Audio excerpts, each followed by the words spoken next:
You are now tuned into Then Radio. If you enjoy our videos, we ask that you consider joining our Patreon to support our channel. Don't forget to like and subscribe so that you never miss a new video. We hope you enjoyed today's episode, and as always, thank you for watching.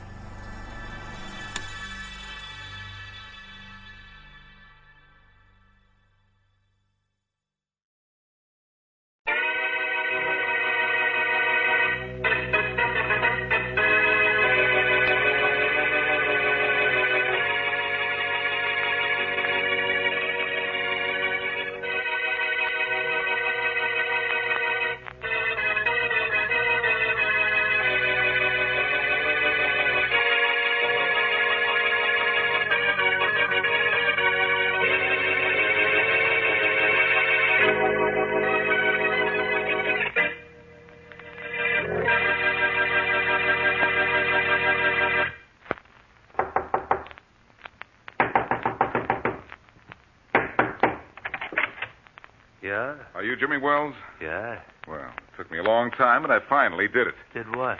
Found you. I'm Boston Blackie. So what?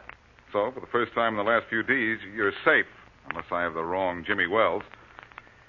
Is your wife's name Dorothy? Yeah.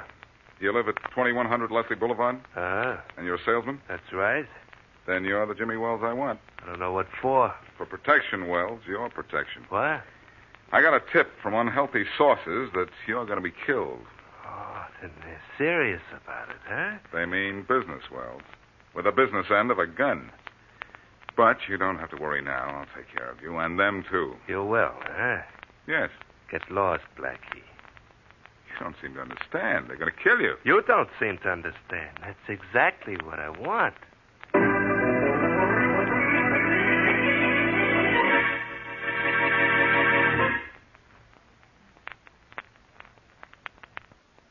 And now back to Dick Calmer as Boston Blackie. Enemy to those who make him an enemy. Friend to those who have no friend.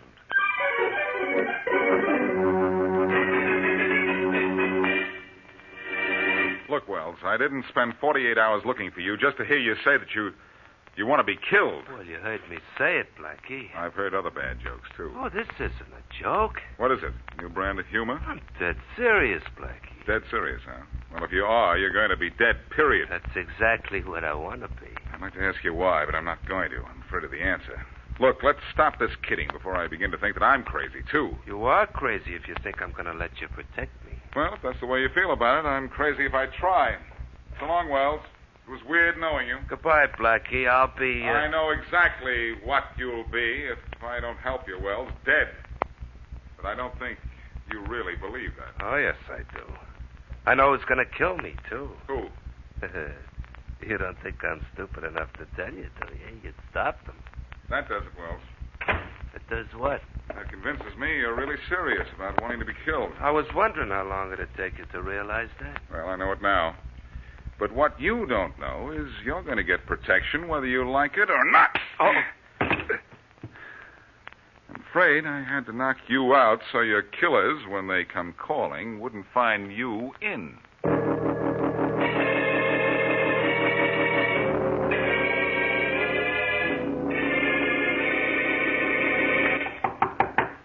Come in. Hello, Faraday. Go. Oh, hello, Sergeant Wilson.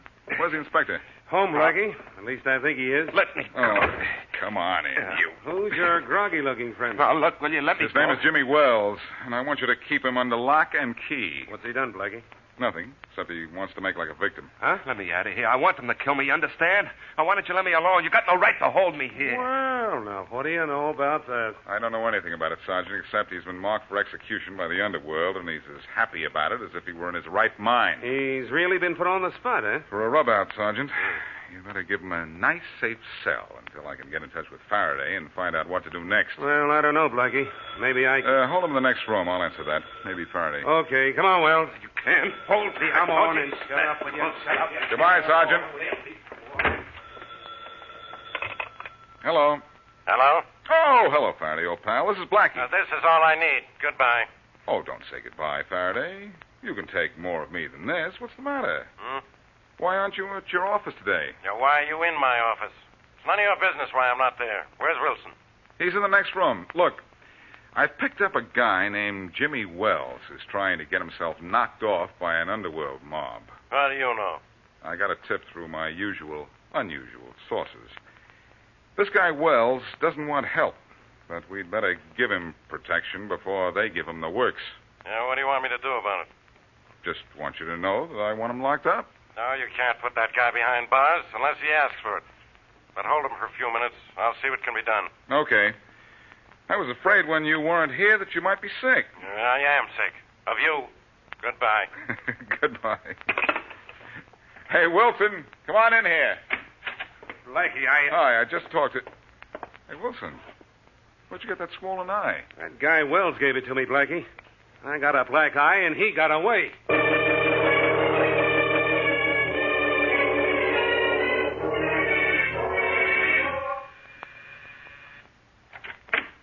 Yes. Are you Dorothy Wells? Yes, I am. I'm Walter Branch. May I come in? Why, Let's make up our mind for, huh, Mr. Branch? I'm sure we're welcome, Tommy. We'll take up only a few minutes of your time, Mrs. Wells. Close the door, Tommy. Sure, Mr. Branch. Is your husband at home, Mrs. Wells? No, he's not. Do you know where he is? No, I don't. You're sure he isn't in hiding somewhere in this house? No. I don't know where he is. And even if I did, I wouldn't tell you. I know why you want to see him. You want to kill him. Oh, now, how can you say a thing like that, Mrs. Wells? Because you do want to kill him. That's what you're looking for him. You and this gunman of yours. I go everywhere Mr. Branch goes, Mrs. Wells. And all Tommy and I want to do is talk to your husband. Are you sure we don't know where we can, get in touch with him? I hope you never find him. Because I know what you'll do to him. Well, you do us an injustice, Mrs. Wells. All we want to do is talk, business with your husband. But since he isn't here... He isn't here. Now will you leave, both of you? I guess the lady doesn't want us here, Mr. Branch. Obviously not, Tommy. Mrs. Wells, when you see your husband, tell him we're sorry he wasn't at home when we came to call. For if he'd been here, it would have saved a lot of trouble for everyone concerned.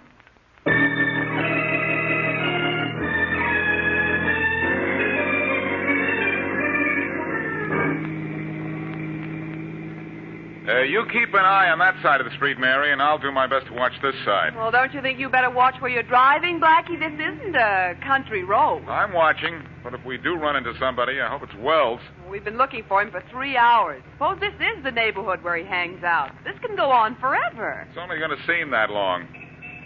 Well, maybe we'd better give up. And sign Mr. Wells' death warrant? Oh, that doesn't sound like you. Well, Wells has a wife who might give us some information. That sounds like a shortcut to finding him. Or better still, maybe she knows who's trying to kill him. Well, that sounds like a much better way to keep Mr. Wells from being killed. Never mind finding him, find his would-be killer. That brilliant piece of strategy has just occurred to me, too, Mary. Uh-oh. It just occurred to me I'm supposed to meet the superintendent of my building at my apartment. It's about redecorating. Well, I'll drop you off at your building and then go to see Mrs. Wells. Okay. Well, I hope she can tell you something. You know what she might tell me, Mary? What? That her husband is already dead.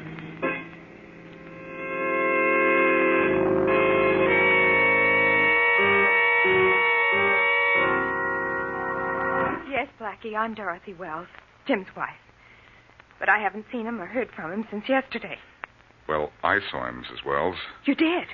But maybe I've seen him the last time. I know what you mean. He's going to be killed, isn't he? That's what I hear, and from people who usually know what they're talking about. Tell me something, Mrs. Wells. Why does your husband want to die? I don't know. Does he carry a large insurance policy? No, a very small one. As far as I know. I see. Then if he dies, he doesn't make you a rich woman, huh? No, only an unhappy one, Blackie. Jim and I have had a wonderful life together. Even during all the months he's been gambling. Gambling and losing? Yes, and heavily. Losing and not paying? He hasn't been able to. We're not poor, but we're not rich, and Jim has lost thousands. I think you're telling me something that I want to know.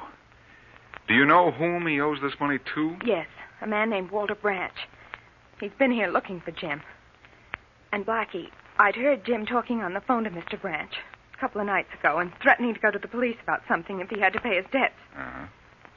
I think it was about marked cards or crooked gambling of some kind. Or something like that. Mrs. Wells, Walter Branch is looking for your husband, and I'm going out on a limb because I'm going to look for Branch.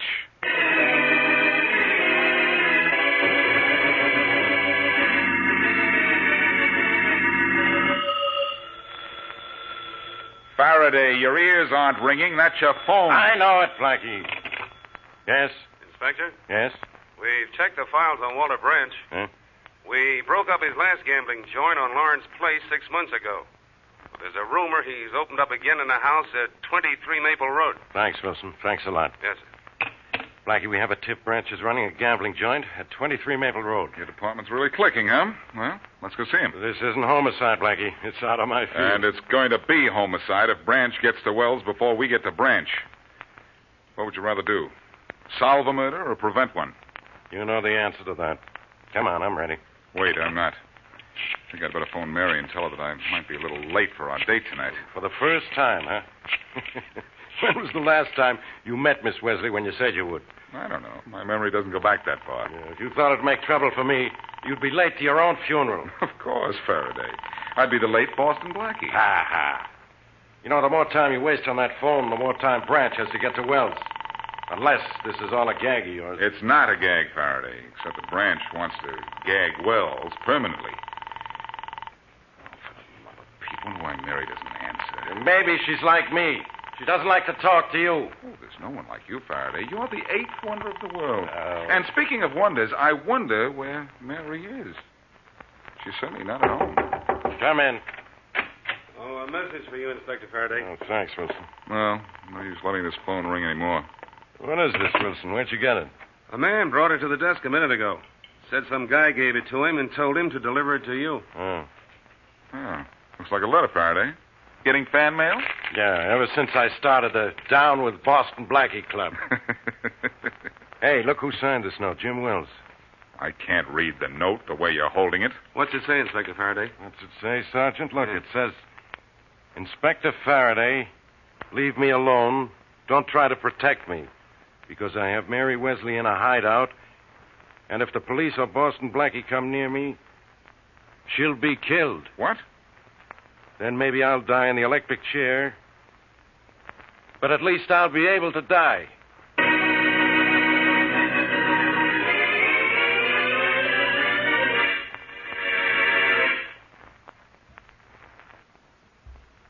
Now, back to Boston Blackie.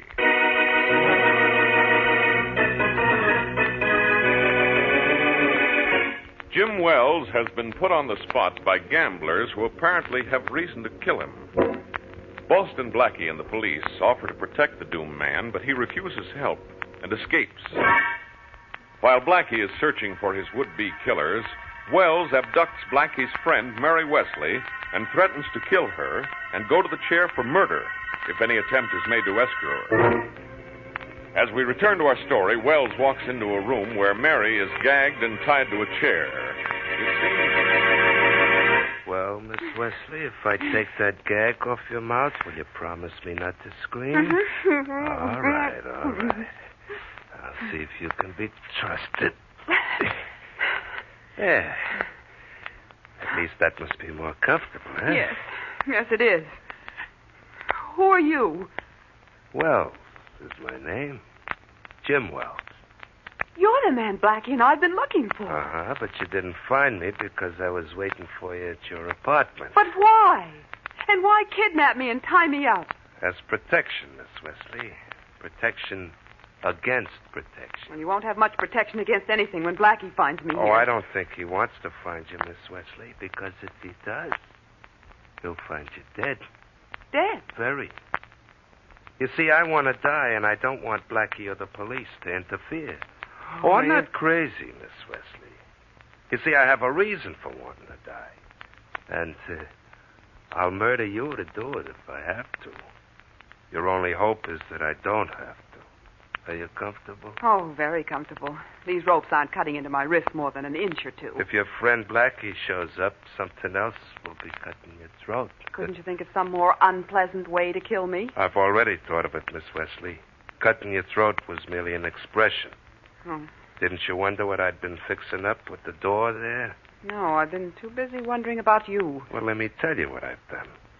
I've tied a rifle to the table there. And I ran a string from the trigger to the door. Oh. You begin to see, do you? The string is tied to the doorknob, and the door opens out. When the door is opened, the string will be pulled tight, and the gun will fire. Fine. But you don't think I'm going to sit right here in this spot? Oh, No. I forgot to tell you, Miss Wesley. The chair you're sitting in is fastened to the floor. You think of everything, don't you? You're so clever, Mr. Wells. Well, if I hear voices outside... I also forgot to tell you that I'm putting a gag back over your mouth. There. Good and tight. Goodbye, Miss Wesley. I'm going out the back way. And if I don't die at the hands of the killers pretty soon, you'll die at the hands of Boston Blackie when he opens that door.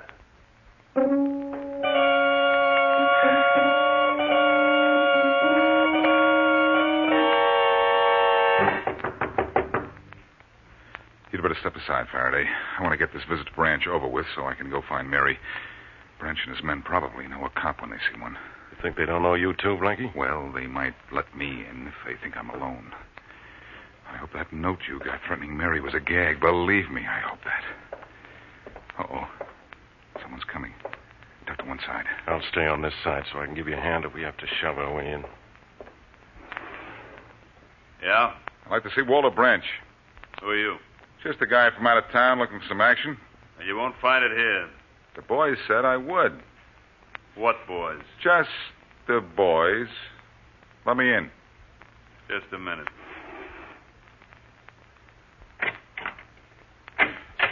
Come on in. But no funny stuff, because I got a gun on you. No funny stuff. But I'm bringing a funny friend. Come on in, Faraday.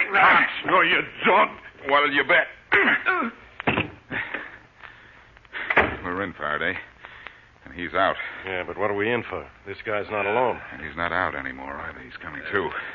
He's taking us to Branch, huh? If he doesn't, I'll use a little more persuasion. Get up, you, and fast. What's with you? What do you want? We want to see Branch. What for? We'll tell that to him. Come on, take us in to see him. Okay, this way. And this better be the right way, too. These guys are as meek as babies when you take their guns away from them, Blackie, huh? This is the boss's office right here. It better be. Come in. Couple of guys to see you, Mr. Branch. To see me? Well, come in, gentlemen. Come in. Thanks. Okay. Guns? What's the meaning of guns? We had to use pistols instead of passes, Branch. This is Inspector Faraday, and I'm Boston Blackie. Hello, Inspector Faraday. Oh, sit down. Tommy, that'll be all. Sure, Mr. Branch. You may put your guns away, gentlemen. I'm not armed. But your assistants are. We'll play safe. As you wish. To what do I owe the doubtful honor of this visit? You ought to know why we're here.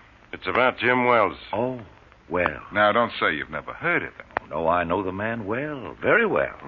So well, you want to kill him, don't you? I have every reason in the world to want him dead, Inspector Faraday, but I don't believe in murder.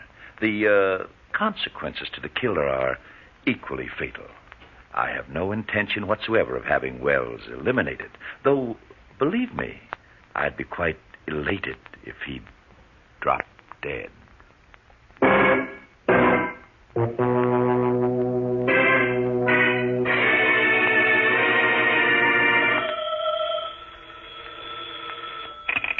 Hello. Is this Boston Blackie's apartment? Yes, and this is Blackie. Hello, Blackie. This is Jim Wells. Wells, where's Mary? Don't If get you've done it... excited, Blackie. She's all right. In fact, I phoned to tell you where she is so you can go get her. Where is she? She's waiting for you in the living room of a house on Cherry Street, number 10 Cherry Street. Number 10 Cherry Street, huh? Yeah. Why are you telling me this? Well, she's a friend of yours. You probably was worried about her. I sure am. And if anything's happened to her, Wells, you really better go out and get yourself killed.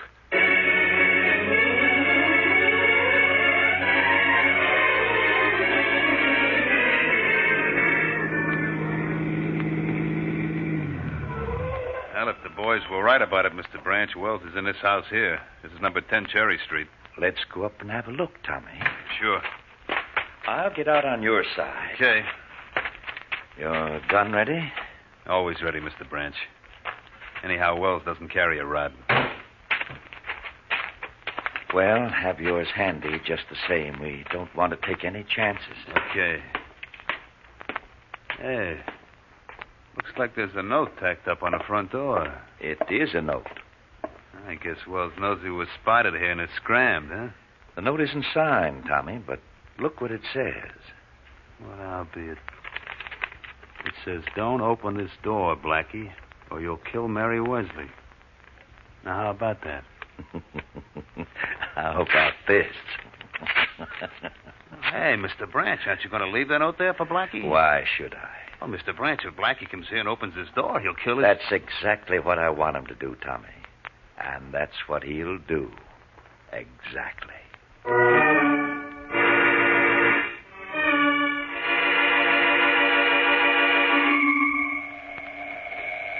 Wait a minute, who's there? Me, Tommy, Jimmy Wells. Okay, open. Hello, Tommy. Hi, Wells, come on in. Thanks. Well, everything all set? What do you mean, all set, Wells?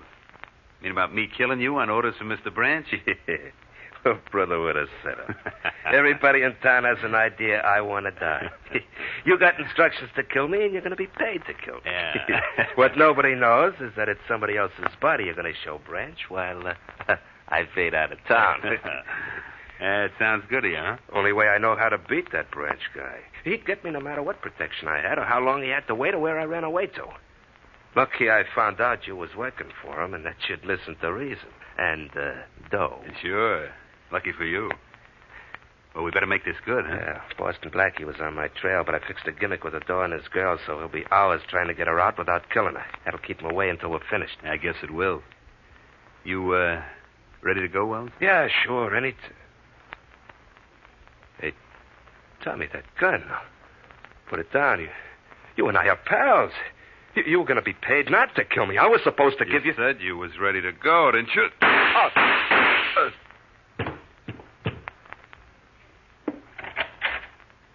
Hi, Mr. Branch. Well, there he is.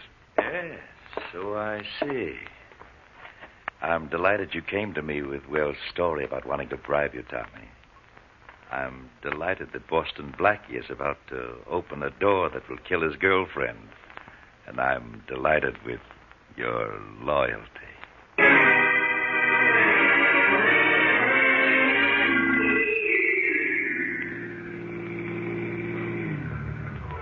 Here's 10 Cherry Street, Faraday. Unless Wells was lying, Mary's in there. Come on. Okay. Hey, take it easy, Blackie. If Wells is on the level, he may be in that house waiting to take a shot at us. I don't think he's anywhere around, Faraday, because we have something to grab him on now. Let's try the front door. I have a hunch Miss Wesley isn't even here. This is just a gag of Wells to keep us away from him so he can get himself killed. You might be right, Inspector. But if Mary is here, he's accomplished the same purpose. We're going to go in there and search the house for her right now. I know what happens now. I have to turn my back while you genius your way through a locked door. How'd you guess? Turn around. How do you do it, Blackie? Well, with locks like this, I first find the kind of a key that might open the lock. And then? And then what I do is so tricky I can't understand it myself. Oh, fine. But I can't unlock this door, Faraday. Why not? If you're such a genius? Because a guy doesn't have to be a genius to unlock a door that isn't locked. Very funny. Come on, let's go in. But wait a minute, Faraday. If Mary's just beyond this door and it isn't locked, it's because somebody wants us to open it. Well, for just once, let's do what somebody wants. Oh, no, Faraday. Something tells me we'd better not. Let's work on this window here and get in that way. The shade's down so we can't see inside, but I've got a little piece of steel that'll get us inside. Stand back while I do a little prying. Yeah, that's you. Always prying. Blackie, look, Mary's tied to that chair. Faraday, that isn't all that's tied. Look at that gun and the string running to the front door. Come on in this window with me. Hold everything, Mary. The Marines have arrived. I'll take care of the string. Sit still, Mary. I'll get this gag off your mouth. There we are. Oh, Blackie. Yeah. Glad you didn't open the front door. So am I, Mary. Now all I've got to do is close this case.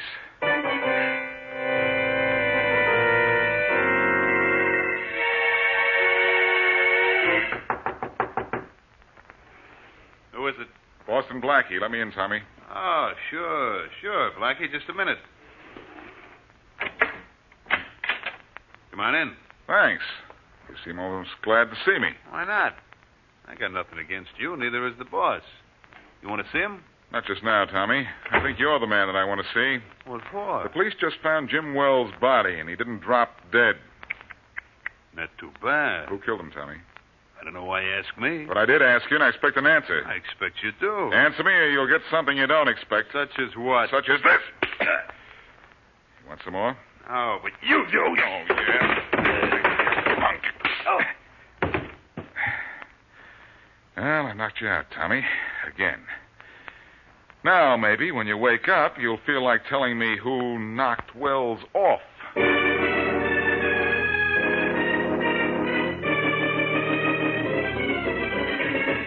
Yeah, Inspector Faraday. I killed Wells. I had to when Mr. Branch walked in a room. What do you mean you had to, Tommy? I think he means he was hired to do the job, and Branch is the one who hired him. It's a good thing we grabbed Branch, too. That's right, Blackie. But Wells made a deal with me. He gave me a lot of dough, and we were going to fix it so it looked like he got knocked off. Well, that explains why Wells was so unconcerned about being killed and why he didn't want protection. He was going to disappear with everybody thinking he was dead. Yeah, but it doesn't explain why he put Miss Wesley in a spot where she might have been killed. I can set you straight on that, Inspector Faraday. Wells left a note on the door warning Blackie not to open it. But Mr. Branch took the note and tore it up. He wanted Blackie to open that door and kill Mary Wesley. He did he? Well, after the way you talk, Faraday is about to open a door for him. A little green door. In the death house at State Prison.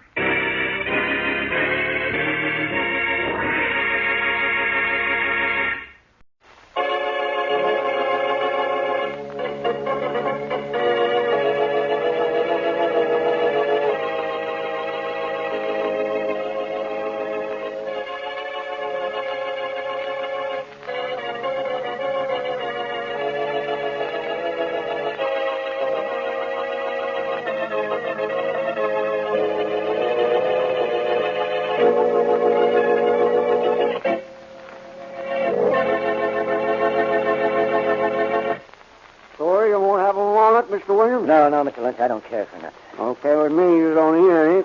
I have more for myself. Now, what'd you come to see me about, Mr. Williams? I'd like to do business with you. You know what business I'm in? Well, I'm pretty sure. No, don't be too sure. If you know what I mean. I know your reputation, Mr. Lynch, and I've made thorough inquiries to make sure that you were the man I want. Made inquiries, huh? Yeah. You must want me awful bad. It's dangerous to ask questions around here, especially about me. I do want something. And badly. Now, a very smart thing to say, Mr. Williams. The more you want it, the higher the price. Well, I'll pay anything within reason. I've been known to be reasonable, but I always get what I want. If you know what I mean. Now, what can I do for you?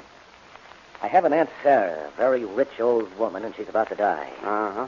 If she dies the way I think she's going to die, I want you to say that I was with you at the time of her death. It'll cost you $1,000. No, that's all right. Okay, when your aunt kicks off, I'll say you were right here with me when she croaked. Good. Personally, I don't care where you'll actually be, but why do you want the alibi, Mr. Williams? Why do you think? Me? Yeah. I think if I don't alibi for you, you'll go to the chair for murder.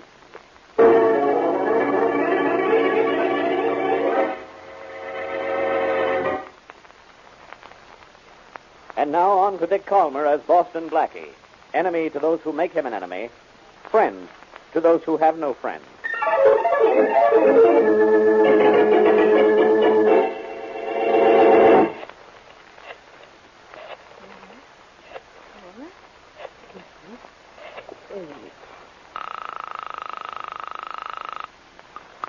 Hello? Hello, is Miss Mary Wesley there? Yes, speaking. Miss Wesley, this is Sarah Williams. Who? Sarah Williams. Oh? You don't know me, and I only know of you, but I need your help.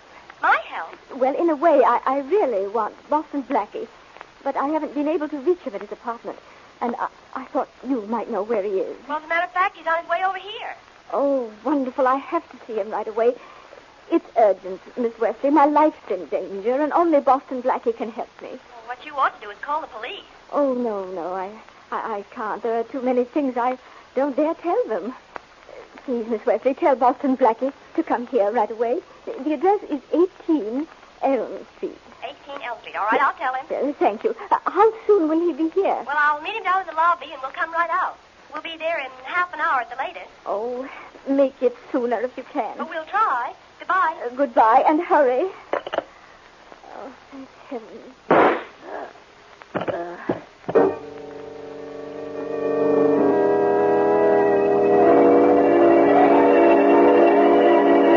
Well, we hurried, Mary, but obviously not fast enough. Well, it wouldn't have made any difference, Blackie. From the look of things, she was shot just after she hung up the phone. And the killer dropped the gun in her hand afterward. Uh-huh. Well, we might as well keep on looking around for clues until Faraday gets here. And that should be any minute now. Yeah. When I phoned, he said he was leaving right away. Someone wanted to make Mrs. Williams' death look like suicide, Blackie. And did a pretty good job of it, too. Mrs. Williams was shot from close range. That means she was killed by someone she knew and probably trusted. Well, she said on the phone that she was afraid, but she didn't say whom she was afraid of. Too bad she didn't. Yeah. Well, as I see it, the killer could have come up behind her and shot her just as she hung up the telephone after... Sarah. Uh-oh. Aunt Sarah? Sounds as if we have company. Aunt Sarah, I wonder if you could do me... Hello? Oh, who are you? I'm Mary Wesley, and this is Boston Blackie. How do you do? How do you do? Sue Williams, Aunt Sarah's niece. Oh, what's happened, Aunt Sarah? Aunt Sarah, what... She's dead, Miss Williams. Dead? Yes, and murdered. What? Aunt Sarah... I might have known. I knew he'd do it. Aunt Sarah knew he'd do it, too. Who's this he you both knew so much about? Robert, my cousin. He knew she was sick and dying, but he couldn't wait a few more months. He had to kill her. You say Robert killed her? Why? To get her money. Aunt Sarah was rich, and my cousin and I were her only heirs. He killed her. I know he did. Well, we don't yet, but I... Blackie, it's Inspector Faraday. As if I couldn't tell. Hello, Inspector. You're just in time to hear me tell you who killed Mrs. Williams and why. Yeah, maybe I ought to go out and come in again in 5 minutes. You'll have the guy all ready to be locked up. Make it 6 minutes. I hate to rush. I'll rush you. I'll rush you right out of here if you interfere with me in this case. Who's this girl? Me, Inspector? Me, Inspector. No, not you, Miss Wesley. This girl here. Who are you? I'm Sue Williams. The dead woman's niece. She says her cousin Robert killed her aunt. I've been collecting information for you, Inspector. You'd be more at home collecting rubbish. Oh, Inspector. Miss Williams, what makes you think your cousin killed your aunt? Because he hated her and she hated him. And he was afraid she was going to change her will and cut him off before she died. It seems, Inspector, that Mrs. Williams was scheduled to die from an illness within a few months, and that cousin Robert couldn't wait. Yeah, well, I couldn't wait either to get cousin Robert under arrest. Give me a description of Miss Williams. I'll have this case closed in an hour.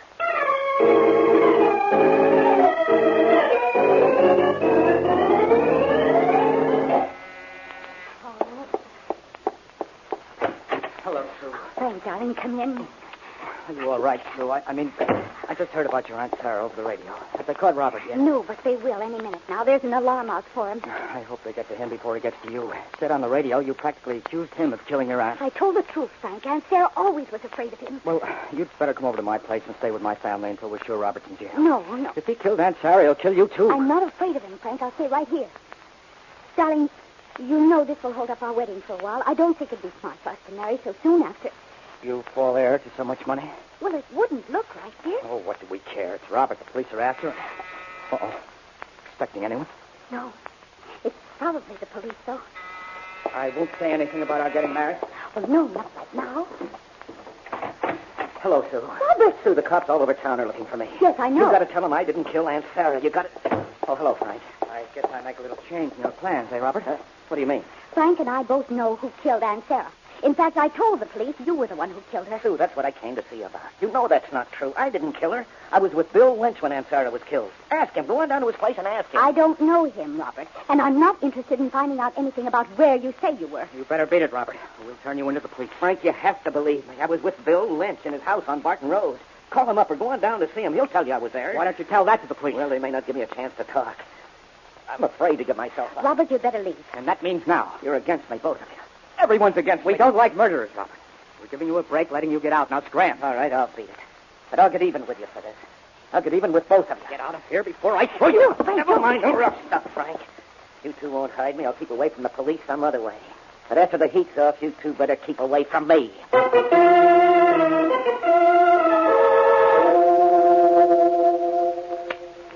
Oh, you won't have a walnut, Miss Williams? Mr. Lane? No, thank you, Mr. Lynch. All Frank and I want to know is, was my cousin Robert with you at 7:30 tonight? Robert? Robert Williams. A tall, good-looking fellow. His Aunt Sarah was murdered between 7:30 and 8 this evening. He says he was with you during that time. He sure was. That's a lie. I don't tell lies, if you know what I mean. How much did Robert pay you to have you say he was with you tonight? That's my business, not yours, Mr. Lane. If you know what I mean. Frank, this man is lying. I know he is. I know he is, too, and maybe this will crack him the way he cracks those walnuts. No, Frank, don't hit him again. He might have... I don't take that from anybody very often, Mr. Lane, if you know what I mean. Come on, Sue, let's get out of here. Okay. Maybe there's another way to get the truth out of this guy.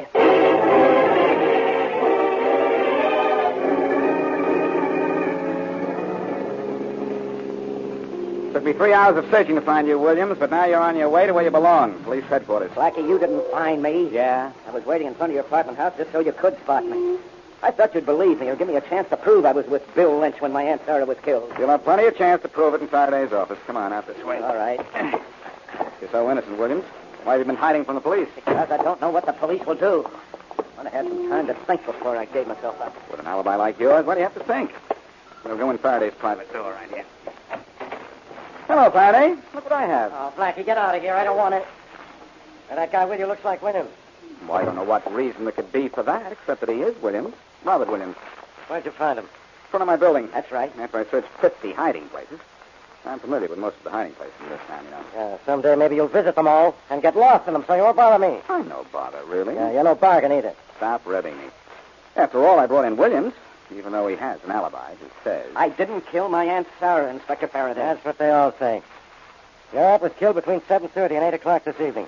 We know that because she talked on the phone with Miss Wesley at 7:30, and at 8, Miss Wesley and Blackie here found her body. Where were you at that time? With Bill Lynch in his home. Yeah? I was there from 7 till a little after 9. You were with Bill Lynch, were you? Yeah, you can go and ask him if you want to. He lives on Barton Road. He has a phone if you'd rather call him. Is Bill Lynch the only one you were with at that time? Yes. He's your alibi, huh? Yes.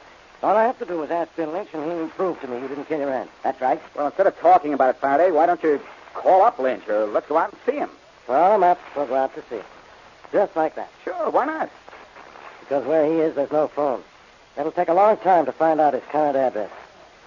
Bill Lynch was murdered an hour ago.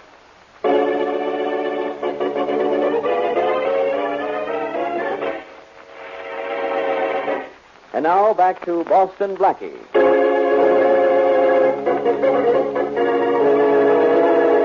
Robert Williams, fearing that he will be charged with murder if his Aunt Sarah is killed, pays Bill Lynch $1,000 to tell police that he and Williams were together if and when Aunt Sarah is killed. Aunt Sarah is killed, and another cousin, Sue Williams, accuses Robert of the crime. Robert, picked up by Blackie several hours later, insists he was with Lynch. When Blackie suggests that they ask Lynch about it, Faraday informs him that Lynch has been killed. As we return to our story, Blackie is talking to Robert in his cell. Blackie, I sent for you because you're my only hope now that Bill Lynch is dead. You need more than me for hope, Williams. If Lynch was the only person who could prove where you were when your aunt was killed, you're out of luck and in a jam. But you can help me. You've helped others. I help people who deserve help, Williams. I didn't kill Aunt Sarah. Now, believe me. In fact, I'll tell you something. Well, it's about time. Is this going to be the truth? Yes, it is. I paid Bill Lynch $1,000 to say I was with him when Aunt Sarah was killed. How did you know when she'd be killed? I didn't know. I had no idea. The arrangement was for Bill to be ready to establish an alibi for me no matter when Aunt Sarah died. Why did you need an alibi? Because Aunt Sarah hated me. It would have been difficult for her to cut me out of her will because of the terms under which she got the money from her husband. But she could send me to prison for murder no matter who killed her or when. You know what you're saying, don't you? You're saying your Aunt Sarah knew she might be murdered and wanted you framed for that murder. That's right. That's why she tried to reach you through Miss Wesley. She always said she'd find some way to keep me from getting her money when she died. Mm-hmm. Look, Aunt Sarah was dying, Blackie. She had only a few months to live, maybe only a few weeks. I knew that, so why should I kill her? All right. Let's suppose you didn't kill her. Let's just suppose. Who might have killed her? Miss Sue. She knew Aunt Sarah told people she was afraid that I'd kill her. You might have done it knowing I'd be blamed. Well, it makes some sense. Sue didn't waste any time accusing you of killing your aunt. But you can't prove you were with Bill Lynch at the time of your aunt's death. By the way, do you have any idea who might have killed Lynch? No, not the slightest. Then I got news for you. I'm going to find out. Well, that'll be wonderful. I hope you do. You think it'll be wonderful if I do? Sure. I wonder if you do.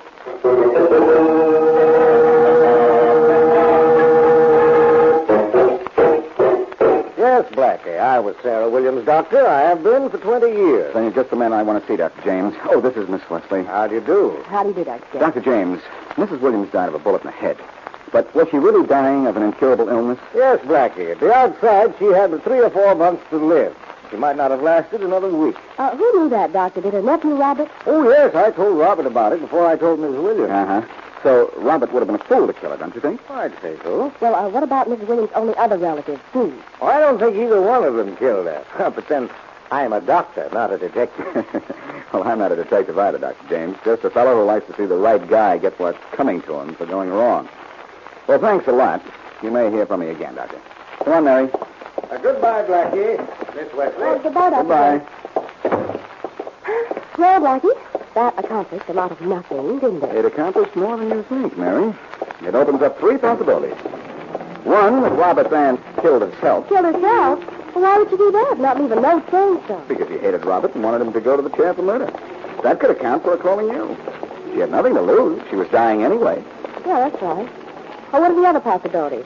That Sue and her boyfriend killed Aunt Sarah, or that Robert did? Yes. Well, then are there any about who killed Bill Lynch? And incidentally, how was he killed? It wasn't mentioned in any of the papers. Faraday decided to withhold that from the papers. He thinks it might turn out to be helpful, and he may be right. Well, who do you think killed Bill Lynch? It wasn't Robert, apparently. Lynch was his alibi. If Lynch were alive right now, Williams wouldn't be in jail. I wonder if I'm thinking the same thing you are. That whoever wanted Robert to go to the chair killed Bill Lynch, huh? Mm-hmm. And you're thinking that someone else is... As the one person who'd benefit by having Robert out of the way. Sue Williams. That makes sense, Mary. A lot of sense. I'll drop you off to your apartment and see you later. Right now, I'm going to see Faraday about Sue.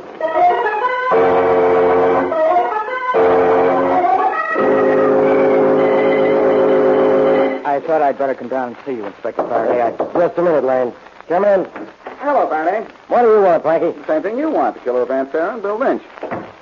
Who's this guy? He's somebody I invited into my office, which is more than I can say for you. Faraday, your memory's so bad. I heard you say come in so clearly when I knocked on that door. I didn't know it was you, dope. You don't know something, and I'm a dope. Well, maybe you're right. Blackie, you going to get out of here? No. That's what I thought. Well, in that case, sit down and be quiet. Thanks, Inspector. Tell me, is this guy mixed up in the Williams case? No, you're the only one mixed up in it. This is Frank Lane. He and Sue Williams are engaged to be married. He's been telling me about Robert. Lane, this is Boston Blackie. How do you do? How are you, Lane? Elaine, if you're saying Robert killed his aunt, maybe you don't know what you're talking about. I know he had every reason to. His aunt made his life miserable. Look, we'll go into that later. You know, it's possible that Aunt Sarah killed herself. What? She was dying, Faraday, and knew it. And here's something that's even more interesting. Who do you think killed Bill Lynch? Let me see.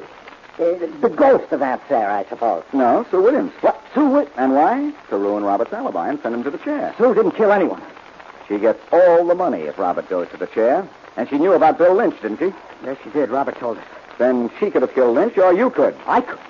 Who knows where Sue was when Lynch was killed? I don't know when Lynch was killed. Sometime last night. Can you account for Sue's whereabouts last night? Oh, see, I was at her house about 9 o'clock when Robert dropped in. After Robert left, I took Sue to the movies, went for something to eat. Then I took her home about 1 o'clock. Then you know where Sue was from 9 until about 1. That's right. I was with her. Faraday, when was Lynch killed? At 10 o'clock last night. What? Is there any other crazy idea you want to talk about before I throw you out of here?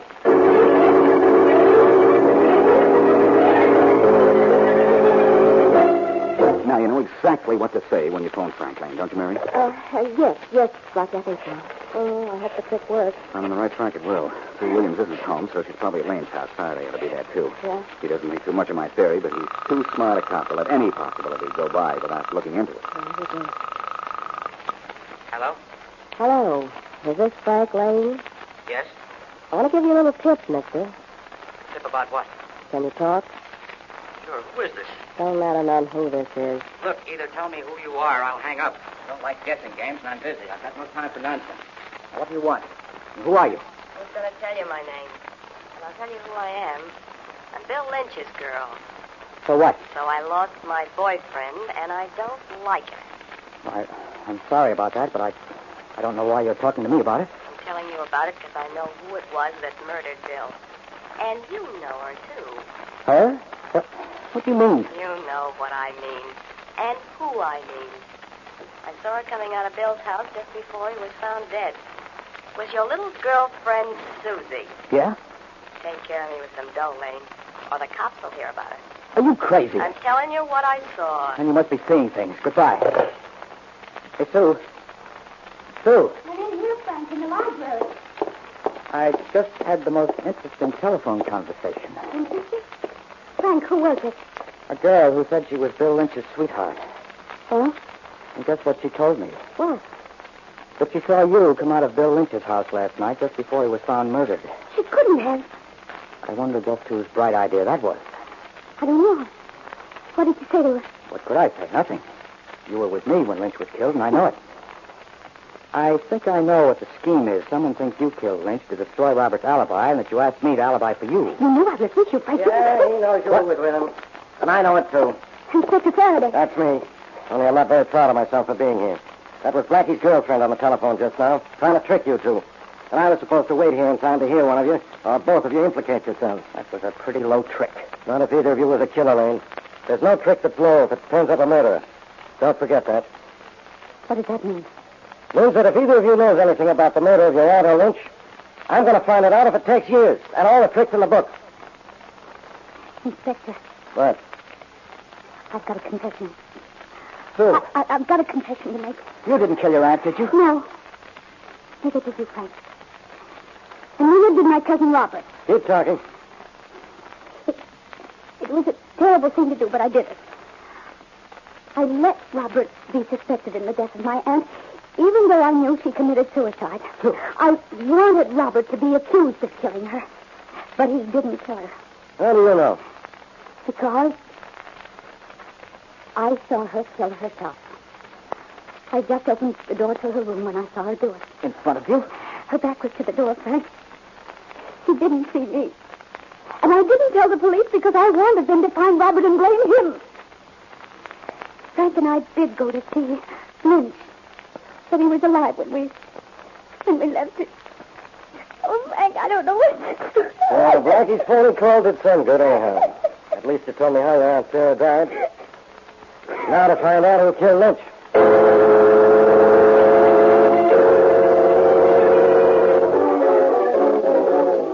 Blackie, this is one time you're welcome in my office.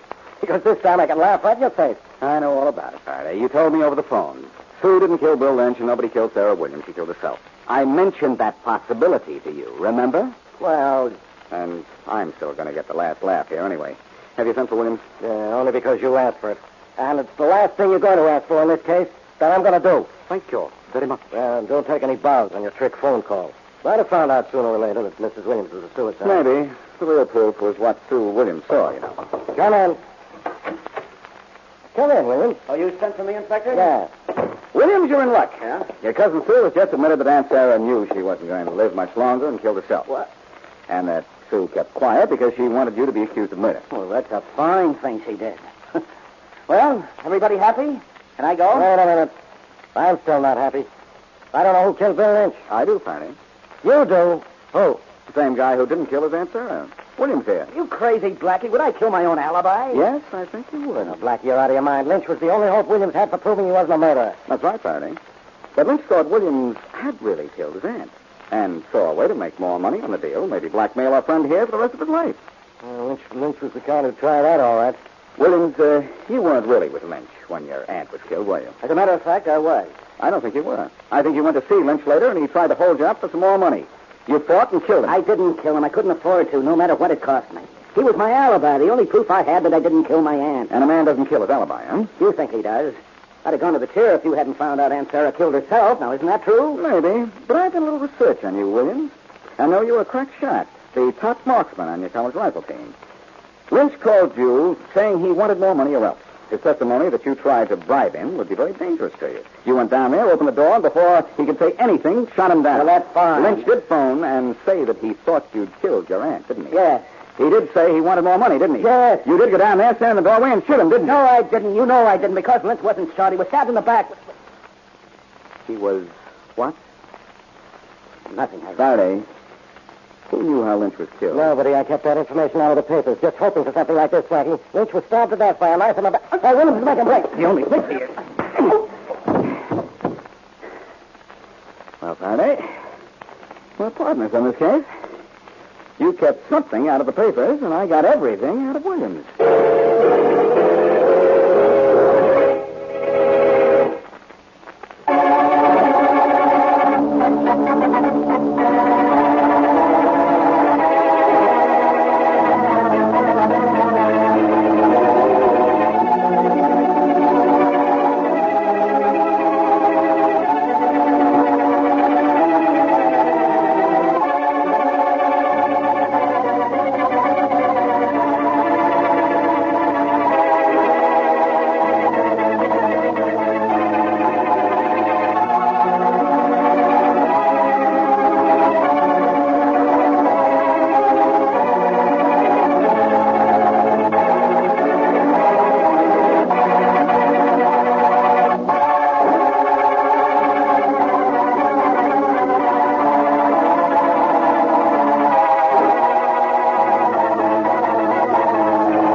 Mr. Peterson, Joe.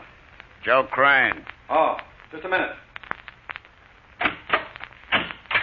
Come in, quick. It's okay, Mr. Peterson. There's nobody on the street. Nobody saw me. You sure no one saw you? Yeah, I'm sure. Well, I hope you're right.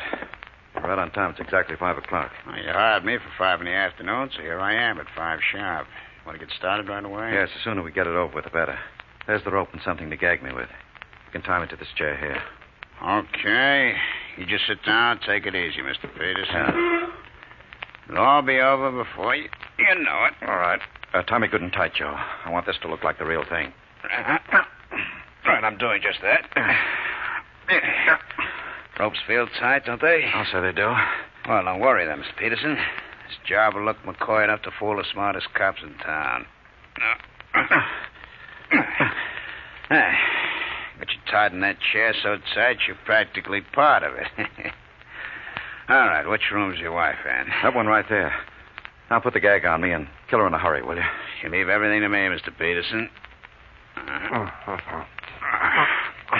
Gag on good and tight? I guess it's on good enough. That's the door to your wife's room right there, huh? Okay. Hey, Mrs. Peterson. Yes? Come on out here. Who is it? It's me, Joe. Joe Crain. Oh, what do you want? What have you done to Arnold? Nothing he didn't want me to do. What are you talking about? Just this. He hired me to come in and tie him up and gag him. What on earth for? So that then I could kill you. He'd have an alibi. Oh, no. No, huh? Well, that's what you think. This husband of yours is no good. I'm beginning to believe that. Well, in that case, stick around and watch me kill him. You might have some fun. You're not going to kill him. You better not make any bets on things you say. I never saw a woman so wrong in my life. Don't kill him. Please don't kill him. How do you like that? A guy hires me to kill his wife. She begs me not to knock him off. I don't want you to bother. Huh? Leave him to me. I'll take care of him myself.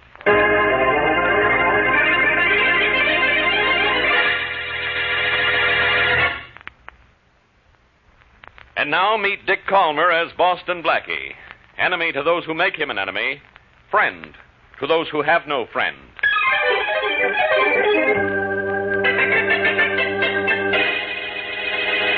Blackie, I've come to see you because I'm in terrible... I know what you're in, Mr. Smith. Terrible trouble. But take my advice instead of my help and go to the police, will you? Do the police lend money to strangers? No, neither do I. Is that what you want from me, money? Money or help?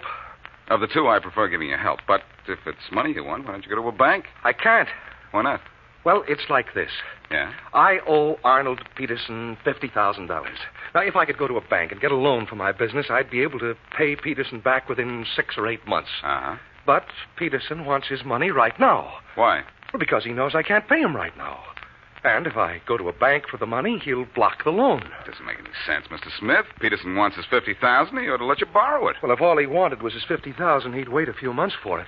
What he really wants is to ruin me and put me out of business. That's why he's demanding immediate payment of the money I owe him. That's why he'll block any loan I try to get from a bank or a finance company. Well, what do you want me to do about it? Well, either lend me the money or try to persuade Peterson to give me time. Oh, Blackie, Peterson's made my life miserable ever since we had a run-in our early days. I still don't see what I can do. I haven't the kind of money you Will need, you and see Peterson and talk to him and try to reason with him? Well, I'm busy on another matter right now, but can I call him later? What's his phone number? Easton 99898. Wait a minute, I'll write that down. Easton 99898. All right. I'll call him in an hour or so and then get in touch with you by phone and let you know what happened. Will you be home? Yes, and I have a phone, and I'll be waiting for your call. Goodbye. All right, Smith. Goodbye, and be a good boy.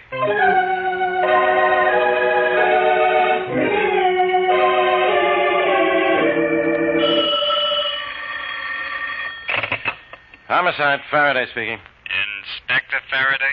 Yes, Inspector Faraday. Inspector, this is a friend. Well, what do you want, friend? Nothing at all. I just want to give you a little tip. Go ahead, I'm listening. Good idea, Inspector. This is a friendly little tip. Yeah, I know, from a friend. You said that. Now, what's on your mind? Listen. Killer Joe Crane's in town, Inspector. Just got in. You know what that means, don't you?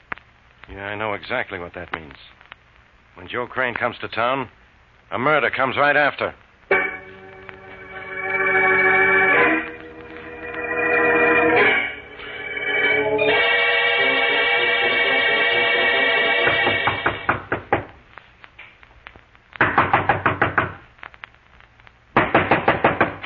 Hello, isn't anybody at... Well, Arnold Peterson, if you want something to see... You don't mind a visit from your old friend Bill Smith, do you, Arnold? I can't understand what you're saying. Not a word behind that gag. Here, wait a minute. I'll take it off. What happened here, Arnold? This house is a mess, and where's your wife? There. You feel good with the gag off? Yes. Thanks a lot, Bill. You want to know where my wife is? Yes. That double-crosser female ran off and left me. Well, and tied you up first? No. She had help in that department. Untie me, will you, Bill? Why, sure. I'm sure glad you came along. Might have sat in this chair till I starved to death. Well, that would be an unpleasant way to die, wouldn't it? Is there a way that's pleasant? Untie me, will you? I'm not sure I will, Arnold. I just got an idea. Hey, what are you talking about? Not what I came here to talk about. The money I owe you, I didn't expect to find you tied to a chair, the house in a mess, and Sally gone. Look, will you untie these ropes? No, Arnold, I won't. I've just had a wonderful idea. Know what this is, Arnold? Put that gun away, you fool. I will after I've used it on you. Don't, Bill. Don't be an idiot. Nobody ever gets away with murder. But I'm not a nobody, Arnold, and I've just had an idea. I'm going to get away with a perfect alibi. And I'm going to get that alibi from Boston Blackie.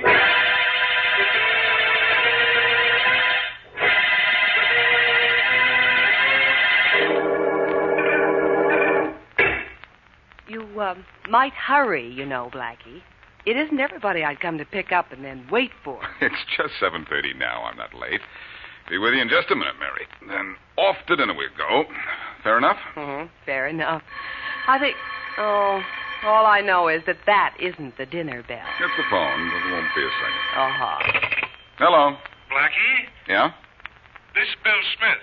Hi, Bill. Say, I've been meaning to call you. I tried to reach your friend Arnold Peterson, but no one answers the phone at his place. Well, that's what I wanted to find out. I thought perhaps you'd gotten to him and had something encouraging to tell me that... Oh, just a minute. I'll be right there. What's the matter? Blackie, there's somebody at the door. Would you call me back in a minute or so? Well, sure. What's your number? Oakville 41561. Live in the suburbs, huh? Okay, Smith. Go answer your door. I'll call you right back.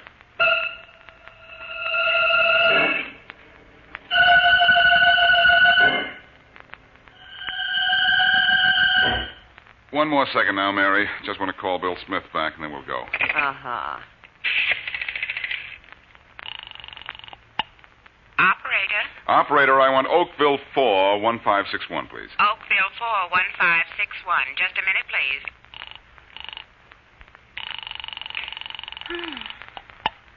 Hello? This is Blackie, Bill. Yeah? Now, what was it you wanted to say to me? About Peterson. I just wanted to be sure you called the right number. Well, I called the number you gave me, Easton 99898. I dialed it myself. That's the right number, all right. I can't understand why he doesn't answer. Neither can I. But I'll catch up with him later. Take it easy, Bill. When I promise to do a guy a favor, I do him a favor. You don't know what a favor you've done me already.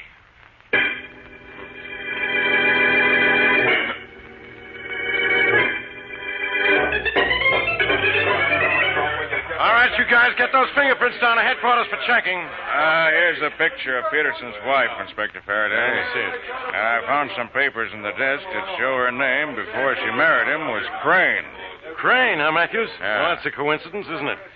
I get a tip that killer Joe Crain has come to town, and the husband of a Crain is found dead. Did you send out an alarm to pick up Crain and Peterson's wife? She's obviously on the run. We'll have men watching every railroad station, bus, and air terminal. That's fine. Oh, by the way, Sergeant Williams talked to the woman next door. I think we know the time of death. Good. She says she heard what sounded like 3 shots at 7:30. And Peterson was shot 3 times. And the noise came from here? Yep. Well, that fits with the coroner's preliminary report on the time of death. He was killed at 7:30, all right. Now, let's see. Hello, Faraday. Guess who? I know who, and without turning around. Now, get out of here, Blackie. Oh, Faraday, you don't mean that, do you? Who makes jokes for you when I'm not around? Nobody. And you better make tracks right now. I wouldn't leave for anything, Faraday. I heard on my car radio you needed my help, so I came right over. No. I could tell you the name of your killer, Faraday, if Bill Smith, guy with a motive to kill Peterson, wasn't 30 miles away from here when Peterson was shot. What do you know when Peterson was shot? I heard Matthews here say the time was 7:30. And the man I have in mind was 30 miles away from here at 7:30. I know, because I called his house and talked to him on the phone. Who do you think did it, Faraday? I don't know. But killer Joe Crain is in town, and Peterson's wife's name used to be Crain. Really? Maybe so, but I have a hunch that Crain is not the bird who did this job.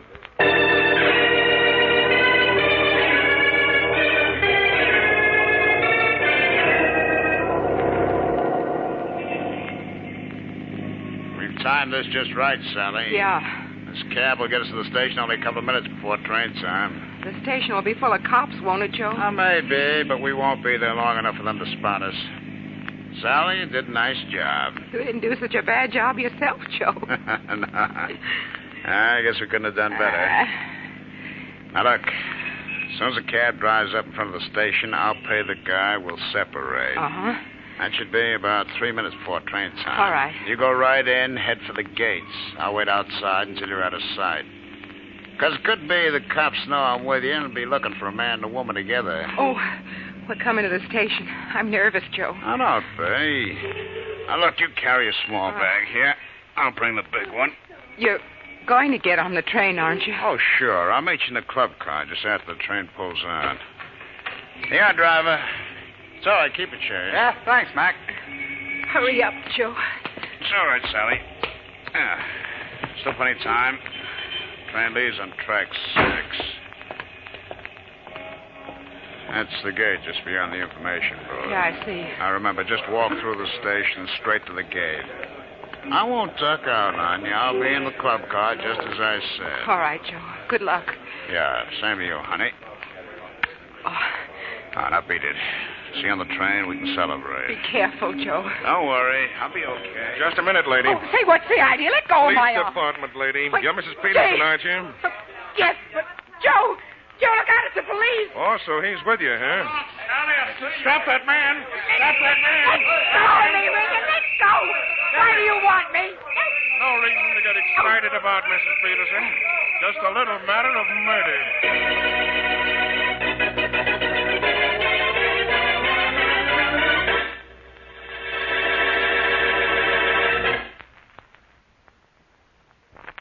Now, back to Boston Blackie.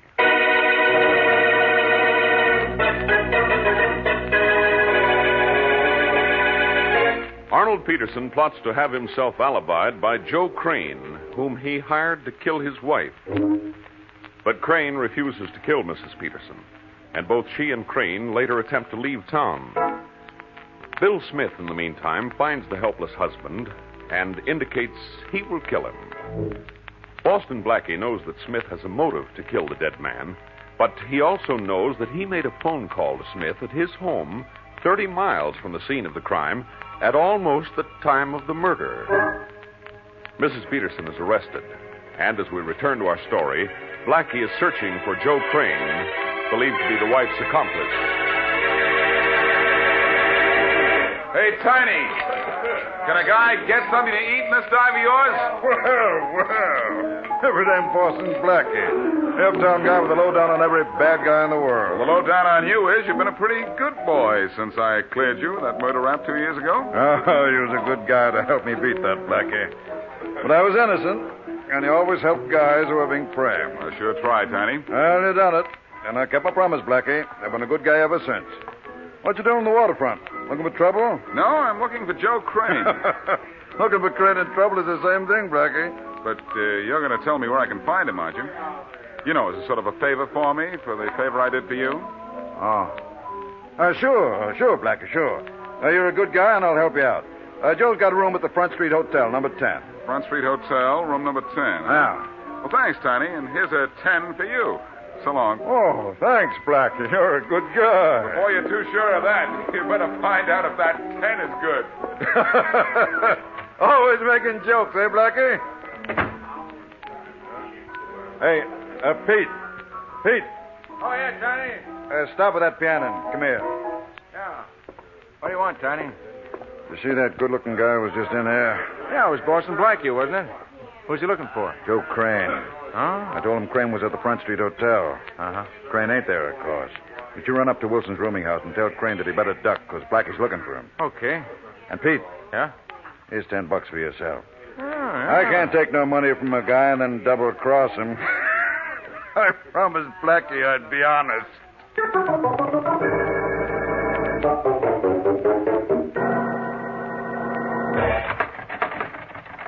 Who's that?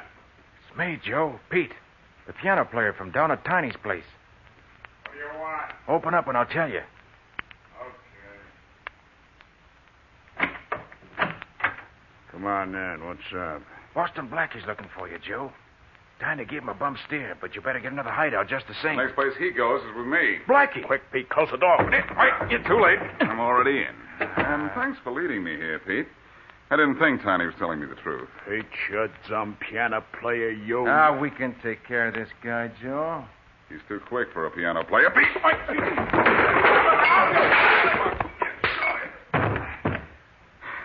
Oh, now, Blackie, now. Oh, yeah? Well, I'm glad I followed my hunches, Joe.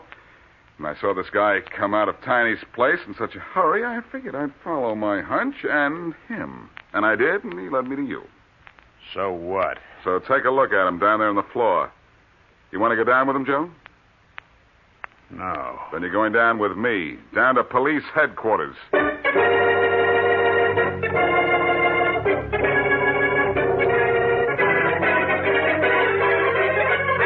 You killed him. What do you mean I killed him? Yes, I mean you did. Quiet! I forgot to tell you, Crain. Inspector Faraday likes quiet in his office. And you be quiet, too, Blackie. Inspector, is that the way to talk to me after I brought Joe Crain in for you? I found Mrs. Peterson here myself. I could have found Joe, too. All right, let's not argue about who found whom and where. Let's find out who killed Peterson. I think they both did. I tell you, I didn't kill Arnold. He was alive when I left the house. And I didn't kill him. He was alive when I left, and I left before Sally did. Oh, it's Sally, is it, Crain? Yeah. Since when does murder breed familiarity? Sally here's my ex-wife. That's one of the reasons Peterson knew about me. But what he didn't know was I couldn't kill a dame, even if she is my ex-wife. That's some logic. Well, what's wrong? I never killed a dame, and I'm never going to. And I didn't kill Arnold. But maybe she did, though. After I left, she shot him. Oh, no, you killed him after I left. You came down to my place afterwards and said you wanted to go to Chicago with sure me. I did. But Blackie, she even told me before I left the house that she was going to take care of him herself. What do you mean by that, Mrs. Peterson? I meant I was going to leave my husband. Well, you left him all right. You left him dead. He was alive when I left the house. I didn't kill him. Joe did. You did. You did. Quiet. Not going to go through all that again. I'm arresting you both on suspicion of murder. Blackie. Yes? What about your friend, Bill Smith? From what you told me, he had every reason to kill Peterson. Sure he did. But Peterson was killed at 7:30. I called Smith's house in the suburbs and talked to him at 7:30. If Smith is our killer, he's got the greatest alibi I ever heard. Me.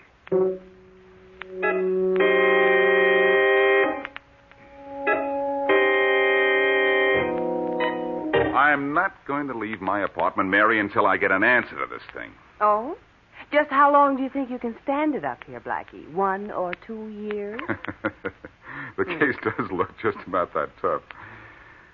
Well, I don't know why. And I'm sure neither Joe Crain nor Mrs. Peterson killed Peterson. But if they didn't, I don't know who did, unless it was Smith. And he couldn't have done it. No, I'm sure I don't know anything, and I'm not going to try to figure it out either. My hair will be gray soon enough as it is. Come in. Oh. Hello, Blackie. Oh, Smith, good morning. Come on in. Thank you. Blackie, I just thought... Oh, I didn't know you had company. Right, a phone. This is Mary Wesley, Miss Wesley. Mr. Smith? Dear Miss How do you Wesley? do, Mrs. Smith? Blackie, I just dropped in for a minute. I thought you'd be glad to know I got a bank loan today. Oh, I'm glad to hear it, Smith. I suppose your troubles are over? Yes, they are, with Peterson out of the way. You know, I'd consider you a number one prospect if I hadn't called you at your house at almost the same time Peterson was killed. Really? Yeah. Well, I guess I had every reason in the world to kill Peterson, but I'm glad you know I didn't. I'm positive you didn't. Unless you could go the 30 miles from your house to Peterson's in the matter of 2 or 3 minutes. Yes, well, humans aren't equipped with jet propulsion just yet, Blackie. Well, I won't impose any longer. Goodbye, Blackie, and glad to have met you, Miss Wesley.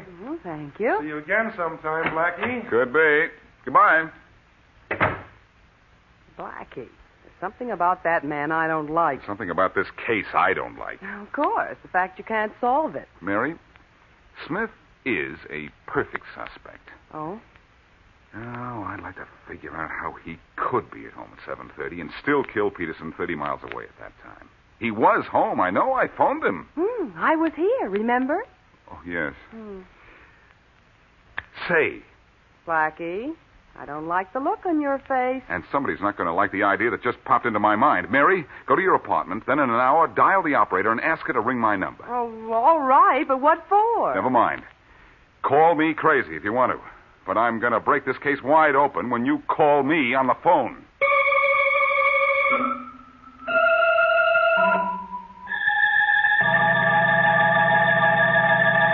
I know I saw you at my apartment just a little while ago, Smith, but in the last hour, I've been doing a little thinking about you. Well, I hope it's complimentary, Blackie. It's complicated, Smith. Now, in spite of the fact that I called you here at your house at exactly the same moment Peterson was killed 30 miles from here, I think you killed him. Oh, Blackie, please. Now, listen, I don't many... excuse me. Hello. Hello, Blackie? Oh, no, just a minute. Blackie, it's for you. Oh, thanks. I've been expecting this call. Don't go away, Smith. I'm not through with you. I'm not going anywhere. Just over here to give you a little privacy. Okay. Hello, Mary. Oh, hello, Blackie. Well, I'm in my apartment, and it's been an hour, so I did what you told me to do. You dialed the operator and asked her to ring my number? Plaza 10710. So what have you proved? Plenty, Mary. Do you have any idea where I am? In your apartment, of course. The operator rang your number. I'm in Bill Smith's house, Mary, out in the suburbs. What? But if I didn't tell you so, you'd believe that I was in my apartment, wouldn't you? Well, yeah, I certainly would. I'll talk to you later. Call Faraday and tell him I'm bringing in Peterson's killer. Okay, Smith, let's go. Go, Blackie? Where? Headquarters. What? I'm turning you over to Faraday for the murder of Arnold Peterson. Oh, now, Blackie, let's not start. I know you killed him, Smith. And I know why I thought you were here at the time Peterson was murdered. But I was here. You talked to me over the phone, didn't you? Mm-hmm, that's right. But you were in Peterson's house when I talked to you. I know how you worked it, too. You do? First you phoned me, then pretended someone was at the door and asked me to call you back in a few minutes. Well, that's interesting, if true. It is true, all of it. Before I called you back, you phoned the operator and asked her to switch all calls for your Oakville number to Peterson's number. And? And that's exactly what was done when I called back. Then, as soon as you'd established that you were at home, you hung up and shot Peterson. You don't know that could even be done. I know it can be done because I just did it. Oh? That was Mary Wesley on the phone just then. I talked to the telephone company before I got here. And when she asked the operator for my number, she got me here at your house. Well, Hey, Smith, I told you not to go away. I'm not going where you want me to go. You are. That's the way I like murderers. Down and out.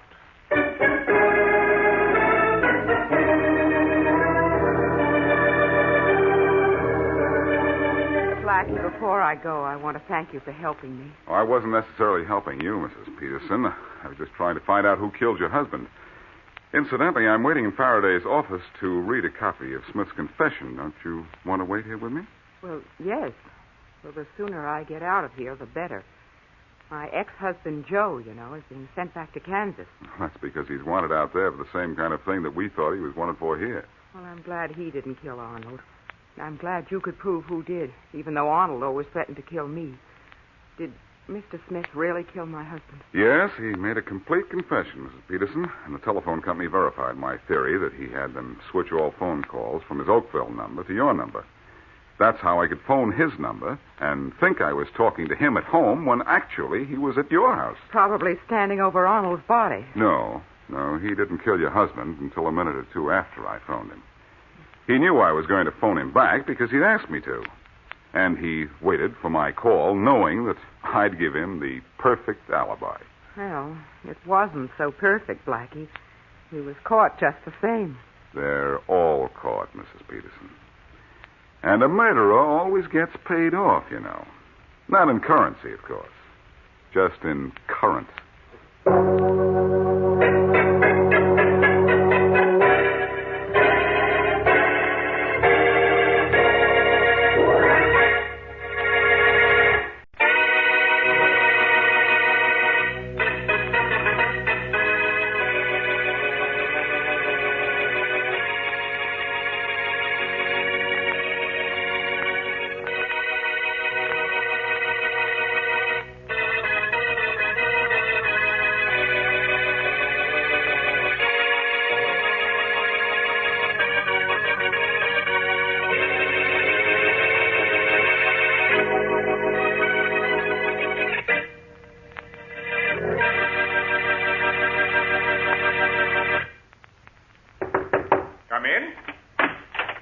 Mr. Wilson? Yes, come in, sir. Are you from the detective agency?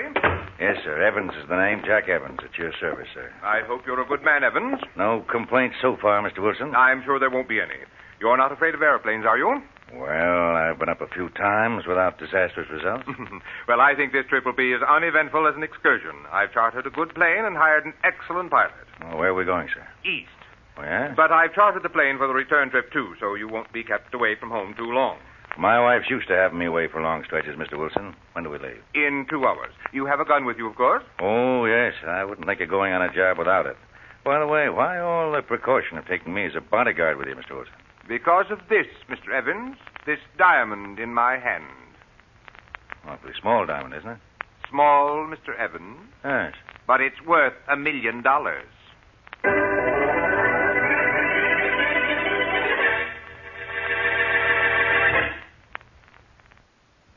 And now on to Dick Colmer as Boston Blackie. Enemy to those who make him an enemy. Friend to those who have no friend.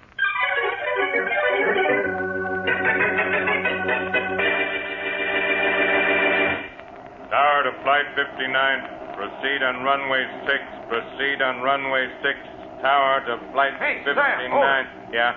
There's some crazy pilot coming in on runway 6 unannounced. I see him. Private cabin plane. Good night. He looks like it's going to crack up, too.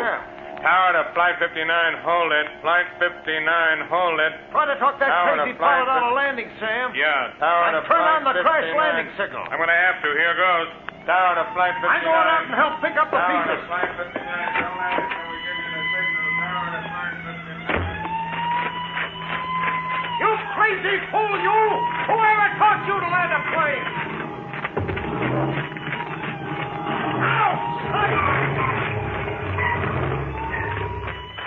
You made it, you sap, but I don't know how. Hey, what's the matter with you in there? You could have crashed into that transport if we hadn't seen you from the control tower. Hey, pilot, what's the matter with you? Hey, you! Huh? Oh, I got it down okay, huh? You got it down, but not okay with us. I'm sorry, mister. I sort of blacked out, I guess. Well, you nearly checked out and took your 2 passengers with you. Hey, what's the matter with them? Nothing. They're all right. Hey, are they tied up? They sure are. I'm going in the plane to see. My diamond. My diamond. What's this guy moaning about? I don't know. Something about his diamond. He's the guy who chartered this plane. Hey, Mr. Wilson. Mr. Wilson. He's coming too. Hey, get those ropes off him while I untie this other guy. Yeah, sure. I will. What's been going on in this plane, anyhow? Well, I don't know. Told you I must have passed out. I don't know how long either. Can't remember a thing. Hey, there's a gun on this guy here. Yeah, I know. He's a private detective or something. You mean he was a private detective or something? He's not anything now. Except dead.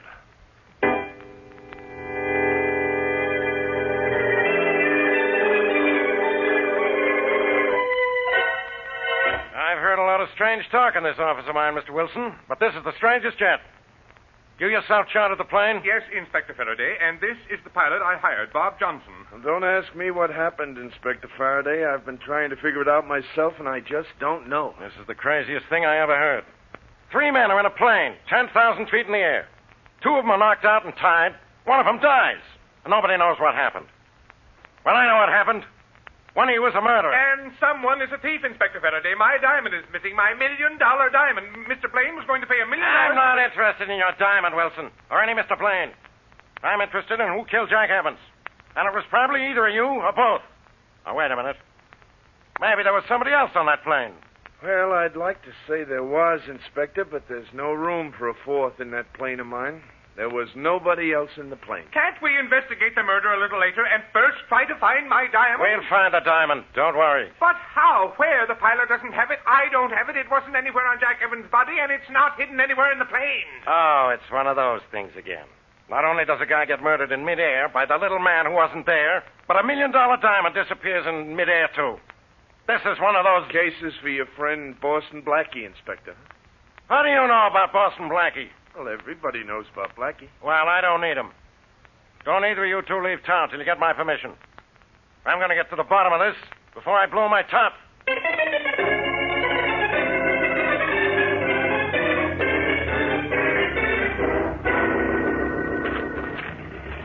There's Johnson's plane over there, Matthews. Let's go have a look at it. Somebody's in it, Inspector Faraday. Listen, he's gunning the engine. I know it, and I know who it is, too. Johnson must have thought I was kidding when I told him not to leave town. Hey, Johnson! Johnson! He's not here, Faraday. Inspector, it's Blackie. The one guy I want to leave town. Blackie, what are you doing here? Turn off that engine. What'd you say, Faraday? You know what I... You know what I said. What are you doing here? Working on the Jack Evans murder case and trying to find Henry Wilson's diamond so I can deliver it to Mr. Blaine, who ordered it from Wilson. How do you know anything about Evans and Wilson and Blaine? Wilson called a lawyer for help, and the lawyer phoned me. No use searching Johnson's plane, Faraday. The diamond isn't here. Blackie, I could have you arrested for meddling with this plane. It's police property until the case is solved, I know. Yes. But I'm going to help you solve it. I understand the plane seemed to be in trouble when it came in for a landing. Well, it wasn't engine trouble. I just tested the motor, and it's okay. Well, that's the only thing about this case that is okay. Give me 24 hours and a few facts, Faraday, and you'll not only have Evans' killer, but Wilson will have his diamond. In 24 hours? Don't get excited, Inspector. The only way to find out what happened up in the air is to keep our feet on the ground.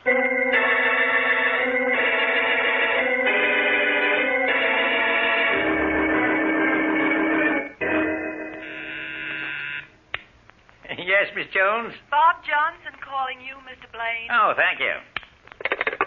Hello, Johnson. Hello, Blaine. How's the diamond business today? Fine. How's the flying business? Couldn't be better. We sure have a lot of people baffled, don't we? Yes, we certainly do. Well, that was nice work, Johnson. You did a good job. Well, you made me a good proposition. You got the diamond all right, huh? Oh, yes, I have the diamond. Everything went just as we planned. Well, I didn't think we'd have much trouble. It was too slick to miss. Did you take care of everything else, too? Oh, yes, we have nothing to worry about except that, well, I wish that detective with Wilson hadn't been killed. Yeah, same here, but that was an accident, Blaine, and accidents will happen. An accident can be called murder sometimes, too. The police will try to find out who killed that fellow. They'll have to find out what happened first, and what happened to the diamond, who has it, and how he got it. And that's something they'll never do. No, I don't suppose they will, Johnson. Have you been questioned much? Oh, yeah. A cop named Faraday threw a million questions at me. He's just about gone crazy trying to figure anything out. I'll be down to talk to you in a little while. Yeah, good. So we're driving Faraday crazy, huh? Yeah. Apparently, we not only have Wilson's diamond, but we've got Faraday's goat.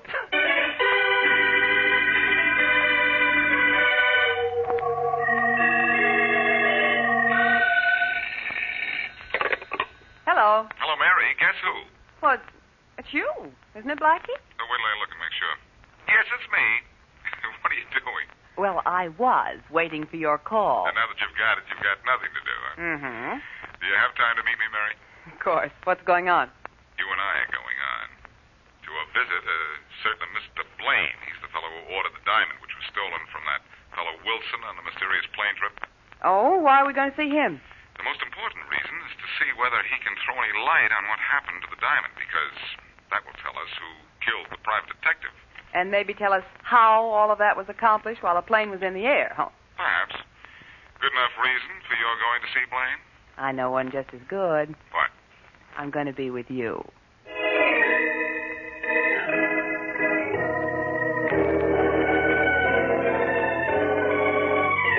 How much longer will it be before I can see Mr. Blaine? Well, any minute now, I'm sure, sir. Well, I hope so. Mary, you don't have to wait with me if you don't want to. I don't mind, Blackie. I don't have an appointment for 3 hours. Oh, maybe this Mr. Blaine saying you'll see you. Yes, Mr. Blaine? See that fellow Blackie now, Miss Jones? Yes, Mr. Blaine. Oh, sir. Mr. Blaine will see you now. Go right in. Oh, thank you. Come on, Mary. Are you sure you don't want me to wait outside? Oh, I don't see why you should. Come in, sir. Come in. Mr. Blaine? That's right. Miss Blaine, Miss Wesley? Miss Wesley, Mr. Blaine. How do you do? How do you do, Mr. Blaine? I wasn't expecting a beautiful young woman when Miss Jones said Boston Blackie was here to see me. Oh, thank you, kind sir. No one ever knows what to expect from Boston Blackie. Oh, I think Mr. Blaine has a vague idea of why I'm here. Oh, no, Blackie, I don't. Oh, I thought perhaps you'd heard from Henry Wilson's lawyer. No. But I expect to hear from Henry Wilson any minute now. How do you happen to know about Wilson? Well, you might say I'm working for him, Mr. Blaine. Oh, trying yes? to find out who murdered his bodyguard and stole his $1 million diamond. I read about that in the papers. It's too bad. I understand from Wilson that he was bringing it here to show you. Yes, he was. It was a small diamond, Mr. Blaine. Why was it worth so much money? Because it's the one diamond I need to complete a match set that I can sell for $1 million. It has a very peculiar cut that can't be duplicated. Without that diamond, the set will not be bought by a certain party. I see. Ah. Well, who besides you knew that Wilson was flying that diamond here? Well, no one that I know of, but the walls have ears. The news might have leaked out, or someone might have been listening in when I made arrangements on the phone with Wilson. You arranged for the chartered plane at Wilson? I told Wilson where he could charter a plane, yes. And where he could get a bodyguard? That's right, Blackie. Where's the diamond? I don't know. Maybe the same place Evans' killer is, still somewhere up there in the clouds. But you said something interesting a second ago. Oh, I did? About somebody listening in on your calls. I'm going to talk to your secretary. Miss Jones has been my secretary for 5 years, and I've never had any reason to mistrust her. Oh, now, Blackie, that girl looks so sweet and innocent. It's the sweet and innocent ones who sometimes are the guilty ones, Mary. Call her in here a minute, will you, Mr. Blaine? I'd like to talk to her. Of course. You mean, look at her, don't you? Now, Mary. Miss Jones. Miss Jones. Maybe she left her desk for a minute. She never does that without telling me. What's the matter with her? Miss Jones! Miss Jones! Well, I'll go out and talk to her. If she's there, Blackie. She's here, all right. Miss Jones, didn't you hear that buzzer? Maybe she's hard of hearing, Blackie, except when she's listening in on phone conversation. Could be. Look, Miss Jones, Uh-oh. What's the matter, Blackie? Mary, did you say maybe Miss Jones couldn't hear well? Yes. Well, she isn't breathing well either. In fact, she's out of breath. She's dead.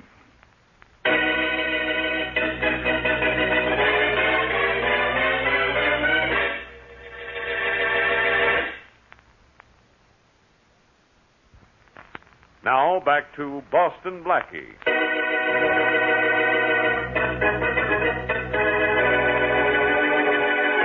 $1 million diamond is being flown across country in a chartered plane when apparently all three occupants of the ship black out.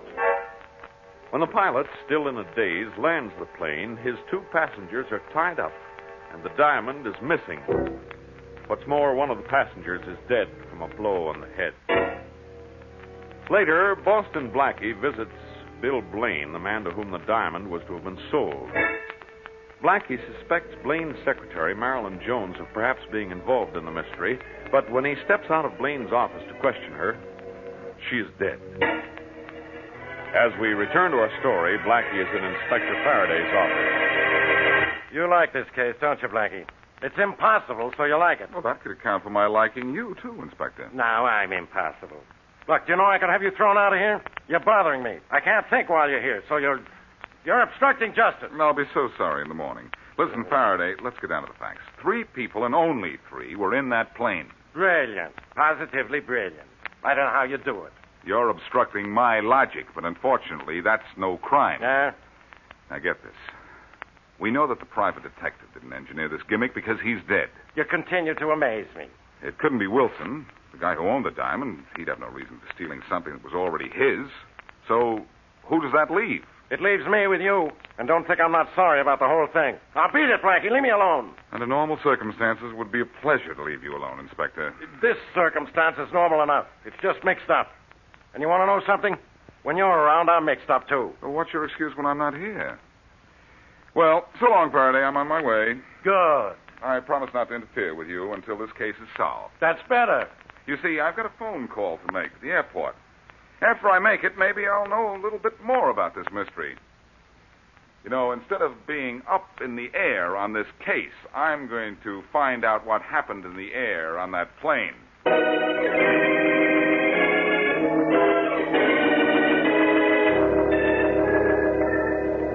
Pretty quiet up here in the control tower, ain't it, Joe? Won't be in a couple of minutes when Flight 81 comes in from the west. Take it easy. There'll be plenty to do in it. I'll grab it. Control tower. Hello, this is Boston Blackie. You don't know me. Who don't know you? Everybody knows you, Blackie. Oh, thanks. That's the nearest I ever got to somebody asking for my autograph. Oh, what's on your mind, Blackie? Well, first of all, were you on the control tower when that private plane came in yesterday? The one with the dead guy on it? Sure I was. Why? Your report says that it came in sideways and almost cracked up. I want to know if anything else unusual happened with it. Well, nothing at all, except it was supposed to have come from the west, wasn't it? So I understand. Well, it came in from the northeast, Blackie, and the wind wasn't coming from that direction, so that wasn't the reason. Oh? Another thing, we got a complaint. A plane, probably the one you're asking about, was flying awfully low about 50 miles northeast of here. Place called Holly Hills, just about a half hour before that plane came bouncing in. Oh, that's great. Thanks, pal. That plane coming from the west arrived from the northeast, huh? Yeah. Maybe it wasn't on the beam, but believe me, I am now.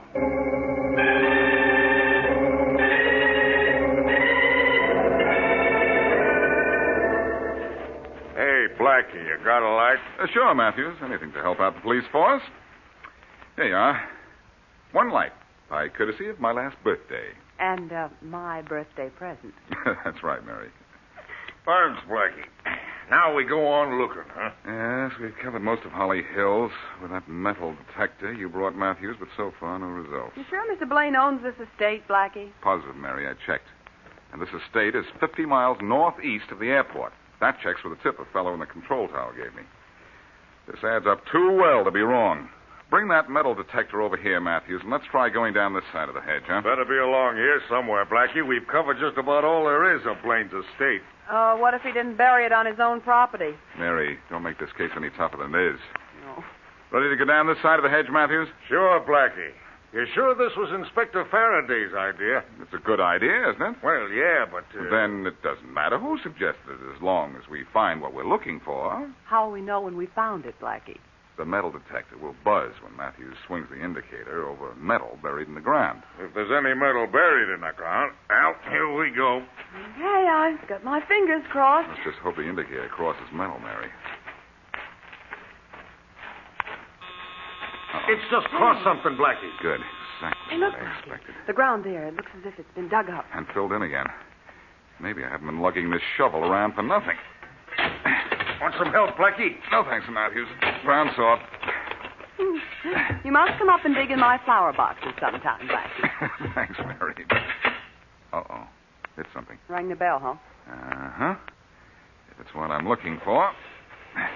Oh, say, give me a hand lifting this thing out, will you, Matthews? Oh, sure, Blackie. Hey, what in the world is that, Blackie? It's what I was looking for, Mary. And it tells me everything I want to know.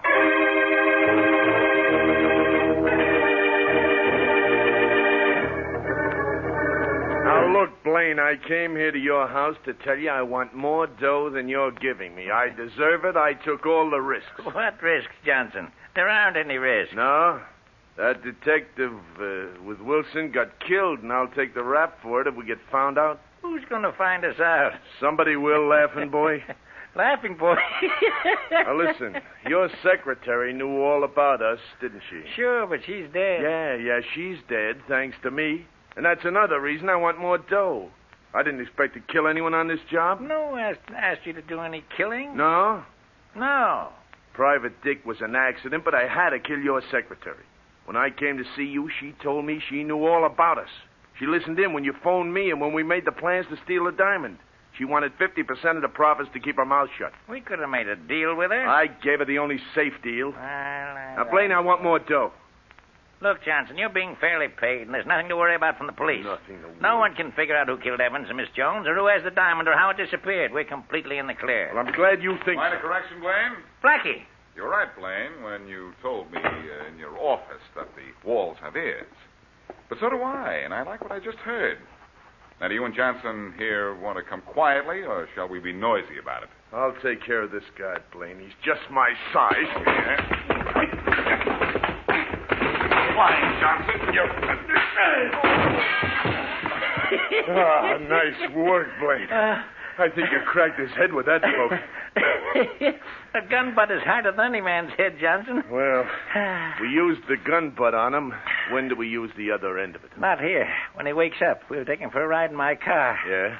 And then he'll stay awake. Yeah? For a little while before he goes to sleep permanently. Yeah.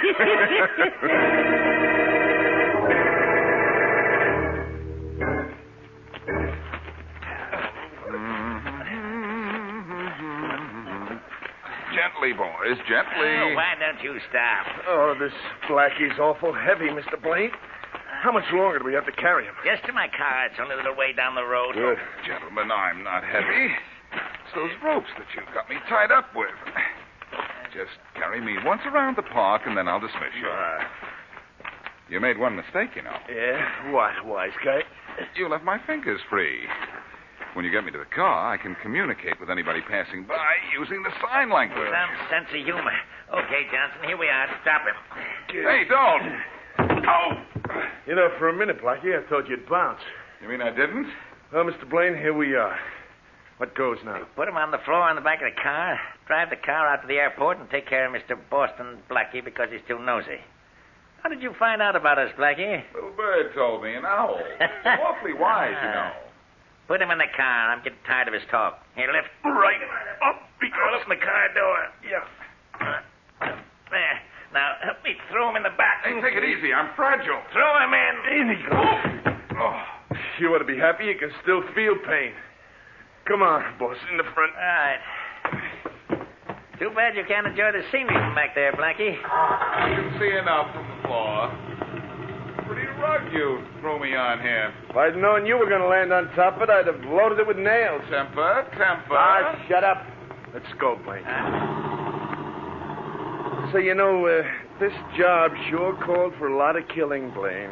The price goes up each time. You can't complain to me about this one, Johnson. You're in on this as much as I am. We'll talk about that some other time. Comfortable back there, Blackie? Oh, very. Johnson, do you smell smoke? Huh? Yeah, a little. Well, maybe we just passed the bonfire or something. Smoke's coming from back here, kiddies. Hey, Blaine, look, Blackie's untied. Blackie, how did you get out of those ropes? I'll write your letter. And don't look around here to find out what made that fire. I've got to find out. Look out, Blaine, we're heading for a tree. I can't stop it. Okay, both of you, don't move. I can't move very well. That steering wheel got me in the chest. Fractured that laugh of yours. I can see that. Good thing. It's getting rather annoying. But the crash did give me a break. You let me lean over and borrow this gun of yours. How did you get out of those ropes, Blackie? I cannot tell a lie. I did it with my little cigarette lighter. You see, you left my fingers free. I reached the lighter, snapped it on, and burned the ropes.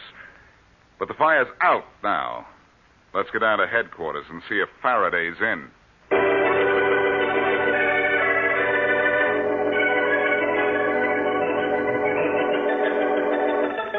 If you're a good boy, Faraday, I'll tell you exactly what the story is on this case, with gestures. What happens if I'm a bad boy, Blackie? No gestures. Now, listen. I found out that the plane, which was supposed to have come from the west, came into the airport from the northeast. Why? It's his story, and he asked me questions. Well, because it was supposed to come in from that direction. And it was supposed to fly low over Holly Hills, and it did. Mm-hmm. Send the pilot Johnson a fan letter. I'll send him a pen letter, because that's where you just put him. Amusing. Listen, Faraday, I used the police department's metal detector on Blaine's estate in Holly Hills, and I found something he buried. You know what it was? A bone. He's really part dog. It was an oxygen tank and mask. Bob Johnson flew his plane high enough to make Wilson and Jack Evans black out. But he didn't pass out because he used an oxygen mask. Only he didn't want it found in the plane when he landed, so he ducked it over Holly Hills by arrangement. And Blaine found it by arrangement and buried it.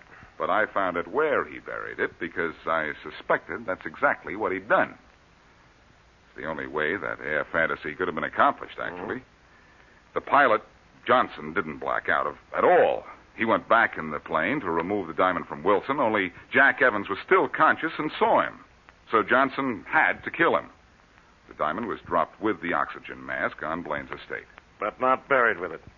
We picked up the diamond in Blaine's safe after you brought him and Johnson into headquarters. That ends that, I guess. Thanks for your help, Blackie. You're perfectly welcome, Inspector. Here, let me light that cigarette for you. Why use that cigarette lighter? Those darn things never work. I guess they're like a certain police inspector. Never work. Until there's something important to do.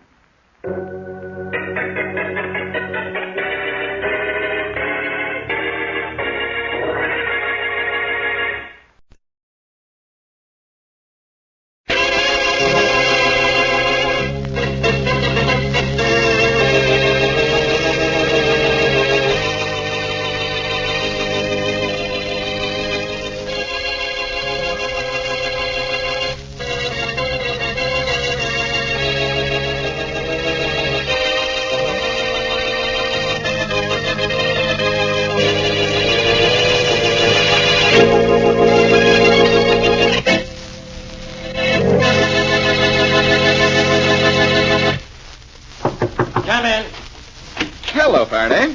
Come in, Blackie, come in. Well, I'm actually being invited into your office, Inspector. Then I wasn't dreaming. You did phone and ask me to come down. I did.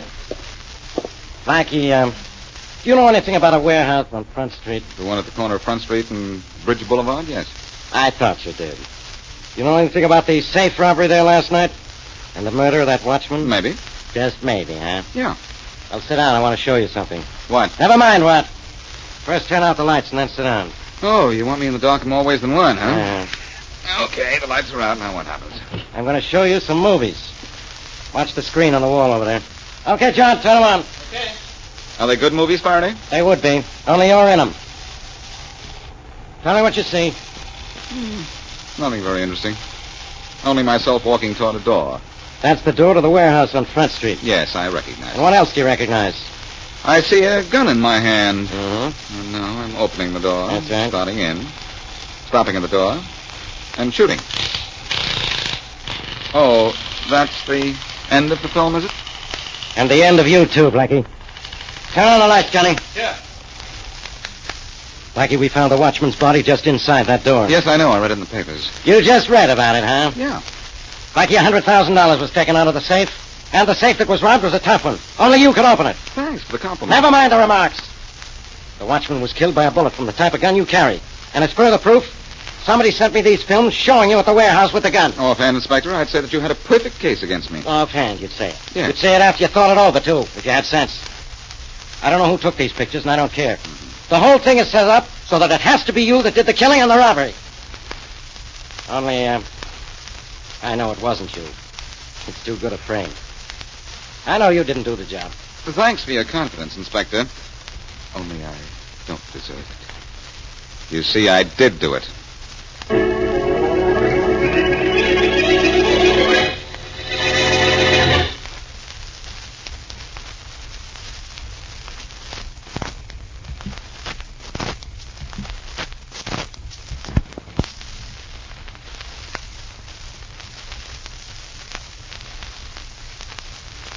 And now, back to Dick Colmer as Boston Blackie. Enemy to those who make him an enemy. Friend to those who have no friend.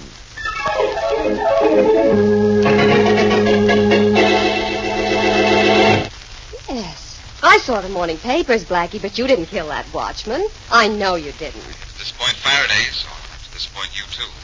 I did kill him, Mary. No. I don't believe it. Now, why would you do such a thing? For that $100,000, Mary, I needed the money. I didn't want to kill the watchman, but Blackie, this is no time to joke. This is no time to do anything but worry about zigging when Faraday's men are zagging. I think the whole police force is out looking for me. Blackie, I just won't believe Look, it. Mary, I wouldn't have run out on Faraday if he didn't have the goods on me. There were moving pictures practically showing me killing that watchman. Don't the papers say that? Well, yes, but I don't believe any of it. Oh, Blackie, I don't understand any of this. You will someday. So long, Mary. Only if you were a smart girl, you'd see that this was goodbye. Blackie!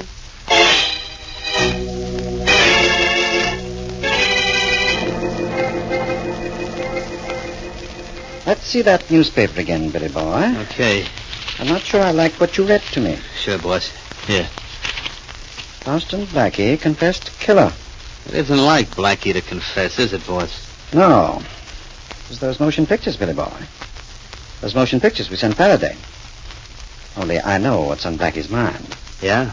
He knew he was being framed, and he wants to find out who framed him. So he gets the whole police force looking for him? Yeah. That don't sound smart. It's true to form, though. Blackie's form. Well? He wants us to think he's really on the wrong side of the law, so we'll take him in with us. But we're going to fool him, Billy boy. We're just not going to let him find us, huh? We're going to find him. But, boss, that's just what he wants us to do. Yes, I know. That's what he wants us to do. He wants to get to us, get in with us, double-cross us, and then straighten things out with his friend Faraday. Well, Faraday's no fool, boss. I told you in the beginning he'd know that the movies of Blackie were faked. I'm sure he thought they were. But now Blackie is saying they were legitimate, so the police will be after him, and his story to us will sound real. But I'm not stopping with the pictures, Billy boy. Oh, no? Blackie's troubles are just beginning. What do you mean? Blackie can explain the motion pictures after he finds us and turns us over to the police. We're going to fool him.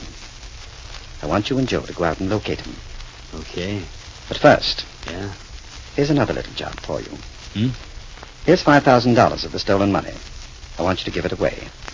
Give away $5,000? Are you nuts? What for? Insurance, Billy boy. Our insurance.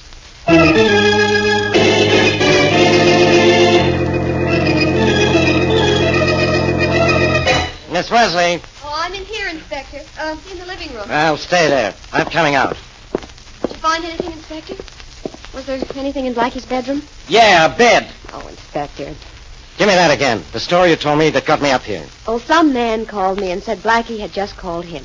And I was to come up here and get some money Blackie had left. And you called me, and I've searched this apartment and I can find nothing, which is what I expected. Miss Wesley, are you in this thing with Blackie? Inspector, I wish I were. Maybe then I could help him. I'll help him. I'll have him go to jail if I ever find him. To think I let him walk out of my office. Sometimes I... Hey, Inspector, look out. I am looking out. I tripped over this rug. Oh, Why do people always leave rugs in the middle of the room? Hey, wait a minute. Look what I tripped over. Yeah, that bulge in the This rug. bulge in the rug. I've got an idea what it is. It's something under the rug, isn't it? Yeah, you're as much of a genius as Blackie. Well, look what I've got here. What is it? Just what I thought it would be. An envelope containing part of the money stolen from that warehouse. The warehouse bands are still around it. Well, whoever's framing Blackie is certainly not sparing the expenses. There must be $5,000 in here. You're sure Blackie's being framed, aren't you? Of course I'm sure of it. You know he's being framed, too. Oh, I hope he is. Oh, come on now, Miss Wesley. It was Blackie who sent the message for you to come up here and get the money, wasn't it? Well... Yeah, he's playing a game with me, so I'll get sore and he can tell a good story to the crooks who killed that watchman, get in with them, and grab them all. Well, Inspector, I don't know what this is all about. Well, I do. The real thief called you after planting the money here. Blackie doesn't leave evidence lying around like this. You've heard from Blackie, haven't you? Yes, I have. I thought so. And he told you the truth, too, didn't he? He's claiming he's guilty so he can trap the gang that really is. Inspector, if you must know the truth, Blackie told me he really did steal that money and kill that man. What? I know what you're thinking. Usually he'd tell me the truth to keep me from worrying, but this time the truth was that he's really guilty. Well, those motion pictures were real. I guess they were. And Blackie was fool enough to hide some of the loot here in this apartment. Yeah. Oh, I wish you hadn't told me what Blackie admitted to you, Miss Wesley. I wish you hadn't asked. So do I. Because if this were a gag, Blackie would let you in on it. It isn't a gag. I'm convinced now that it isn't. You know what that means, Miss Wesley? What? It means Blackie is a killer. When the force goes after a killer, the orders are shoot to kill. The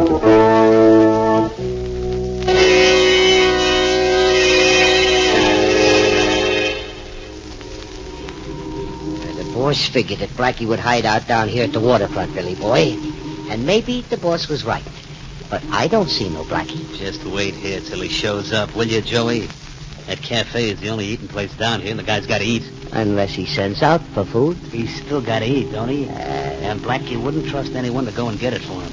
He'd rather go out where he has a chance of scramming if anybody recognizes him. Give a lot to know what this thing is all about. Especially why the boss wants Blackie so bad. Who knows? I don't, for one. I think... Hey, I see him, Joe. That's Blackie now. Heading toward that cafe. Stick here, I'll go get him. I better go with you. Don't bother, I got company. My gun. Keep the engine running. Okay. If you need any help, yell. If I need help, I won't be able to yell. Hey, you. Yeah? Wait a minute. You mean me? That's right. Hiya, Blackie. Oh, you know me, huh? And so does almost every cop in town. You're in trouble, Mac. So maybe you better come along with me. To see the boss? Yeah. Okay, swell. This is the car right here. The one with the door open and waiting? Yeah, open and waiting for you. Here he is, Joe. Hiya, Blackie. Hello, Joe. Glad you boys found me before the cops did. Yeah, I'll bet. In the middle, Blackie. Okay. Well, protection on both sides, huh? That's right. Here we go. Okay, Joe, we got him, so let's get going. Straight to the river.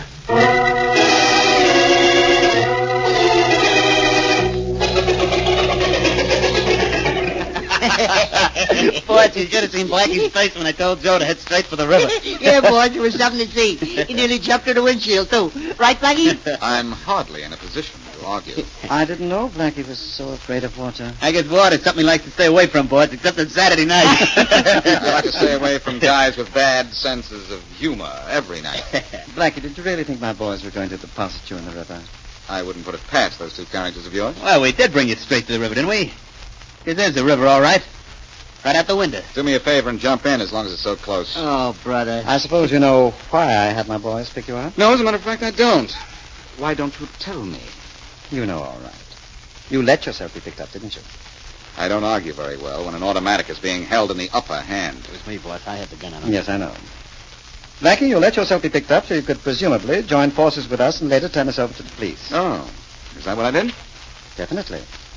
Quite an idea it was, too. Only not at all worthy of you. Very corny. You could explain the films as a frame, I suppose. But you'll have a much tougher time than that. Oh, I will, will I? Yes, you see, you're also going to have to explain about some of the money that was stolen from the warehouse. If I'm not mistaken, the police have that by now. So they'll think you robbed the warehouse and killed that watchman. So, you're going to commit suicide. Nobody's going to believe I'd do that, my friend. I didn't believe they would at first, but now I'm sure they will.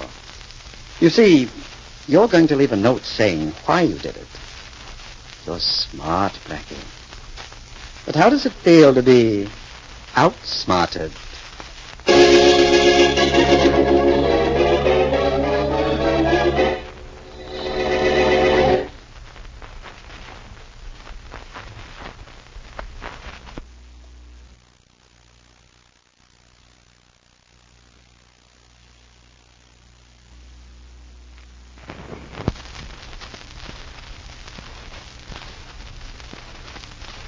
And now back to Boston Blackie.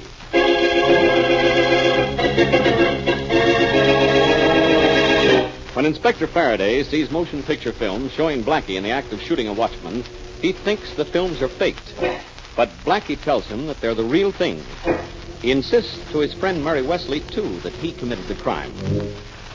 While the police are looking for Blackie, the real killers pick Blackie up and take him to the boss. Knowing that Blackie's actions are part of a plot to break up the gang, the boss says that the police will be convinced of Blackie's guilt when Blackie is found dead. An obvious suicide. As we return to our story, Billy, one of the boss's henchmen, is standing over Blackie, whom he is forcing to write a suicide note. You got that last line written just the way I told you, Blackie? Just the way you told me, Billy. Now put that gun away. Oh, sure. I can hardly wait. Sign the note, Blackie. Okay. Uh-oh. What's the matter? Can't you sign your name? Not without ink. This fountain pen's dry. Here's a bottle of ink. Dip the pen in it and sign your name to that note. I might as well fill your pen while I'm at it, Billy. I don't like to use it and then return it to you empty. That's impolite. Okay, fill it up if you want to. Hey, Billy boy. Yeah, Joe? You want me around for anything? I guess not. Well, I'll go to a movie then. After that, I'll go home and wait for you. Good idea. I'll call you if I need you. Okay. Oh, the boss made me get a new hideout. You know where it is? Yeah, 180 Elm Street. Yeah. Hope you like the picture. Oh, I will. It's all about a penitentiary. No place like home, eh, Joan? All right, give me that note, Blackie. Isn't that note signed yet? No, I wanted to get the pen good and full. And look, this bottle fuller's going to give you an eyeful. You blinded me. I can't see, Blackie. You can feel, though. My eyes. You can feel me grabbing your gun, No, can't you? I Billy can't boy, see. you're my boy My now.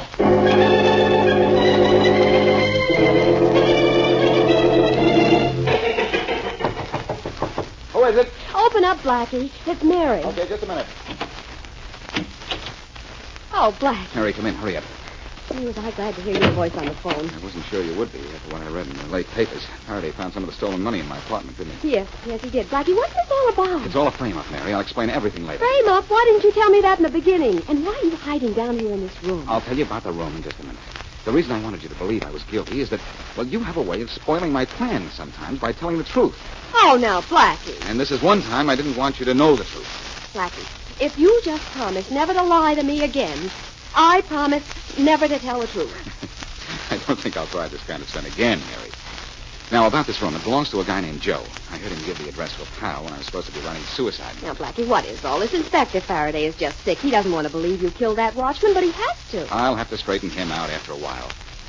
I know who killed that watchman, and who has the stolen money, and where the big boss is, too. Well, then let's go get them. Oh, no. It's doing it the hard way. And if Faraday sends his men after them, a few policemen might be killed. If my hunch is right, I'm going to catch these guys the same way they framed me. Yeah? Uh-oh. The pigeon who lives here is coming home to roost. Well, when he sees you waiting for him, he'll more likely roast. Shh, get back. We may need a elbow room. I mean, best room, don't you?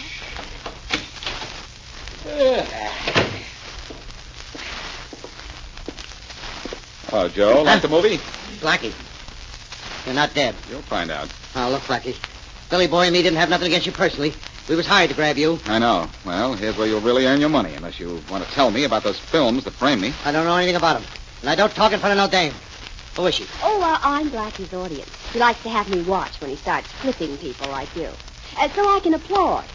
Huh? Why don't you hit him, Blackie? I'm getting bored. Okay, Mary. Oh, wait a minute. Wait a minute, Blackie. Take it easy, will you? Well? I got an envelope in my pocket that tells you what you want to know. I'll get it. No! You didn't think I'd fall for that, did you, Joe? I'll take that envelope right now. A 45. Yes. Well, you'll never be well-dressed if you carry a 45, Joe. It's too big and bulky. He's not saying anything you want to hear, Blackie. He will. Joe, Joey, boy. Stand up. Yeah. Daddy wants to hear you talk, Joey. And talk loud. Yeah. Otherwise, Joey gets a little pushing Oh, around. hold it, will you, Blackie? I'll tell you what you want. Good. Who took those movies of me, supposedly killing a watchman? I did. How and where and when? You ought to know, Blackie. Remember when you got a telephone call tipping you there was going to be a robbery at the warehouse? Yes. Well, that was me who called you, Blackie. The boss wanted you down there because I had a camera all set up to take pictures of you prowling around. So that was the setup, huh? Yeah.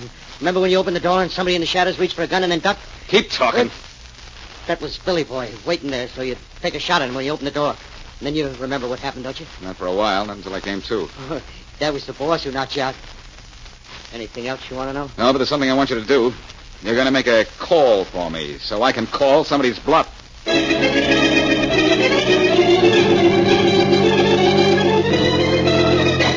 What do we do about Blackie now? I don't know yet, Billy boy.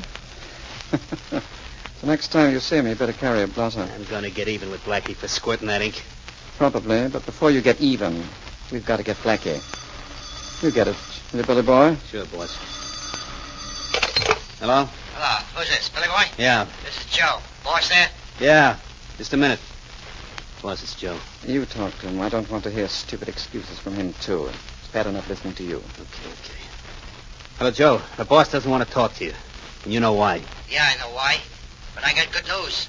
I know where Blackie's hiding out. You do? Where? Backstage in that theater where that new play is opening next week. It's a great place for a guy to hide. But if you went in, you could make a good target out of him. Yeah, sure could. Okay, thanks, Joe. Where are you now? Home. Okay, stay there and I'll talk to the boss. Boss, Joe knows where Blackie's hiding out. He does? In a theater backstage. We could go in there after him, switch on all the lights, and bingo. Be as easy as knocking off a sitting duck. You know what theater? Yeah, sure. I think we'll go down there and see our friend Blackie. He's hiding in the theater, is he? I rather like this. I haven't been to the theater in months.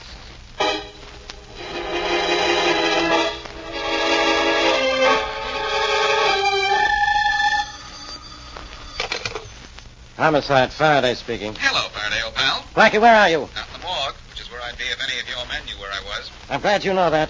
Why don't you give yourself up? You'll be killed if you don't. Faraday, I'm calling just to tell you not to worry about anything. I'll see you in your office in 24 hours. I have to go somewhere right now. Where? To the theater. To the theater.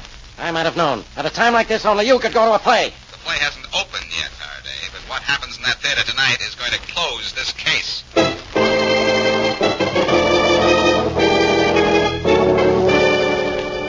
Here's the stage entrance to the theater, Billy boy. Better have your gun ready. Blackie may be waiting for us. It's ready, boss. So am I. Careful now. Probably the darkest. Oh, this is funny. Every light in the place is on. Funny thing for a guy to hide with all the lights on. This isn't right, Billy boy. It's a trap of some kind. Only we're not falling into it. We're getting out of here. I think that's a good idea. Hey, boys. Lights went out. It doesn't make me at all unhappy. Yeah. Those lights were on for a reason. Only somebody gave up on the idea when we started to leave. Now we can look for Blackie. Come on. Boy, it sure is plenty dark in here. Yeah. Where are you, Blackie? Right here. Shoot, boss. I don't think I got him. You didn't. What? Boss, I saw the flash of Blackie's gun. Never mind. Blackie isn't there now. That's right. I'm over here now. Keep moving around. But now I'm over here. Before we find him. Come on. Maybe we better separate, huh? No. Slow now. Slow. It's gotta be slow. Can't see a thing. Ran into something. Just a chair. I walked into a table and something fell off it. What was it, boss? Where till I find it to make sure? Somewhere around here, I know. Yes. Flashlight. Yeah, that's good. Yes, it works. All right, Blackie. This'll help us find you. Look out, the thing. You got the flashlight. All right, come and get me. He's at the back of the stage. Come on. Okay. You go to the left. I'll go to the right. Boss, you got blood. You hurt bad? Not any worse than you're going to be. Okay. Very, very, kill you.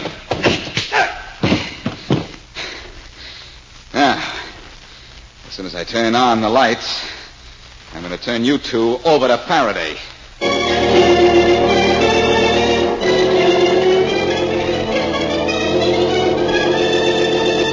Ah, Blackie, you were an idiot not to tell me the truth about those movies in the first place. Look, Faraday, there were a lot of reasons why I didn't. In the first place, I fell for a phony tip when Joe called me to go to the warehouse. I guess that makes me pretty stupid. Oh, you admit it, huh? Yes. And when I get down there, I get knocked out. Now, that makes me even more stupid. If possible. It's possible. But the most important reason was that those guys framed me, and I wanted to handle them myself. Well, did you have to get yourself shot at to get even with them? Hey, what was the idea of the theater, anyway? I was going to make movies of them. That's the way they took movies of me. Only they got wise to the trap when I saw all the lights on. Yeah? So, when I saw they were leaving, I turned the lights out. And when the place was dark, they thought it was safe to come after me. Yeah. Safe, huh? Safe as the receiving end of a shooting gallery. Oh, I was a moving target, Faraday. And a moving target's hard to hit. Yeah. But you have to admit, even if my plan didn't work, I caught the watchman's killers for you. That's nice of you, Blackie. I have a whole police force on my side, but you still think I need you. So help me, Blackie. That's what you always say, Faraday. So help me. So I do.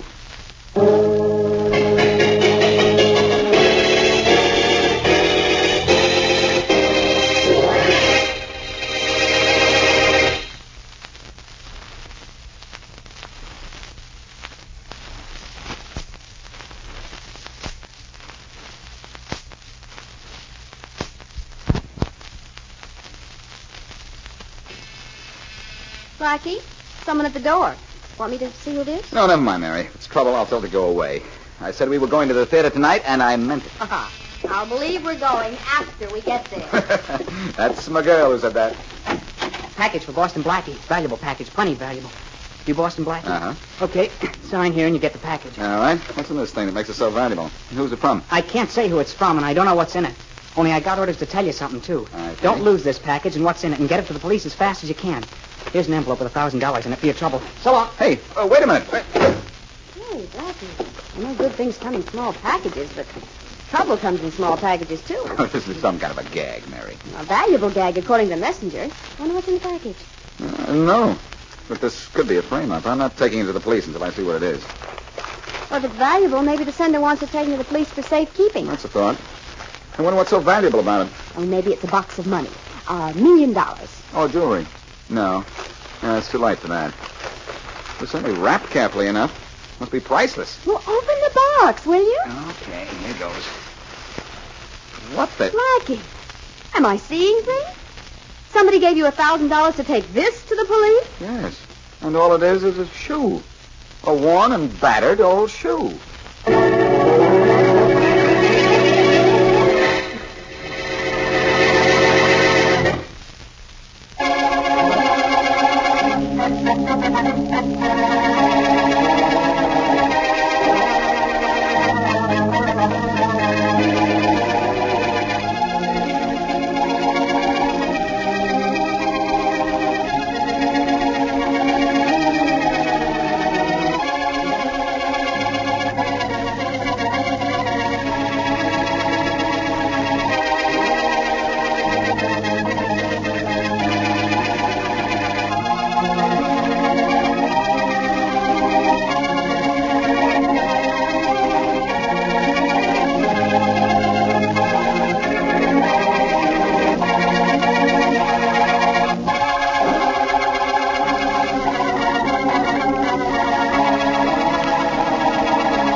Blackie, someone at the door. Want me to see who it is? No, never mind, Mary. If it's trouble, I'll tell her to go away. I said we were going to the theater tonight, and I meant it. Uh-huh. I'll believe we're going after we get there. That's my girl who said that. Package for Boston Blackie. Valuable package. Plenty valuable. You Boston Blackie? Uh-huh. Okay.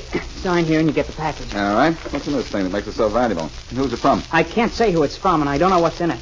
Only I got orders to tell you something, too. Don't lose this package and what's in it, and get it to the police as fast as you can. Here's an envelope with $1,000 in it for your trouble. So long. Hey, wait a minute. Hey, Blackie, I know good things come in small packages, but trouble comes in small packages, too. This is some kind of a gag, Mary. A valuable gag, according to messengers. Wonder what's in the package. I don't know. But this could be a frame-up. I'm not taking it to the police until I see what it is. Well, if it's valuable, maybe the sender wants it taken to the police for safekeeping. That's a thought. I wonder what's so valuable about it. Oh, maybe it's a box of money. $1 million. Oh, jewelry. No. It's too light for that. It was certainly wrapped carefully enough. Must be priceless. Well, open the box, will you? Okay, here goes. What the... Blackie, am I seeing things? Somebody gave you $1,000 to take this to the police? Yes. And all it is a shoe. A worn and battered old shoe.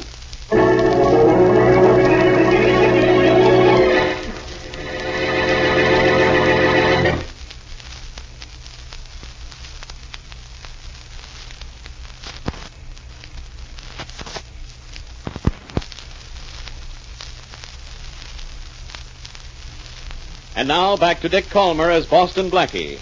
Enemy to those who make him an enemy. Friend to those who have no friend.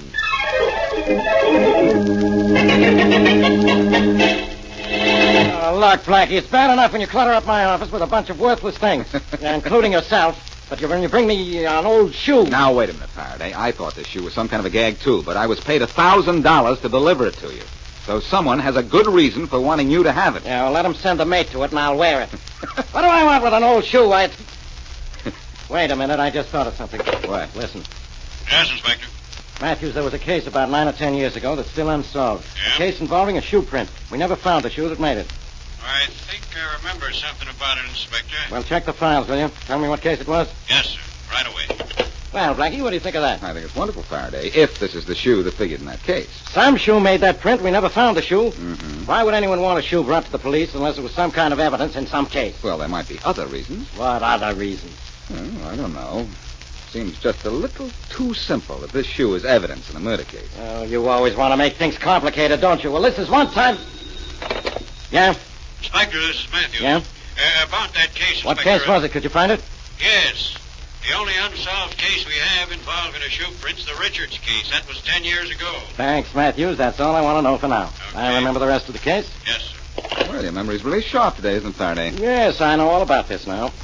The person who sent the shoe to you knows that it's evidence and doesn't want to be mixed up in it, which is also the reason it was delivered to you and not directly to me. We still have the plaster impression of that shoe print. Well, take the shoe and see if it matches the print. Now, by the way, who was the chief suspect in the Richards murder? Don't tell me what to do. Tut, tut, tut. The chief suspect was Eddie Maley. He was a punk at that time, but he's an East Side big shot now. Eddie Maley, huh? That's right. Well, while you have a little conference with your footprint experts, I think I'll go down and have a little talk with Eddie Maley.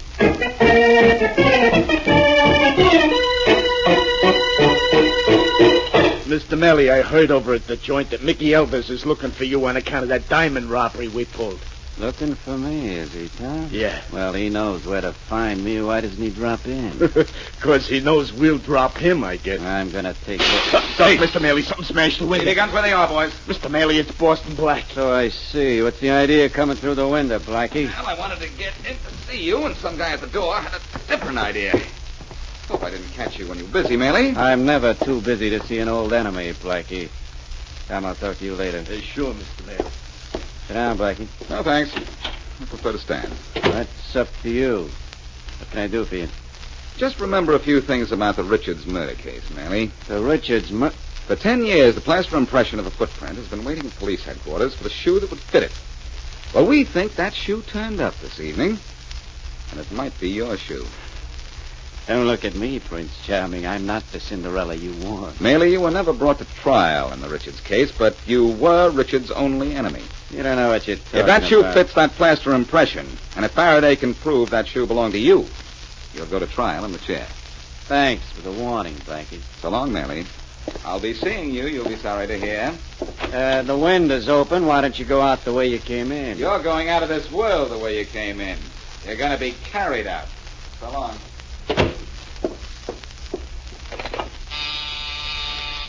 Yeah, Mr. Merely. Blackie just left my office. You want us to muss him up as he gets to the front door, huh? No, let him go. But send Dan down to the airlines office right away and get me a ticket to Mexico on the first flight out.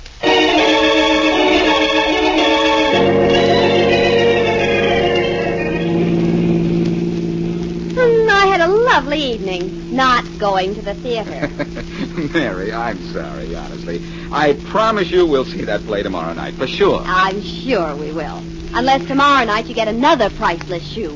The case of the priceless shoe is just about over, Mary. Huh? If Faraday was able to trace its owner, and if it fits a certain plaster impression, I'm going to run in and see him for a minute, get the good news. Well, I'll wait in the car if you don't mind. Okay.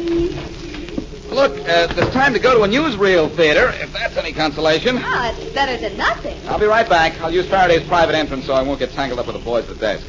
Don't whistle at any characters while I'm gone. Any objections if I just whistle back?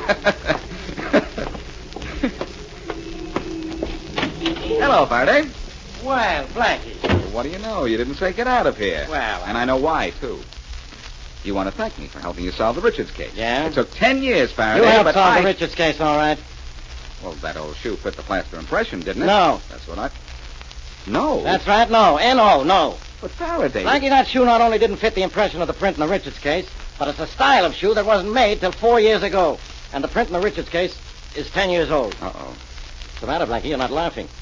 That old shoe gave our theory a good swift kick. Yeah, Faraday, you have a right to be wrong, but I know you aren't this time. Well, we'll have to forget about the Richards case and think of something else. Somebody sent me that shoe for a reason, you know that. Brilliant. Positively brilliant logic, Blackie. I know. That messenger had strict orders to deliver that shoe directly to me, but he was told that he was carrying something valuable. And I believe it, too. Here, take your old shoe and get out of here, will you? All right, Faraday. But I'll be back with it. Never mind. And if I can find the messenger who brought it to me, I'll be back with proof that it's valuable, too.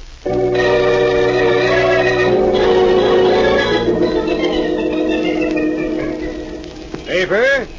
Paper? Who'll buy a paper from an old man? Oh, Miss Brown. Yes? You never fail to get a paper from me, do you? Haven't missed in years.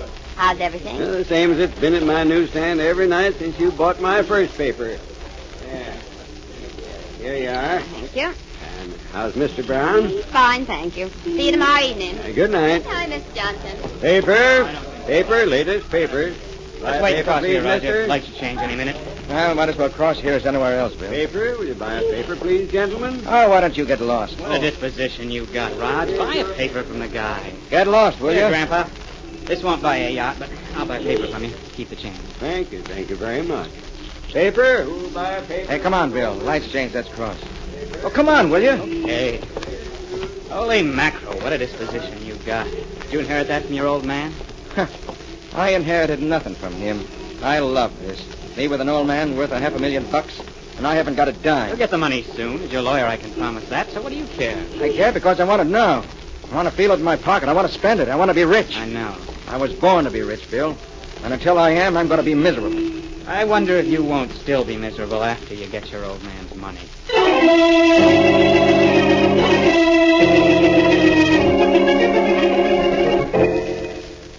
Oh, yes, Blackie. We have a messenger who answers to that description. Well, I'd like to see him if he's here. Just a minute. I'll get him. Oh, Blackie, I hope he's the one. We've been to almost every messenger service in town. We just our luck the guy who delivered that shoe wasn't from a messenger service at all. Will you come in a minute? Come, Crap.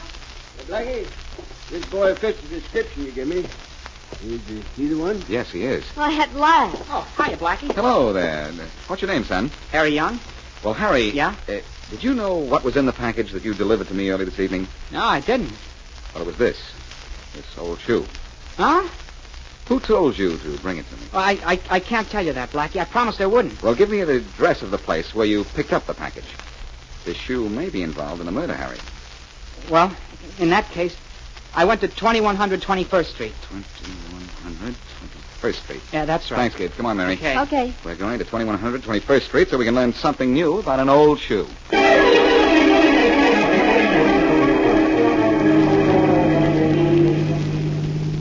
I love the way we went to the newsreel theater, Blackie. Oh, Mary, I know one that's open till 4 in the morning. Uh-huh.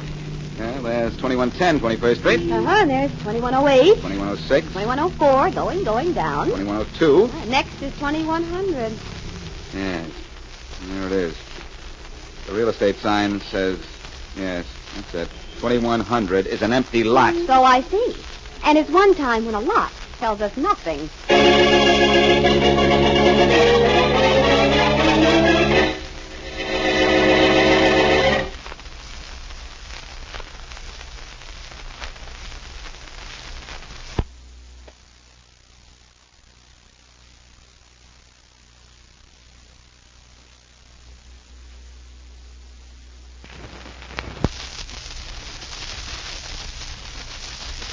Now back to Boston Blackie.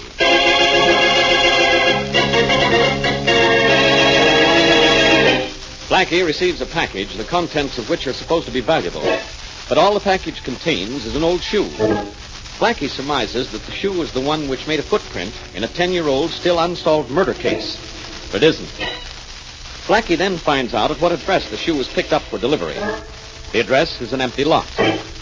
As we return to our story, it is the next day. An old man is selling papers at his street corner newsstand.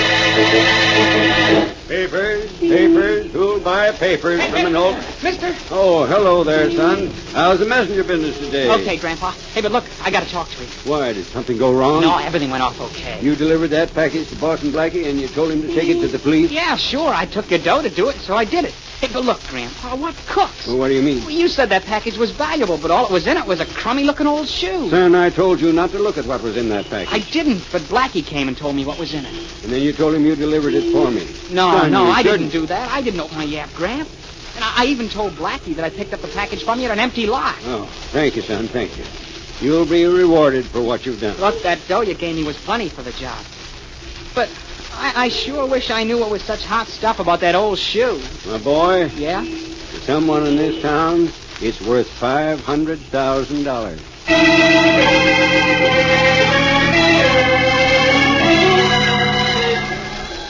Plane leaving at gate 11 for Washington, Dallas, and Mexico City. Plane leaving at gate 11 for Washington, Hello Dallas, there. You speaking to me? You don't mind? Well, maybe I do. Well, maybe you better not. Going somewhere, Maley? How'd you know my name? I make it my business to know the names of guys like you. And the faces, too. My card. Well, a badge, huh? Williams is the name, Maley. Deputy Inspector Williams.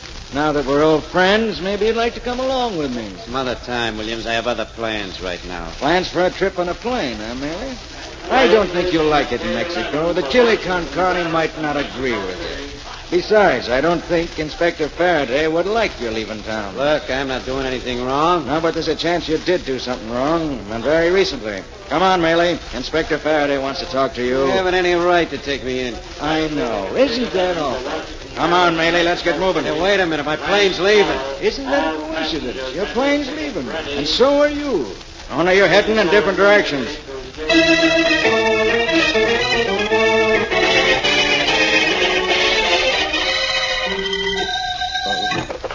Homicide, Faraday speaking. Inspector Faraday, this is Deputy Inspector Williams at the airport. Yes, Williams. Guess who was down here getting ready to board the plane for Mexico? Oh, a Mexican? A guy we don't like here and they won't like in Mexico. Eddie Maley.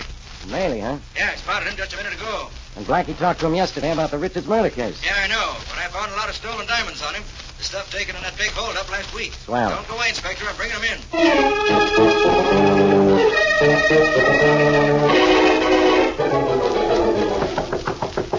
Roger. There's someone at the door. All right, you answer it, will you, Bill? How lazy can a guy get? All right, I'll answer. Yeah? Hi, Mac. I'm a reporter from the Star-Journal. I'd like to talk to Roger Hollister. Okay, come in. Roger, it's a reporter to talk to you. You talk to him, Bill. You're my lawyer. Well, I'd like to talk to you, Mr. Hollister. What about? About the money you're coming into next week. I understand it's quite a lot and that you're getting married, too. Beat it, will you? I hate reporters. Roger, what's the matter with you? It won't do you any harm to talk to him. Look, you talk to him if you want to, Bill. I'm going to read a book. Hey, what's the matter with that kid? Nothing. He's just his usual disagreeable self. Well, look, maybe you'll tell me what I want to know. Maybe. Young Hollister gets his dad's dough next week, right? Yeah, a week from today. I understand nobody knows whether old Hollister is dead or alive. No one knows for sure. He just left home for his office one morning and was never heard from or seen again. Mm-hmm. Neither he nor his body have ever turned up anywhere. But it'll be 7 years to the day next Wednesday, huh? That's right. And at the end of 7 years, old Hollister is legally dead, and young Hollister goes from rags to riches. And from bachelorhood to married life. Some break for the dame he's marrying. Young Hollister inherits, huh? Quite a hunk of dough it is, too. Yeah, Roger's the only living heir. His mother was killed in an auto accident 2 years ago. And neither she nor the son could touch a cent of the old guy's money all the years he's been missing. Not a dime of it. But next week, Roger gets it all. Well, some guys get all the breaks. Yeah, I know. But why is it, friend, that it's generally the wrong guys?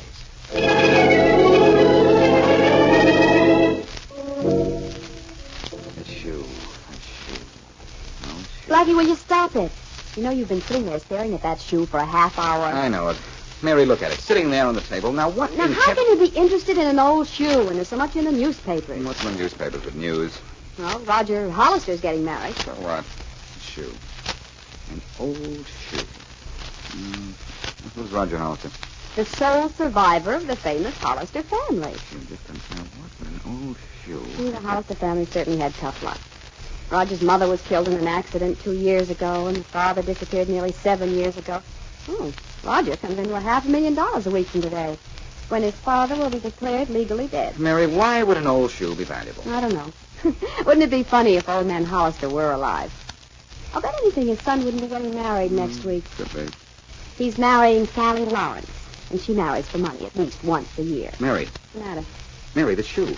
The shoe, I think I've got it. I'll say you've got it. You can have it. Mary, it's impossible. It just can't be true. I don't worry, Blackie. I know it can't be true, but it is. All I can say is, if it is, I know why that shoe was sent to me, what it means, and how that one shoe is going to walk right down the aisle and break up a wedding.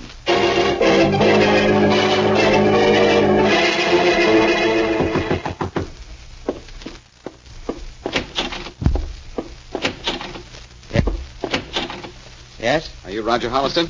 So what if I am? So you're just the guy I want to see. Hey, nobody invited you in. I took the invitation for granted. I'm Boston Blackie. Boston Blackie, huh? What do you want with me? Not much. From what I hear of you, you're not worth much. But you will be a week from today. Does this shoe look familiar to you? No. Should it? No, not especially. But would you say it was the size shoe your father wore? How should I know? I haven't seen my old man for almost 7 years. And you've really missed him, haven't you? Look, what did you come up here for? To insult me? No, but now that you mention it, certainly isn't a bad idea. That is, if it's possible to insult someone like you. Tell you what is possible. You're going to be thrown out of here on your ear. Which ear? I'm particular about which one I land on. This ear. No. Right here, wrong here. No. Right here, wrong here. No. Right here, wrong here. No. Right here, wrong.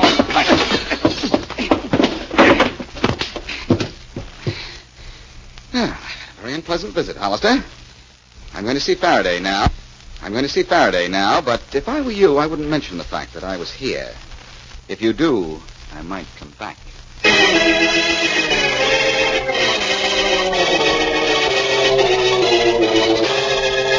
Well, Faraday, whose fingerprints were on the old shoe? You only brought it back an hour ago. What do you think? We have nothing else to do but check it for you? No, but I think you did. We did. Your fingerprints were on it. And yours. Uh-huh. And the lab technician. Uh-huh. And another print, too. How fresh is that other print? Very.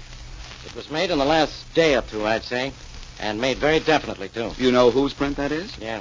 We have a duplicate in our non-criminal file. Naturally. But I hate to tell you whose it was. You won't believe me. I'll tell you whose it was. Go ahead. Whose? It was Martin Hollister's. What? The man missing for so long. Just give me an envelope and a piece of paper, lend me a policeman, and I'll find him for you, too.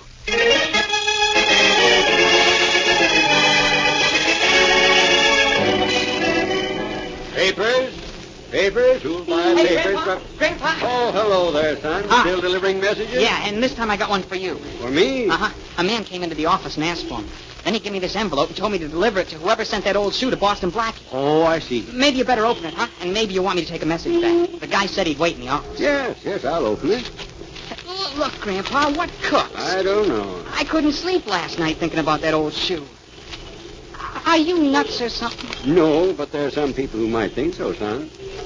What? Look, there's no message in this envelope. What? It's a piece of blank paper. Maybe I should have written your greeting, Who's Grandpa. Blackie! Thanks for making it easy for me to follow you, Harry. And if you want to know who gave you that envelope to deliver, it was a policeman I borrowed from Faraday. Blackie, I didn't want anyone to find me, but you know who I am, don't you? Yes, I do. You're Martin Hollister. What? Yes, I am. I'm glad to know you're alive, which is a sentiment that I don't think will be shared by your son.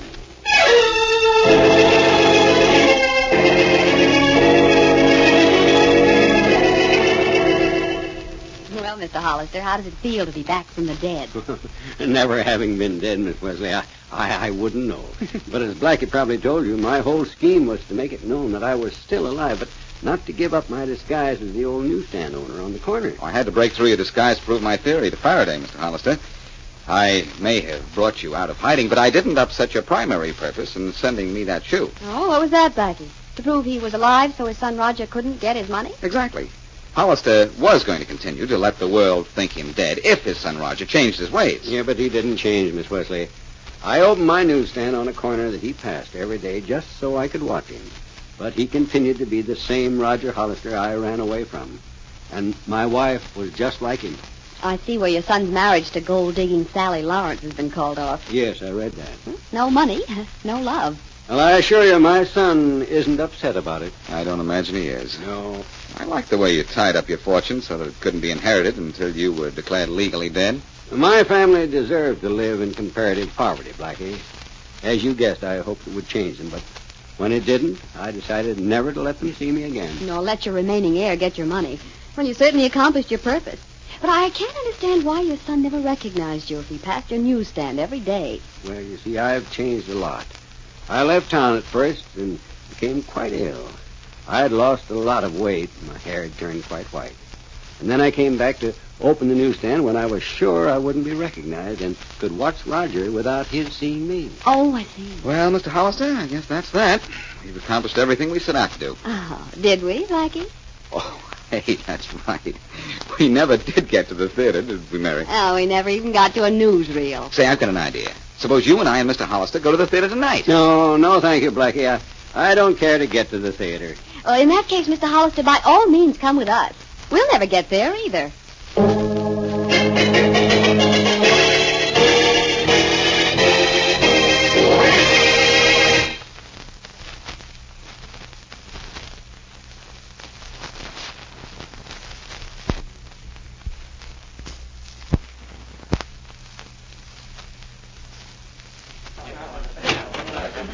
Gentlemen, Mr. Jeffers. Be seated, gentlemen. Be seated. The entire board is here, Mr. Jeffers, except Williams of the credit department. And why is he not here, Mr. Wilson? His wife's sick, sir. But his reports are ready. I've brought them for him. Oh, thank you, Mr. Wilson. We'll get to the credit reports in just a minute. Gentlemen, this is a sales meeting, and the purpose of this meeting is sales. And what creates sales, Mr. Wilson? A satisfied client and a client who is able to pay the price we ask. A satisfied client represents a sale already made, Mr. Wilson. To sell a product, the maker of that commodity must first create a demand for his product, and then deliver to the satisfaction of his customer. But, Mr. Jeffers, so far the market's been small. Our prospects are limited. We sell an expensive item, Mr. Weatherby, but market research will reveal to us a larger demand for our product than you realize. So to make more sales, we must investigate the market more thoroughly. We're in business for profit, and we need a greater turnover. We mustn't forget the risks, though, Mr. Jeffers. Yes, we must give great consideration to credit risk, Mr. Wilson. And the percentage of profit must outweigh the percentage of risk. And where does our greatest risk lie? With, our clients? Exactly right, Mr. Weatherby. Therefore, the character, the reliability, the motives, and the credit rating of our prospective clients must be given careful scrutiny. Because we must remember, gentlemen, that the commodity we sell is murder.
Gentlemen, Mr. Jeffers. Be seated, gentlemen. Be seated. The entire board is here, Mr. Jeffers, except Williams of the credit department. And why is he not here, Mr. Wilson? His wife is sick, sir, but his reports are ready. I've brought them for him. Oh, thank you, Mr. Wilson. We'll get to the credit reports in just a minute. Gentlemen, this is a sales meeting, and the purpose of this meeting is sales. And what creates sales, Mr. Wilson? A satisfied client and a client who is able to pay the price we ask. A satisfied client represents a sale already made, Mr. Wilson. To sell a product, the maker of that commodity must first create a demand for his product and then deliver to the satisfaction of his customer. But, Mr. Jeffers, so far the market's been small. Our prospects are limited. We sell an expensive item, Mr. Weatherby, but market research will reveal to us a larger demand for our product than you realize. So to make more sales, we must investigate the market more thoroughly. We're in business for profit, and we need a greater turnover. We mustn't forget the risks, though, Mr. Jeffers. Yes, we must give great consideration to credit risk, Mr. Wilson. And the percentage of profit must outweigh the percentage of risk. And where does our greatest risk lie? With, our clients? Exactly right, Mr. Weatherby. Therefore, the character, the reliability, the motives, and the credit rating of our prospective clients must be given careful scrutiny. Because we must remember, gentlemen, that the commodity we sell is murder.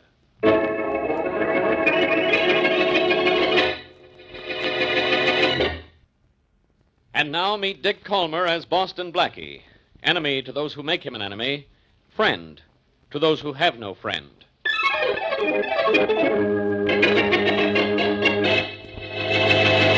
What's the matter, Blackie? Nothing to do? Plenty to do, Mary. Only I don't have any of the details. Maybe I'd feel better if I knew what you're talking about. It's just this. I've had at least 3 tips during the past week that a new murder gang is working in this town, and Faraday hasn't told me a thing about them, nor has there been anything in the papers. Maybe the gang hasn't started operations yet. That's not the way I heard it. I'm more puzzled by the fact that Faraday's keeping quiet than I ever was on any case I've worked. Have you tried seeing the good inspector? Much as I'd rather you didn't. I've tried phoning him, but he won't answer once he finds out who's calling. And my trick voices don't work with Faraday. He's too smart. Oh, the inspector would give an awful lot to hear you say those words. One of the reasons they're so valuable is that I'll never say them to him. But I'm still puzzled about this situation. You could be just as puzzled at dinner, and I'd like it better on account of I'm hungry. Your appetite and your figure are the greatest contradictions I've ever seen. I keep then worrying about you. In that case, and rather than have you put on any weight, I think I'd better go down to headquarters and see Faraday. The police are selling tickets for some children's benefit, and I haven't bought any yet, so I might as well get them from a pal. There's nothing I can say to stop you from going, Blackie. You want to keep thin, don't you, Mary? Oh, I see what you mean. Goodbye, Blackie.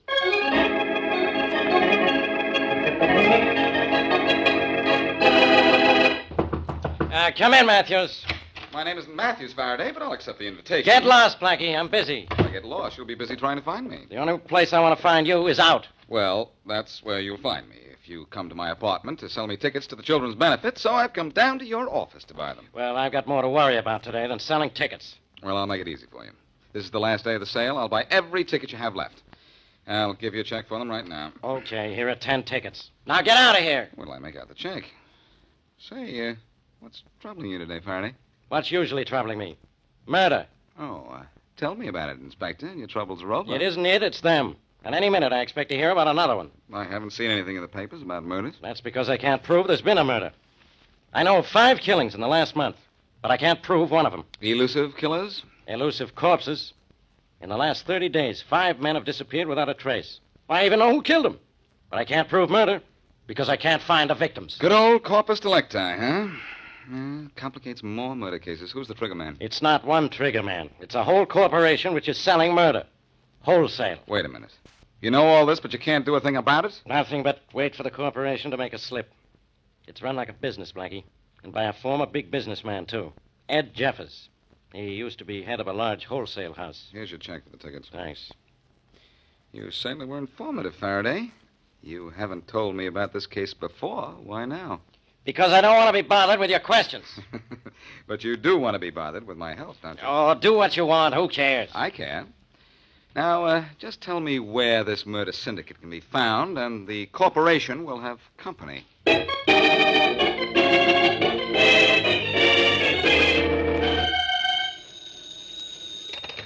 Hello. Mr. Jeffers, please. Speaking. Mr. Jeffers, this is Weatherby. Oh, yes, Weatherby. I've been waiting to hear from you. Did you close the deal with Harry Brown? Yes, sir. I just took care of it. Fine, fine. You fulfilled every clause in the contract? Yes, sir. You can tell Mr. Brown everything's been taken care of. I'll be happy to. I have another prospect for you, Weatherby. It's Robert Ingalls of 11 Elm Road. But I must warn you to exercise the usual extreme caution. Investigate the prospective client's background thoroughly. Don't worry, Mr. Jeffers. I know how to handle these things. I have the greatest confidence in you, Weatherby. Goodbye. Goodbye. Oh, Wilson. Yes, Mr. Jeffers? There's a gentleman in the outer office waiting to see me. Will you send him in? Yes, sir. Thank you. Come in. Mr. Jeffers? Yes, come in. Thank you. My name is Jones, Mr. Jeffers. John J. Jones. Now, sit down. Thank you. I'll come right to the point. I need your services. My services? I don't understand. I happen to know what you sell, Mr. Jeffers, and it isn't what the name of your company implies. I don't know whatever gave you that idea, Mr. Jones. We import some of the finest woolens in America. Oh, then maybe I do have the wrong place. You have the wrong name, Mr. Boston Blackie. My face is familiar. And your tactics, Blackie. Now, what can I do for you? Nothing, I suppose. What you can do for me isn't important. If I were you, I'd worry about what I'm going to do to you.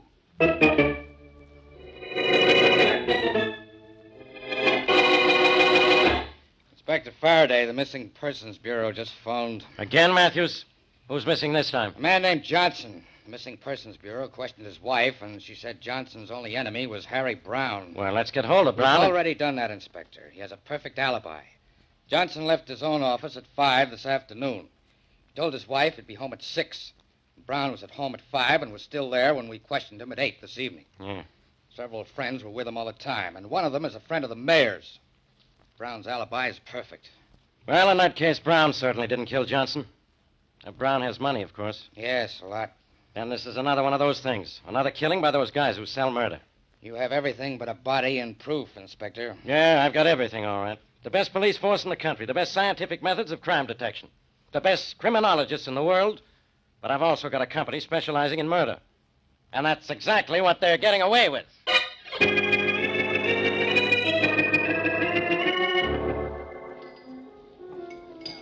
Oh, hello, Mary. I'm sorry I'm late. Have you ordered dinner? No, I've been waiting for you. I expect you to be late when you're working on a case. How do you know I'm working on a case? Your face has a puzzled look. I know. Any of the pieces missing? None of the important ones, I don't think. Let me see. One nose, 2 eyes. No, you're all there, Blackie. That's not Faraday's opinion, believe me. I just called the inspector and found there's been another killing. That makes 6, and the police can't even find one of the bodies. How can you say there's been a murder when there isn't even a body? I can't. But Faraday's so certain the missing men have been killed, I've gone along with the murder theory, too. Oh? Faraday even knows of the corporation that has killers for hire. Huh? It sounded just like you said something about a corporation that sells murder. It's not funny, Mary. I went up to see the president of the company this afternoon, and I think Faraday's right. Oh, Blackie, it's too fantastic to believe. Oh, by the way, I almost forgot. John Gardner phoned your apartment looking for you. Gardner? What did that weak sister want? Well, he said something about socking you on sight. That's the best news I've had all day. What? He's suffering from a bad case of too much money and too little feeling for his fellow man. He's putting pressure on a little shopkeeper I know, and I've warned him to lay off. Oh, that's my Blackie. Always helping somebody else out and getting himself in trouble. Oh, Gardner's no trouble, Mary. I can handle 3 like him as an appetizer. Well, if you can, you'd better begin now. He must have followed me here because he's heading for this table right now. Oh? So I found you, have I, Blackie? So it seems. Go away, Gardner. I'm going to have my dinner. You won't have any teeth to eat it with after I get through with you. You're kidding, of course. Get up from that table and see if I am. Don't do it, Blackie, please. Hiding behind your girlfriend, are you? Well, that's what I thought. They call you Boston Blackie, but you're a little yellow. Excuse me, Mary. Blackie? What were you saying, Gardner? I was saying I'm going to knock your teeth in. Right now. Yeah. My teeth seem to be still there. I wonder if your chin will be in a second. Hey, watch it. Get up, Gardner. Get up and get out of here. All right, Blackie. Only I won't forget this. And believe me, I'll see to it that you never do either.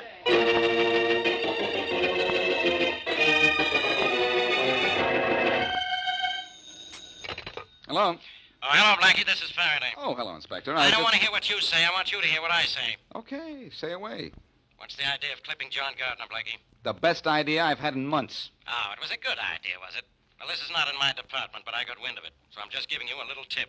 You just slugged your way into a good case of assault. You don't say. Gardner just filed a complaint against you. Well, that's not the only complaint he has against me, but this is the first one he's ever had nerve enough to file. I don't know anything about that.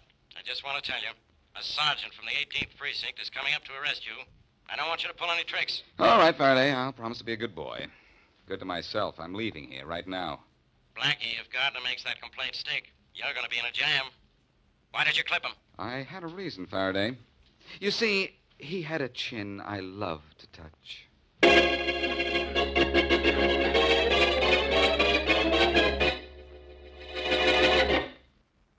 And now back to Boston Blackie.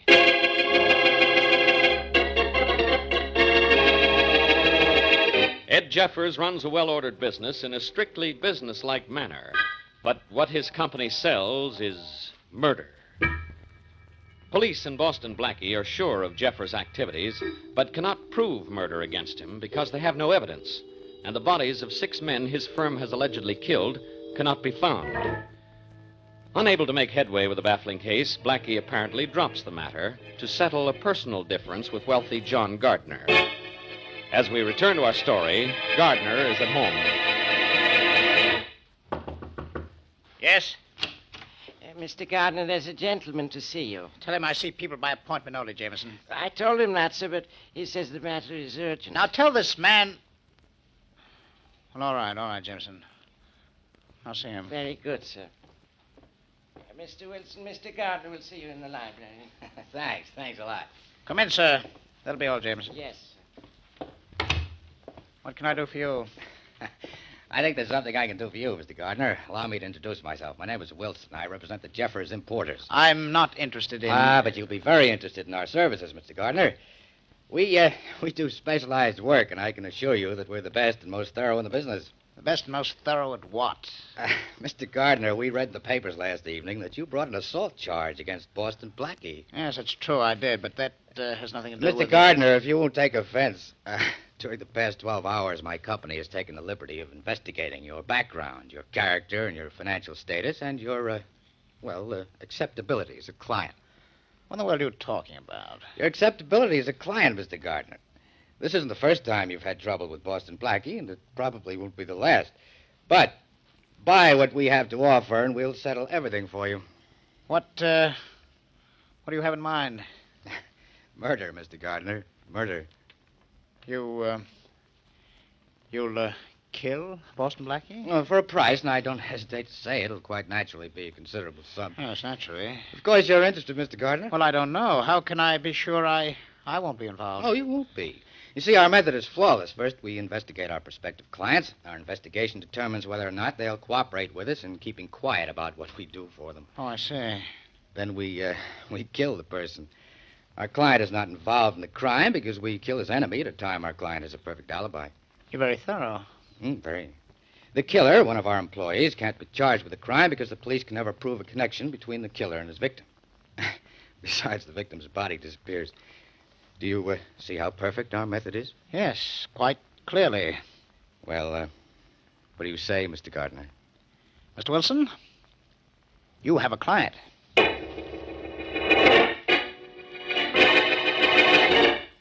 I got Gardner, Mr. Jeffers. Here's the money. He paid the entire amount in advance. You're a good salesman, Mr. Wilson. Well, Weatherby, we have another account for you to service. What do I call kill this time? Boston Blackie. Blackie, huh? Well, I hope we got a good price. Make the job as good as the price, and we'll all be satisfied. Well, it'll be just as good as all the others. Maybe better. Where does Blackie live? At 6 Sunset Park, apartment 9A. Sam here will give you all the data you need on Blackie, the layout of his apartment, his habits, and so on, the usual material. Within 24 hours, the terms of our contract with Mr. Gardner must be and will be fulfilled.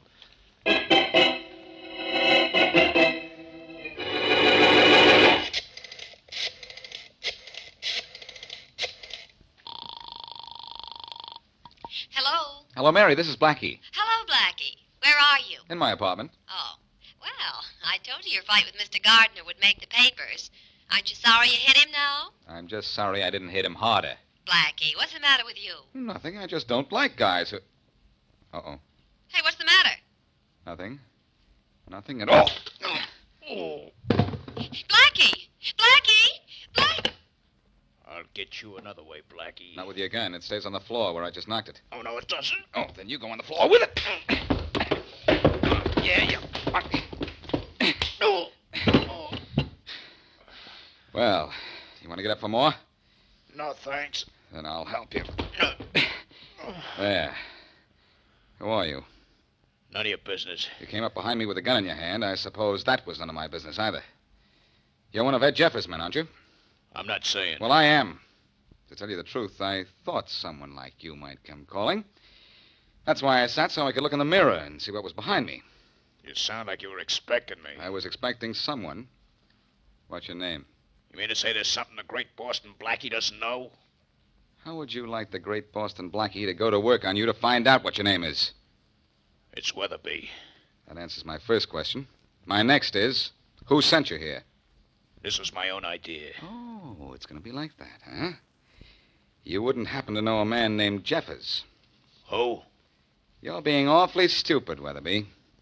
But then you were pretty stupid to think that you could keep getting away with what you and your boss were doing. Let's get down to police headquarters. Maybe Faraday can think of a way to improve your memory.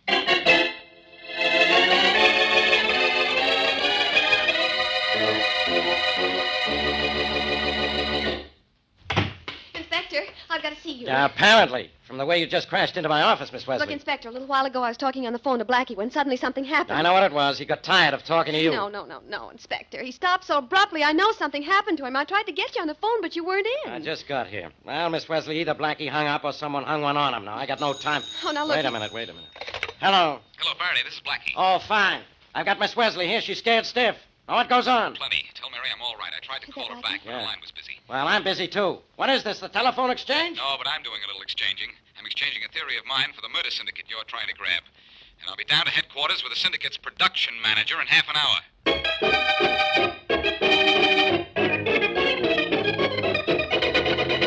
Here he is, Faraday. His name is Weatherby, and he's one of the syndicate's killers. How many men have you killed for Jeffers, Weatherby? 2, 3, 4? I'll handle him, Blackie. Sure, when I'm through. Weatherby, you were hired by Gardner to get me, weren't you? Come on, talk. Talking bores me. Weatherby, I'm going to give you two... It's no use, Faraday. We're going to have to find a way to make him talk. I know a way. Only regulations won't let me use it. How did you grab him, Blackie? He sneaked up on me while I was on the telephone in my apartment. That is, he thought he was sneaking up on me. But you just happened to see him in the mirror, huh? I was looking in the mirror, just waiting for him. And the minute he got close enough, I clipped him with the telephone. Great, so we got him. So what do we have? Nothing. You're not very complimentary, Inspector. Come out in this other room a minute, Faraday. I have one more idea. Yeah. Well, if it works as well as your others, I hope it's your last idea for 20 years. Things are really working out better than you think. You almost get yourself killed and you say things are working out? Yes, Faraday. I'll tell you a little secret. Go ahead. I'm sure Jeffers plans to try to kill me. And I plan to stop him. The plan of one of us is going to work.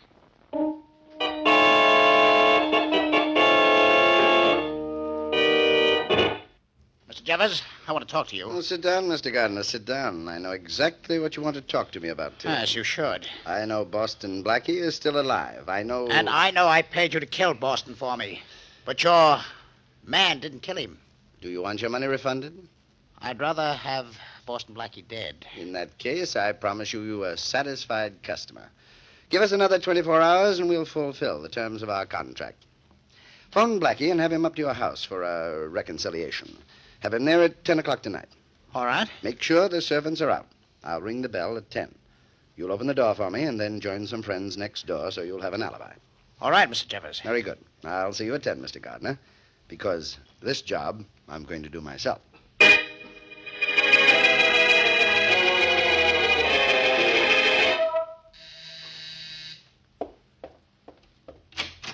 Well, you're right on time, Mr. Jeffers, and you are doing this job yourself. I promised I would, Mr. Gardner. Is Blackie here?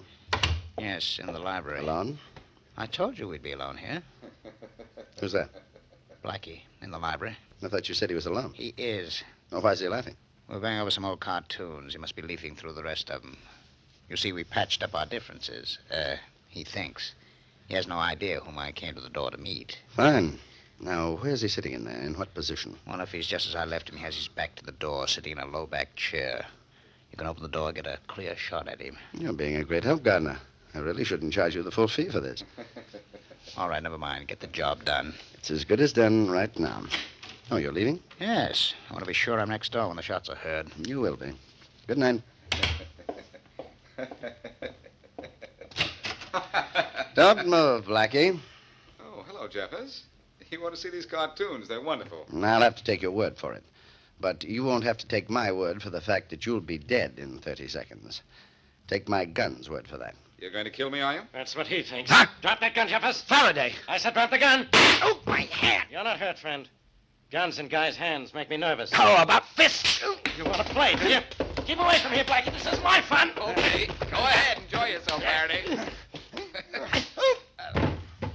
Hey, you handle your hands pretty well, boy. Nice going. Thanks. Well, we've got enough on this guy now to hang him. Providing we can get Gardner to talk. Where is he? He's supposed to be right outside the door. Oh, Gardner. Right here, Blackie. Well, apparently our plan worked. That's the president of the murder syndicate lying there on the floor. Yeah, and we've got enough on him to hang him now. Thanks for your help, Gardner. Oh, that's perfectly all right. But the next time you and I stage a fist fight like we did in the restaurant, take it easy, will you, Blackie? My jaw still hurts. Well, I had to make that punch good. I had to hit you hard enough to knock out a gang of killers.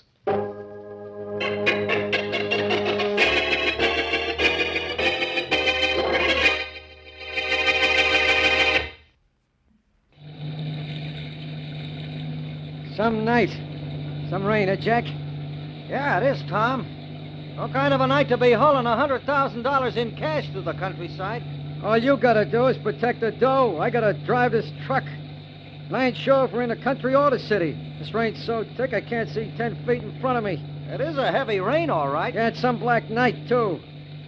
If it wasn't for that white line in the middle of the road, I'd have to pull up and wait for the rain to quit. Oh, I guess there's no danger of running off the road as long as you can see that line, Tom. No, but it's the only thing keeping us on the road. Well, let's step on it, huh? We'll get where we're going faster. Jack. Nothing doing. The road's too slick. There's no telling who we'll meet around the next bend. There's nobody on this road on a night like this, Tom. Anyhow, this isn't the main highway. It's just the truck route. Truck route, yeah. If I was hauling anything but a load of cash, I wouldn't have to drive on a night like this. I'd be able to... Uh-oh. There's a turn up ahead. Boy, I'd have sure kept going straight if it wasn't for that white line. Boy, will I be glad when I get this... Tom, look out! We're off the road. You're heading for those big trees. Jump, Jack! Jump! I'm jumping!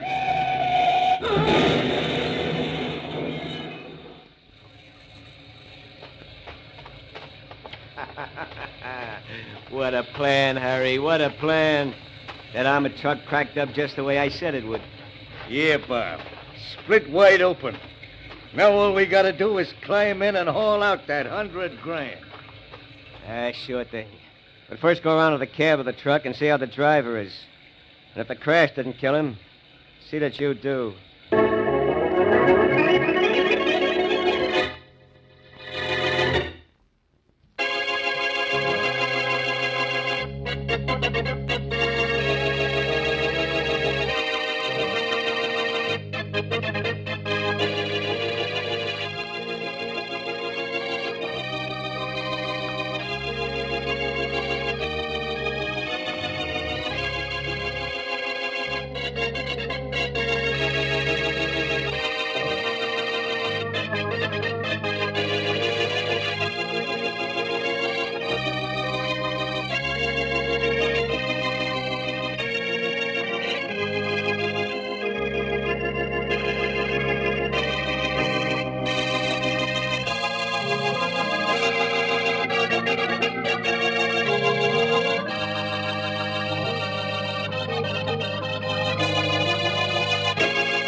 Some night.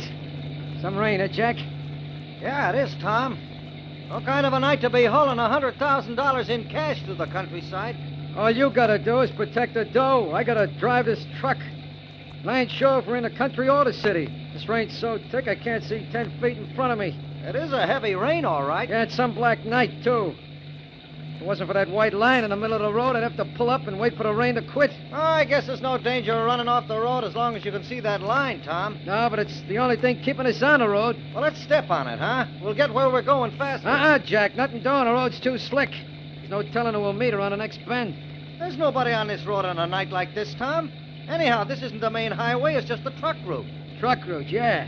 If I was hauling anything but a load of cash, I wouldn't have to drive on a night like this. I'd be able to... Uh-oh. There's a turn up ahead. Boy, I'd have sure kept going straight if it wasn't for that white line. Boy, will I be glad when I get this... Tom, look out! We're off the road. You're heading for those big trees. Jump, Jack! Jump! I'm jumping!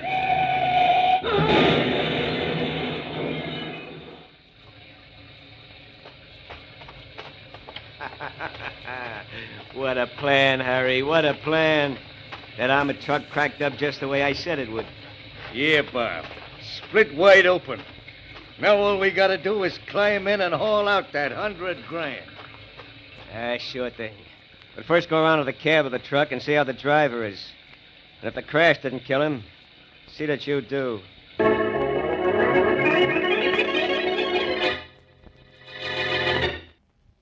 Now on to Dick Calmer as Boston Blackie.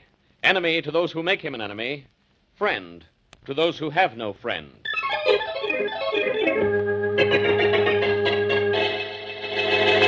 Matthews! Hey, Matthews! Matthews! Are you calling me, Inspector Faraday? I wasn't yelling Smith. Come in here, Matthews. Oh, yes, sir. What are you guys doing about that armored car robbery last night? Well, everything we can do, Inspector. Well, what's everything? Have you found out why that truck suddenly swerved off the road in the middle of a straight stretch? No, sir. Have you found out who killed the driver? No, sir. Have you found out what happened to the missing guard? Well, Jack Brewster? Yeah, Jack Brewster. Have you found out where he is and what he is, dead or alive? No, sir. No, sir, no, sir, no, sir. That's all I can get out of you. Yes, sir. So you've done everything, have you? You've done everything except to find out anything we need to know. Matthews, I want to know why that truck went off the road. Yes, sir. I want to know who stole that $100,000 and killed the driver. Yes, sir. I want to know what happened to Jack Brewster. Yes, sir. Can't you say anything but yes, sir, and no, sir? No, sir. I mean, yes, sir. I mean, we're working on the case, Inspector, and... wait till I answer the phone. Yes, sir. Homicide, Faraday speaking. Hello. Inspector Faraday, this is Jack Brewster. Brewster? The same Brewster who was the guard on that armored truck when it cracked up last night? Yeah, Inspector, but I can't talk to you now about it.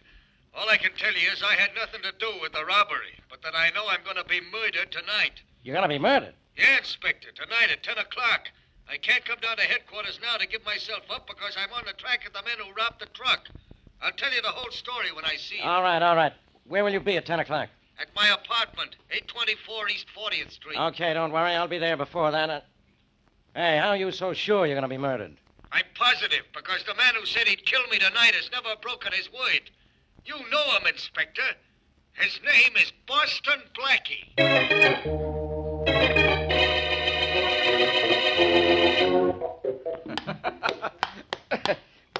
You didn't know I was this good at ping pong, did you, Blackie? Mary, if I'd known that you were this good, I'd have set up the table long ago.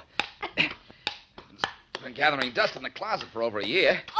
And here's where I gather. Game point. I thought I'd get it with my backhand.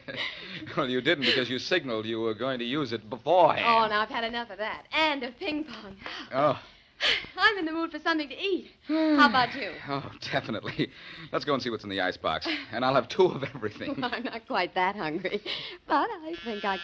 Oh, there's the doorbell. You go in the kitchen. I'll go see who's at the door. Well, if it's trouble, tell him we've had it. All kinds, sizes, shapes, and flavors. I'll tell him. Yes? It's funny. Nobody's here. Oh, well. Oh, Mary, it wasn't trouble. But the only reason it wasn't is because it wasn't anybody. Mary, if you can't find what you want in the icebox, look in the cabinet. Hey, Mary. Mary, where are you? Mary! What goes on here? Mary! Maybe she didn't come into the kitchen. Hey, Mary, where are you? What are you doing? Playing games? Hello, Blackie. What? Hello? What are you doing here? How did you get in? I walked in. The door wasn't locked. Did you ring the bell a minute ago? Yes, I did. But I lost my nerve and was down the hall when you opened the door. What made you come back? I saw your face when you opened the door and looked out. I knew then I could trust you. Well, thanks.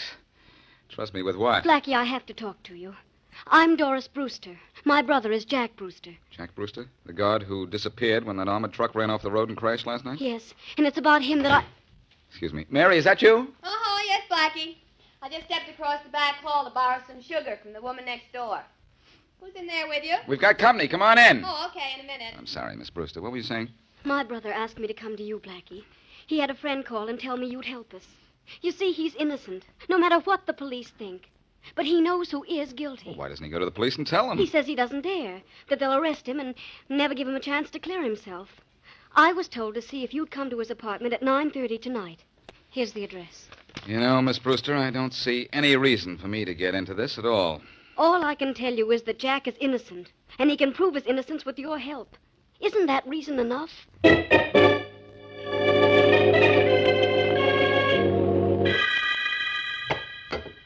How you doing, Harry? How am I doing? I'm doing fine. How are you back there? Following you up the fire escape and doing a good job of it. What time is it? We're on time. We're on time. Good. Can you handle the window all right? I'll let you know when I get there. When I get there, I'll let you know. I've opened windows before. Yeah. We don't want to be heard, you know. What am I, a dope? I know that. Hey, look, I'm in this thing with you halfway, ain't I? I'm all right at figuring things out, too. Yeah, you were very helpful in planning that truck accident, Harry. You planned it. Only the whole idea for it was mine. And, brother, did it work. It hasn't worked yet. Not till we take care of some unfinished business in this apartment. You want we should go in now? Yeah, let me see in there. Uh-huh. There's Jack Brewster sitting very comfortably in a big chair reading a book. He looks like maybe he ain't expecting anybody. He's going to get a surprise. His sister thought I was on the level when I had your phone her. Tell her you were talking for Jack. And got her to go to Boston Blackie's and have him here at 9:30. And we got a couple of minutes yet. Hey, Bob, you're catching the windows open. This is going to be a cinch. When Brewster gets up to answer the door, we can sneak right in and hide behind the drapes. And that's exactly what we will do. Brewster's going to get a surprise, all right. So's Boston Blackie. And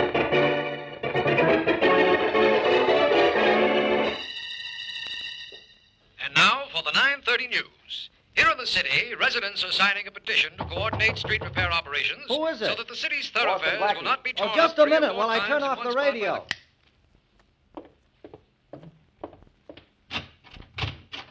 Come in, Blackie. Thanks. You're Jack Brewster, huh? Yeah.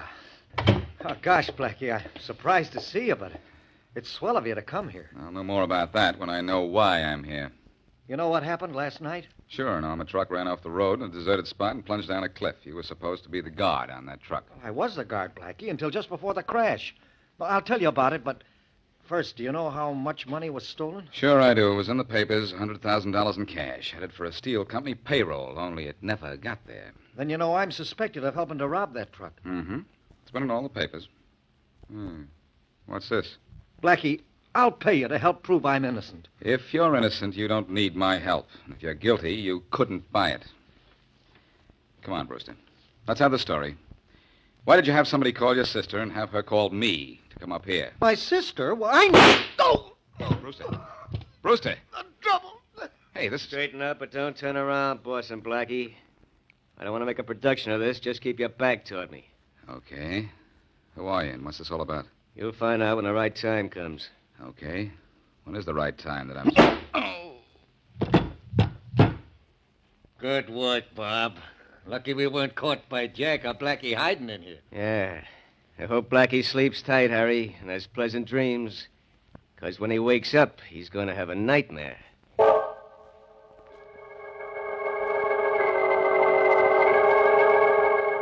Come on, Blackie, wake up. Oh. Wake up! Oh. No, don't tell me that's Faraday. If it is, somebody hit me again. Somebody hit you hard enough already. I'm Faraday, all right, but what's been going on here is all wrong. What has been going on here? Yeah, let me help you up and show you. There. How's your little head? Hurt? What do you mean, little head? Oh, Blackie, it's going to take more than jokes to get you out of this. Look over there. Exhibit 1, a dead body. Jack Brewster, huh? Exhibit 2, this is the murder gun, and I found it in your hand. Lucky you. Exhibit 3, this package of money I found in your pocket. Don't tell me, Faraday. I know it has numbers corresponding with the armored truck loot. Exhibits 1, 2, 3, and I'm out, huh? That's right, Blackie. Come on, we're going downtown. Wait a minute, Faraday. You've got to listen to me. Do I? What'll you bet? I'll bet you know this is a frame. Look, I can tell you just exactly what happened. You can tell me more than that. You can tell me what you did with the rest of the money from the armored truck, why you killed Robinson, and who brought you in on this deal. I was brought in by Brewster's sister. She asked me to come here. Brewster's sister, huh? Well, I checked into Brewster's background. He doesn't have a sister. No? That's funny. Yeah, isn't it funny? Blackie, maybe I better slug you back to sleep so you can dream up a good story. Faraday, do you really think I killed Brewster? He's dead, isn't he? But do you think I killed him? The murder gun was in your hand? But do you think I killed him? No. I didn't think you did. Well, but Blackie, who did? Why did that truck go off the road in the middle of a straight stretch? Who killed the driver? Who robbed the truck? And who tried to frame you for Brewster's murder? How was this thing done? How? I don't know, but it was done by a very clever guy, Faraday, who up till now has been much smarter than I am. I'm going to have Mary call on that trucking company for some information. Maybe we can round up the guilty guys by working from the ground up.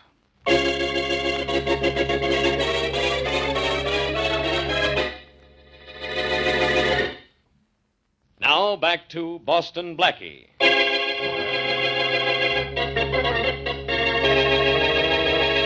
An armored car carrying $100,000 in cash runs off a highway and crashes in a blinding rain. The money is stolen, and the driver is dead. But the guard, Jack Brewster, escapes from the crash. His sister reaches Boston Blackie, but Brewster is murdered after Blackie arrives. As we return to our story, two men who have turned up at the scene of the crash and at the murder of Brewster are talking. Well, we did it, Harry. Planned it to the minute, and it worked. Yeah, Bob, we sure did. We sure did. Now, let's stop talking about it. $100,000 split two ways. Just you and me. If ever a thing looked like an accident, this was it. You can say that again. Say that again. Only part of this plan was mine, don't forget. You don't want to lose track of that. I remembered it with $50,000, didn't I? That isn't a bad forget-me-not. Yeah, but come to think of it, I did a lot, didn't I? I called Faraday and said I was Brewster. I had Brewster's sister go to Blackie. Maybe I ought to get more than half of the take. Maybe I... Who could that be? It could be most anybody. This is an office, ain't it? Maybe it's the boss. Bosses don't knock. Come in. Hello. Who are you? My name's Mary Wesley. They told me in the front office that you two gentlemen are in charge of the route and the time that the armored trucks leave this garage. That's right, miss. Well, Boston Blackie sent me down here. He wants to know which of the men in the company knew the route the truck was going to take. Oh? Well, tell Blackie I knew it. The name is Robinson, Bob Robinson. Uh-huh. My assistant here, Harry Baker, knew it, too. And I'll let you in on a little secret you can go back and tell your friend Blackie. Yes? You can tell him that I knew the route that the armored truck was going to take. So did Mr. Baker here. And so did about 50 other people who work in this place.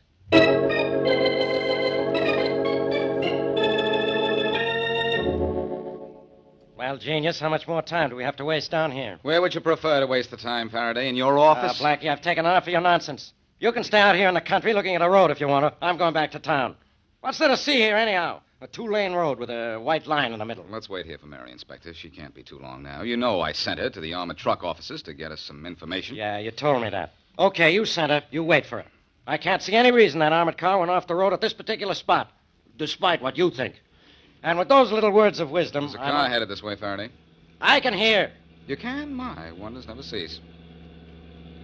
Hey, that isn't Mary in that car. Who said it was? Nobody.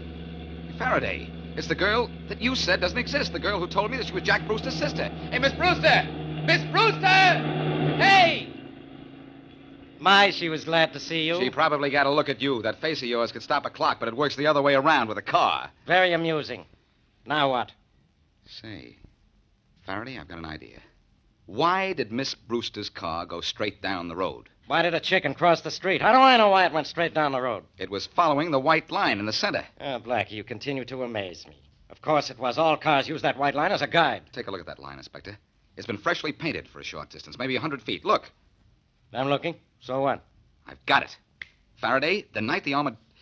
Yes, the night that armored truck cracked up, this line was painted out and a decoy line was put down right there, leading straight to these trees over there. You see? That was substituted. I get it. The truck followed the line, cracked up, and this spot is deserted. Nobody heard the crash. Whoever planned this job figured the whole thing out, then he painted out his phony line and repainted the old one. In the rain? Well, that's right. It was raining, wasn't it? Yeah, you were half right, Inspector. A piece of black cloth was laid over this section of white line. It kept the rain off it, and that's why this section looks new. And the truck would follow a piece of black cloth? Well, the white line leading into the trees was painted on another piece of black cloth, and that's what they followed. Jack Brewster figured out what happened, would have told me, but he was killed. This is starting to make some sense. Well, not to me. Who cares how the truck was wrecked? I want to know who wrecked it and killed the driver in the crash. And Jack Brewster afterwards. I must be slipping, Inspector. By a strange coincidence, I want to know that, too.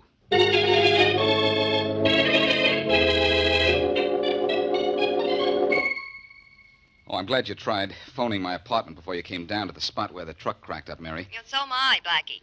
I went to the trucking company as you suggested. What'd you find out? Nothing. In that case, I could have asked Faraday to go. Well, I did meet two men, one named Robinson and the other named Baker, and they told me that everybody in the plant knew the route the truck was to take. It was posted on a bulletin board. Sure it was. It always is. But, Mary, it was posted the night the truck left the garage. This job was planned for some time. It had to be. How do you know that? A white line told me. I'll explain it to you a little later when I see you. Oh. What I want to know from you is, who knew in advance the route that truck was taking? Robinson and Baker, the two men I spoke to. They're in charge of that. Oh, really? Well, maybe it's time I took charge of them. I'll be talking to you. Okay. Bye. Whom are you calling, Blackie? Well, the missing sister. You turn up at the most unexpected times, the most unexpected places. How did you get in here? The hard way. You left the door open. Oh. Well, now that we have that out of the way, suppose you explain about you. Who are you, anyhow? Jack Brewster's half-sister. Half-sister? Oh, no wonder Faraday couldn't find any trace of you. Why didn't you stop this afternoon on the road? I was going to the scene of the crash, and then I saw Inspector Faraday with you. I didn't want to talk to the police. Well, if you want to talk to me, I'm a willing listener right now. Blackie, Jack was innocent. He had nothing to do with that truck going off the road. I believe that. Who had something to do with it? I've been trying to find out. Did you talk to Jack between the time of the accident and the time he was killed? Yes, but he wouldn't tell me a thing. Yeah. But listen, Miss Brewster, maybe you know that, and I know it. But I'm going to work on the hunch that the guy who killed your brother doesn't.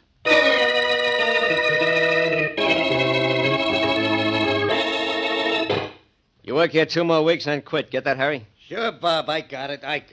And you stay on for another month and you quit, huh? That's right. Maybe I'll purposely make a mistake and I'll get fired just so it won't be obvious. And I'll meet you somewhere and we'll really start to live. Suits me fine, Bob. Suits me fine. I think I... Hold it. Routing department, Robinson speaking. Robinson, this is a certain guy. You don't say. Don't play, Robinson. I'm calling you for your own good. I'm hip to that caper you pulled with the armored truck and the white line. Oh. You do know something, don't you? Jack Brewster told his sister, and she told me. You owe me $35,000. How do you figure that? That's roughly a third of the $100,000 you and your sidekick grabbed. The extra couple of G's I want for breakage. Ah. How do I get it to you? How about the spot where that truck cracked up? It's nice and quiet out there. That's good enough. How about midnight tonight? Suits me. See you out there, and don't forget to bring company. $35,000 worth of company. Okay. But that ain't the only thing I'm going to bring.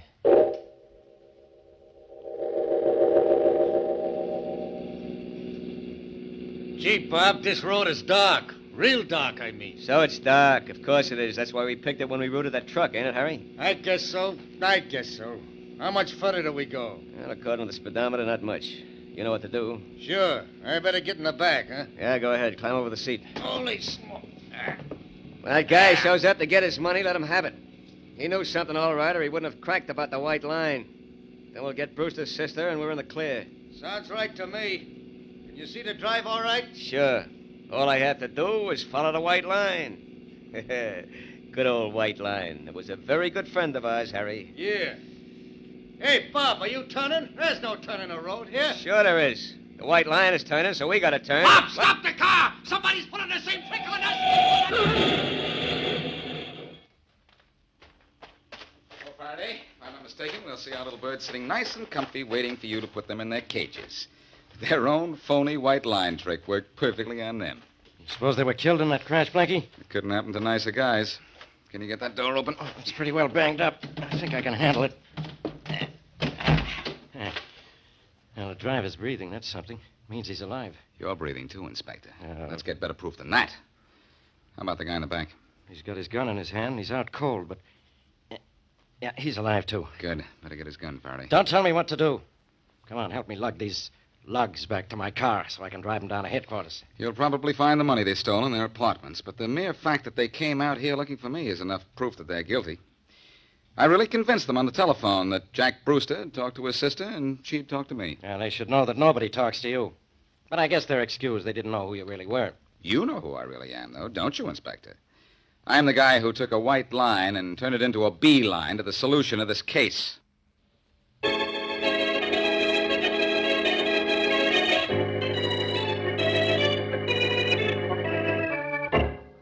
Is there anything we can get you, Miss Brewster? No, thank you, Miss Wesley. You and Blackie have been wonderful. I can't help thinking how stupid I was, though. Everybody says that about himself at some time or other. I wouldn't worry about it. Yes, but I fell right into the trap those two men planned. You mean about coming to me and getting me to your brother's apartment at 9:30? That wasn't too stupid, Miss Brewster. You had no way of knowing that it wasn't a friend of your brother's who called you and asked you to get me up there? No, of course not.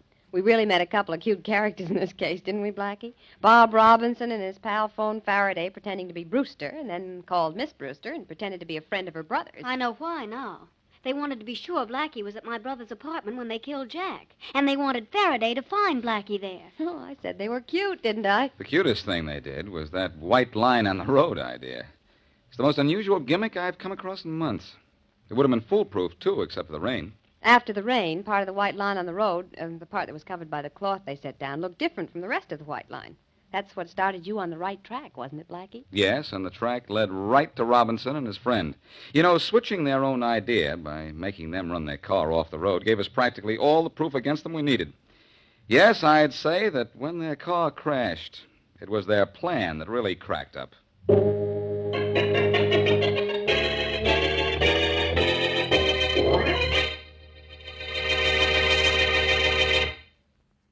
Okay, Faraday, have a nice time. Have such a good time that you won't come back for a while. So long, Inspector. Faraday going away, Blackie? Yes, Mary, he's taking a little vacation. He called to say goodbye and warned me about Deputy Inspector Wells is taking over for him. What's the matter with Wells? Nothing, except that he's got ambitions to take over Faraday's job. Oh? Well, you ready to leave here? I've been ready for 20 minutes. It isn't every man I'd call for and then wait around till he got ready to go out. Well, I'm not every man, Mary. I just think I am when there's a crime around that's crying for a solution. Let's get out of here before there's... What were you saying? It doesn't make much difference now, darling. I know what you mean. Only take it easy on that darling stuff. That could lead me into trouble. Oh. Hello. Hello, Blackie. This is Sergeant Matthews at police headquarters. Oh, how are you, Matthews? Fine. Blackie, we just got a tip at headquarters that the Murdock gang is organized again, and they got something hot going on tonight. I knew Faraday'd want you to know. Huh. Any idea where or how the Murdock bunch is going to operate? No, but maybe Deputy Inspector Wells knows more about it. Yeah, we'll see. Thanks for the tip. I'll be seeing you, Matthews. Mary, Blackie, didn't I hear you promise Inspector Faraday not to fool around with any police cases when he was gone? Yes. And didn't you promise me that you'd take me out tonight? Yes, but, Mary, I'm afraid I'll have to break both promises if I'm going to break up the Murdock gang.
Okay, Faraday, have a nice time.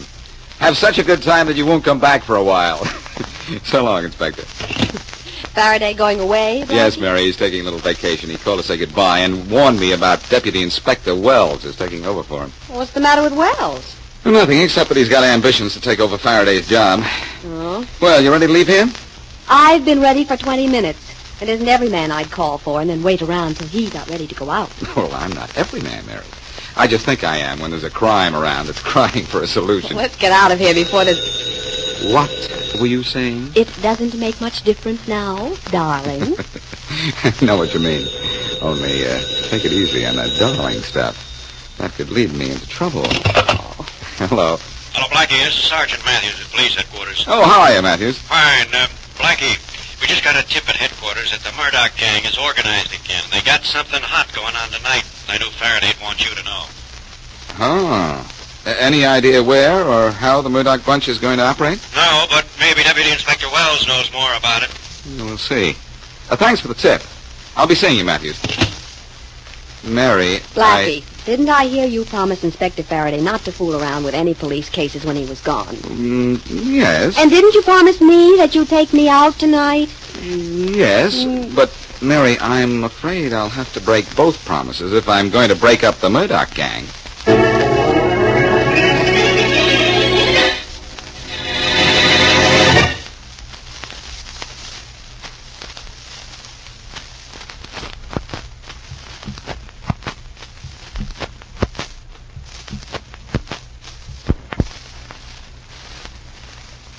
And now back to Dick Colmer as Boston Blackie. Enemy to those who make him an enemy. Friend to those who have no friends.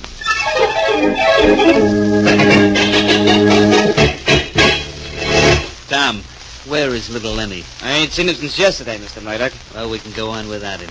Now listen.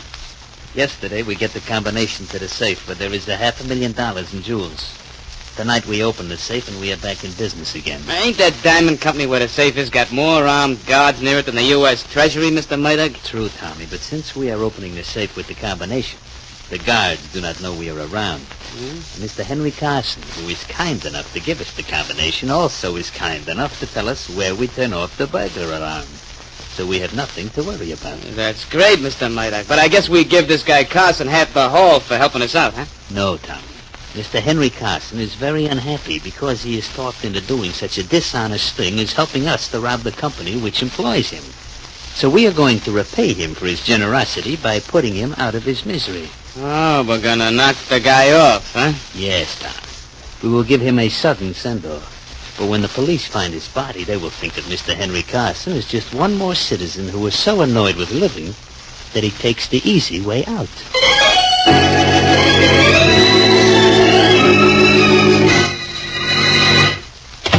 Hello, Wells. You look just like Faraday sitting here in Faraday's office. That you, Blackie? Get out of here. You sound like Faraday, too.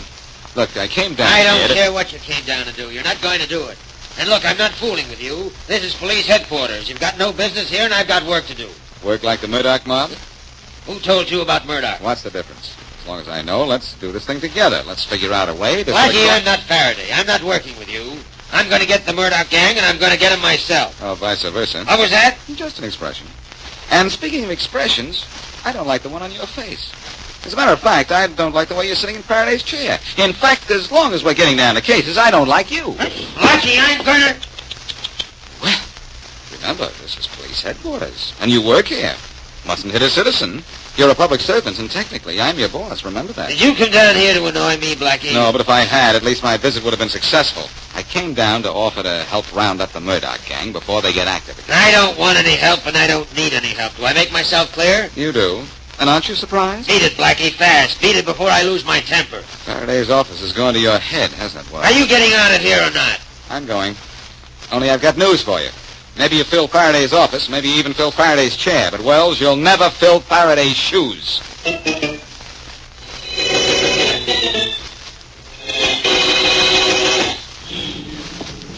Blackie, don't be unhappy because Inspector Wells threw you out of police headquarters. Oh, I'm not bothered about that, Sergeant Matthews. What burns me is that Wells, of all people, has taken Faraday's place while Faraday's out of town. He wants Inspector Faraday's job, doesn't he? Well, that or he wants to show he's just as good an inspector as Faraday. Which she isn't. Which no one is. I'm going to work on that Murdock case whether Wells likes it or not. You know, Blackie, actually there is no case. All we know at headquarters is that some stool pigeon tipped us that the Murdock gang was going to work tonight. Could be a phony tip, you know. We've got number 4. Supposing it isn't, Matthews. I can't just sit around and wait for Murdock to prove that stool pigeon was telling the truth. Wait a minute. Henry Carson dies in 30-story plunge at Diamond Merchant at suicide. I thought maybe what that news kid was yelling might be something you might use, Blackie, but all it was some suicide or something. Yeah, I know. Look, Matthews, suppose you beat it down to headquarters and keep me posted. I left Mary Wesley at my apartment, and I'll go back there until you get some word, huh? How's that? It's all right with me, Blackie, only I wish I could help you more about that Murdock guy, like tell you where to find him, for instance. Oh, don't worry about that, Matthews. I'm quite sure that Murdock will out. Here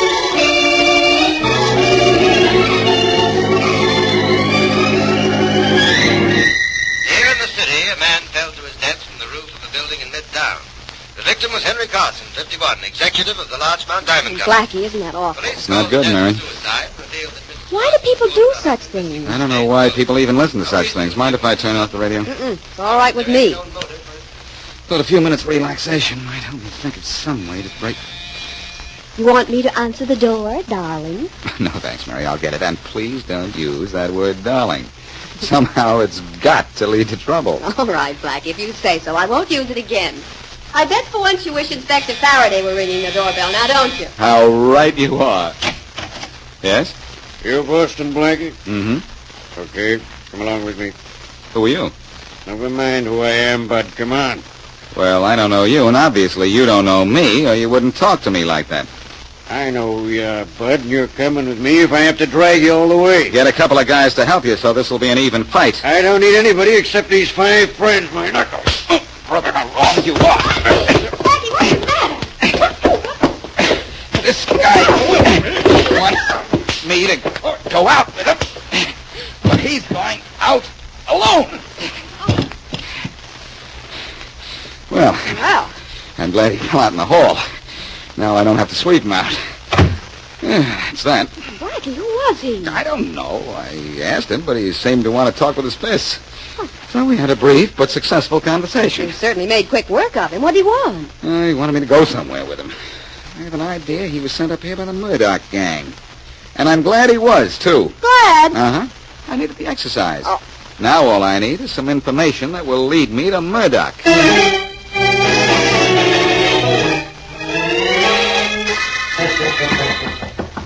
Come in. Hello, Inspector Wells. Dan, what happened to you? Can't you tell by looking at me? Why'd you tell me Blackie was that good with his hands? I'm new around here, remember? Sit down, Dan, sit down. I sent you to bring Blackie here so I'd be sure he'd keep off the Murdock case. What happened?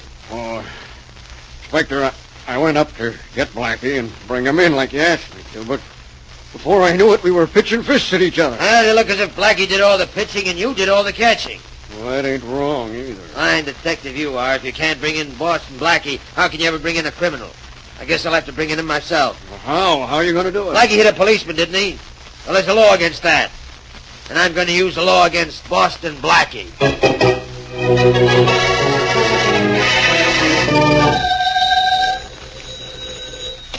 Headquarters, Matthews speaking. Hi, Matthews. This is Blackie. I think that tip you got on Murdock was the McCoy. One of his goons just came calling on me. No kidding, Blackie. What'd you do with him? I took care of him, believe me. Yeah? And I got out of the apartment and sent Miss Wesley home so that I wouldn't be around if Murdock wanted to make sure I'd be taken care of.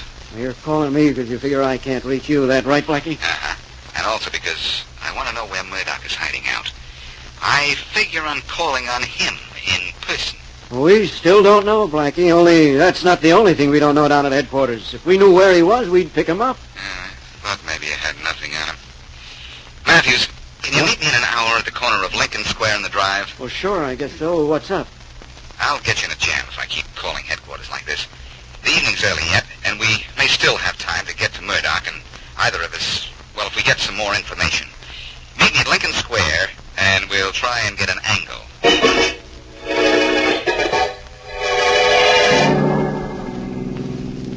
Everything all ready, Tom? Sure, Mr. Murdock. Everything is set. We're too early to go on the job now, ain't we? We do not go out on the job now, Tom. We go to look over the joint to see that everything is according to plan. It would not be very good for us to show up later on, all ready to smack that safe and find that there is an armful of cops surrounding the place. You got it right, boss. That wouldn't be very good, would it? Just drive past the building, Tommy. Not too fast. And we'll take in the sights. Yeah. Next time we come by, we'll be taking something out.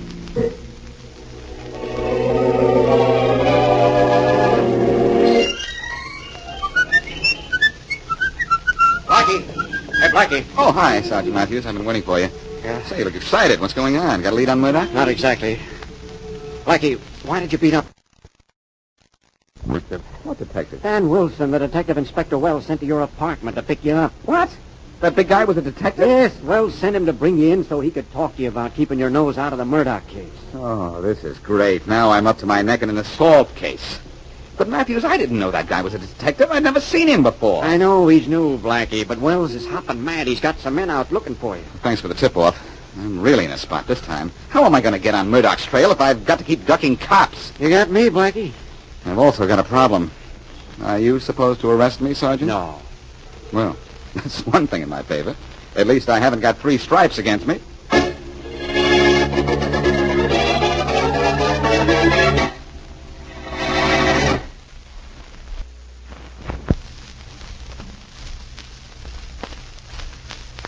And now back to Boston Blackie.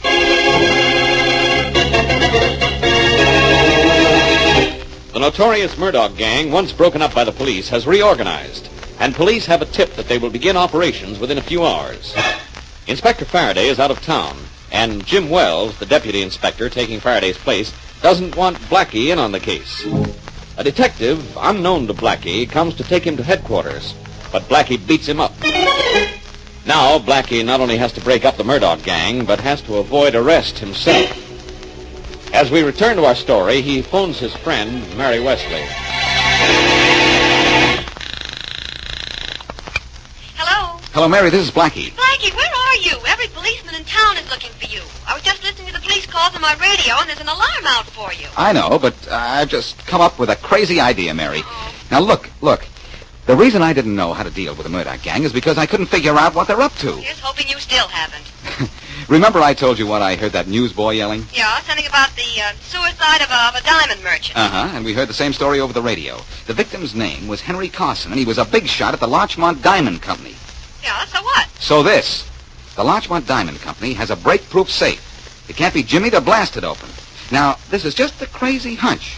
But I've had crazier ones, and they've been right. I know what you're thinking, Blackie. You think Mr. Carson was forced to give the Murdock gang the combination to the Larchmont Company safe, and then he realized what he'd done and killed himself. Or was murdered, Mary. I don't say there's any sense to any of this, but just the same, I'm going to the Larchmont Company and beat the Murdock gang to that safe. Oh, no, now, Blackie, don't. Go to the police with your hunch and let them guard the safe. No, Mary, I can't do that. I may be absolutely wrong, but I don't want to send the police to the Larchmont Company and then have Murdock pull a job on the other side of town. Inspector Wells would just love me for that. Yeah, I get your point. But, Blackie, if that safe can't be opened without knowing the combination, how... How what, Mary? Nothing, Blackie. I forgot that with you, no safe is safe.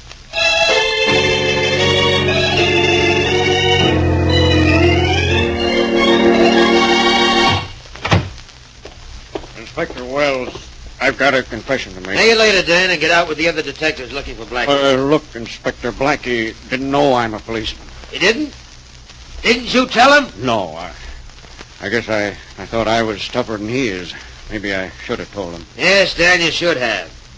I didn't think Blackie would hit a policeman. But I still want him. I want him found and brought in. Yes, sir. I don't want him interfering when we figure out what Murdock is up to. This case is my big chance. Yeah, I know. Just a minute.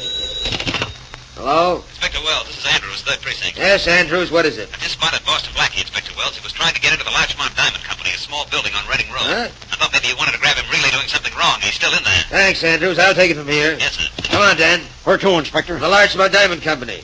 We're grabbing Blackie ourselves. And maybe for robbery.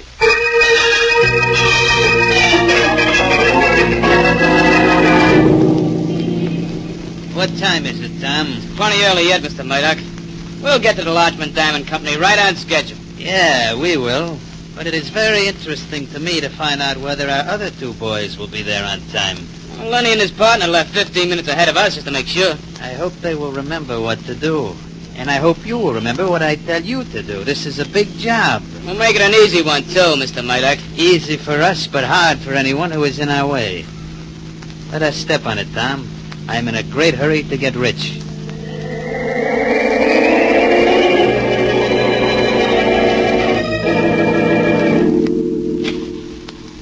Easy now, Dan. This is the Larchmont Diamond office, and there's a light in the next room. If Blackie's up to something, we'll grab him. Right. Hey, there's nobody here. Oh, I see. Look, Inspector Wells, Blackie was here, all right. The safe's open and empty. Yeah. Not pried or dynamited open, either. This is certainly Blackie's type of work. Yes. Look over there. What? That body. Don't tell me it's Blackie gagged and tied up. No, but it's probably Blackie's work. Something he had to do when he was caught opening this safe. Oh, a dead body, huh? Very dead. There's the guard here, judging by the uniform. Well, I guess we send out another alarm for Yes, Blackie. Dan. Only this time we're going to grab him. Maybe for murder.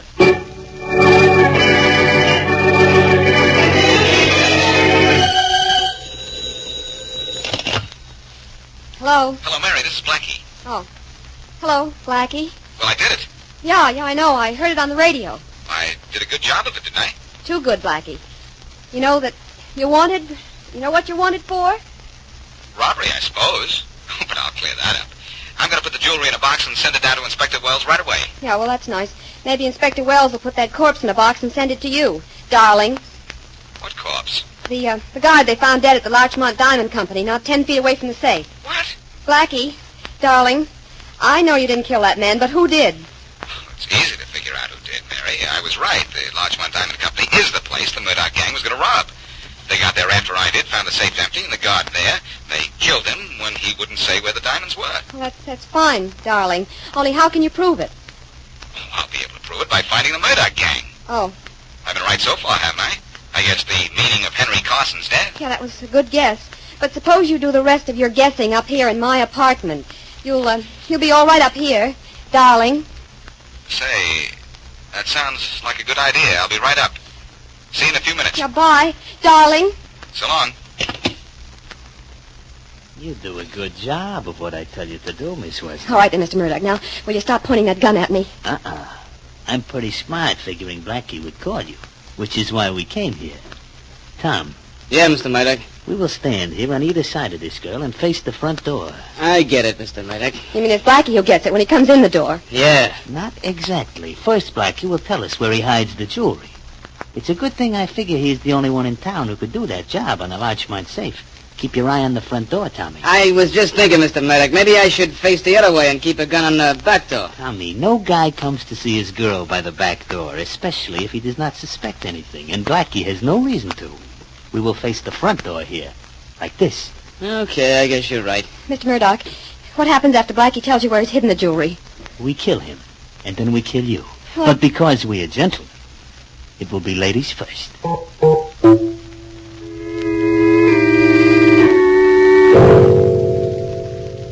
Hey, Mr. Murdock, ain't we waited for Blackie an awful long time? It is only a half hour since he says he is coming up. Stay awake, Tom, and keep your eyes on the front door. Sure, but maybe Blackie ain't coming. He'll be here. He always keeps his word, unfortunately. We hear Blackie admit he has the jewelry when he talks on the phone to you, Miss Wesley.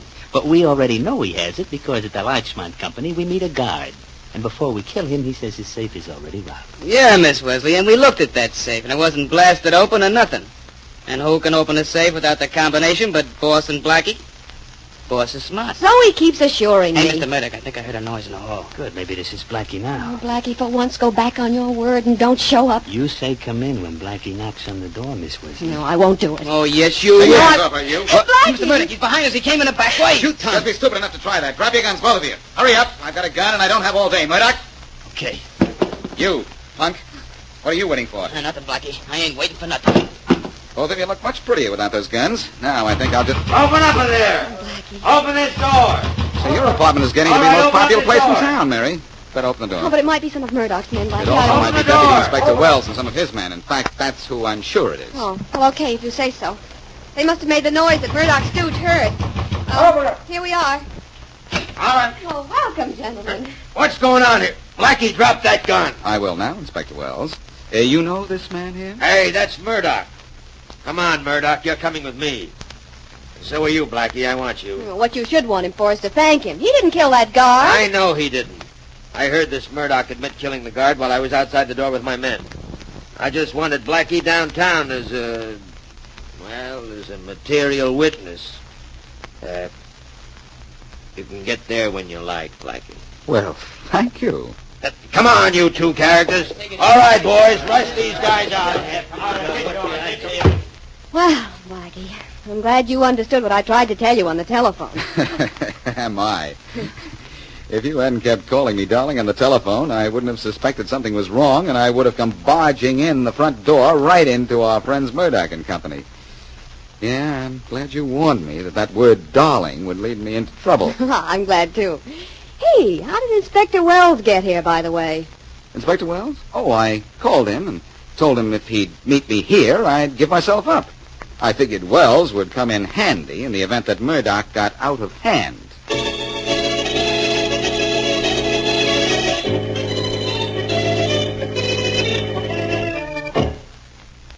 Sit down, Blackie. No, thanks, Wells. You got the box of jewelry I took out of the Larchmont safe, all right? Yeah, Sergeant Matthews turned that in. I turned it over to Matthews. It's a very good thing I got the idea of robbing the safe before Murdock got there. It's a very lucky thing that I had a half-hour start on it. We know you could help us on the case, Blackie. Sure, I'll bet. You need anything more from me? No, I heard enough outside Miss Wesley's door, and besides, we got a confession out of Murdock.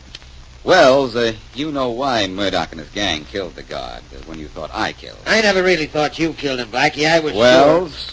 Well, it was hard for me to believe you killed him. I knew that... Wells? Okay. Yeah, I know what happened. I told you that in Miss Wesley's apartment. That's right, you did. You'll see that the Murdock reward is split with his family. Huh? Oh, I was going to do that. Wells? Well, I had an idea I might think it over. Wells? Never occurred to me, but now that you mention it, it isn't a bad idea. That's different. You know, of course, why I called you to say that I was going to surrender to you if you'd come to Miss Wesley's apartment. I know now. You wanted me there to grab the Murdock gang. Tell me something, Blackie. What? You do things like this with Faraday, too? I mean, set up every case so he steps in and grabs all the glory? Of course not. I only do things like that for people like you, Wells. Why is that? Faraday doesn't need my help.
Sure I'm taking you to the right address. Yeah, sure, Skeeter. Number 10 Barton Road. Turn left the next corner. That ought to be it. Okay, but we want to make sure we're going to the right joint. Yeah, sure. Got the book with you, Billy? Yeah. Check it, huh? Yeah, sure. We don't want to make no mistake. Yeah, it's okay, I tell you. Check the book 4 times. Okay, as long as you're sure, Billy. Here it is. And here we are. Number 10 Barton Road. Yeah, that's some swanky joint, isn't it? Now, all the joints along here look like $1 million.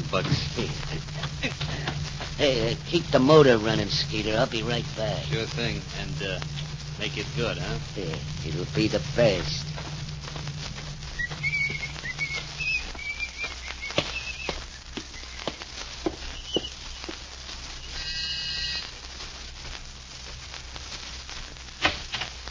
Yes? Good morning. Nice day, huh? Yes, it's a lovely day. This where Henry Williams lives? Yes, it is. You, Henry Williams? I am. Well, here's a little present for you.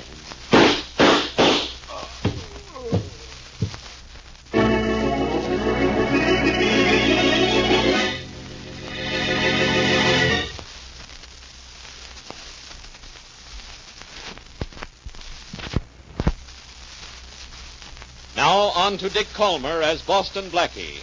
Enemy to those who make him an enemy. Friend to those who have no friend.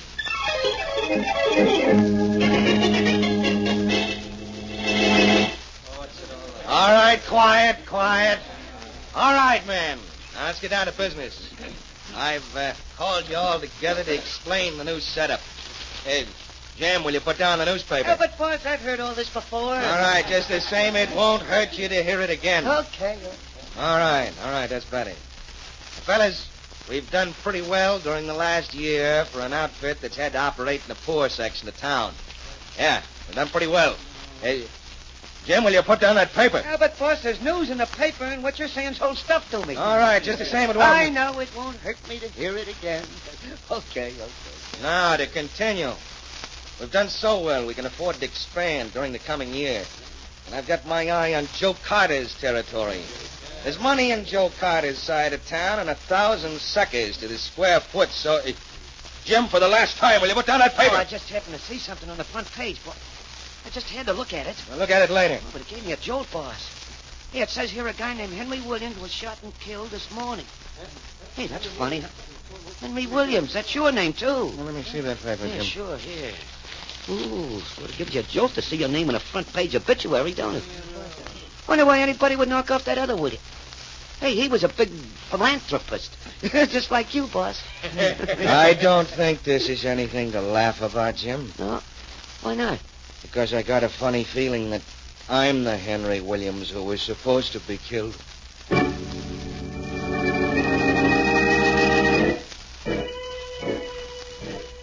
Blackie. Yeah? If you don't stop pacing the floor, you're going to have to buy yourself a new rug. I'm going to keep walking back and forth, Mary, until I take a step in the direction of a solution to Henry Williams' murder. Inspector Faraday thinks it's a simple case of murder without motive. Maybe a madman or something. It's murder without motive. It's not a simple case, Mary. Those are the toughest kind to get a lead on. You see, what's bothering me is Williams knew a lot of people, but they were all his friends. Yeah, I know. There must be hundreds of people whom he's helped. He certainly was free with his money. Old Henry Williams was a fine man, Mary. I've worked with him on lots of charity drives. Well, that's one of the reasons I can't... Now what? Come in!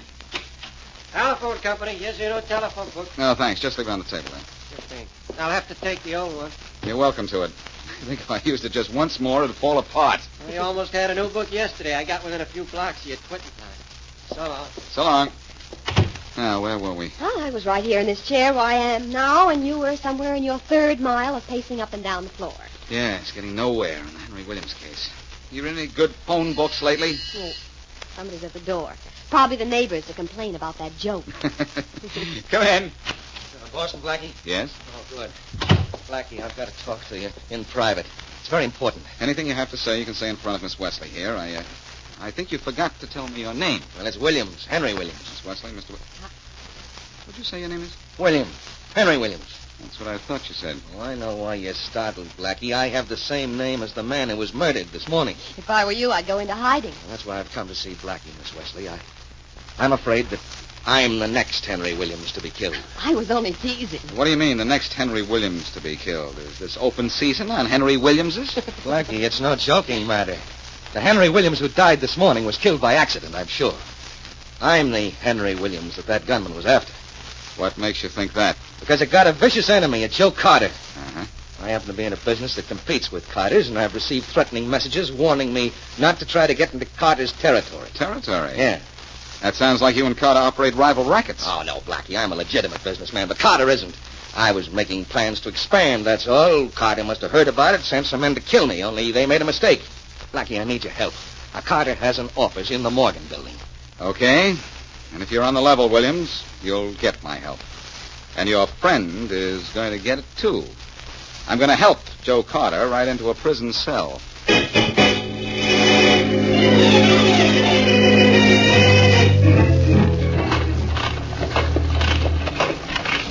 Yes, Sam, come in, Mr. Lane.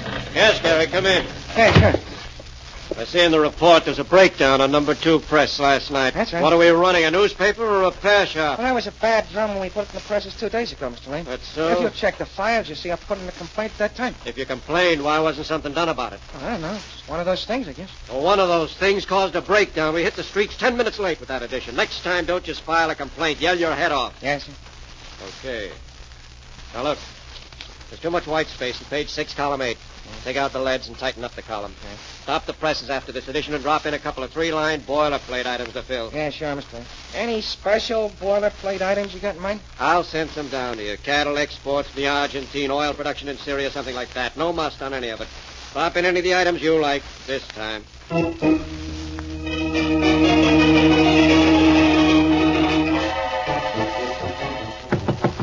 in. Hello, Faraday. Goodbye, Blackie. I know. This is your office, and you're busy, and you don't need my help. Well, here's a switch. I need yours. Yeah, well, the only help you'll get from me is out the door. Look, I'll trade information with you on the Henry Williams case. The Henry Williams case is a simple case of murder by a madman. Williams didn't have an enemy in the world. No, but he had the same name as another man who does have an enemy. So what? Faraday, I have a reason to believe that Henry Williams, the philanthropist, was killed by accident. Oh, you do, huh? Yes. But he was shot at close range from the front. That means he probably knew the man who killed him. And he was shot right through the heart 3 times. Now, does that sound like an accident? No. I believe that Henry Williams was purposely shot, but that the killer had the wrong Henry Williams. Oh, sure. I don't know how the mistake was made. Obviously, the killer didn't know the Henry Williams he was supposed to kill. But I've talked to the other Williams, and I know who wanted him killed. You know a lot, don't you? Who wanted him killed? Somebody named Joe Carter, an East Side racketeer. Yeah? You know anything about him? Well, we've heard somebody by that name was operating here, but we've never picked him up. In fact, we've never even seen him. Well, do you know where you can reach him? No, and even if I did, I wouldn't tell you. Okay, I'll find out myself and let you know. Thanks. In fact, I already know. Oh, see Carter if you like. It won't do you any good. Maybe, but just let him get tough. I won't do him any good, believe me.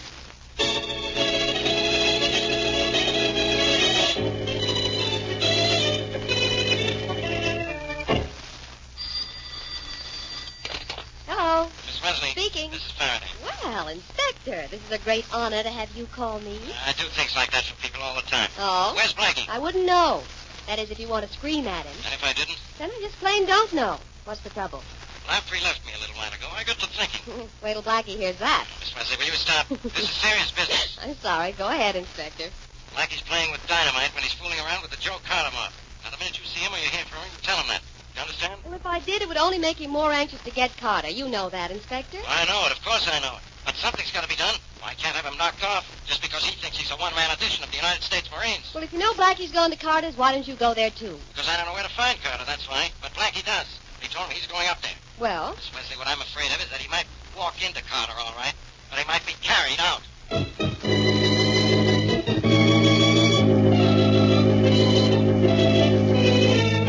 Any news yet, Mr. Williams? No, but we'll have some soon. I've got Boston Blackie on the trail of Joe Carter. And you know what happens when Blackie gets on the trail of anybody. Yeah, better it shouldn't be us. That's all I know. Hey, you're not kidding. Once Blackie gets it... Put down that paper. Oh, gosh, Mr. Williams, take it easy, will you? Reading the paper's no crime. It is when I'm trying to talk to you. Oh. Quite a newspaper fiend, aren't you? I just like to read, that's all. Why?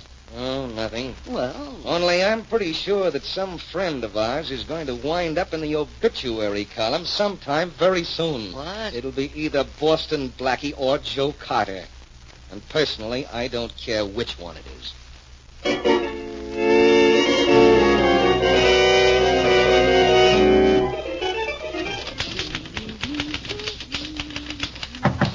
Come in.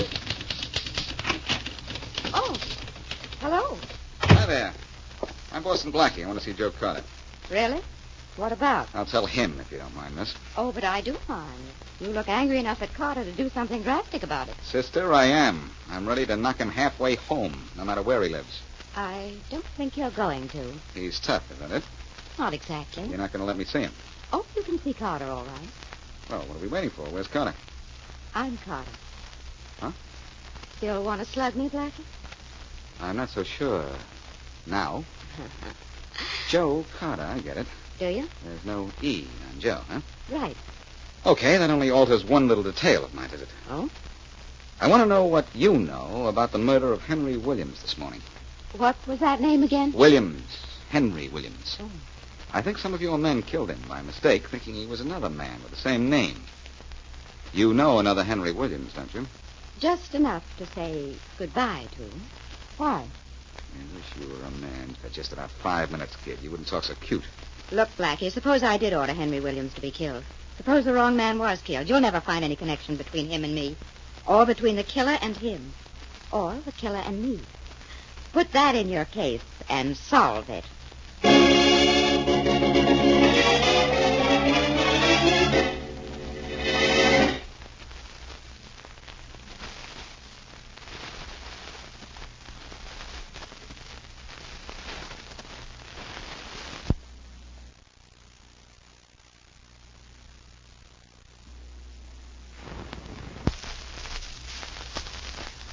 And now back to Boston Blackie.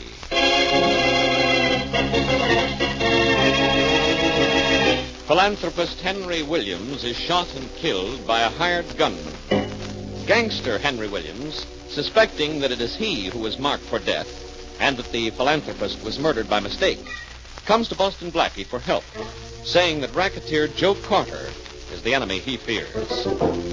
Blackie goes to Joe Carter and learns two things. Joe Carter is a beautiful woman, and he cannot prove that she hired the murderers. As we return to our story, Blackie is talking to the Henry Williams who is still alive. Williams, I've been to see Joe Carter. Yeah? Why didn't you tell me it's Miss Joe Carter? Well, Blackie, I didn't... She's a beautiful woman, and apparently just as clever as she is beautiful. You're hiding a lot from me. But look, if she's gunning for you and the other Henry Williams was killed by mistake, I'm going to have a hard time proving it. But, Blackie, you've got to. She's going to have me killed. I know it. Why? Because you deserve it? No, because I'm in the way. Williams, I checked up on you. You're trying to cut in on Carter's racket and territory. No wonder Carter wants to straighten you out in a box. Oh, Blackie. But I'm going to find out why Joe Carter's gunman killed the wrong Henry Williams. And you know something, Williams? What? You better hope you live until I find out why.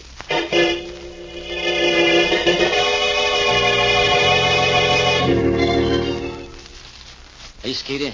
Anything interesting in the newspapers this afternoon? Ah, a lot of stuff, Billy. Yeah, plenty about that job I did on Henry Williams yesterday, huh? Yeah, the old duck made the front page. Too bad you didn't get no mention. Yeah, isn't it? You can learn a lot reading a newspaper. Hey, what's in the paper this afternoon, for instance? Anything interesting? Well, it says here that India exported 2,100 tons of hemp in 1942. Yeah, so what? So nothing. It's just interesting, ain't it? A guy can learn a lot reading this little stuff they pad papers with. Now, here's one that says the United States has 75% of all the automobiles in the world. I ain't even got 75% of an automobile. A couple of more jobs for the boss like that Williams job, and we'll both have cars. Yeah. Hey, here's something. We got another job. Yeah? Big one? The most important one yet. Who do we kill this time? Billy, this is more important than killing anybody. This one is about Australia. You know what it means when there's one about Australia, don't you? Money, money, money. Yeah. What's it say? Says Australian immigration has dropped 21% since 1945. 21% since 1945? Yeah. Carter sure pays off quick. You bet. Well, come on, let's go get it. I could use the dough.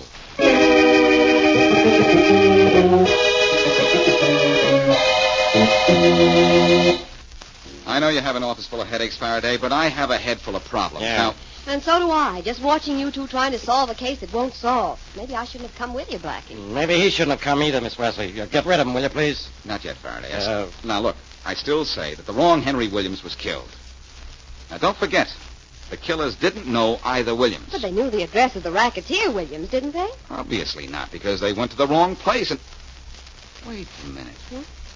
Look up Henry Williams, the racketeer, Mary. He's in the phone book. Under racketeer. Don't be funny. He lives around 30th Street somewhere. Okay, if you say so. I tell you, Henry Williams was killed by a madman. And I'm expecting any minute to get a flash that there's been another crazy murder. Now, Blackie, why don't you get up? Address, Blackie. Oh, thanks, Mary. What is it? 4629th Street. 4629th Street. And what's the dead Henry Williams address? Anything similar to that? It's not even close. It's 10 Barton Road. Well, Blackie, what have you proved now? Not a thing. Well, it was a nice try, anyway. Inspector Faraday, I see the telephone company hasn't honored you with a new phone book this season. This is the old one. I have the new one. It's right over there. Phone company let me keep the old one, too. What are you trying to do, Faraday? Build up a library? Very Come on, good. Mary. Uh-oh. I just had another flash. And I'm getting another headache. Now, get out of here, Blackie. Just a minute. When I went to see Joe Carter, she told me that there was no connection between the killers and her. I believe that. But I also believe they get orders from her. Now, how? They get them indirectly. Sure. She advertises. Murder is wanted. Apply with references. Might have something there, Faraday. She might contact them through newspapers. You know that old personal column gag. In code of some kind. Yeah, stop reading Well, those books. Blackie, that might explain how the wrong Henry Williams was killed. The killer got his code mixed up. And you two are getting me mixed up. Now, will you forget about Carter and codes and killing the wrong guy? If I'm right about this, Faraday, I'll solve this case so fast that you'll never want to forget about me. Now, that's your story. Mary, we're going out and buy editions of every newspaper printed 24 hours before Henry Williams was killed. Every one of them? Every one of them, Mary. And then an old telephone book is going to make a new case out of the murder of Henry Williams.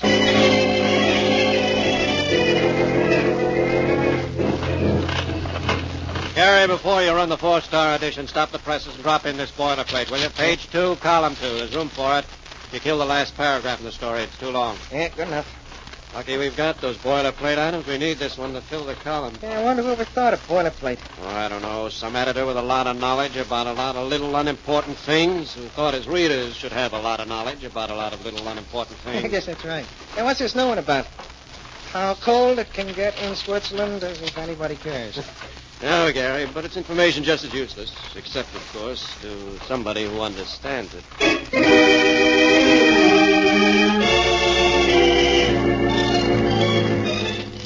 Crazy, Mary. Absolutely wacky, but I think it's right. It's not only crazy, it's exhausting, Blackie. We've looked through 40-umpteen newspapers. Just 40, Mary. But unless my imagination is more fantastic than I think, we've got the answer to this whole thing. I told you the phone book was our clue. I'm going to call Faraday and get him to go with me. Where to? To see the managing editor of the Herald. I think I've found something in the small print of his paper that's going to make headlines.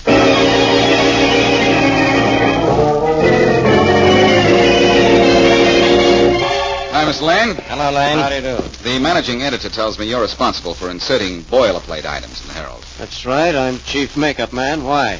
Who are you? He's Boston Blackie, and I'm Inspector Faraday of the police.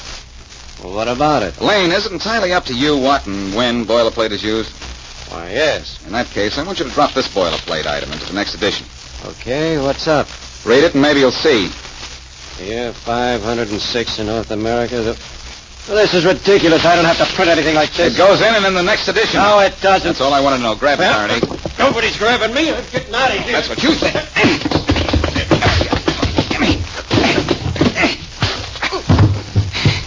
Good old solid slugging Blackie. That's me. This guy Lane is in on the deal, Faraday, and after I get my little item printed, you're going to take him in on a murder rap.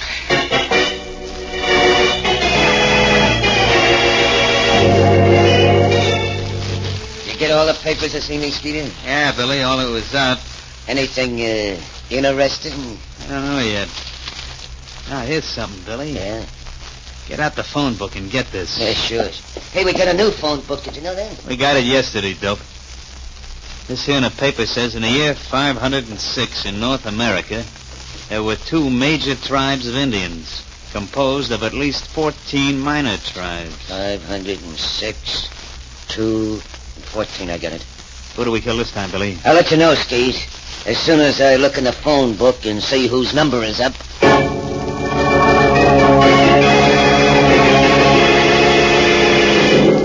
Now, look, Mary, I pleaded with you to go home. I begged you to go home. The least you can do is get into the kitchen out of the way. Out of the way of what? If I knew, I'd tell you. Only this could be a little bit silly if I'm not right. Now, suppose... Mary, that's it. What? Turn off the lights and duck back at the sofa. Get out and into the kitchen or something. Blackie, what are you expecting? An invasion. I'm going to hug the wall here, right beside the door. Switch off the lights and beat it, please. All right. Oh, it's dark. That's not bad for us. Goodbye, Mary. The kitchen, quick. Okay, if you say so. Hey, Skeeter, hey, we're in luck. The door's open. Yeah. I guess the guy that lives here ain't home, huh, Billy? Yeah, I guess not. We'll wait for him, though, with the lights out. Now, this job ain't going to be as quick and clean as killing Henry Williams. No. You sure we read that code in the newspapers right? Yeah, we read it right. You'll stand right where you are, kids, unless you want to die awfully quick. Hey, what is this? Who are you? The man you came to kill. The guy who broke your code in this case at the same time.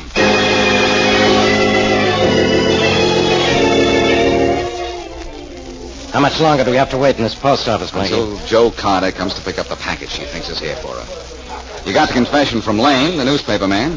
You know that this is how she and her killers get their payoff, so there'd be no contact with one another. I know. He drops an item and code in the newspaper and tells them to come here and ask for a package in their name. Very cute. Well, sort of cute, too.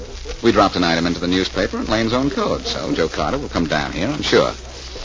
She'll see that item and think that her boss Lane put it in. I suppose you think you were pretty cute figuring all this out, don't you? Not especially. When the wrong Henry Williams was killed, I figured the killers had their instructions wrong. They had them wrong because they used a new phone book while the boss Lane used an old one. And the new book had an additional name somewhere above the names and addresses of both Henry Williamses, which sent the gunman to the wrong one. Sure. This is how it worked. I know how it worked. I saw the boilerplate item you had inserted in the newspaper, Yeah. the one that sent those 2 killers to your place. Mm-hmm. Something about the year 506. 2 major tribes of Indians and 14 minor tribes. That meant, look on page 506 of the phone book, second column, 14th name. That's right. That's how Lane sent his killers out on assignments. Any boilerplate item with 3 numbers in it was their key. Simple. It is now, pal. Mary and I had to look through 40 newspapers, though, before we found items corresponding to the position in the phone book of those Henry Williams names. That proved how the thing worked. Sometimes I think I'm... Faraday. What is it? That girl that just came in. That's Joe Carter. The last of the gang. Come on, Blackie, let's get her. We've got our boss, we've got our killers. This is it. She's pretty, isn't she? Keep your mind on business. There she's stopping at the general delivery window. Do you have a package here for Joe Carter? I have a present here for Joe Carter. A present named Inspector Faraday. Yeah. Blackie. That's right. I want you to meet the inspector, Miss Carter. You and he are going to become very attached to each other by handcuffs.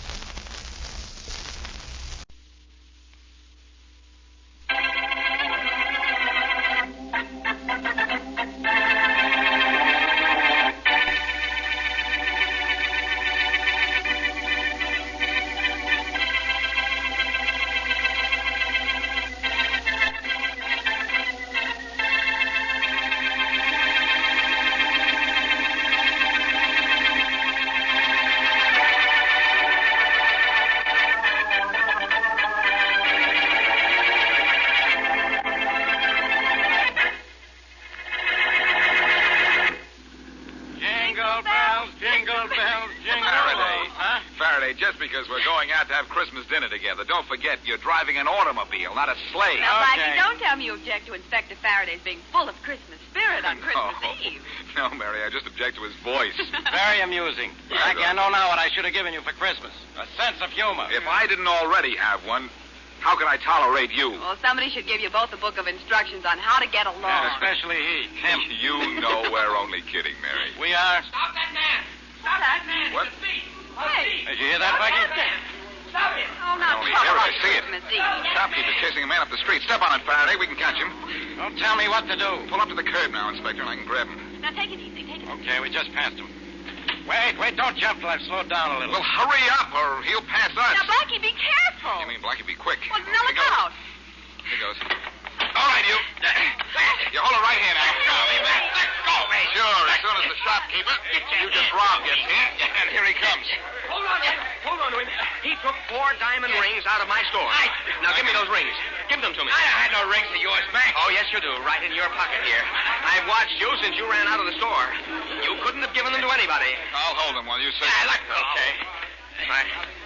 They're not here. No, because I didn't take nothing, see? Well, where are my rings? I want those rings. So go find them. Only I got news for you. You ain't gonna find them on me.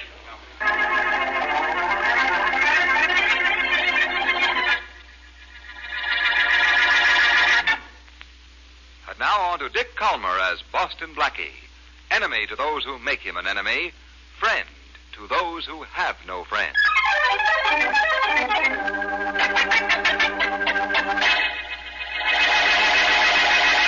He took the rings out of the tray on the counter here, Inspector Faraday. You said that. Yes, but he did. He took the rings and ran out that door. Sorry, Mr. Stacy. Unless I find the stolen rings on this guy here, what can I do about it? Nothing, Faraday. Absolutely nothing. Quiet, you. Look, Blackie, you and this copper pal of yours searched me twice. Out on the street and here in the store. The rings ain't on me. But they are. You took them. I saw you. If I took a Mac, where are they now? I have a pretty good idea. I hope it's better than pretty good, Blackie, because this guy's made 4 rings to a pretty good disappearing act. And I know how, too. Yeah. He threw them away when he saw he was being chased. That's a lie. Yes, he could have done that. He could have. I'd like to bet he didn't. Oh, go ahead, bet. Only let me alone. It's Christmas Eve. I got someplace to go. I'll say you have. To headquarters, where I'm going to hold you until I find out who you are. And if you want it for anything else. The only thing I want it for is Christmas Eve dinner. Hey, Blackie. Yeah? You're supposed to be such a genius. What happened? Friend, before I'm through with you, for your Christmas dinner, I'm going to make you eat those words.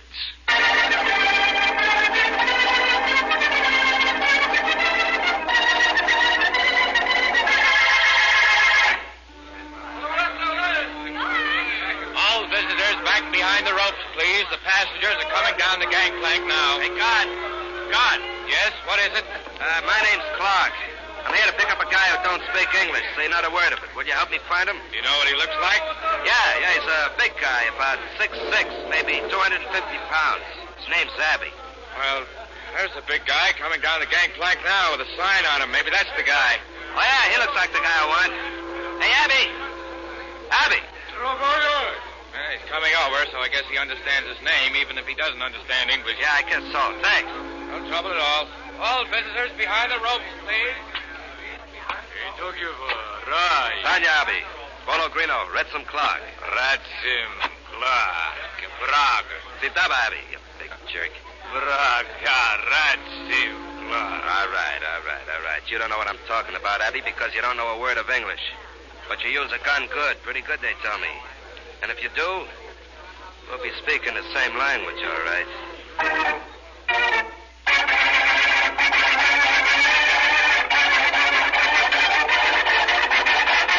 Where are those rings, Martin? Where are they? Listen, Clark, I told you I don't have them. You're lying.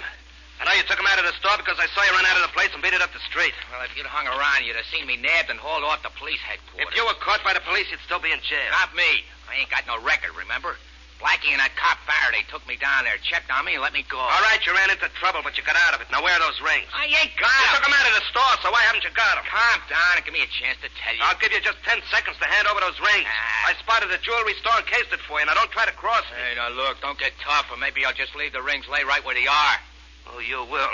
Yeah, I will. Hey, let go of me. Sure. After I've taught you a little lesson. Hey, Abby, that totem. Brantazvi. that monster? He's a character wanted for murder in Europe. A friend of mine sent him to me for Christmas. Friend, huh? He don't understand no English, but he's tough. I'm going to prove that to you. Yeah? Abby. There's Bruno. Abby, lead a lock. Santa. Hey. Santa. Hey, call this guy off. Call him off. I'll tell you. Call him off. Almost broke my jaw, Clark. Abby, Stroof Gondalak. Yes, Ragana.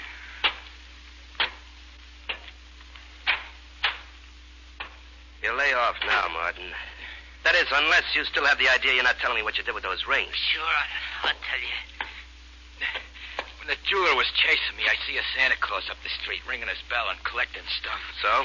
So when I passed him just before Blackie grabbed me, I threw the rings in a big iron pot the Santa Claus had. Nobody saw me, and I know how to get them back. You better. You know, I thought for a minute there that you was going to be the only guy in history who gave Santa Claus a present.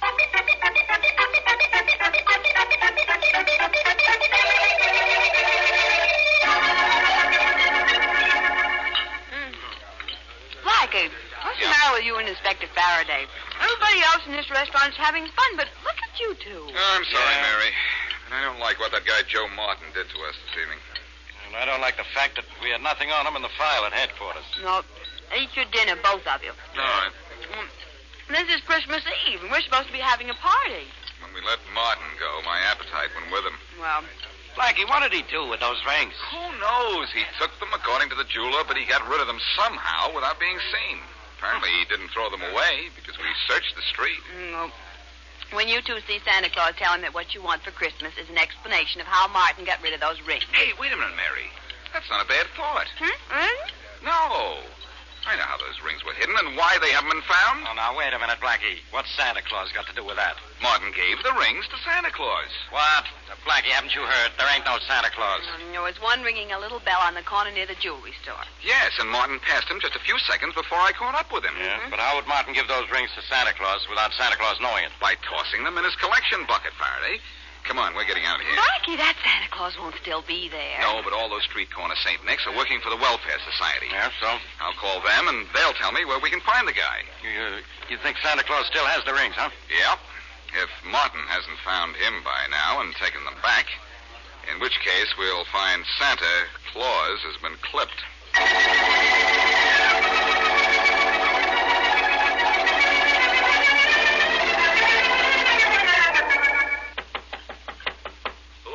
Joe Martin, Clark. Come in. It's me. Never mind the introduction. Where are the rings?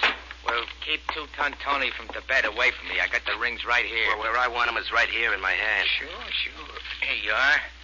Thanks. Have any trouble with Santa Claus? Yeah, no, the plan worked great. Good. You'll never even be able to tell anybody I was there.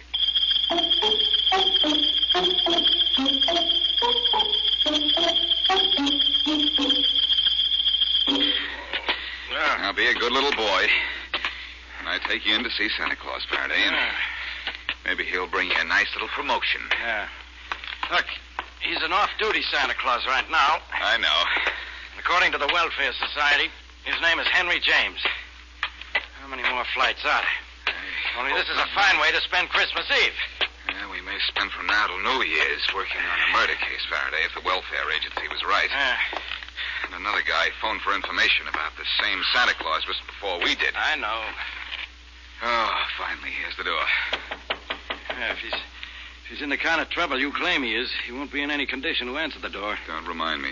You and your theories. You had no right to think he's dead. I hope I'm wrong. But I'll guarantee you, if he's not dead, he's tied up or unconscious or both. Well, if you're so smart, you have that all figured out. You ought to be smart enough to know the only way we'll get in is to open the door ourselves. Brilliant deduction, Inspector. Yeah, that's all mine. I'll try the door to see if it's locked. Blackie, how do you think up such wonderful ideas? Uh-oh. Somebody's opened it for us. Well, sorry to keep you gentlemen waiting so long. I was taking a nap. Are you Henry James? Yes? The Santa Claus on the corner near that jewelry store that was robbed earlier this evening? Yes, I am. Well, I'm Boston Blackie, and this is Inspector Faraday of the police. Oh, how do you do? How are you? I saw you catch the thief, Blackie. You did? Won't you come in? Thank you. James. Yeah? Did you have a visitor a little while ago? A visitor? Yeah. Oh, I had no visitor. No one came here and held you up to get back the 4 stolen rings he tossed in your collection? Why, no, Inspector Faraday. No one's been here. And my collection bucket's right here on the table, untouched. This collection bucket of yours hasn't been touched, James? Certainly not. Blackie, according to you, Joe Martin tossed the rings in the Santa Claus collection bucket. This is it. I know. According to you, Martin called the Welfare Society and found out where this particular Santa Claus lived. Somebody asked about Mr. James before I called. You don't say. But Mr. James says nobody's been here. Well, he ought to know. And you ought to know how ridiculous you are. I've looked through this collection bucket and there are no rings here. Nothing but coins. Santa Claus wasn't held up here. No rings were ever dropped in his bucket out on the street. Blackie, how wrong can a guy get?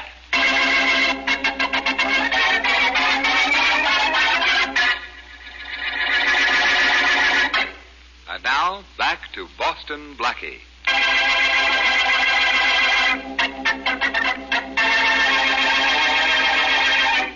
Joe Martin steals 4 rings from a jewelry store. Just before he is caught by Boston Blackie, he runs down the street and tosses the rings into the collection box of a street corner Santa Claus. Later, at Santa's room, he apparently recovers the jewelry. But when Blackie and Inspector Faraday come to see Santa, Santa, whose real name is Henry James, insists that his collection box has not been touched. As we return to our story, Blackie continues his questioning of Santa Claus. Look, Mr. James. Yeah, Blackie. Faraday has gone back to headquarters because he thinks I'm wrong. Well, maybe he's right. But I still say that Martin tossed those rings into your collection bucket. Believe me, Blackie, the collection is right here. It's untouched. Yeah, I was about to take it to the Welfare Society, and as I said before, no one's been here to see me. No one. But you and the inspector. You're sure you're not playing Santa Claus to Joe Martin? Working with a thief? I should say not. I don't know why you should think so. Because when I called the Welfare Society to get your name and address, I was told there'd been another call inquiring about you just a half an hour before. Is that so? I think that was Joe Martin calling to find out where he could find you. Well, no Joe Martin came here, Blackie. In fact, nobody did. And you've been right here in your room ever since you came back to get out of your Santa Claus suit? Yeah, Blackie. Every minute, No, wait. I was out for just a minute on the telephone at the end of the hall. Who was on the phone and when was this? Oh, about 20 minutes ago. It was a man at the Welfare Society asked me if I'd collected a lot of money tonight. Did the man say who he was? No, just that he was an officer of the society. I wouldn't have known him if he had given his name. I work for the society only at Christmas time. That's it, then. While you were on the phone talking to Martin or some friend of his, either Martin or an accomplice slipped in here and got back those stolen rings. Isn't that possible? Well, yes, it is. My back was to the hall while I was on the phone, and the door to this room was partially open. And thanks to what you've just told me, Mr. James, this case is practically closed. Now,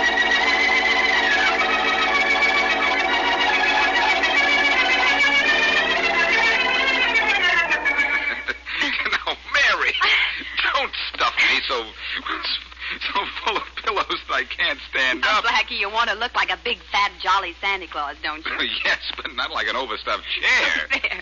You're well padded and your coat's buttoned up. Now, try on your beard and let's see how you look. Say, if I get clipped with this thing on my face, you might say my assailant is beating around the bush. Oh, Blackie. Well, how do I look? With your cap on, I'd never know you, and that would be all right with me. Well, you think that Joe Martin will know me? Oh, I don't think so. He doesn't know you as well as I do to begin with. I wish you wouldn't try this, though, Blackie. It's the only thing I can do, since Faraday wouldn't give me any help but Martin's address. Well, in a way, he can't be blamed for not offering you any help. This isn't a murder case. That's and true. Besides, you've been wrong all along. According to him, that is. Well, young lady, hand me that sack of phony presents, and I'll put this case in the bag.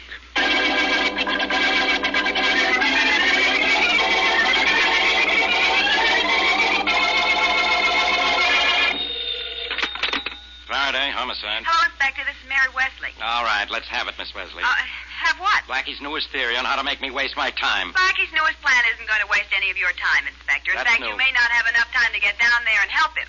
Get down where? Well, after you gave him that fellow Martin's address, he got dressed in a Santa Claus suit and went down there alone. What's he bothering Martin for? Well, We haven't got anything on him. Well, Blackie is positive that Martin retrieved those stolen rings from Santa Claus's collection bucket. And I'm positive Blackie's positively out of his mind. Well, anyway, I think you ought to go over to Martin's right away. You know the way Blackie's little schemes sometimes get him into trouble. This time I hope he gets himself into plenty of trouble. Well, gee. Maybe it'll get him out of my hair.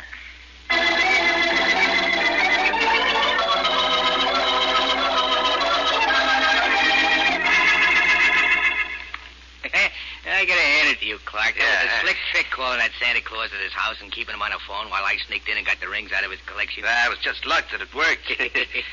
What would we have done, Martin, if he'd taken his collection right down from his corner to the Welfare Society? Yeah, that would have been just too bad, I guess. Too bad for you. Why? Well, because my boy Abby knows how to use a gun as well as his fists. Hey, look, you got the rings back, didn't you? Yeah, sure, over there on the table. I came to your room to be sure I got him back. But Abby's going to be my chief assistant from now on, in charge of guys who make mistakes. Understand? Okay, I understand. But it's sure going to be tough working with a guy who can't speak English or understand it. I don't want him to be easy to work with. If you can't talk to him, you can't get friendly with him.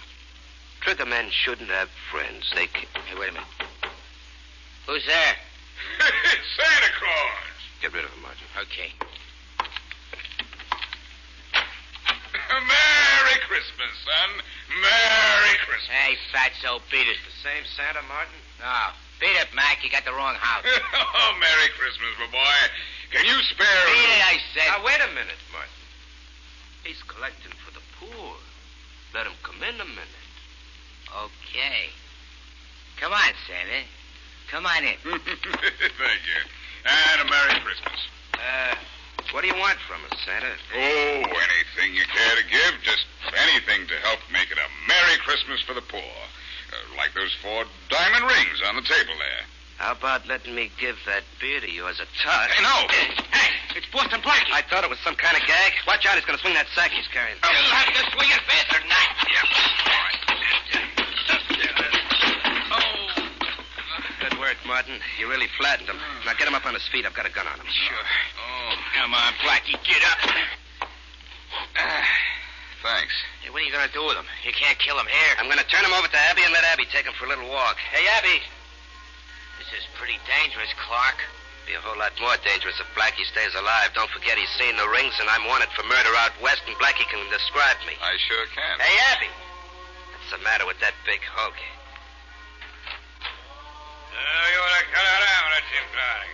Sanya, Abby. Je le tag Jalarov Yasada, Nugula. Sena. Okay, Martin, he knows. Just what kind of language is that? Quiet, Blackie. All you have to know is that Abby's taking you for a walk with a gun in your back. Oh, that's pleasant. Abby Uka. Come on, Clark. Have Abby get this guy out of here. The cops may not be far behind him. We better wait until those carol singers outside go away. Yeah. Oh, wait a minute. They won't suspect anything. I'll have Abby take them out right now. But what about those carol singers? They're just outside the house. I'll tell Abby to keep a gun on Blackie and shoot him if he opens his mouth. Hey, I got a better idea. Make Blackie sing and keep him singing. Then it'll seem like he's happy going down the street with Abby. Yeah, good idea. I'm really not in good voice this evening, gentlemen. You won't be in good condition when Abby gets through with you. Quiet, Martin. Hey, Abby. Sura Retsum, Blackie Lingo. Finestuda. Bang, bang. Bang, bang. All right. Go on, get going. Start singing, Blackie. Go on, start singing. A command performance, huh? Oh, I didn't know you had such an appreciation for my talent. So long, Blackie. So long. So long. I said keep singing, Blackie. If you stop once more, Abby will shoot. I won't stop then. So long. So long, sucker. To ride Merry the one-horse open sleigh. Merry Christmas. Jingle bells, jingle all the way. Oh, what fun is to ride the one-horse open sleigh. Give me help. I can't yelp, but I'm on a spot. Where we'll go, I don't know, but I know I'll be shot. Hey, hear what that guy said? When I pass, jump him fast, oh, listen to my squawk. Hey, listen to those I have words. to sing this silly thing, 'cause he'll kill me if I talk. Hey, I don't think that What guy... you speak to him is Greek. He doesn't know a thing. Come on, let's jump the guy. So Watch out for that's why Gummy. I just pass you by and let you hear me sing. All right, now get it. Reader!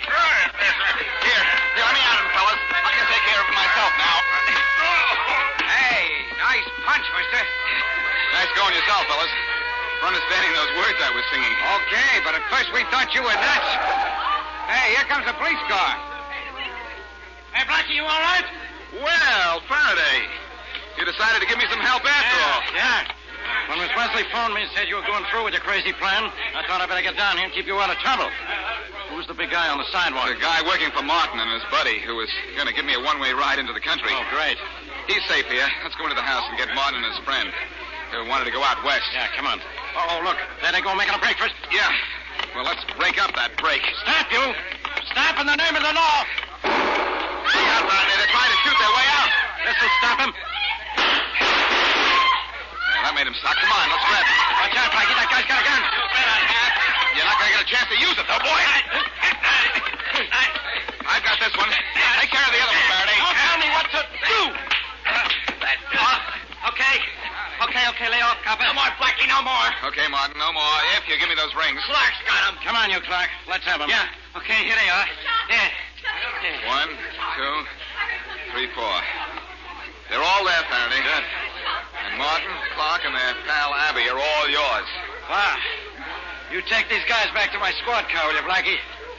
After this chase, I'm tired. Oh, great, old man. Yeah. I go all out to catch these guys, and you're the one who's all in.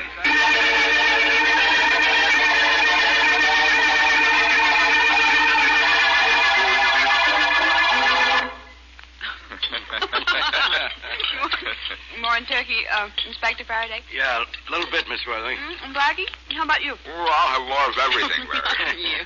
Yeah, if turkey were brain food, I'd say you had plenty of room for it, Blackie. Now, Inspector, this is Christmas Day. You and Blackie promised not to fight. Barry, he's still upset because the case we just worked on didn't involve a murder. You talk as if I like murder, Blackie. You must like it, Inspector. The way you've murdered that turkey. Very droll. You mean very drool, don't you? Now she's telling me what I mean. This thing must be contagious. You know, Inspector, I'm glad the stolen rings case wasn't more complicated than it turned out to be. Yeah, I'm glad we got it solved before Christmas was over. Me too. Well, Inspector, men generally put a ring on a finger. But because Clark and Martin stole some rings, we put the finger on them.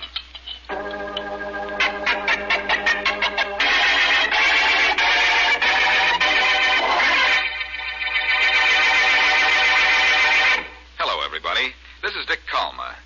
Every week after we finish one of our Boston Blackie shows, I indicate what I hope we'll be doing the following week. Look, Blackie. Now, just a second. This time, it's going to be a little different. Blackie, what's with you? What is going on here? Just a minute, Faraday, please. Mm-hmm. Friends, I said I'm not going to tell you what we will be doing next week. That's good. I'm going to tell you what we hope you will be doing. Very confusing. Isn't almost everything confusing to you, Inspector? Listen, everybody. What for? Now, patience, Faraday, patience. Next week, I hope you and everyone you know and love will be enjoying the best holiday season you ever had. Yeah, now... That the next year will be a great year for all of you. Could I say something, Blackie? You, Inspector, can say anything, and you probably will. All I say is Merry Christmas to our listeners, Blackie. Merry Christmas to them all. Well, genius, how about one of your usual taglines? Not this time, Faraday. Mm-hmm. All I say to everybody from Mary Wesley and all our cast is, until our next meetings, season's greetings.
Hello, Harry. How's Dale Avenue's best-looking doorman this morning? Oh, fine, thank you, sir.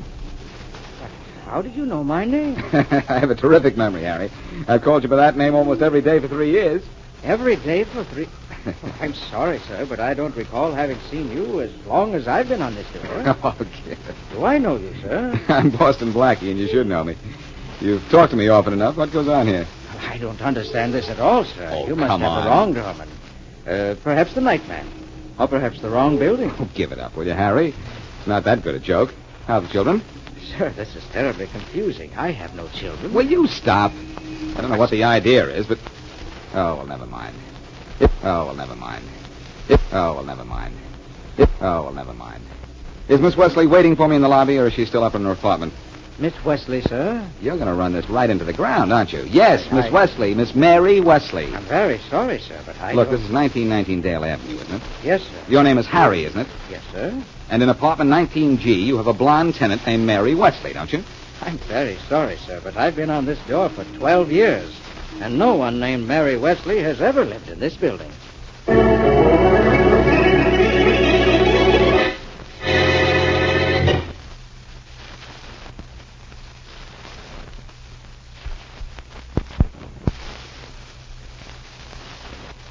Now back to Dick Calmer as Boston Blackie. Enemy to those who make him an enemy. Friend to those who have no friend.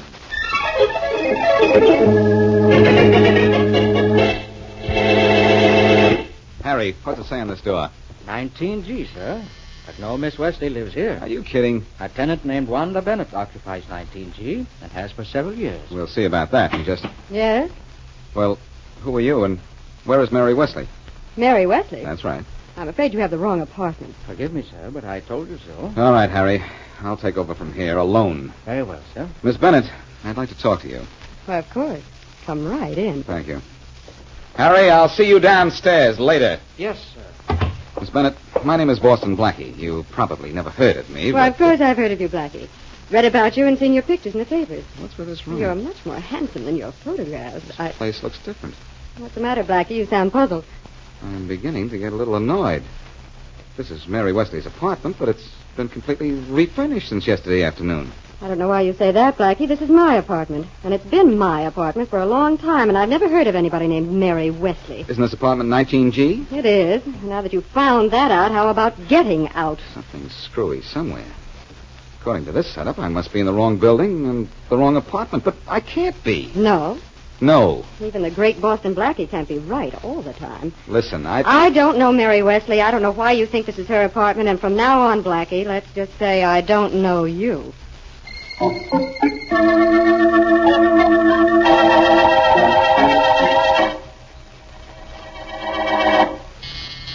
Who is it? The superintendent, Miss Bennett? Oh, just a minute. Come in, Mr. Skylander. Oh, thank you so much. Harry just phoned me and said that Boston Blackie was here. Yes, he was. Oh, looking for Miss Wesley, of course. Who else? Uh-huh. Well, what did he find out? Not a thing. Not a thing. But he certainly must be doing some fancy guessing. Yes. No question about that. Does he know that Miss Wesley saw Tyler? He must be pretty sure of it. Or why all this? He'll probably question you next, Mr. Skylander. Oh, yes, I'm quite sure of that. That's why I came right up the minute the doorman phoned me. I want to know if you told Blackie that Miss Wesley had seen Tyler or given him any hint as to what happened to her. I let him do most of the talking. Yes, I think that was a good idea. It was the only thing I could do. This Tyler thing is pretty dangerous. Oh, don't I know it. But we've got to go through with this. Yes, I know. And I know one other thing, too. Oh? What's that? Boston Blackie will never figure out what happened.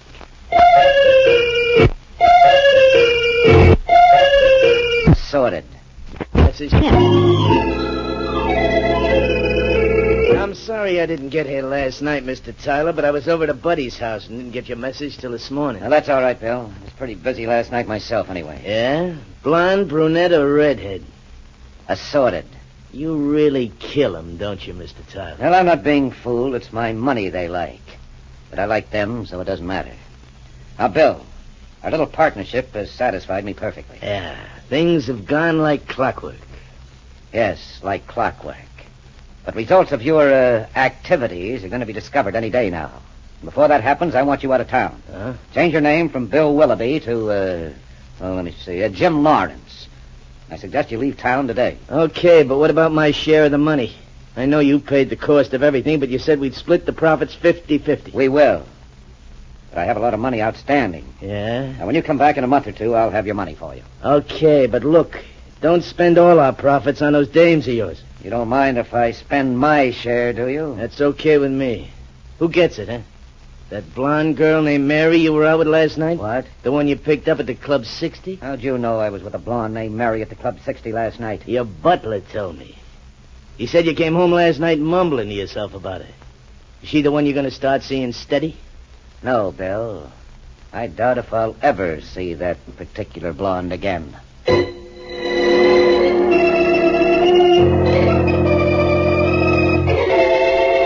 Faraday, I know this is one time that you won't tell me to get out of your office. Well, I ought to, Blackie. Mary Wesley's not missing. This is a gag of some kind. The whole thing's crazy, Blackie. How can I believe your story? I don't know. I can hardly believe it myself. No wonder. But it's true. Mary's doorman didn't know me. Mary's apartment is 19G, yet a girl named Wanda Bennett says that she's lived there for a long time and says she can prove it. They were both kidding you. Well, maybe. I'll tell you why I'm worried. The last time I saw Mary was yesterday afternoon, about 5, when I sent her out to see if she could contact Henry Tyler. Henry Tyler? Why did you do that? Because I heard he's back in town and about to begin operating. You know what that means. We're due for a new jewelry racket. Tyler always dealt in jewelry. Well, maybe so. But look, why did you send Miss Wesley to find him for you? Because no one knows what he looks like. But he's a sucker for a pretty girl. Always picking them up in night spots and restaurants. So you sent Mary to see if she could accidentally get close enough to Tyler to get picked up, huh? That's right. Tyler likes to play the big shot with women. I was pretty sure he might hint to her that, well, what he was up to. Yeah, and you let her go. Genius! Cut it out, Faraday. I'm really worried. You think she saw Tyler and he got wise, huh? Yeah.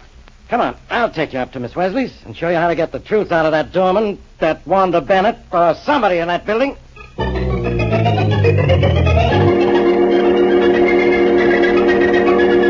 Now, look, Miss Bennett. Yes? I'm a police officer, and I don't want to listen to any more lies. I've told you the truth a dozen times, Inspector Faraday, and I've called the building superintendent. Maybe he'll convince you I'm not lying. Faraday, you're not having any more luck here than you did with the doorman. This is Miss Wesley's apartment. I remember it. 19G, 1919 Dale Avenue, right? Sure. But I don't understand any of this. The furniture here is different, and so are the rugs and drapes, everything in the place. Sergeant Matthews is checking with moving companies now. That's good. What happened here is that Miss Wesley moved out and Miss Bennett moved in last night. I'm going to prove that. And I'm going to know what's in back of all this nonsense. Come in. Oh, that's probably the building superintendent. You sent for me, Miss Bennett? Yes, Mr. Skylander. Come in. This is Inspector Faraday of the police, and this is Boston Blackie. How are you? I'm happy to meet both of you. They want to ask you some questions. Just a few, Mr. Skylander. Very well.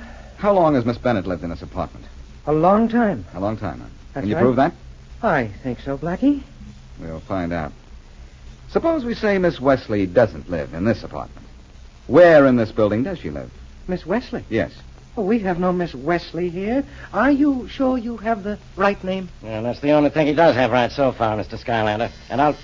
Come in. It's nice of you to invite people into my apartment, Inspector Faraday. Hello, Inspector. Come in, Matthews. You checked with the moving companies yet? Just as you ordered, Inspector. Checked with every moving company in town. I'll bet you found out who moved Miss Wesley out of here and where. Sorry, Inspector, but no moving company moved any Miss Wesley out of this apartment or into any other. What were you saying about Bet, Faraday? Quiet. I still say this is a gag, and I'll prove it if it's the left. Excuse me, Inspector, but we got a tip at headquarters a few minutes ago that Henry Tyler's back in business. That does it. Tyler's back in business, and Faraday, Miss Bennett, the superintendent here, they're both lying. You know that, don't you? Oh, you admit I know something. Mm-hmm. Well, Blackie, that can't be you talking. I'll answer that when I found Mary. Found Mary? I was going to question the other tenants, but that can wait. They'll probably all lie to me, too. I think the quickest way to find Mary is to find Tyler. He's responsible for her disappearance. And when I do find Tyler, he's the one who'll wish he was lost.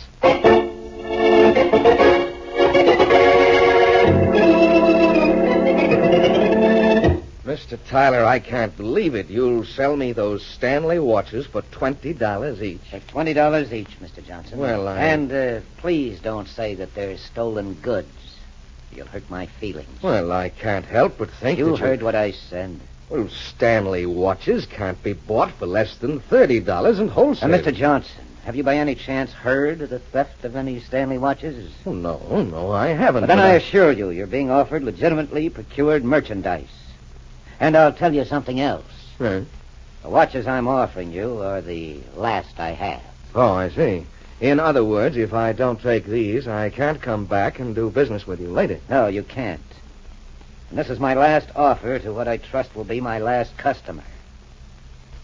Will you buy? I'll buy. Fine, Mr. Johnson. Okay. The watches are yours. Good. Now, you're in business, and I'm out of it.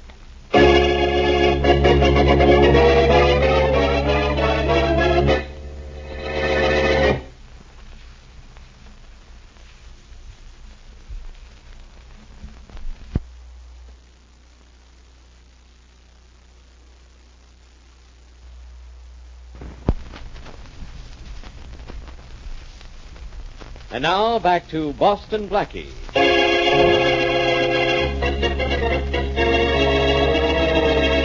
Mary Wesley goes searching for Henry Tyler at Boston Blackie's suggestion. When Blackie calls on Mary the next day, not only are she and her furniture and personal belongings missing, but someone else is living in her apartment and claims she has been for several years.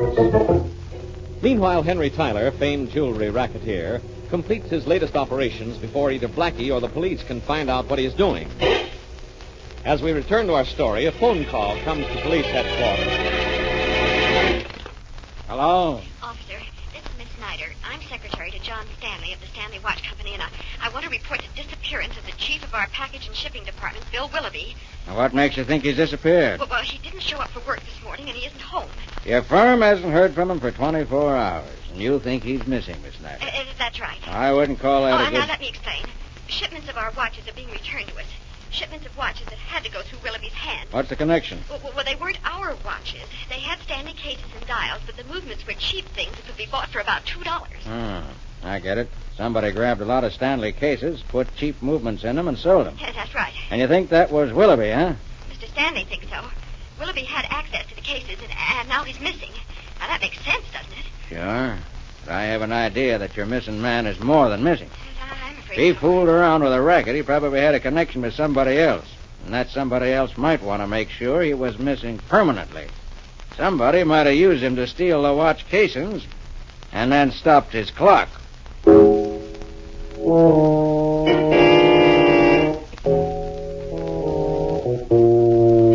Faraday, I know I've cluttered up your office with crazy notions, but I'm still convinced that if we can get to Henry Tyler, we'll find Mary. Maybe. Only I've tried to locate the guy, and I can't. We haven't heard a word about Tyler since Matthews gave us that tip.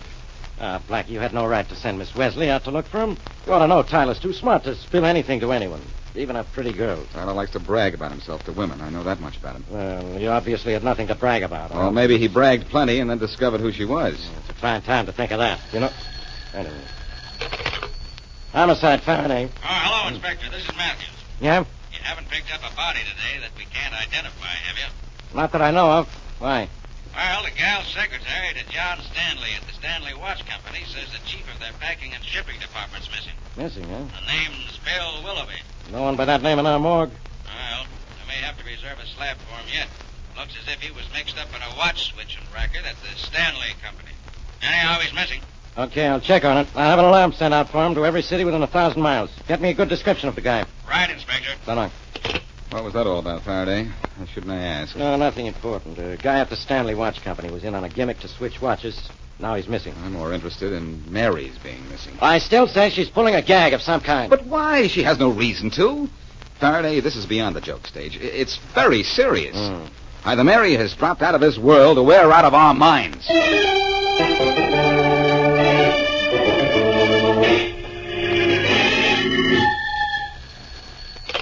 Hello? A collect call for Henry Tyler from Jim Lawrence in Ashley. Yes, I'll take it up right in. Go ahead.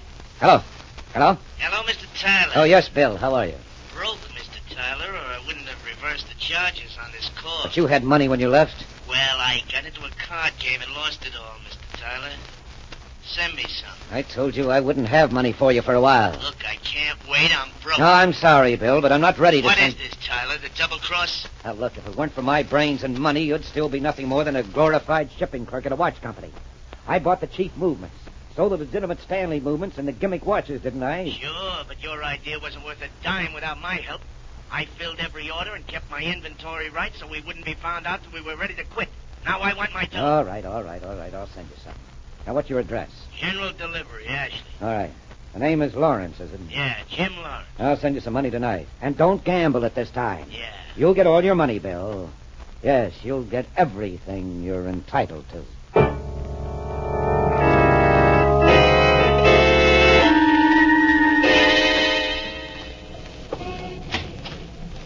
Good evening, Mr. Johnson. Oh, hello, Blackie. Mr. Johnson, do you still have Miss Wesley's watch, the one I brought in last week to be cleaned? Oh, yes, Blackie, I do. Oh, then she hasn't been in to pick it up. No, but it's ready. You want it? No, I don't think so. I was hoping she'd been in to get it. You'd remember when. At least I'd know when she was left. What's the matter, Mr. Johnson? You seem upset. Well, I have reason to be, Blackie. I sold a Stanley watch this morning. This afternoon, the customer brought it back to me with the casing and works of a $2 timepiece. Uh-oh. I looked at a shipment of Stanley watches that I bought last night, and all 400 of them were nothing but $2 movements in Stanley cases. And those watches came to you directly from the Stanley Watch Company? They came from the Stanley Watch Company with its official stamp and seal. I see. But I bought them from a man named Tyler. He said these were the last ones he had. Tyler, huh? And he's got no more watches to sell. Oh, why didn't I think of this before? I guess I just didn't find out about watches in time.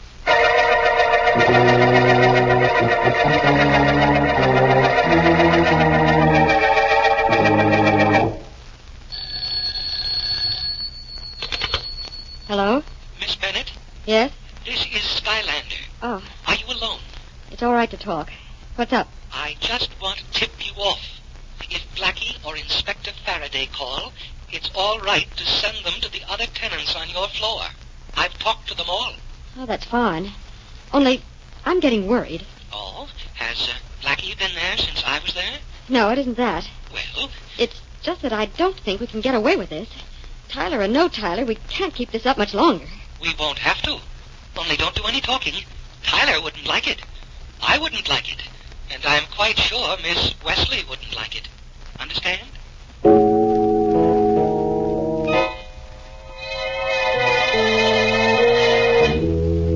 That's the story, Faraday. It took money to buy a lot of those $2 watches, and Tyler had the money. He probably went to Bill Willoughby with his idea and sold the young guy. And I think Mary found out about that. Well, maybe, but if... Oh, Inspector Faraday. Yeah, Matthews? Inspector, we just got a report that someone looking like that missing Bill Willoughby called for a letter at General Delivery down in Ashley, using the name of Jim Lawrence. Okay. Contact the local police in Ashley. Have them pick the guy up for questioning. Yes, sir. You know, wait a minute, Matthews. Don't do that. Who's in charge of this department, Blackie? You or me? You're running it, Faraday, but I've just come up with an idea for running down Henry Tyler.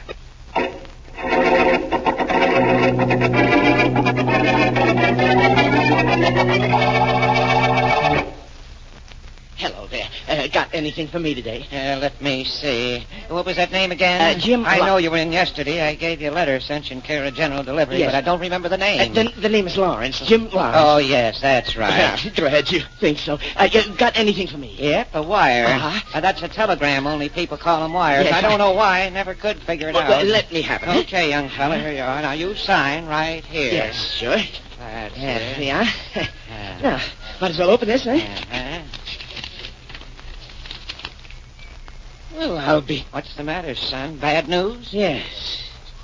Yes, but it's going to be bad news for the guy who sent me this wire, too.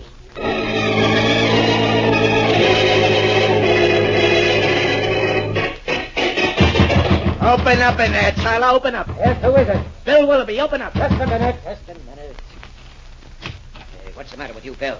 You're out of that money I sent you yesterday. No, I still have most of it. And what are you doing in town, you fool? The police are looking for you. You know what I'm doing here. You sent me a telegram to come back. Are you out of your mind? I didn't send any wire. No, well, it's addressed to Jim Lawrence, General Delivery, Ashley. And who knew I was in Ashley and under that name but you? You young idiot. That telegram's a trick. You probably led the police straight to me. Oh, the police. Very straight, Hey, Tyler. what- And let's see those arms of yours in the air very straight. Get yours up to him. Yeah, all Willoughby, right, I could Willoughby. kill you for that. You're not killing anybody, Tyler. I'll say you're not. Look, Tyler. You're Faraday's property now. But I want to know where Mary Wesley is. Who? Take that Willoughby out of here, Faraday. This All guy right. wants to play. Oh, let me stay and watch the fun, Blackie. Blackie? You're Boston Blackie? Yes, and I sent Willoughby that wire and followed him when he got off the train. Never mind about that. Where's Mary Wesley? Now, look, Blackie, I don't know where she is. I don't even know who she is. She's a blonde girl. What's more important, she's my girl. And I know she set out to meet you. Hey, wait a minute. She about 5'4", wearing a blue dinner dress? That's her. You did see her, didn't you? Yes, as a matter of fact, I did. A couple of nights ago at a club. But that was the last I saw of her. The very last.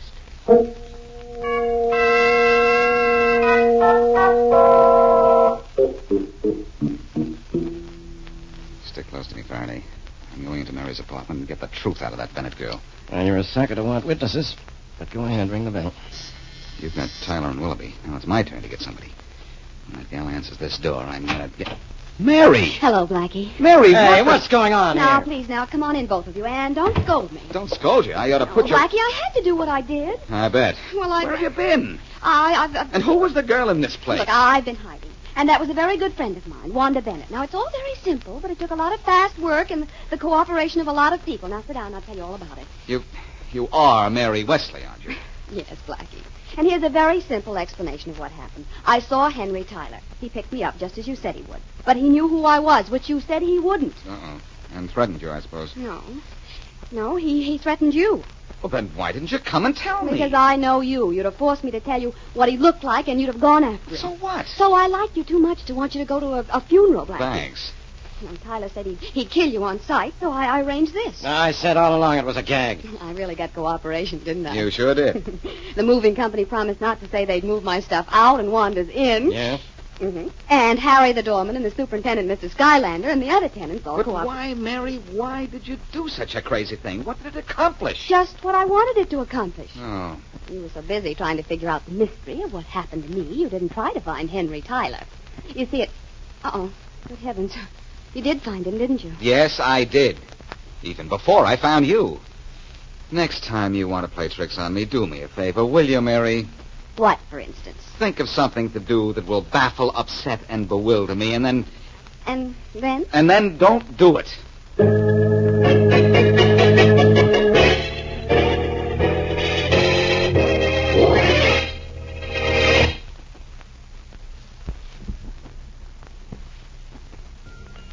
I think you will enjoy playing this music very much, mademoiselle. I hope so, monsieur. I've searched half of Paris for it. Here at Pierre's shop on the Rue de la Seine, you will always find all the finest music ever written. I remember that. Au revoir. Au revoir, mademoiselle, and come again. And now, what can I do for you, monsieur? I am looking for the sheet It music. is all right, Henri. The girl is at the side. There. Have you agreed to do what I ask? You're sure there isn't any risk? Not if you are careful and do what I have told you to do. Well, I told my sister I might be going out of town for a while, that's all. Good. Then it's arranged. Yes. Come in the back. I have something for you. Money, I hope. Money, a ticket for passage to America on the liner leaving Le Havre tomorrow night.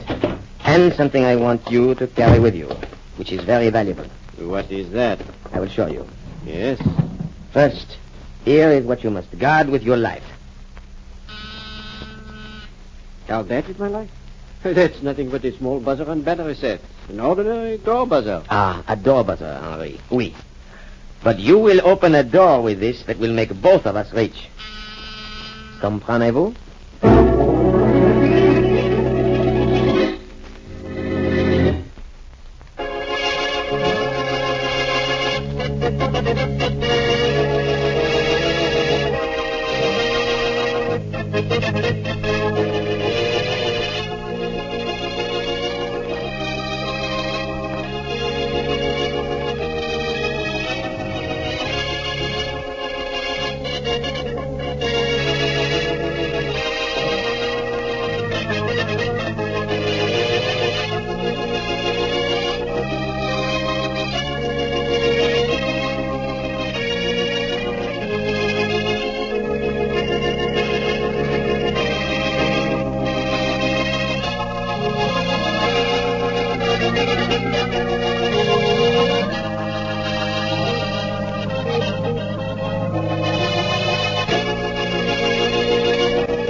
think you will enjoy playing this music very much, mademoiselle. I hope so, monsieur. I've searched half of Paris for it. Here at Pierre's shop on the Rue de la Seine, you will always find all the finest music ever written. I remember that.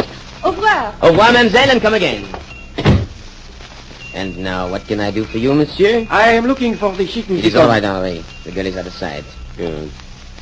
There. Have you agreed to do what I ask? You're sure there isn't any risk? Not if you are careful and do what I have told you to do. Well, I told my sister I might be going out of town for a while, that's all. Good. Then it's arranged. Yes. Come in the back. I have something for you. Money, I hope? Money, a ticket for passage to America on the liner leaving Le Havre tomorrow night. And something I want you to carry with you, which is very valuable. What is that? I will show you. Yes. First, here is what you must guard with your life. Guard that with my life? That's nothing but a small buzzer and battery set. An ordinary door buzzer. Ah, a door buzzer, Henri. Oui. But you will open a door with this that will make both of us rich. Comprenez-vous?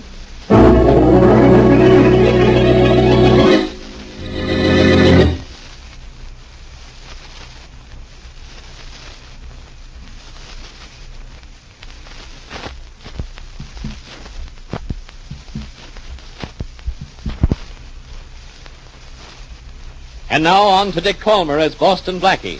Enemy to those who make him an enemy. Friend to those who have no friend.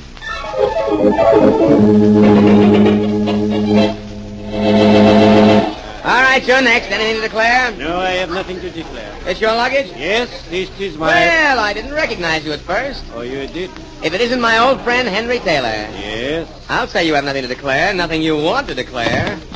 See what you have in your suitcase. Nothing, I tell you. Absolutely nothing. I'll find that out for myself if you don't mind. I do mind. I have a passport. I'm here legally. You have no... Taylor, you're bothering me. I'm bothering you. Let's see. Shirts, socks, pajamas, ties. Well?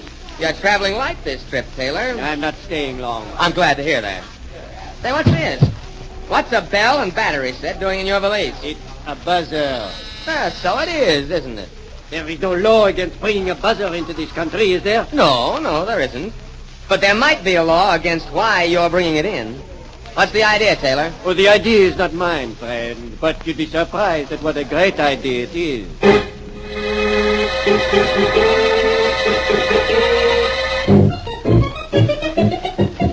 Blackie, you're restless. What's the matter? Nothing, absolutely nothing. It's just that things have been a little dull. Well, we might go to an exciting movie. We don't get a chance to when things aren't dull. All right, good idea. Let's go to a movie.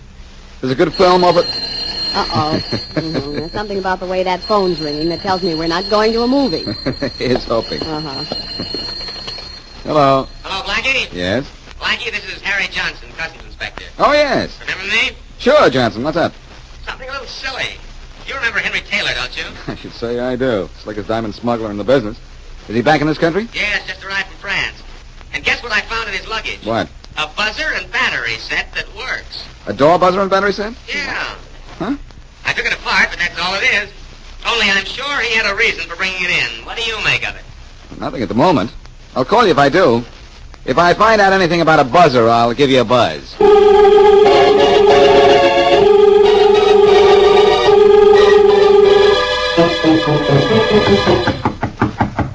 know who we're calling on, don't you, Joe? Well, we ain't calling on my Aunt Effie. And I got my gun ready for our friend if there's trouble. That's what you mean, ain't it, Tom? That's what I mean. We must remember to send that other friend of ours in Paris a few bucks for tipping us off to this guy. The friend we got watching Lascal, you mean? Who else? This guy's home, all right. Yes? You Henry Taylor? Yes, I am. We'd like to talk to you a minute. Of course. Come in. Thanks. Close the door, Joe. We want this convention to be private. Sure. What do you men want? And how do you know my name? We know your name and all about you. We followed you from the boat. And how's Pierre Lascal? Pierre Lascal? I do not know anyone. We know you do, Taylor. Maybe we should introduce ourselves. I'm Tom Downey, and my friend here is Joe Small. John. That mean anything to you? No. Well, it should. We were Pierre Lascal's associates in the old days. Pierre sent you to go to a certain safe, didn't he? I do not know what you're talking about. I know. Now, look. We'll give you $5,000 if you go back to Pierre and tell him you couldn't find that safe. No, I won't do it. If you don't, you won't go back to Pierre at all. Get out. I'll give you 5 seconds to change your mind, Henry. And Joe, you know what to do. Sure. 1, 2, 3, 4. Oh, Joe. Sorry, Tom. I just couldn't wait till you got to 5. Impatient, ain't I?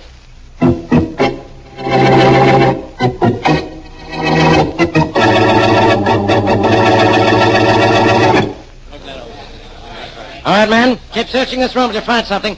Matthews, see that bureau is dusted for fingerprints. It ought to have some. It does, Inspector Faraday, but I think they're all the dead man. Well, never mind what you think. Let's find out. Yes, sir. Blackie, what are you doing? Still fussing around with this buzzer and battery set, Faraday. Yeah, well, waste all the time you want, as long as it isn't mine. You've got that fool thing taken apart. Almost. If I can just get this metal cap pulled back from the buzzer, I might find what I'm looking for. What are you looking for? What makes it buzz? No, what made Taylor bring it all the way from Paris with him. There, got it off. Yeah, what did you find in it? Nothing. I'm going to find something, Faraday, because I think Taylor was killed for this buzzer. What? And if he wasn't killed for it, then because of it. Look, that's just a plain, everyday, ordinary door buzzer. Now, what else would it be? There's nothing in the buzzer system. Maybe what I'm looking for is in the battery. Blackie, put that thing down. Okay, Faraday. There, that did it. I'll say it did it, and all it did is make a mess. I ought to make you clean it up. If I can find out why Taylor brought this thing into this country, I'm sure I can clean up this case. I'll clean it up myself. Now, if you want to be some real help on this case, tell me who killed Taylor and stop worrying about that buzzer. Oh, now, what are you doing? Taking the insulating cloth off the wires that ran from the buzzer to the battery. I have just a little idea. I already have an idea. That you're out of your mind. Now, what did you find? Nothing I can see with my naked eye. Put clothes on it. You won't be able to see anything either. Maybe not. But you've got a machine at the police laboratory that could play back a message, if there was one, recorded on this wire. Yeah? Well, that makes you think there's a message on it. There might be.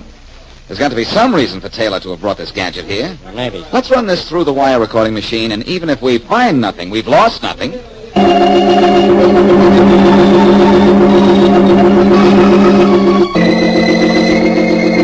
I'm ready with the wire recorder, Inspector Faraday. All right, turn it on. And if music comes out, I want the first dance with you, Blackie. Delighted, Inspector. You know there won't be anything recorded on that wire. We'll see. Here it is, Blackie. 780, 112. R13, L8, R9, L12, R4, L10. 780, 112. Well, Faraday, you satisfied? Satisfied. What about a bunch of numbers? And what are you doing? Writing them down? Yeah. And you can turn that thing off, Matthews. I've got him. Okay, but what you've got has got me. 780, 112. And then a series of numbers with R and L in front of them. You know what we have here, don't you, Faraday? We might have the combination to a safe. But what about those first 2 numbers? A safe has not only a combination, Faraday, it has an address. And the address is 780 112th Street. But before we go there, we're going to Mary's apartment. Miss Wesley's? What for? I don't want to be a genius for your benefit alone, Inspector. I want an audience, an appreciative audience.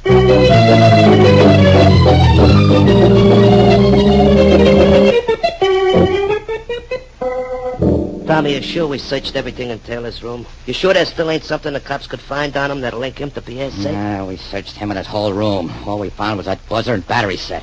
That couldn't have had anything to do with the safe. He had the combination in his head. Oh. Hey, put that gun away, will you? I think I'll carry it around with me. I said put it away. Look, you've been jumpy ever since we killed Henry Taylor, and I don't feel safe around jumpy people. We didn't kill Henry. You did.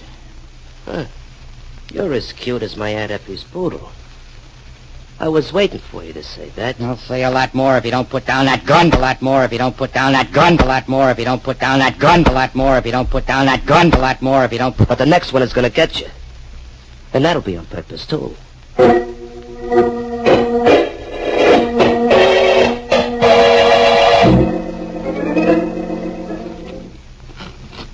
You think there's money in this safe, Blackie, but I think it's probably full of jewelry. I still think it's loaded with money. Yeah, we'll know in a minute. Yeah, well, I hope so. What was the last number, Mary? 10. As if you needed a combination to open a safe. Well, saves time this way. Here goes. And here goes. And here goes. And here goes. And hold your breath, Faraday. You're going to see the wealth of a lifetime. Blackie, please hurry and open it. I can't wait much longer. It's unlocked, but the door's stuck a little. There, it's opening. Blackie! Blackie. So you knew what you were talking about, did you, Blackie? Well... Yeah, well, now I know what you were talking through. Your empty head. This is an empty safe.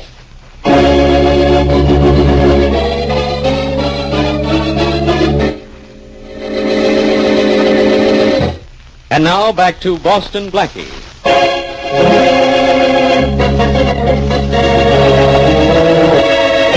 In a Paris music shop, a man named Pierre gives a buzzer and battery set to Henri Taylor and tells him to take it to America and guard it with his life.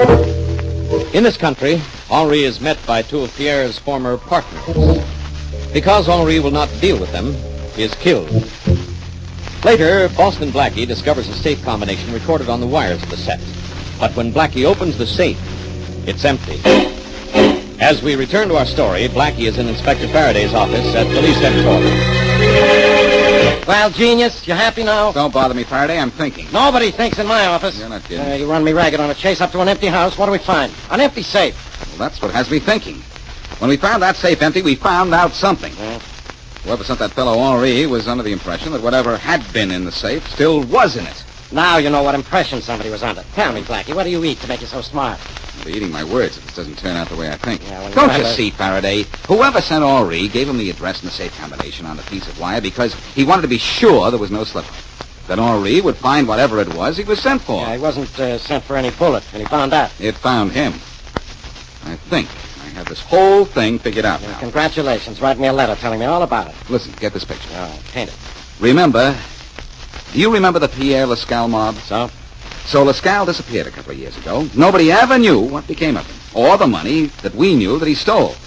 But he was French, wasn't he? Well, with a name like Pierre Lascal, what would he be? A Norseman? Seriously. He was French, and Henri Taylor came to this country from Paris. Lascal could have sent him. He could have come over here for the money that Lascal stashed. I know I'm slipping because I admit something you say is possible. Now, let me finish. Yeah, go on. Lascal's gang knew about the money. Had stolen it before this Henri Taylor guy got here. And didn't want Taylor reporting back to Lascal that it was missing, so they killed him. All we've got to do is to find Lascal's former partners. Well, he worked with a couple of clowns named Tom Downing and Joe Small.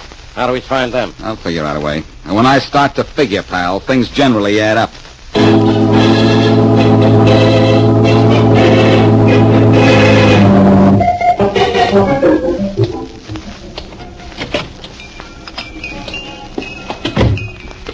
May I help you, mademoiselle? I am looking for Pierre. I am Pierre. Oh, good. I am Claire Taylor, Henri Taylor's sister. I came here because Henri is dead. Dead? The police in America informed me this morning. And Pierre, you sent Henri to America. I know all about it because he told me everything. He did? Everything. I know who you are, Pierre, and what you are.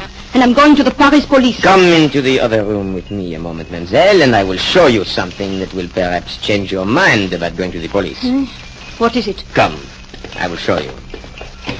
If the police have reported your brother's death, they have probably also discovered something which I did not want them to discover. What? A length of wire, such as this, but shorter than this. The wire from a recording machine. I used a wire like this to record the combination of a safe. Yes. Then I connected it to a battery and buzzer and gave it to your brother. And this is all you want to show me? No. I want to show you that a wire can be used for many things.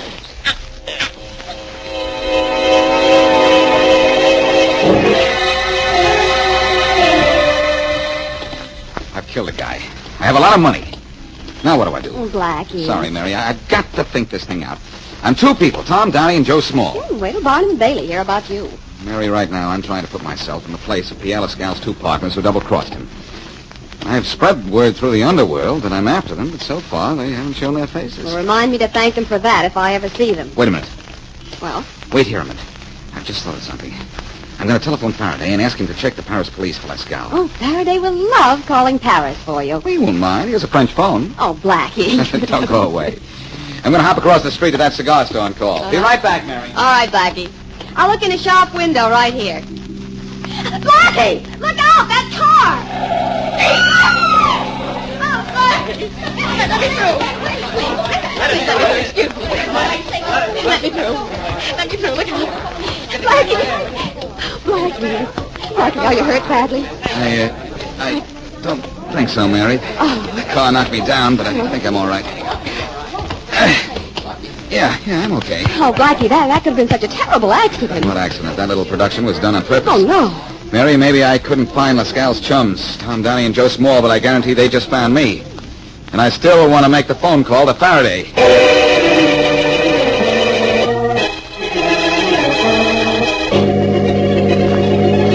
You did what I wanted you to do, Inspector? Yes, Blackie. Now, will you do what I want you to do? Clear out of here? Sure, as soon as you get me a rogues gallery picture of Pierre Lascal. All right.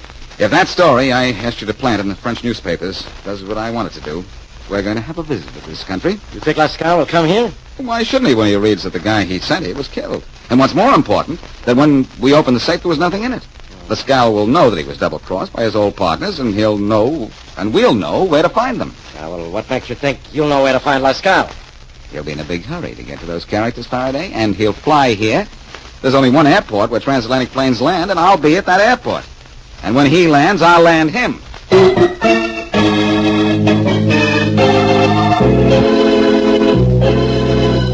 This is the way you wanted it, Joe. Split the dough and split up. If it ain't my Aunt Effie who wants it that way. Things are getting too tight in this city. I'm blowing out of town. Thank you for my share. Are you leaving right away? You wouldn't be trying to stop me, would you, Tom? No, this is okay with me. Good. It's too bad our last deal didn't work out so good. What, you mean trying to knock off Boston Blackie by running him down? It wasn't a smart idea anyhow. Maybe not. Something had to be done about him. You heard what everybody was saying, that Blackie was out to get us? Yeah, sure, but how is he going to find us? Who knows about this joint except you and me? Who knows? Yeah.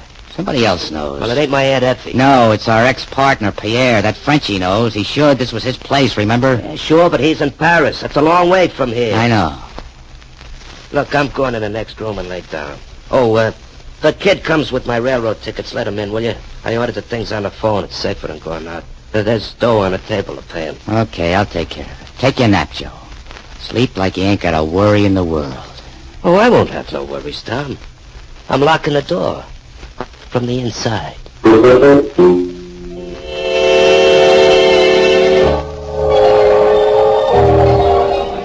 That's the last overseas plane that just landed over there, Blackie. If your friend isn't on it, we'll have to come back to this airport tomorrow. Yes, I know. And incidentally, the man I've come down here to meet isn't my friend, but he's going to be. I happened to overhear that remark, Blackie. It sounds as if it doesn't make sense, doesn't it? But you see, Faraday heard that the French police are looking for Pierre Lascal. And I'm pretty sure that he's en route to this country, and when he gets here, he's going to lead us right to the killers of Ori Taylor. Us? Lead me, rather. And, Mary, look over there, that man just getting off the plane. Yeah, what about him? Now take a look at this picture Faraday let me have. Isn't that the same man? Well, he has a mustache and a goatee, but I think it's the same person, Blackie. Okay, back up, sister. I want to officially welcome Pierre Lascal back to this country. Now, Blackie, please, be careful. I'll not only be careful, Mary, I'll be good. Watch, this ought to be fun. Welcome back to America, Pierre. You are speaking to me? Your name's Pierre, isn't it, Pierre Lascal? Me? Well, we know each other, whether you'll be willing to admit it or not. I'm Boston Blackie. Oh, oui, I have heard of you. And I've done more than hear of you. But I didn't hear you were wearing false whiskers. Oh! You will see they are not false. Unless the whole face is false. Well, come on, Pierre. Come? Where? We're going to see your old friends, Tom Downey and Joe Small. Or you're going to police headquarters and tell me where I can find them. I have other plans, Blackie. The French police will make your plans from now on, Pierre. You wanted for murder in Paris, and your former buddies are wanted for murder here. I have no idea what you are talking about, monsieur. No? Well, then you're coming with me, and I'll give you an idea. And I have an idea you'll do most of the talking.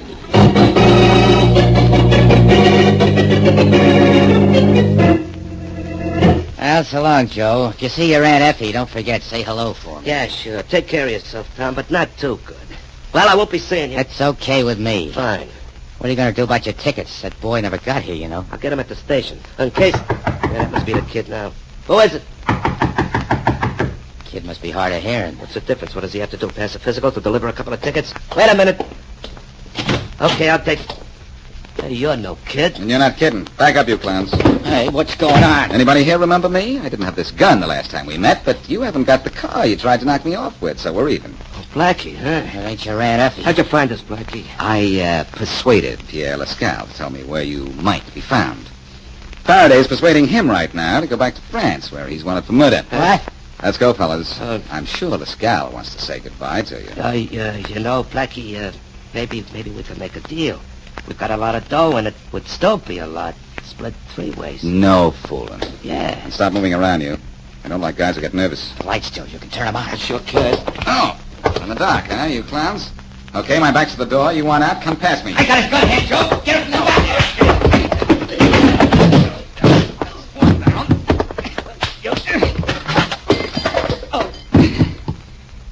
Only 2 down, but there's no question that the side is out.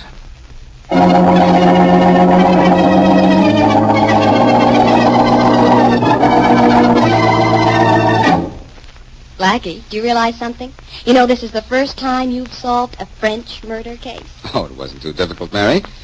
But it would have been pretty difficult if I hadn't taken French in school, n'est-ce pas? Oh, Blackie.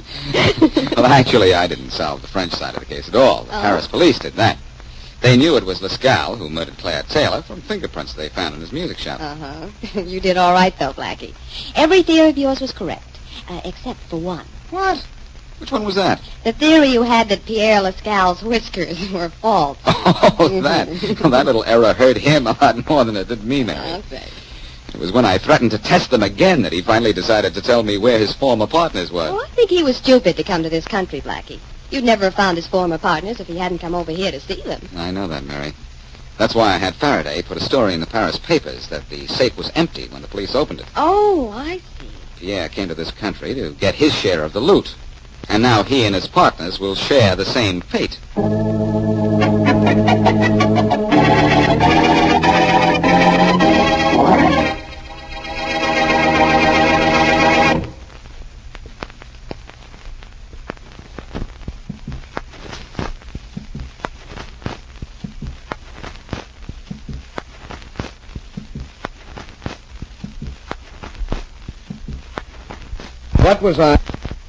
What was I up to, Kay? The last thing you dictated was...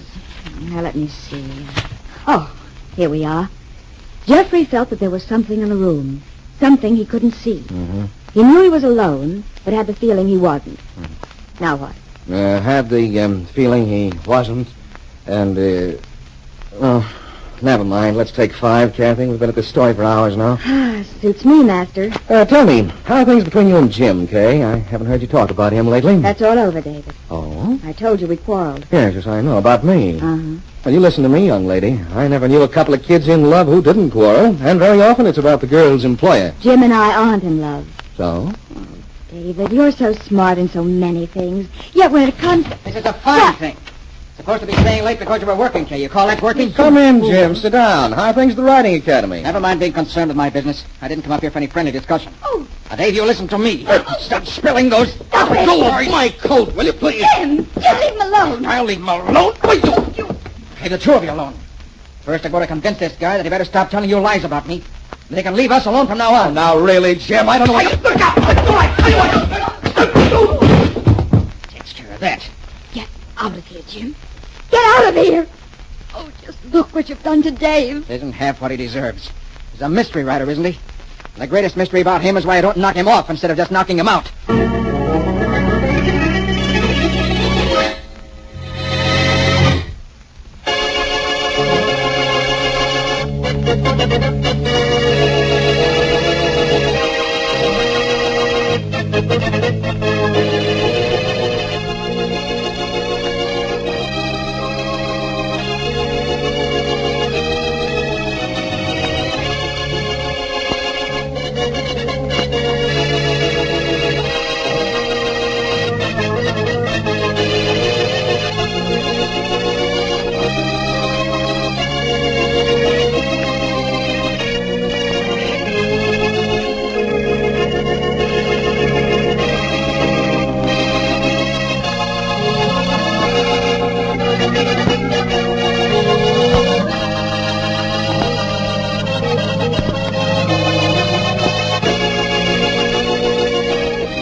was I up to, Kay? The last thing you dictated was...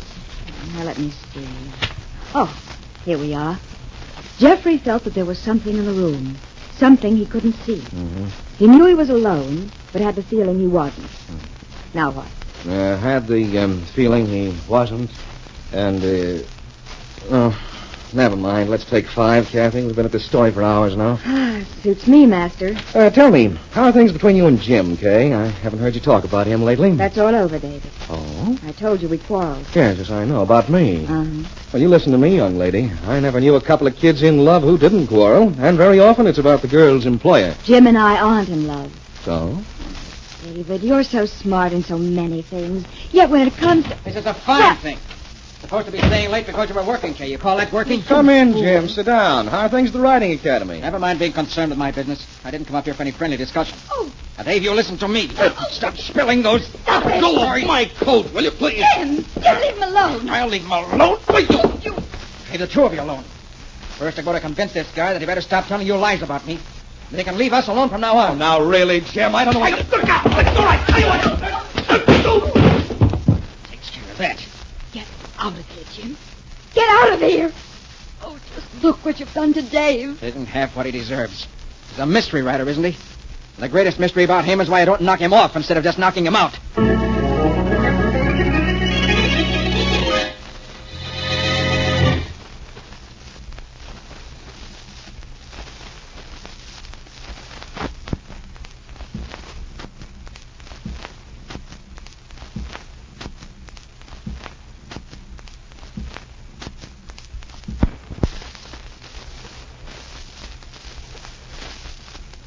Now on to Dick Calmer as Boston Blackie. Enemy to those who make him an enemy. Friend to those who have no friend.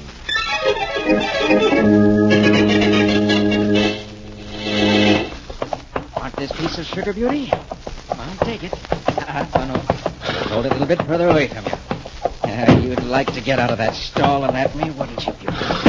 Sorry, I wouldn't like that at all. Hey, come on.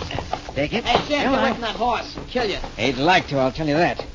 Good thing that barrier's between him and me. Yeah, you ain't kidding. Here you are, Beauty. Hate to have a horse as sore at me as he is at you. There you are. I'll just stop teasing him. Why don't you remember that you work for me and stop telling me what to do? Who else would give you a 40-year-old ex-jockey a job? Why don't you stop that? What's going on up front? Oh, that's what I came here to tell you. Boston Blackie is here with his girlfriend, Mary Wesley. Yeah. They want a couple of horses. So give him a couple. That's what we're in business for, isn't it? Blackie wants to ride Beauty. This horse here? No. Tell him Beauty is out. Let him ride Chick the way he always does. I'm not finished with this animal. Take my advice. Here you are, Lay off Beauty. teasing that horse. Here you are. Horses can be awful mean if you annoy them. I know. I can handle her. All right, go on. See that Blackie and his girl get saddled up. I'm not through giving Beauty her lesson for today.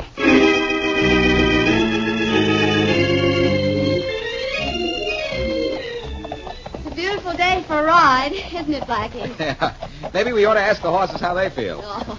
Horse, old pal? What do you think? Is it a beautiful day? I guess maybe it is. Wonder why Jim wouldn't let you ride Beauty. He either likes Beauty too much or me not enough.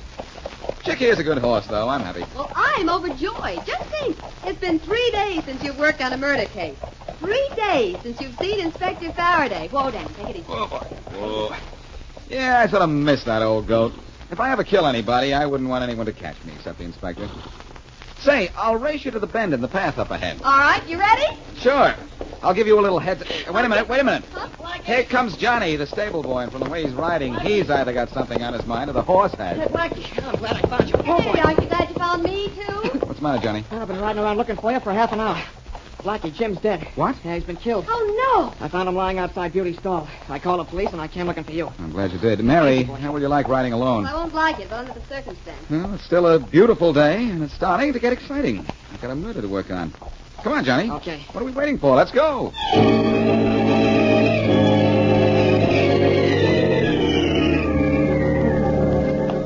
Okay, Matthews, close up shop. This is no murder. Let's get back to headquarters. Right, Inspector Faraday. Wrong, Inspector Faraday. Hello, Blackie. I'm glad to see you. Forgive me if I rub my ears. Did I hear you correctly? You're glad to see me? Certainly, why not? There's no murder here for you to stick your nose into, so I'm glad to see you. Jim Leslie wasn't murdered? Well, he was in a way, but you could never catch his murderer, and neither could I. He runs too fast. See that mark on Leslie's forehead? Yeah, I will in a minute. Yeah, I see it. The horseshoe made that. The perfect U shape. I found out he teased this horse all the time. This time the horse teased back. One of the stable boys told me the horse used to rear up and try to smack Jim down with his front feet. Finally, he did it. Let's go, Matthews. Right, Inspector Faraday. Again, I say wrong, Inspector Faraday. What? What are you talking about as if you knew? Faraday, our friend Leslie was murdered. Sure, I know, by a horse. So I'll arrest the horse, put him on trial, and if the jury finds him guilty, he'll go to the electric stall. Now, don't bother me, Blackie, will you? Oh, it's no bother, I assure you. Faraday. What? Faraday, it wasn't a horse that killed Jim Leslie. Are you nuts? No. We found him outside this stall. He always teased that horse in there, and there's a perfect mark of a horseshoe on Leslie's forehead. So, there is. Well, what's it look like? What would it look like? Looks like the letter U. Looks exactly like the letter U, which proves that the horse didn't kick Jim Leslie at all. Oh, it does it? How do you figure that? You figure out why. Well, right now, take my word for it, will you? And also take my word for this. Yeah? I'm going to find out who the killer is that came into this riding academy and began horsing around.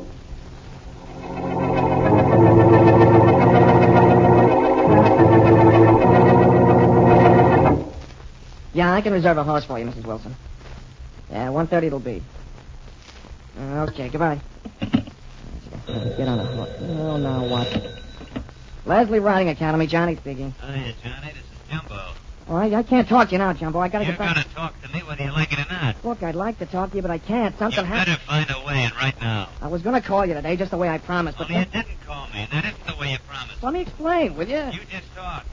You know what about, too. Look, I was gonna call you about it just the way I promised, only we had a little trouble down here. You mean you had trouble? Yeah, I'm trying to tell You you. don't know what trouble is, but you're going to find out. Jumbo, the boss got himself... I don't care about no boss, Johnny. I'm only caring about that dough you borrowed from me. I'll pay you the dough I borrowed. That's what I've been hearing for a couple of weeks. You said you'd pay me last Saturday. What goes? Money goes faster than it comes in. I know.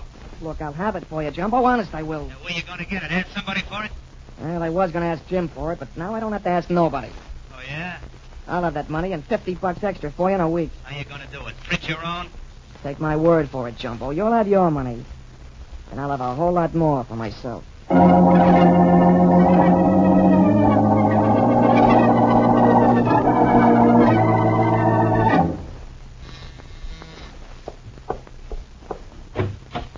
Yes? Is this Jim Leslie's apartment? Uh-huh. But I'm alone just now. Well, I'm Boston Blackie just now and always. May I come in? I haven't closed the door in your face, have I? No. You're Leslie's maid, aren't you? I don't wear this uniform because I think I look good in it. I should say I was Mr. Leslie's maid. And I might add I'll be looking for other employment soon. I'll recommend a good employment agency. All right. One that finds work for models as well as maids. Thank you. No, let me thank you. For some information you're going to give me. Oh, Blackie, you ought to know that Thursday is maid's night out. Well, that wasn't going to be one of my questions. Well, if it ever is, that's one of my answers. Thanks, I'll remember that. All right. But I want you to remember something, too. Did Leslie have a quarrel with anyone lately? You asked the dullest question. Sorry. Oh, that's all right. But don't give me an answer to match. Who was he having trouble with? The same person he'd been having trouble with for a long time. Who was that? Miss Baker. Miss Baker. Uh-huh. Who's she? Mr. Leslie's sweetheart. Of course, she would have been if Mr. Leslie had had his way. But she spent more time with David Hanley than she did with Mr. Leslie. David Hanley, the mystery runner? Yeah. She's a secretary. And 3 nights out of 4, she's in his office. Uh-huh. He works late almost every night. She's probably with him now. She is, huh? Uh-huh. Well, it's almost midnight now. If I want to catch them working late, I'd better work fast.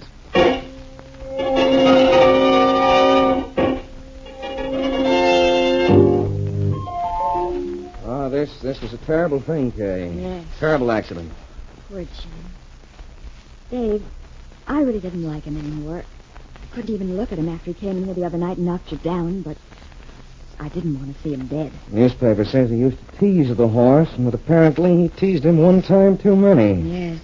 Well, we've got work to do. Tough break for Jim, but we've got a mystery story to finish. Now, where did we leave off last time? I'll check my notes. Here we are. Jeffrey's cousin had just come in, and... Well, at least we weren't interrupted while we were working, just before. Come in. Hello? You're David Hanley? Yes? I'm Boston Blackie. All right to come in? You didn't wait for me to answer. I didn't want to. I wasn't sure what your answer would be. This way I take no chances. What do you want with me, Blackie?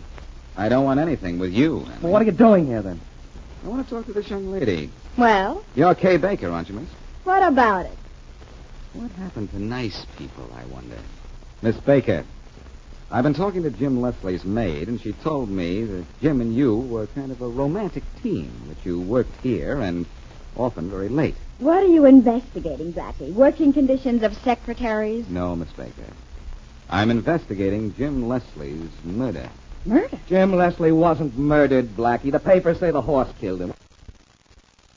Well, that's one of the reasons I'm glad I never learned to read. The papers are wrong.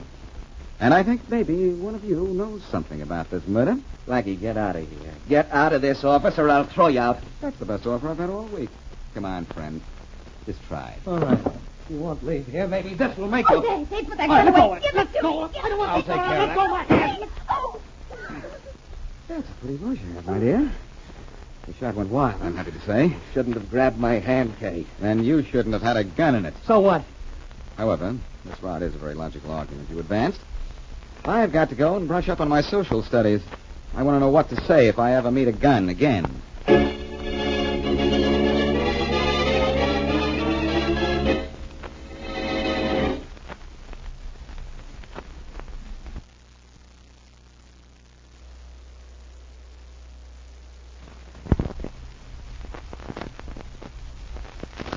And now back to Boston Blackie.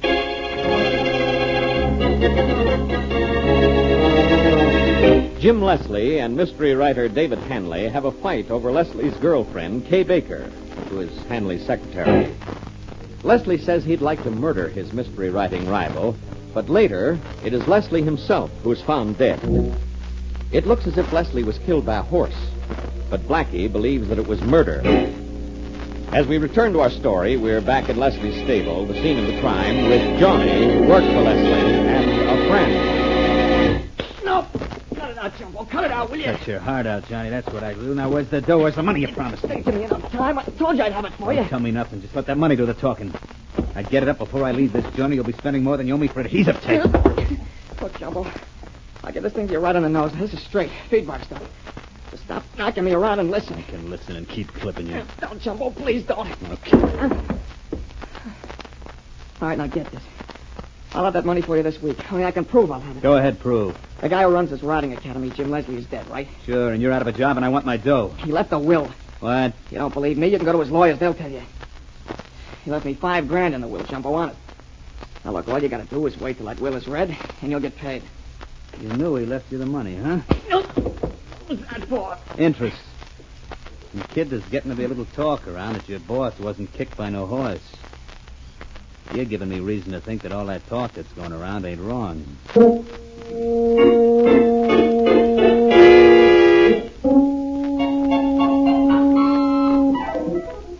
All right if I turn on the radio, Blackie? Yeah, I wish you wouldn't, Mary, if you don't mind.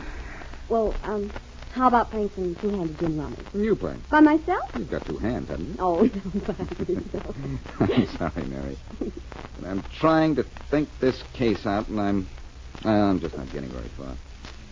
I know that Jim Leslie was murdered. That horse never kicked him. Why do you say that? If the horse had reared up, he could have lashed out with his leg and hit Leslie on the head with his hoof. Of course he could have, but he didn't. How come? Somebody killed Leslie and tried to make it look like an accident. It could have been Dave Hanley. Why? Because Jim and Dave were rivals for Kay Baker. Hanley and the girl were practically holding hands when I saw them a little while ago. Then again, Kay Baker might have done it. Why? You've got a one-question mind, haven't you? Oh, sorry. Well, she could have done it if she wanted Jim to get lost and he didn't want to. And she was afraid of what he might tell Dave. Oh. Then again, somebody else could have done it. Who? Now, at least I'm not being too repetitious. You've got to admit that. Well, it could have been... Inspector Faraday. Oh, I doubt that very Oh, much. now, Blackie. Inspector Faraday just came in. He's just coming in, you mean? Blackie, I got news for you. Yeah? I know why you said Leslie was murdered. He couldn't have been kicked by that horse. That's what I thought until this minute when you start to agree with me. I don't need any help from you. I figured it out for myself. Congratulations. Goodbye, Inspector. Don't goodbye me. Oh, you heard the inspector, Blackie. Don't goodbye him. I guarantee it's no pleasure to hello him. Look, Faraday, Mary and I were trying to figure out who killed Leslie, and you came in and interrupted us. That's Now, my job, Blackie. Interrupting her? Yes. No. Figuring out who killed Leslie. First, tell me if this is how you knew the horse didn't knock off the guy. Go ahead. The mark of the horseshoe we found on Leslie's head was in the shape of a U. That's right, Inspector. All right. And if the horse had pawed Jim Leslie with the front hoof, which because of the barrier was the only way it could have been done, the U would have been inverted. That means to you upside down. I know what it means. And that's what I figured, too. Finally. You took that last word right out of my mouth. Yeah, I'll give it back to you on Christmas. Thanks. Blackie, I'll make a deal with you. Keep talking. You tell me what you found out. I'll give you some information. Sold. I found out nothing. I should have known. Okay, see what you make of this. Leslie's lawyer told me that the ex-jockey Johnny, who hangs around the riding academy, knew he was left a lot of dough in Leslie's will. That's public motive number one, isn't it? Yeah, maybe. Come on, Mary, let's get out of here. There's something happening I can't figure out. Let's go down to the riding academy and see if we can get some horse sense.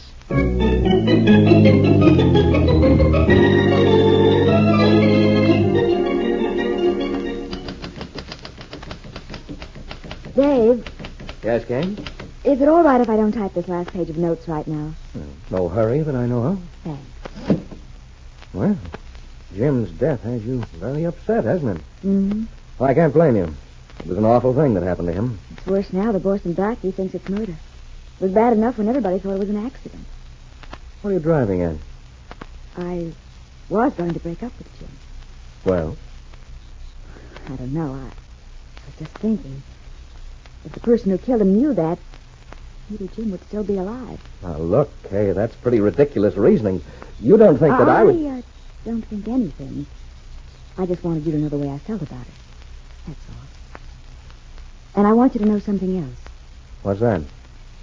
That any ideas I have on the subject, I'll keep to myself. I see. It's just between you and me, Dave.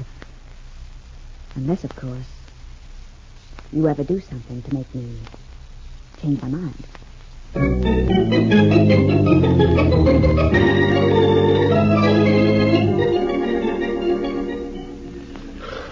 Well, Blackie?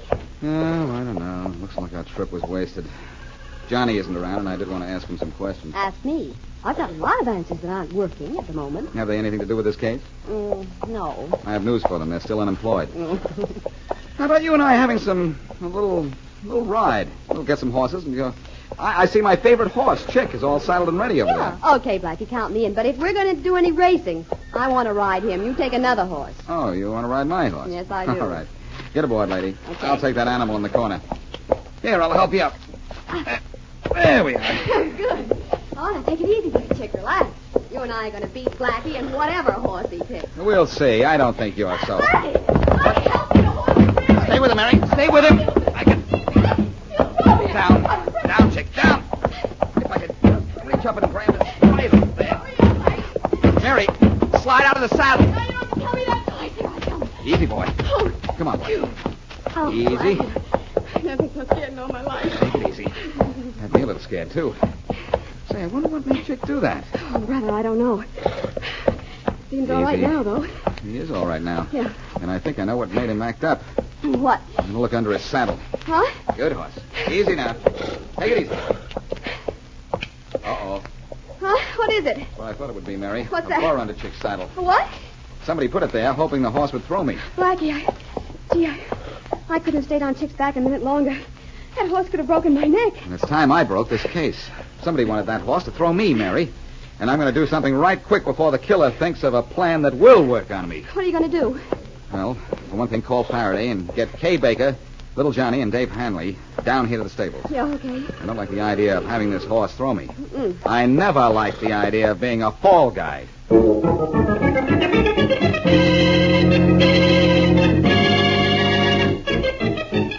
All right, Blackie, I'm here, and you've got 3 people out there in the stable waiting for us. Mm-hmm. Now tell me what I'm doing here. You're about to find out who murdered Jim Leslie, didn't you know? I didn't, and I still don't. Stick with me and you'll find out. Yeah, sure. I've got Dave Hanley out there, Little Johnny, and Kay Baker. One of those 3 did the job. Well, sure, but which one? We'll find out. Out there in the stable is a horse called Chick that I always ride myself. Chick. Johnny knows I ride him, and Dave and Kay could have found it out very easily. So? So, Chick is out there all saddled up as if he hadn't been ridden at all today. Come on out. All right, but I still don't know why. Same Faraday, same talk. No wonder you're dull. You've got to listen to yourself all the time. Well, Blackie, what's it all about? That's what I'd like. Okay, all of you. Hold it. All right. Now, listen, all three of you. That horse standing there is an animal that I like to ride. His name is Chick. What am I supposed to say? Pleased to meet you? Maybe you won't be so pleased in just a minute, Miss Bacon. Hanley, how'd you like to ride Chick? Okay. He's all saddled up. He hasn't been ridden today. I was going to ride him, but I've changed my mind. What's that going to prove? Will you ride him? Sure. How about you, Miss Bacon? That's too silly a question to bother answering. I suppose you answer it by getting on that horse. I will not. How about you, Johnny? Want to ride Chick? Well, not particularly, but I'll do it. Okay, Blackie. What have you proved? I'll let you know in a minute. Get on that horse, Miss Baker. Why should I? Because if you don't, I'll be pretty sure you murdered Jim Leslie. What? Murdered? Are you crazy? Maybe, but why don't you get on that horse? What? All right, I will. I'll prove to you. No, I won't do it. I can't get on him. I can't ride him. He'll kill me. He'll prove it. Let me alone. Let me out of here. Grab her, Faraday. I've got her. I'm holding her. Good. And maybe you don't know it, Inspector, but you're holding her for murder.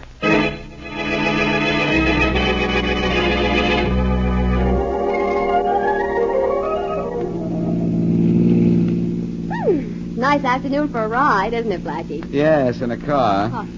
I guess it finally has replaced the horse at that. It has for us. Blackie, how do you know that Kay Baker was the murderer? Oh, you read that she confessed, did you? Well, yes, but that still doesn't tell me how you knew. Well, Mary, I staged a scene in the stable that proved it. I was working under the assumption that whoever killed Leslie put the burr under the saddle of my horse, Chick, hoping it would kill me, too. Mm-hmm. Go on. I knew that none of our suspects, either Miss Baker or Dave Hanley or little Johnny, was aware that we had found the burr under the saddle. The hard way. No question about that. Anyhow, I got the three of them together and asked them all if they'd ride Chick. Johnny and Hanley didn't mind. But Miss Baker objected violently. Well, of course she'd object. She knew she'd be thrown if she got on that horse. And the only way she would have known that is that if she had put the burr under the saddle herself, right? As usual. That's all there is to it. Huh? I realize now that she tried to kill me in Hanley's office when he pulled a gun on me, and she accidentally caused him to pull the trigger. But that's unimportant. Well, if she hadn't been afraid that you'd found out she'd killed Leslie, so afraid that she tried to kill you, she might have gotten away with this. Why did she kill Jim Leslie? Oh, she had a pretty good motive for that. It seems she wanted to marry her boss, Hanley, and Leslie knew a lot of ugly things about her that he would have told Hanley if Miss Baker had announced that she was going to marry the guy. So she went to Leslie's stable and hit him with a horseshoe. Only she made the mistake of holding it the wrong way when she did it. That's right. Faraday has the whole thing down in writing now. Her confession was pretty complete. You know, Mary, a horseshoe is supposed to bring good luck. But it certainly worked upside down for Kay Baker when she held it upside down.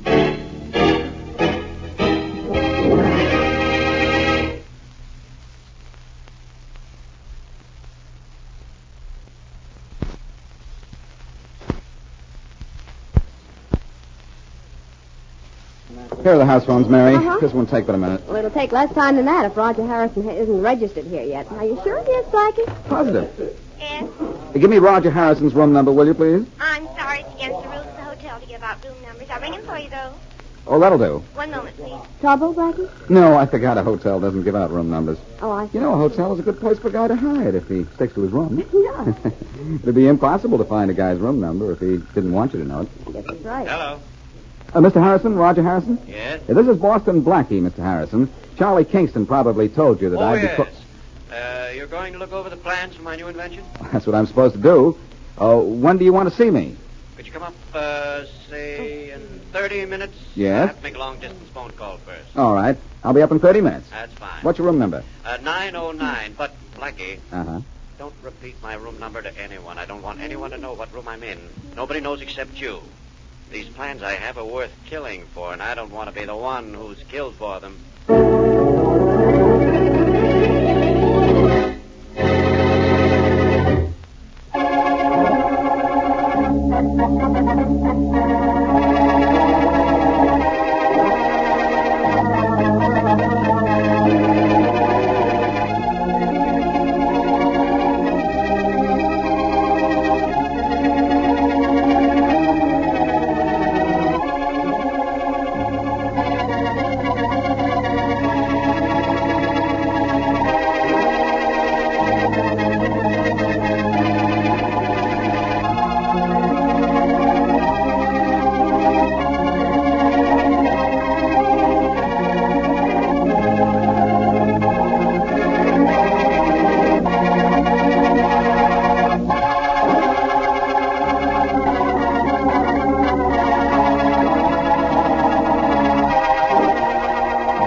Here are the house phones, Mary. Uh-huh. This won't take but a minute. Well, it'll take less time than that if Roger Harrison isn't registered here yet. Are you sure he is, Blackie? Positive. Yes? Give me Roger Harrison's room number, will you, please? I'm sorry, it's against the rules of the hotel to give out room numbers. I'll ring him for you, though. Oh, that'll do. 1 moment, please. Trouble, Blackie? No, I forgot a hotel doesn't give out room numbers. Oh, I see. You know, a hotel is a good place for a guy to hide if he sticks to his room. Yeah. It'd be impossible to find a guy's room number if he didn't want you to know it. That's right. Hello. Mr. Harrison, Roger Harrison? Yes? This is Boston Blackie, Mr. Harrison. Charlie Kingston probably told you that I'd be... You're going to look over the plans for my new invention? That's what I'm supposed to do. When do you want to see me? Could you come up, say, in 30 minutes? Yes? I have to make a long-distance phone call first. All right. I'll be up in 30 minutes. That's fine. What's your room number? 909. But, Blackie, Uh-huh. don't repeat my room number to anyone. I don't want anyone to know what room I'm in. Nobody knows except you. These plans I have are worth killing for, and I don't want to be the one who's killed for them.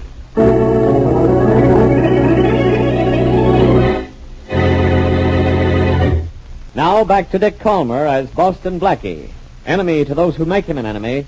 Friend to those who have no friend.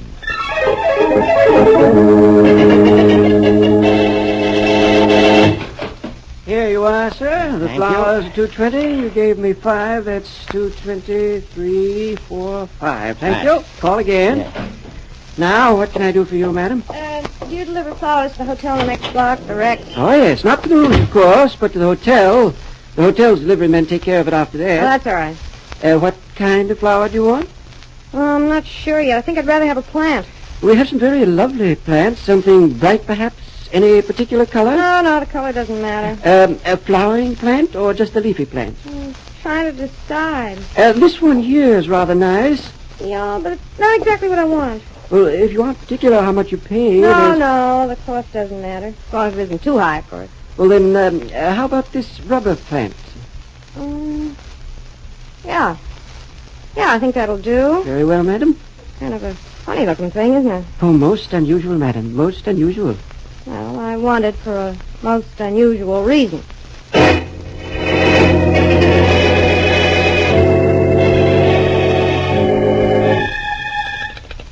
Operator, you still there? Yes, Mr. Harrison. You sure no one has tried to get my room number from you? No, Mr. Harrison, no one's asked for your room number, and we wouldn't give it even if somebody did ask. Oh, that's It's fine. against the rules of the hotel.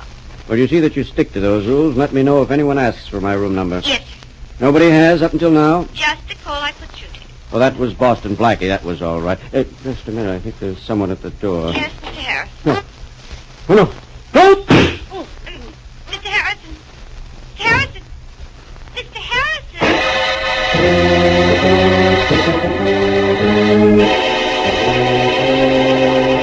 What did you come over to my apartment for, Jack? To sit there and stare at me or talk? You know why I'm here. No. You messed me up with old man Harrison. I messed you up. You did it yourself. Bill, I'm Harrison's chief assistant. And now you're trying to get me out, and I won't stand for it. Well, can I help it if I'm smarter than you You're are? not smarter. You're just a better conniver. Now, look, you. One more crack like that. You won't do anything, Bill. No? Well, the one for Sarah. Sarah, huh? Yeah. I was waiting for you to bring my wife into this. She's all you can think about, isn't she? Somebody has to be nice to your wife. You certainly are. How I treat Sarah is my own affairs, not yours. Well, maybe I ought to make it mine. And maybe I ought to take you apart. You're welcome to try. Thanks. That's all I wanted to know. Yeah. Well, isn't this too bad? I think I broke up your table. Get up, Bill. I'm not finished with you. Leave me alone. With pleasure. But, Bill, you better keep out of my light. And Sarah's, or I'll be back. Bill, badly hurt. I don't know yet, Sarah. Can't even figure out where I hurt. Here, let me help you up, darling. Thanks. Yeah. Funny, is it? I'm not laughing. A guy knocks me down, and his wife picks me up. We'll get even with him for doing this to you, Bill. We'll get even, did you say? That's what I said. Don't you think we've already done just that?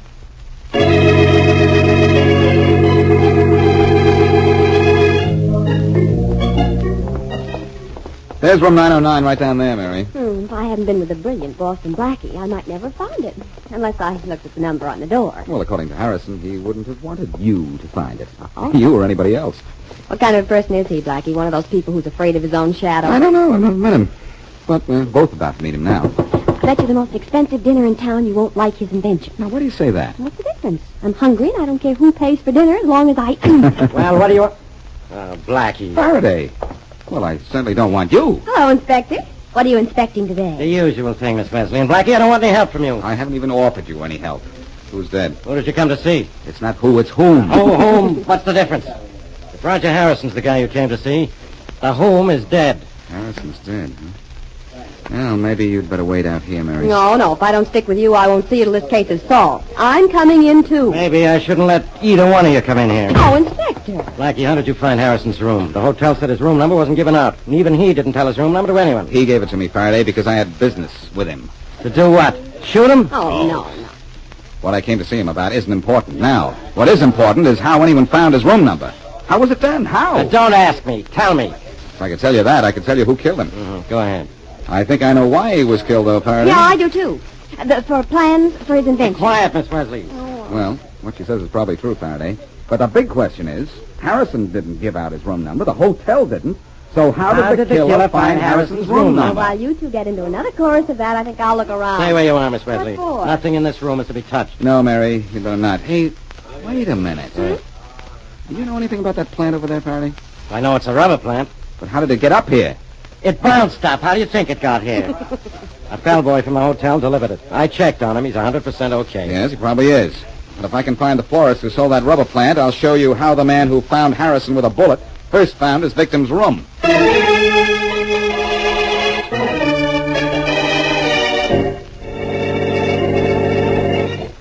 Jack, where have you been all afternoon? Is it any of your business? Yes, it is. What are you, a timekeeper or a wife? You need some kind of a keeper. You seem to think I do, Sarah. Where were you this afternoon? None of your business.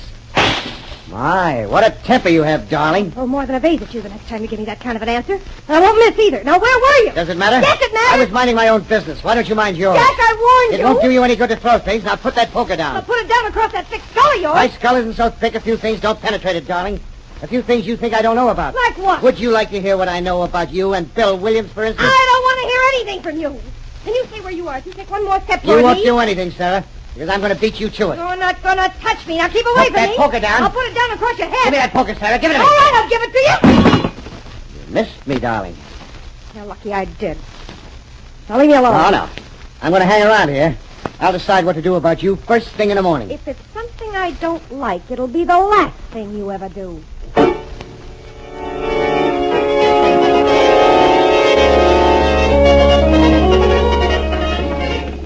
Here's the florist shop nearest the hotel, Faraday. I see. Let's try this one for you. You've already tried something first. My patience. What do we do if the plant wasn't bought here, Blackie? Sing who'll buy my violets? Maybe. You can leave any time, Faraday. Mary and I can handle this. Sure. Goodbye, Inspector. Who's leaving? I still don't see how the killer used a rubber plant to find Harrison's room number. Very simple, Inspector. You like simple things, don't you? I must. I like you. Inspector, how you talk. But to get back to the killer and the plant. Yeah, get back. The killer knew what hotel Harrison was in. Sent him in an odd-shaped plant, then followed the bellboy to see what room it was delivered to. Simple? Yeah, simple. Well, let's go in the shop and find out who bought that plant. I think Blackie's right. But, the plant might not have been bought at this shop. I think it was, Mary. If we're only a block from the hotel, and the killer would have wanted to make sure he got to Harrison's hotel before the plant did. There's a clerk there at the counter. So there is, Faraday. You amaze me. Something I can do for you, gentlemen? You can tell us something, but Yes, sir? please don't say it with flowers. Oh, Blackie. Why, I don't understand, sir. I'm sorry. All I want is some information. Oh, yes. Was a rubber plant bought here this afternoon and sent to Roger Harrison at the hotel down the street? Why, yes, it was. Mr. Harrison should have received it shortly after it was bought. Good. Now, could you describe the man who bought it? A man? Yes. Oh, it wasn't a man. It was a woman. Pretty blonde. What? Oh, what's the matter? Are you looking at me? Well, certainly I am, young lady. It was you who bought the rubber plant.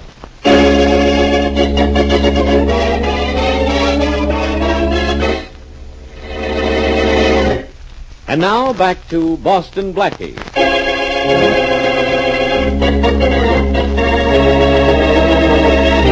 Boston Blackie makes an appointment with Roger Harrison, who has a new invention.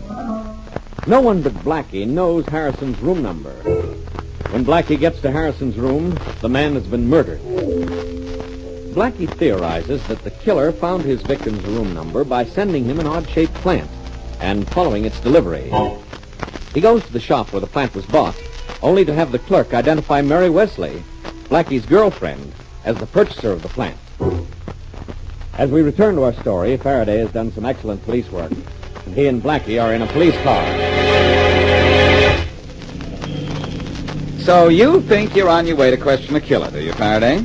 Just because you found out one of Harrison's assistants has a wife who looks like Mary. I know I'm on my way to question a killer. And you're on your way to see how I close a case. But fast. Yeah. Here's the address. Right here, Matthews. Right. What's this assistant's name? Jack Welch. He used to be Harrison's chief assistant until another guy named Williams beat him out of the job. I'm having Williams checked right now, just for insurance. Wait here, Matthews. Okay. We'll be right out. Right out and without a killer. I don't know which is worse, your jokes or your company. Well, the company I keep is worse, especially when I'm with you. Any time you'd like to leave, thank you. Not right now, old pal. I want to see what happens here. You'll see. Apparently the florist sold that rubber plant to somebody who looked like Mary. Sure. Jack Welch has a wife who looks a little like Mary. We grab Welch and his wife, this case is over. Uh-huh.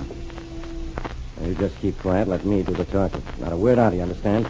Keep your mouth shut. Mm-hmm. No. Yeah? She does look like Mary. She does look a little. Yeah, she does. What are you two talking about? What do you want? I'm Faraday, Homicide Department. This is Boston Blackie. We want to talk to you and your husband. What about? You'll find out. Come in, Blackie.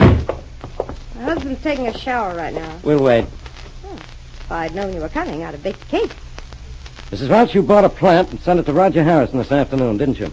Yes, I did. That's all I wanted to know. When your husband gets out of the shower, you're coming with us. Why? You know why, all right. No, I don't. Suppose you tell me why you bought the plant.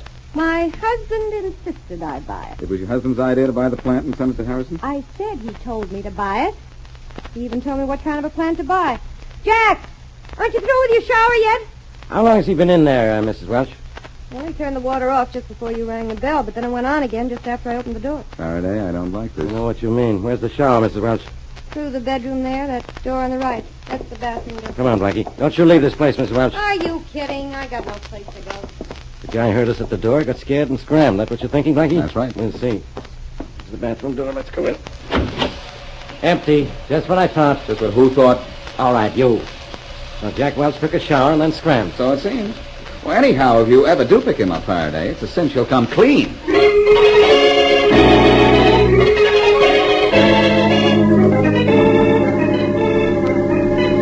Oh, Mary, we're in trouble. Well, that's always nice to know because it shows you're enjoying yourself. No, let's be serious for a minute. I know how the killer found Harrison's room, all right. Through the rubber plant? That's right. I know Mrs. Welch bought it. She admits it. But says her husband made her do it, so Faraday didn't arrest her. Especially after Jack Welch beat it when we came to pick him up. Faraday has an alarm out for him. Oh, sounds like he was the one in trouble. We are. Because even after Faraday picks him up, we still can't prove he killed Harrison. Just because his wife bought a rubber plant is no reason to... Uh-oh. You guessed it, I've got an idea. Let's suppose Jack Welch isn't guilty. We know the wife is in on it somehow. She did buy the plant. And Welch did run away. Oh, stop being so logical. Oh, sorry. Well, let's suppose Welch isn't guilty. His wife was in on the murder. There's no question about that. Now, maybe I know a way to prove who did do it. You're going to prove who did the killing, and you don't know whom you're going to prove murder against? Maybe if I'm lucky. And if I can find this Williams individual Faraday told me about. Williams? He worked with Welch. Oh. If I can locate him, which shouldn't be difficult, and if I can imitate an old man... Which shouldn't be difficult. Mary. I mean, you can imitate almost anybody, Blackie. I hope that's what you meant. Anyhow, if I can do those two things, maybe I can do the one thing that I want. Prove who killed Roger Harrison. Who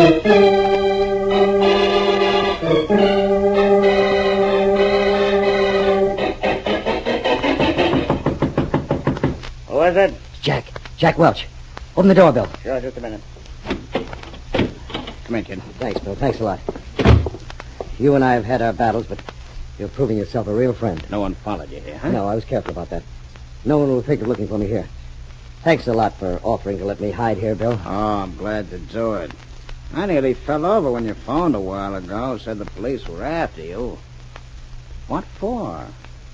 Killing Harrison. Killing Oh, you can talk you out of that, Jack. Oh, I doubt it. That's why I beat it out of the house when Boston Blackie and Inspector Faraday came to question me. What my wife told them could hang me. Bill, I don't have an alibi. No? Well, where were you when Harrison was killed? Walking in the park, alone. Oh, great. I guess that's where you've been since you left home, huh? No, I was in a movie on the other side of town.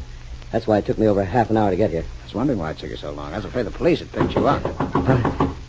Bill, where can I hide? Oh, you won't have to hide. Just stay where you are. Who is it? Faraday of homicide. What? You sent for me, Williams? The police. You sent for them. Bill, you double trust. I'm getting out of here. You're not. Let go of me. Let go. Come in, Inspector. I can't hold this guy forever. Come in. All right, Welch. Get him up high. Goodbye. Now, look, Inspector. This is a mistake. I didn't kill Harrison. I don't know why my wife told you I made her buy that plant, but I didn't. I'm innocent. I know. You're going downtown with me, Welch. No, let me... According to what you say, everything in this case is a plant.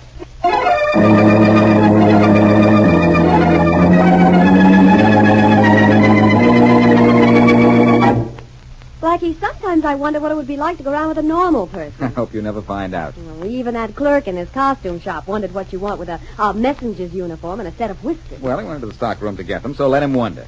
I have a plan, Mary. Yeah? I'm going to deliver something that may deliver Harrison's killer. Well, why do you have to deliver it in a messenger's uniform and false whiskers? Because it'd take me too long to grow a set of whiskers naturally. Oh. My idea is this, Mary. Jack Welch is being framed, and I think his wife is framing him. Some wife. And she thinks Jack is some husband. Oh? She wants to get rid of him, I'm sure. And I think the reason is Williams, the fellow who works with her husband, so she framed her husband. Are you going to prove that? I'm going to try. She's not at home. She's moved out, Faraday says. Oh. But I think I know how I can find her. You think you know how to do a lot of things this evening. This I know I can do, Mary. Faraday has a man watching Bill Williams. Faraday's not too sure Welch is guilty, you know. Oh, so you're going to put on your messenger suit and phony whiskers and follow Bill Williams, too? Yes, I think that sooner or later that he'll go to see Mrs. Welch wherever she is. And another thing, Mary. Another thing? Mm-hmm. If my plan works when I'm behind these whiskers, I'll soon be meeting Harrison's killer face to face.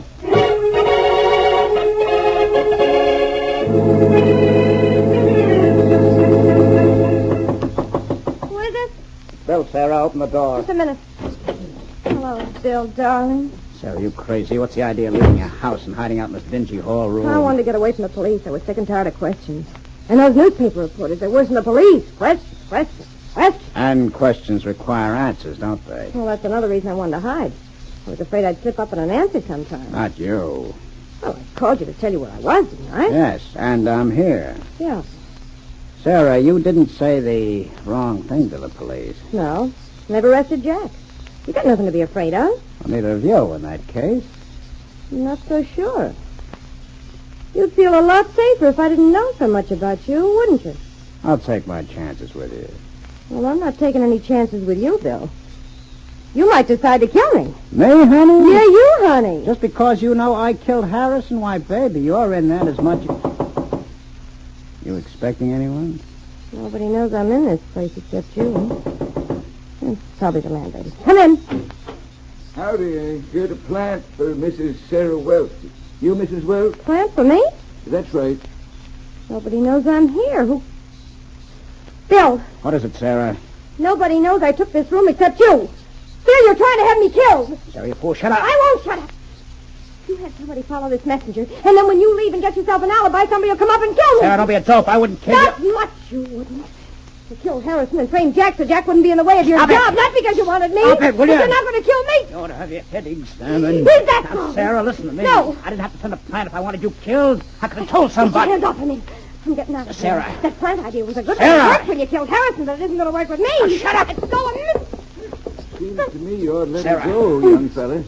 Sarah, you realize what you've done? You've spilled everything in front of this messenger. I don't care who knows you tried to kill me. Get out of my way, you. I got to get out of here. Nobody gets out of here. What? Sorry, Mrs. Welch. Nobody's leaving. Not just yet. What is this? Not until my friend Inspector Faraday gets here. And you, just in case you are going to get any ideas, I'm not an old man. I'm Boston Blackie. I liked you better with the beard. This thing was a trick. You followed me here, didn't you? How'd you guess? Okay, Blackie. What you know will never do you any good. You're not leaving here.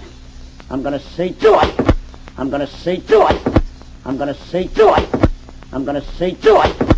I'm gonna see to it. Kill him, Bill! Kill him! Get that door key! We gotta get out of here! Kill him, Bill! Kill him! Bill! Bill! Yeah, that's your bill, all right, Mrs. Welch. And after I repeat the conversation I heard in this room, Inspector Faraday will see to it that your bill is paid in full.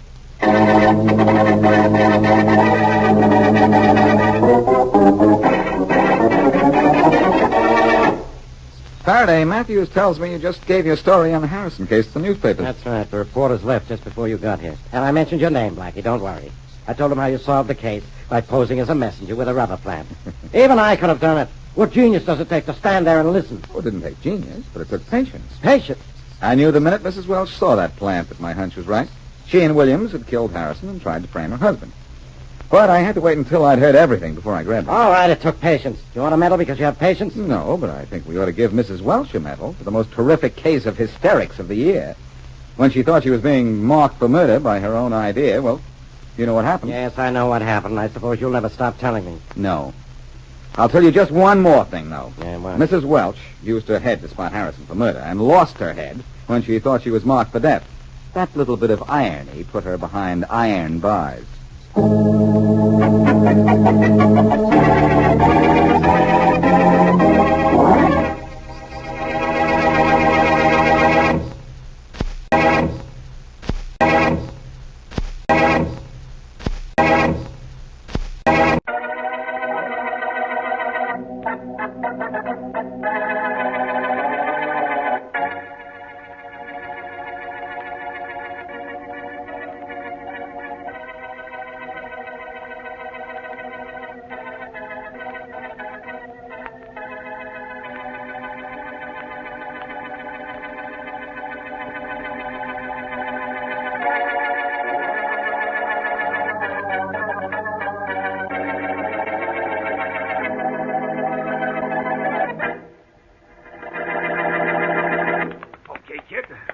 You back now? You get at those shoulders of yours, right? Work on my right shoulder a little bit extra, will you, Joe? Why? You hurt? No, it's a little tight. Uh-huh. It'll be okay when I get into the ring tonight. How you gonna be? Me? How do you think? Been training for a month for this scrap with Tony Frisco. Mm-hmm. Only he's no push. I gotta be good if I'm gonna take him. Well, I see this kid. You got everything you need. Just get in there and punch. Boys. Can company come in? Who is it? Kid don't want to have nothing to do with you, Grant. Now get out. Let the kid tell me that if he wants to. I talk to you a minute, kid? About what? I'll tell you as soon as our friend here gets out. This is kind of private. He stays. Okay. What's with you? Kid, you're young, you're smart, you got a good manager. You're even money to cop the Duke tonight against Tony Frisco. So? So I think maybe you ought to listen to me just a little. What's on your mind? There's a lot of money going on in this fight. Personally, I got a barrel of it bet. And I want to know if you're doing business. What did you say? Hey, Grant, get out of here. I'll knock his... Take it easy, kid. I'll take it easy. I'll knock his ears off.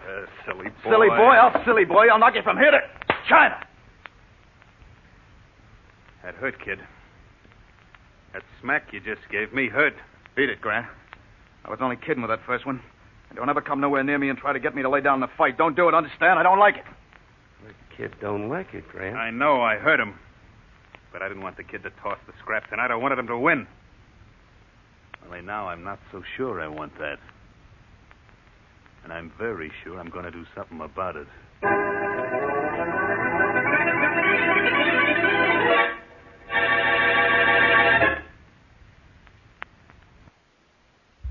Now, on to Dick Calmer as Boston Blackie. Enemy to those who make him an enemy. Friend to those who have no friend.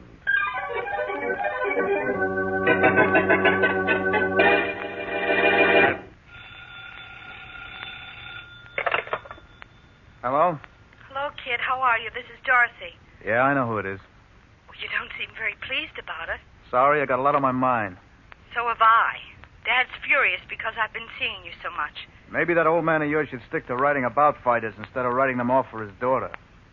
You do still love me, don't you? Look, I got a fight tonight to worry about, and love and fighting don't mix. Kid, what's the matter? You seem awfully annoyed with me. I tell you, I got other things to think about besides you. What are you doing, trying to get rid of me? I'm only telling you I don't have time to think about anything but that fight tonight. Something's the matter, kid. I know it is. If you're trying to get rid of me... Oh, you dames are all alike. A guy has business to attend to, and you think he's giving you a slough. Well, you certainly sound as if you're giving it to me. I'm just worrying about what I'm going to give Tony Fresco in the ring tonight. If you want me to talk about other things, let's make it after the fight. If you don't talk to me right now, you won't have to talk to me after the fight. If I don't do what I'm supposed to do tonight, maybe I won't be able to talk to anyone.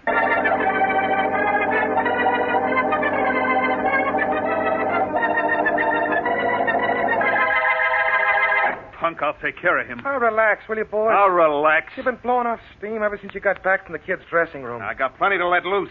Yeah? Take a punch at me, Willie. He's going to be sorry about that, Smitty. Believe me, he's going to be sorry. Okay, I believe you. Now slow down, will you? I still don't know what you found out. The kid's going to be in there to win tonight. That's all I know. And I don't even know that. It's what I think. Well, you think maybe we ought to hedge those bets we got?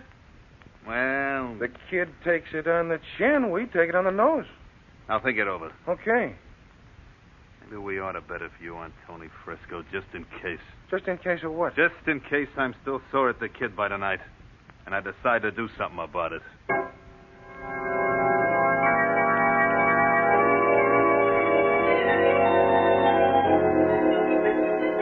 The fight ought to be going on about now, Blackie. The announcer said there'd be a 20-minute delay, and the 20 minutes are about up. We'll turn on the television set if you like, Mary. Oh, thank you. The time is now exactly 5 minutes after 10 p.m. As soon as the picture gets in focus, we ought to see what's going on. Fight's on, Mary. Yeah, most certainly is. Which one is the kid? He's wearing the black trunks. Tony Fresco's wearing the white ones. Come on, black trunks. There's much to choose between the two at this moment. As you can see from the screen, neither has shown very much in the first 30 seconds of this fight. Oh, come on, let's have some action. The action ought to pick up very soon. They're both good boys. They're both trying. Oh, there goes the kid throwing a right. Wow, it was a beauty, Blackie. Mary, please. If you keep liking this, I'll have to charge you admission the next time you come up here to watch a fight. Oh, and I left the kid through a beautiful left. What'd you say, Blackie? And not a word. I'm watching a fight. Oh, Blackie, I'm going to knock out that Tony Fresco right in the very first round. I got him in a corner now. I'm going to throw a right and a left and a right. The ashtray's down, ladies and gentlemen. Sorry. Oh, there goes Tony fighting back. Woo! Brother. That one hurt, did it? Oh, sure, but I shake off punches like that. Easy. Now, here I go, moving in for the kill. Right and a left and another left. Blackie, the kid's down. I must have knocked myself out. The kid's down all right, Mary, but he wasn't hit. Huh? Look at the blood on his chest. He wasn't hit. He was shot.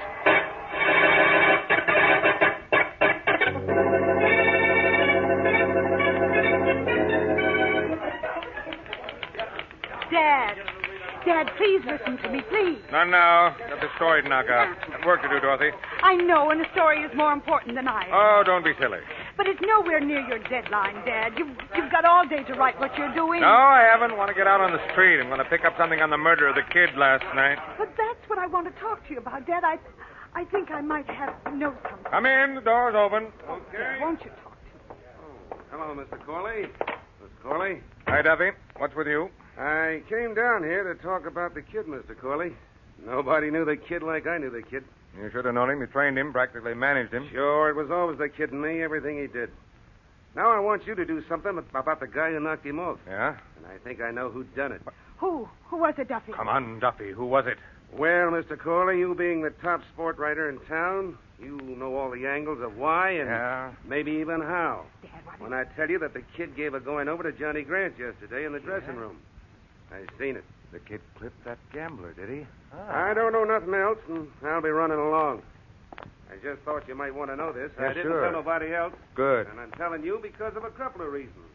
Only one of which is that you're a newspaper man. Thanks, Duffy. Thanks. Okay. Seen you, Corley. Well. Dad, I don't know what his angle was in coming to see you with that story. Well, Dorothy, you had an idea about the murder of the kid. What was it? The kid used to tell me that Duffy, his trainer, the man who was just in here, was stealing from him. Yeah? And that he was going to lay it on the line with Duffy And when he did, the kid said he expected trouble. He got trouble, all right, baby. He got the worst kind of trouble. He got killed.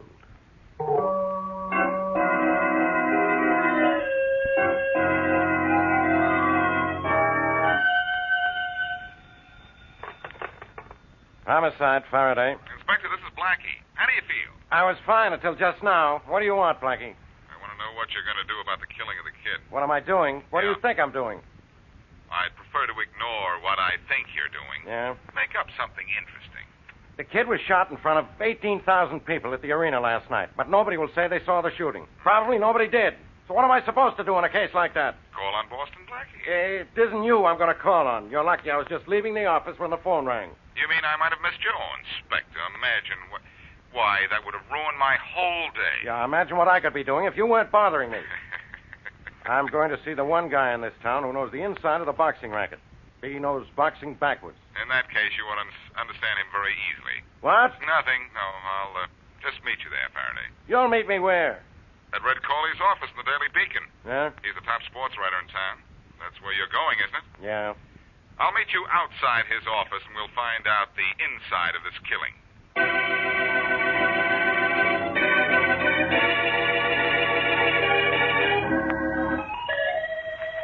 Hey, you must have been very sore at the kid, boss. Yeah. Very sore, I mean. Shut up, Smitty. Okay? Read the paper if you want, but don't bother me. You know, every time I talk to you, you tell me not to bother you. I never seen you in such a temper, boss. Yesterday, today, the same thing all the time. You look like you could chew my ears off. I'll knock your head off if you don't stop. And now look, boss. I'm with you in everything, ain't I? You got sore at the kid because he clipped you. You took care of him last night at the fight. Boss, I told you to shut up, Smitty, and I meant shut up. All I said was you got even for the... Hey, boss. Don't clip me. Don't clip me for something you done.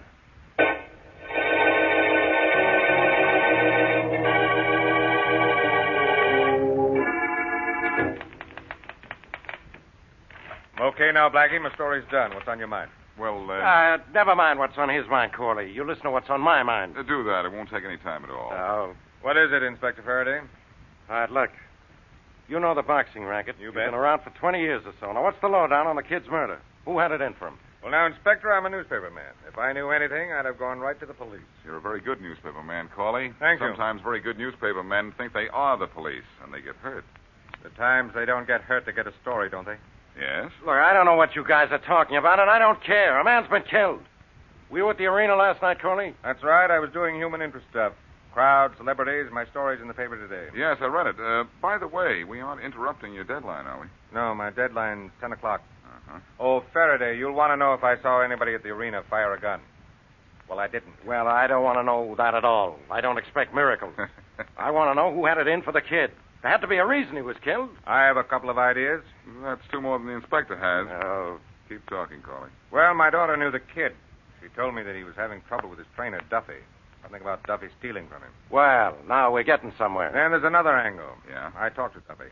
He told me that the kid had a little clam bake with a gambler named Grant. Knocked Grant down. Johnny Grant? That's right, Blackie. Well, that sounds like a good lead. Well, I'm taking over from here. I'm going to pick Grant up right now. What about Duffy? I'll pick him up, too. And, Blackie, you stay away from me and from Grant and Duffy. Is it all right if I telephone Mary? Phone her, who cares, but leave me alone on this case. Okay. I've got the thing where I want it. Motives for Grant and Duffy. Both of them were probably at the arena last night. I'll have this case closed by midnight. I hope so, Inspector. So do I, only I don't think you will, Inspector. What? There's something screwy in this setup, even though I don't know what it is. Something tells me... Something tells you, huh? Well, you Yes. go tell that something and ought to get its head examined. What are you talking about, Blackie? The strangest thing, Faraday. From what I know of this case, I ought to be able to tell you who killed the kid. And I'm not kidding.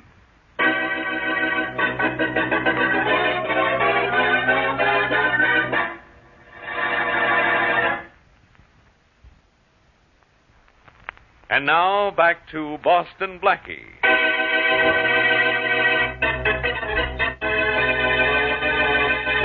A boxer known as the Kid is killed in the ring as he is fighting Tony Fresco, another pugilist. Blackie and Mary witnessed the killing on television And in an effort to find out the kid's enemies, Blackie talks to Red Corley, veteran sports writer. Blackie and Inspector Faraday learn of the kid's run-in with Johnny Grant, gambler, and also find out that the kid's trainer, Joe Duffy, was stealing from him. As we return to our story, Blackie is at home, and the doorbell announces a visitor. Coming. Well. Boston Blackie? Yes, come in. Thank you. Blackie, I'm Dorothy Corley. My father is the sports writer. You're something else to his credit. Thank you. Please sit down, Miss Corley. No, there's no need for me to sit down.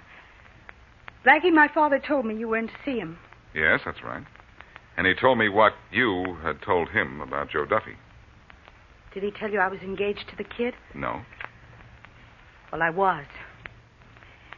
And I'm not going to do anything for the rest of my life except find out who killed him. I understand how you feel, Miss Corley, but what brings you to me? You and I are in the same spot in this case, Blackie. Neither of us belong in it, officially. But you're in it because you love excitement, and I'm in it because I love the kid. Go on.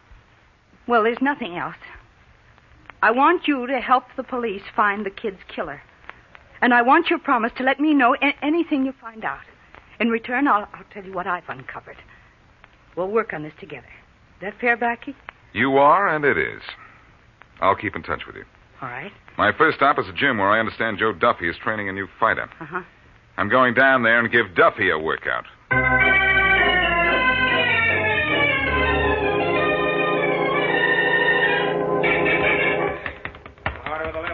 Right over here, Mary. Huh? That's Joe Duffy next to the punching bag. Oh, yeah. I've never been in the gymnasium before, Blackie. Maybe I better stop outside. I'm allergic to punching bags. They won't bother you unless you punch first, Mary. Oh. Hold everything a second. Yeah. Oh, Duffy. Hold it, Mike. Okay, Duffy. Yeah? Duffy, I'm Boston Blackie. I want to talk to you. Come over here for a minute, will you? Sure. What's on your mind, Blackie? Be right back, Mary. Yeah, okay. Duffy, I understand there was a little rhubarb cooking between you and the kid. Start working at the heavy bag, Mike. I'll be right back. Yeah, don't worry, I will. Just get her all set up. That's what you got to do here. There we go. Hello. Oh, hello. Gosh, you hit hard. Yep. Are you, Miss Duffy's new fighter? Yep. You're good and angry at that bag you're punching, aren't you? Nope. Nope. Well, that's as good as I'm going to do. I quit. Well, who's the doll, Mike? I don't know, Mr. Grant. I don't know. All I know is I got to keep working. Who are you, baby? Me? Mm-hmm. Oh, I'm nobody. Just nobody. Oh, I could make a somebody out of you. The name is Grant, Johnny Grant. I do big things around this town, and I could do them for you. No, thank you. I'm really not worth the trouble. Baby, listen, you're too nice to... Take your arm off my shoulder. What do you think you're doing? Think? Baby, I know what I'm doing. Now, look. Oh, Blackie! Okay, Now, Mary, sweetheart, right what's the use of raising your voice? Now, wait a minute. Okay, brother, knock off. Well, who are you, the copyright owner? Blackie, he tried... I know. Friend, I said get your arm off the lady's shoulder. And I said get lost. Move to one side, Mary. The blood may spatter. Maybe, but it'll be your blood. Oh. Look out, Blackie. Say good night, everybody, pal. You're going to sleep. Well, get a load of that. Hey, Blackie, that's a pretty good right hand you got there. You took care of him good. Who is he? Do you know, Duffy? Yeah, he's a gambler. Name's Johnny Grant. Well, what do you know? Inspector Faraday's looking for him. Oh? Call the inspector, will you, Duffy? Okay. And tell him to come up and pick Grant up. And tell him he won't have to hurry. Grant is out, but he'll be in until Faraday gets here.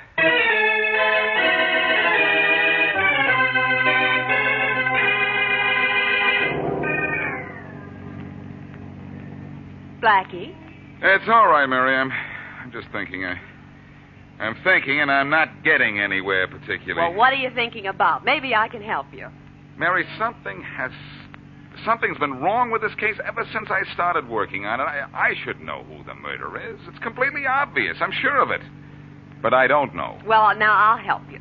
Let's see, it was 10:05 when we tuned in on the fight on television, right? Yeah. And a minute later, the kid was dead.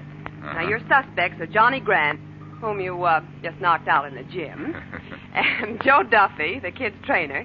And from what you've told me, Red Corley's daughter might have done the shooting if the kid didn't like her as much as she... Mary. Well, thank goodness. Now, I did help, didn't I? Definitely. I know now what happened in that ring, and I've stopped running around in circles.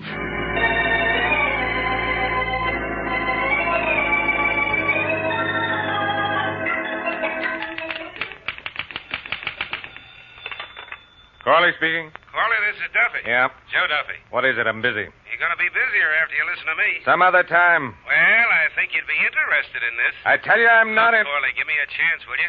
I'm trying to be a nice guy. Well... And this is about your daughter. I don't... What? What about Dorothy? Yeah, about Dorothy. You interested in listening to me now, or aren't you? What do you want to tell me about Dorothy? Something you'll like to know. Really? Yeah. She was just down here at the gym making a date with Mike, my new fighter. Oh? And I don't want him messing around with no gals. Oh, you don't want him around any girl? Yeah, that's right. Thanks, Duffy. Thanks for calling. And I mean, thanks a lot.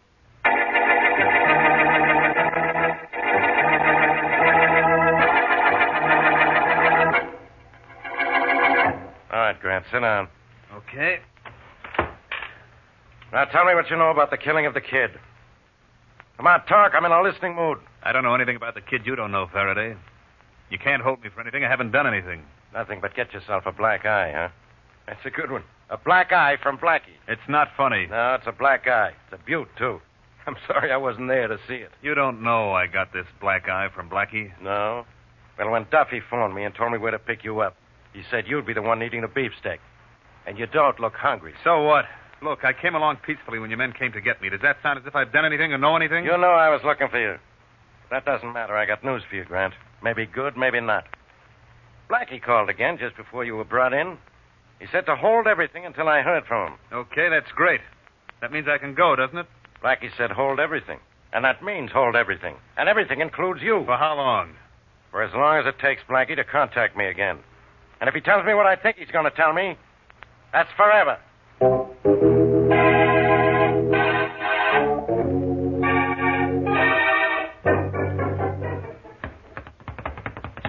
Hey, you. Who, me? Yes, you. You don't see anyone else in the gym, do you? Only you, and you don't belong. Oh, well, we'll see about that. Are you Joe Duffy's new fighter? Yeah, what's it to you? I'm Red Corley, and everything about fighters is something to me. Oh, you don't say. Your name Mike? Sure.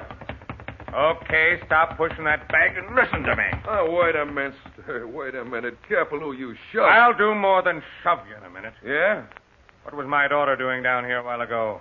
You got a daughter? You know I have. Okay, so what? She was down here making a date with you, wasn't she? Hey, you talk like you're crazy. Beat it, will you? Look, you stay away from my daughter, or I'll... Or you'll what? Or I'll kill you. I don't want my daughter to have anything to do with fighters. Well, I'm one fighter who doesn't want to have anything to do with you. Now, beat it, you, or I'll use you for a punching bag. Listen to me. I'm not fooling Mike. I'll keep Dorothy away from you, even if I Now, have to... Wait a minute, mister. You put that gun stay away. away from my daughter, see, or you'll get the same thing the kid got. Give me that gun! Now! All right, take your hand. I'll take that gun. Okay, Mike, you got it up on him now. Okay. I'll take care of him from here on. Well, take care of him good, will you, Blackie? I don't want this pug near my daughter. I don't want any broken-down fighter near my daughter. I know. You'll kill him just the way you killed the kid. Why, this guy must be nuts, Blackie. I don't even know his daughter. I know that, Mike. This was all a gag to make Corley break down. I knew he killed the kid, but I wanted to make sure. Just as he made sure the kid was going to die.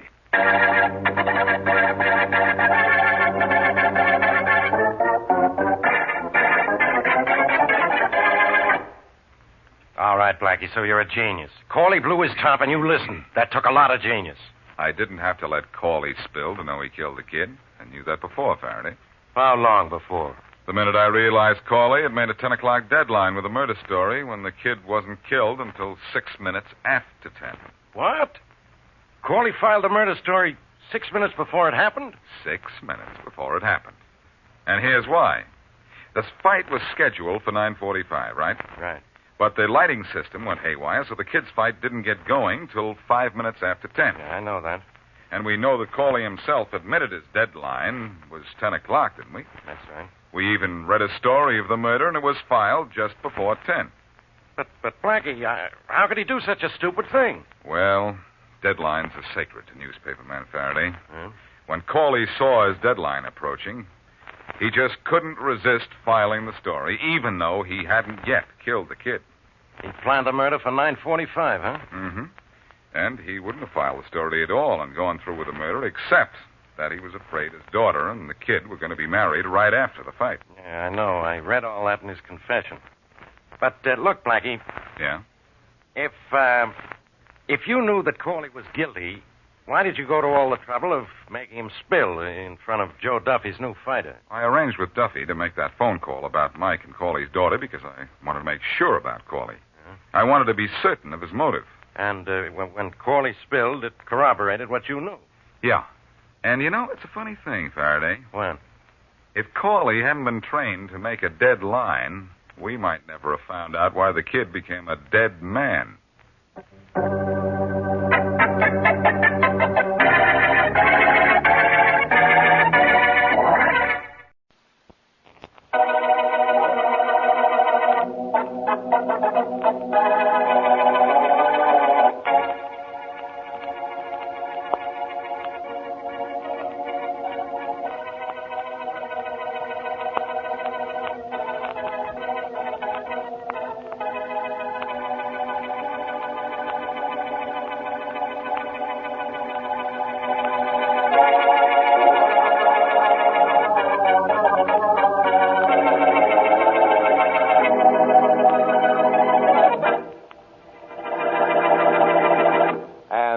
Lasses and lads of the Lasculi Late Hour Lodge was friend Frankie Carl's cutting of Moonlight Serenade.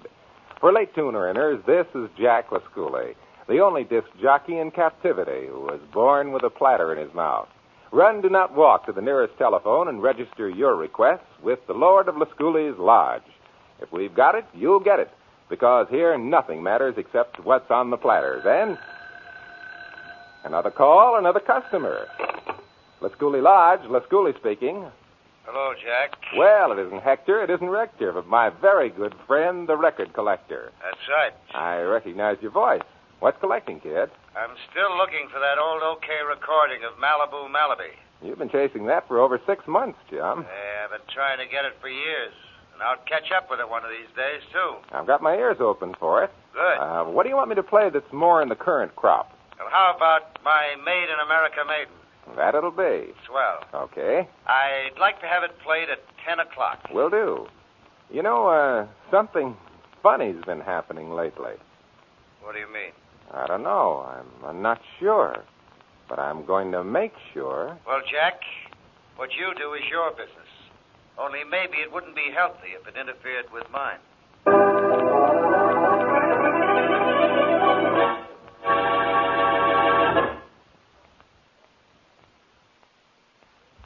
Now, on to Dick Calmer as Boston Blackie. Enemy to those who make him an enemy. Friend to those who have no friend.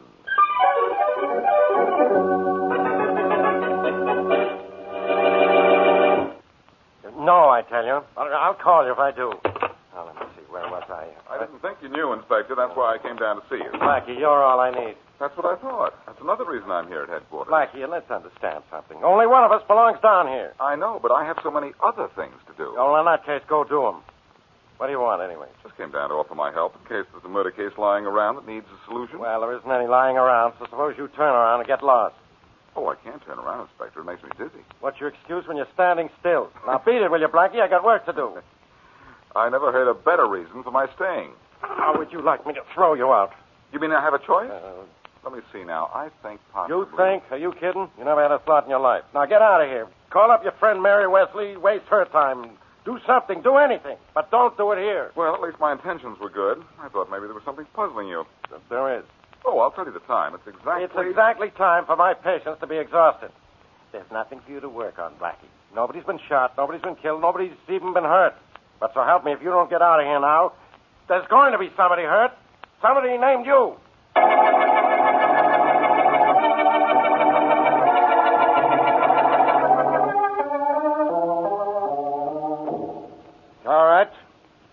talk to you. Listen. Okay.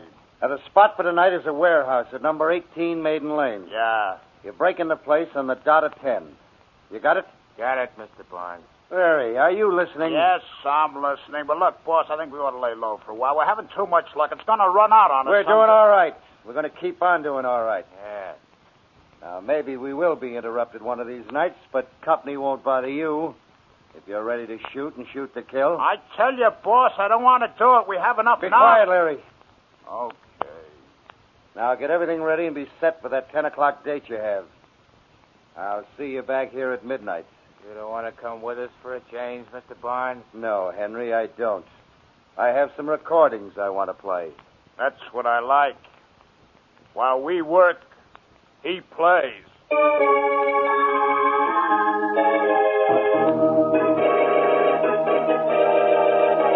Blackie, Yeah?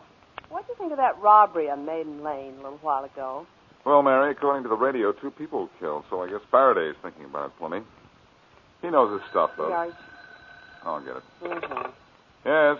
Hello, Blackie? Hello? This is Jack Lascule. Hello, Jack. How's my favorite disc jockey? A little confused right now. Really? Listen, Blackie, did you hear about the robbery tonight? Yeah, it's down on Maiden Lane at 10 o'clock. I heard it on the radio. Why? Well, I played a request for a guy at that time. It was a song called My Made in America Maiden. Maiden, huh? Yeah. And the robbery was Maiden Lane. Who made the request, Jack? Some guy who keeps calling me. He's a record collector. When was the last time he phoned before tonight? Well, a couple of nights ago. Uh-huh. He wanted a song called You Can't Thread a Needle from a Pine. And I bet he wanted it played at midnight, didn't he? That's right. How did you know? A couple of nights ago, there was a robbery at midnight on Pine Street. Jack, somebody's using you to cue a hold-up gang. Well, I'm glad you called me. I'm glad I was in. When it comes to getting a lead on a hold-up gang, apparently there's no place like home.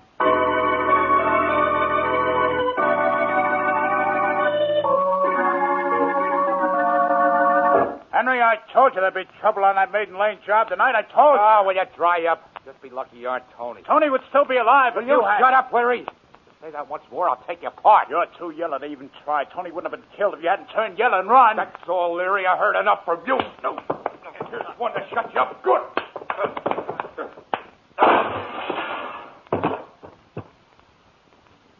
Come on, get up, Leary. I'm not through with you. Get up. No, get up. You'll hear about this, Henry.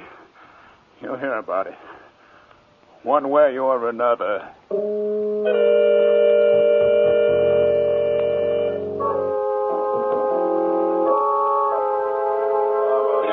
Any more identification on this mug's body, Matthews?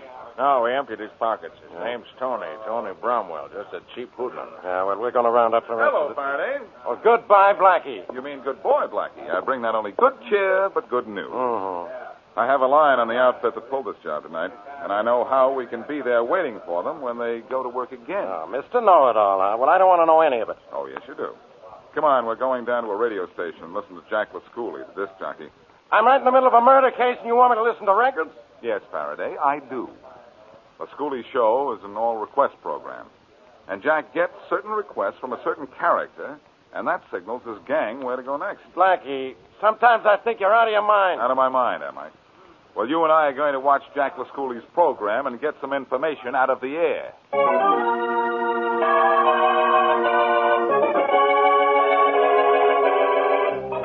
Come on in, Blackie. Now, you got me up here to this broadcasting studio. Let's go in. Come on. We've got a few minutes yet before Lascule goes on the air. Relax, Inspector. Yeah, with you around, who could relax? I can. Now, look, once Jack Lascule goes on the air, be quiet, will you?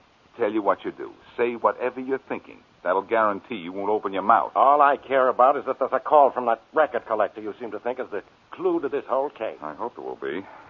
Oh, say, I just remembered something. That's a change. Lascule is supposed to interview Guy Lombardo tonight. Guy? Lombardo's probably in the studio right now. Guy Lombardo? Uh-huh. He's my favorite band leader. Hey, he's in there. I want to meet him. Well, he's inside in person. What are we waiting for? I don't know. There's still a couple of minutes to air time, so we can go in and meet him. Hi there, Jack. Blackie, come on in. Glad you could make it. Thanks, Jack. This is Inspector Faraday. Hi, Inspector. How Jack are you? Lascule. You two have something in common, I think. The schoolie spins record, the inspector just spins. Blackie and Inspector Faraday, I'd like you to know my guest for this evening. You've heard his band a lot. This is Guy Lombardo. Hello, Inspector. Hello, Blackie. Nice to know you. Nice to know you, Guy. Say, that's a great band you have. Thanks, Blackie. Say, that was a great case you broke last week. The one where the sports writer shot that boxer. Nice to know that you read about it, Guy. Yeah, anytime anybody can read, it comes as a big surprise to Blackie. The inspector makes jokes when he isn't making arrests, Guy. The arrests sometime are good. I wish you fellas would wait a minute or so. I'd put this dialogue on the air. It sounds fine. Maybe we will. Say, Guy. Yes, Blackie. Naturally, I've heard that sweetest music this side of heaven of yours, listened to your records and heard your radio programs. What's the big secret of staying on top so long? Oh, I guess leading a band is something like catching a crook, Blackie. Hey, this I got to hear. Well, first of all, the public must be pleased. Yeah? They're pleased when a killer is caught, aren't they? That's right. Well, in order to catch a clever thief, you've got to have a plan. Sure do. In order to make good music, you've got to have good arrangements. Same thing. Sounds like you've got something there. Furthermore, success only comes when you get somebody to face the music. I'll see. Both in your business and mine. Right, Blackie? It certainly is. You know, Guy, Hold everything, fellas. This may be the call Blackie and Faraday came up here for. Lasculi Lodge, the boss speaking. Hello, Jack. Wait a second. Inspector Faraday, Blackie. Yes? Pick up that extension phone over there. This is the call. Okay, Lasculi. Now take your hand away from the mouthpiece as soon as I pick up this phone, huh? Okay, I got it. Go ahead. All right now, my friend. Can I serve you a measure of musical pleasure? You sure can. Okay. You can find that old OK record I've been asking for. I'm looking, but nothing's cooking. But I'll find it one of these days. What'll you have tonight? So do you have a record of You Can't Two-Time Me Two Times? Sure do. Is that for you? That's for me, all right. How about playing it at 4 a.m.? You'll have it. It's You Can't Two-Time Me Two Times at 4. 2 times 2 makes 4, so the whole thing makes sense. Call again. I will. Was that the call you were waiting for, Inspector? It sure was, Guy. Look, fellas, I go on the air in 30 seconds. Are you going to wait? I'm not sure, Jack. Faraday, did you get the request the guy made? Sure, I got it. Only I don't get it. He said something about times, Inspector. Times. That's got to mean Times Square. And he wants the record played at 4 a.m. You get it now, don't you? Hey, I'm beginning to get it, too. What you're getting is right, Guy. And at 4 a.m., Inspector Faraday and I are going to get that gang.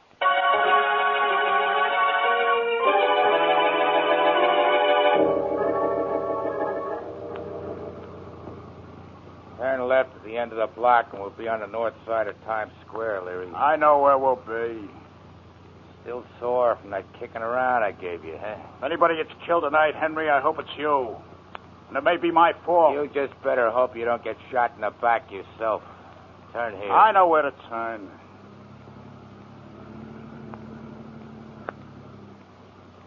Awful quiet up here. What do you expect it for in the morning? A parade? Get lost. Now, which is the place we knock off? It's that store just across from the hotel. There it is, the other end of the square. Slow down. Okay.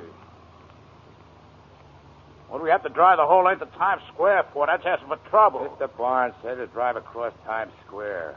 Look things over. Hey, something moved behind us. So what? We aren't the only people out tonight. Larry, it's cops putting a roadblock across 46th Street. Huh? Yeah, look up ahead. Another block. They got all the streets blocked off. Henry, I told you. Never mind what you told me. Step on All right. Step on it and bust through that barricade. All right. Let's do it fast. Hold on, will you? Faster, Larry. Let's get away from here quick. This is one roadblock that won't stop us. Here we go!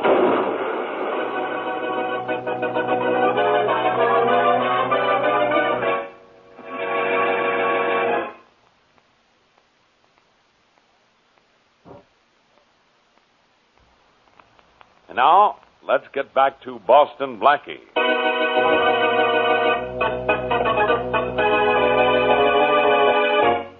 Jack Lasculi, disc jockey, receives phoned-in song requests. And shortly afterwards, there are robberies on streets whose names correspond with a word in the title of the songs. Blackie is sure that the requests are being used to broadcast instructions to a gang of thieves. His theory is borne out when he and Faraday follow one of the leads, and the gang appears at the designated spot. The thieves escape, however. As we return to our story, it is several days later, and Blackie is in Mary Wesley's apartment. I knew that gang would quit operating after the run-in they almost had with us in Times Square the other night. Oh? They've gone underground, Mary. Well, you think they'll stay there for good, Blackie? I don't know, but I think I ought to go see Faraday and get him to listen to Lasculi in case another tip-off comes in. Oh, I don't know what else you can do. Well, Mary, I guess it's so long for now, then. Huh? I'll be back when there's something on the air that'll stop me from being up in the air.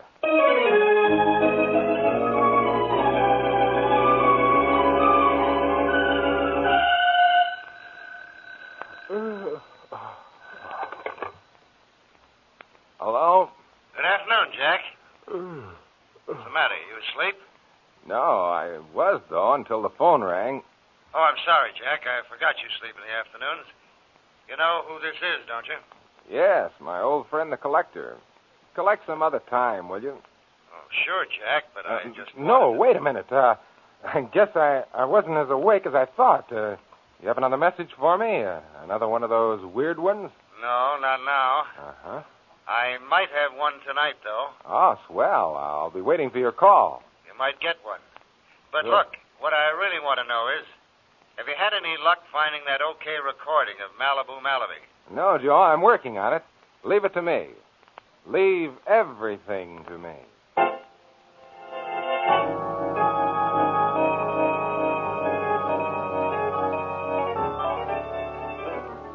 All right, boys. Quiet, Now, we're fellas. going ahead with our plans for the night. It's crazy, Mr. Barnes. The police are on. It was that roadblock. They didn't catch you, did they? No. Now, you and the boys are going out tonight as planned. The address is 10 Helen Street. All right. Henry, you know all the plans? Good, boy. You know what to do, Larry? Yes, but... I don't want any yes buts. I want the job done and done right. Ah. Now, remember, have your guns ready and shoot if you have to. Shoot to kill. Now, get out of here, all of you. Come on, boys. You coming, Larry? Yeah, but I don't want to.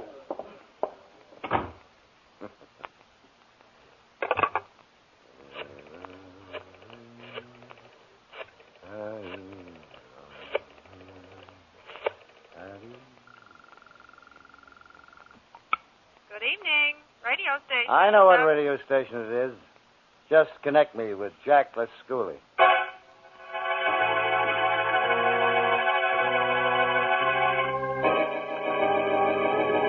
Blackie, I wish you'd stop talking about Jack Lasculi. Now, if you like his program so much, go listen to it. But don't make me listen to you. I still say someone is tipping the gang through Lasculi's program. The next time a tip is given, we're going to... Inspector Faraday. What is it, Memphis? Oh, hello, Blackie. Hello, Sergeant. Inspector, you asked me to listen to Lasculi's program and tell you when that record collector phones you again. Uh-huh. You didn't agree with my theory, Inspector? Lasculi called me. He expects a call tonight. Is that fellow on the phone with Lasculi now, Memphis? Yeah, I'll turn on your radio and you can listen in here. I just this minute call.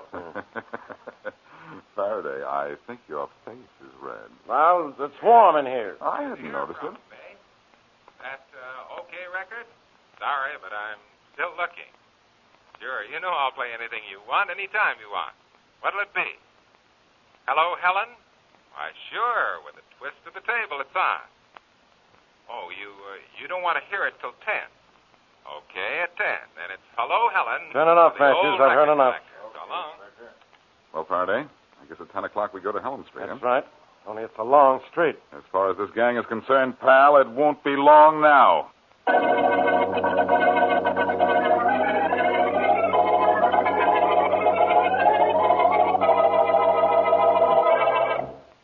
That's it, Inspector Faraday. Right. Boys have this street barricaded at both ends.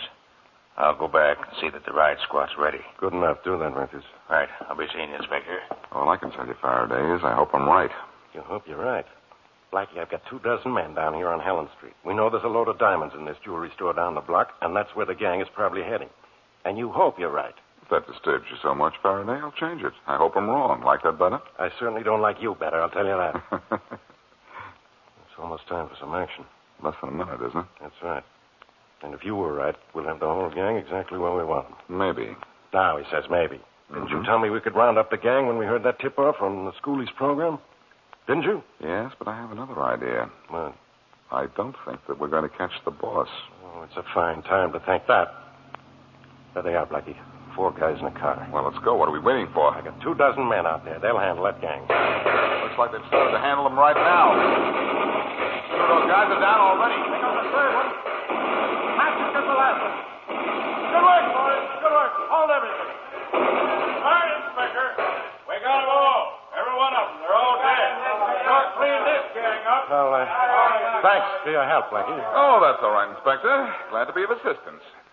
Only I have to be a little repetitious. Again? I don't agree with Matthews. I don't think the gang is cleaned up. You mean there are others? At least one other. You see, there's something a little wrong with the information that Lasculi was getting. And what's that? I think whoever it was that was calling him wanted the police tipped off and not the gang. He wanted his own gang wiped out. Yeah, that's great. Now he'll disappear and we'll never find out who he is. He'll never call Lasculi again. Maybe I can make him. That is, if I can sound like an old man. Well, you certainly think like one. What are you talking about? Listen in to Jack Lasculi's program tonight. I'm going to be an old man. Old man.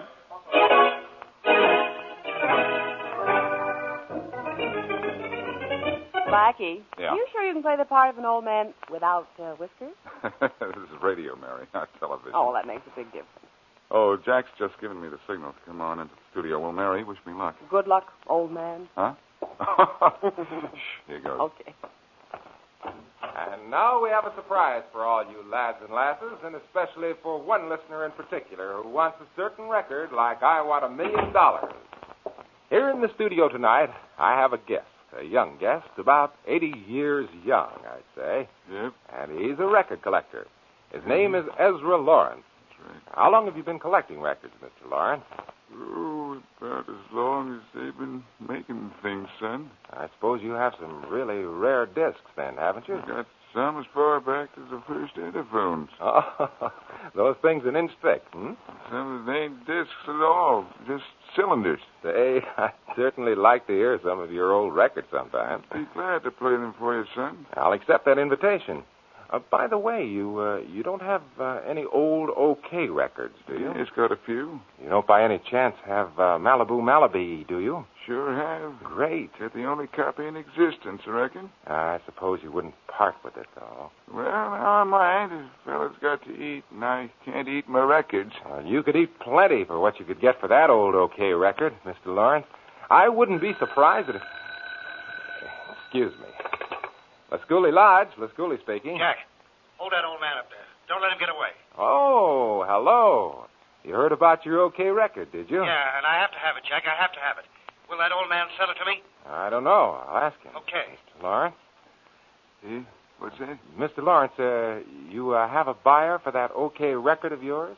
Will you sell? It depends on the price. I hear him. I heard him. Tell him I'll pay whatever he asks. I'll be right up, Jack. I've got to have that record.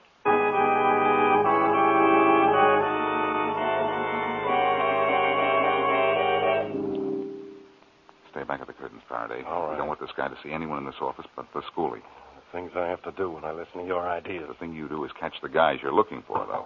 Uh-oh. Maybe this is the guy we want. Maybe. Come in. Jack Lasculi? Yes, come in. Are you the one who phoned about that OK record? Yes. Do you have it? Where's the old man? He really has that OK record, doesn't he? This is Well, okay. he said he did. He went home to get it. He'll be back in a little while. Sit down. Thanks. Why is he anxious? You know, it's nice meeting you after all these months, and those requests of yours, the one that seemed to jive with a series of robberies in town. Get that? They've had me really interested in you. Well, let's not talk about that. Let's talk about this old man and his OK record. No, let's talk about you instead. Stay where you are, you. What is this? I'll show you what it is. Cops. I'm getting out of here. No, you gotta go. Get him. Never mind, Blackie. I've got him. That old man with the OK record. I was the old man. You want an OK record, huh? Yeah. Well, what's going to happen to you because of it is okay with me.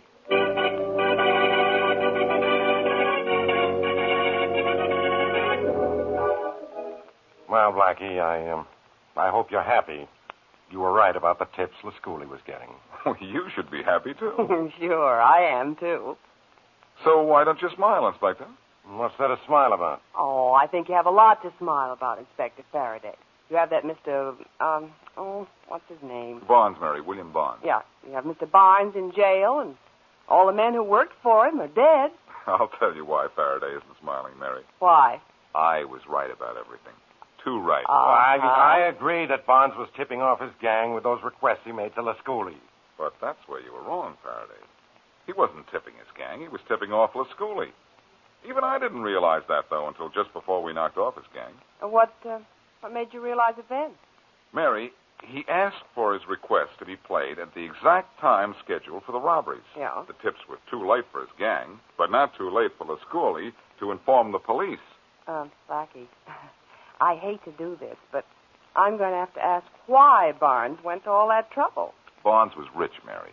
He wanted to quit, but he wanted to get rid of the men who knew too much about him. Well, then why didn't he just phone the police or write them a letter? Oh, phone calls and letters to the police can be traced, Mary. And besides, Barnes got a kick out of doing it through Jack Lasculi. He had the same result, you see, and Barnes was record happy. What's more, he planned on stopping his calls to Lasculi as soon as his gang was killed and therefore be in the clear himself. Oh, but wait a minute, Blackie. Why didn't he stop calling Mr. Lasculi? His mania for collecting records got him, just as I hoped it would, when I went on the air. Yeah, that story about that OK record. Yes, Faraday, but from now on, believe me, Bonds will have another kind of a record. A police record.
Blackie, darling. Helen, you're beautiful. Oh, I'm so happy with you here, Blackie.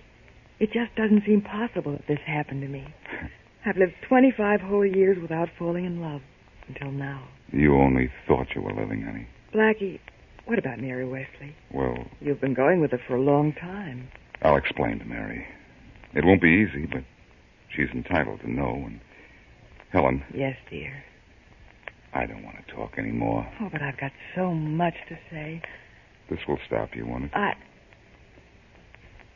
Oh, Blackie.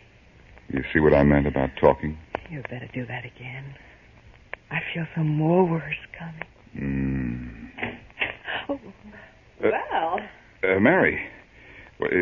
Mary, come in. Oh, no. You're quite sure you want me to come in? Well, yes, Mary. Mary, this is Helen Carver.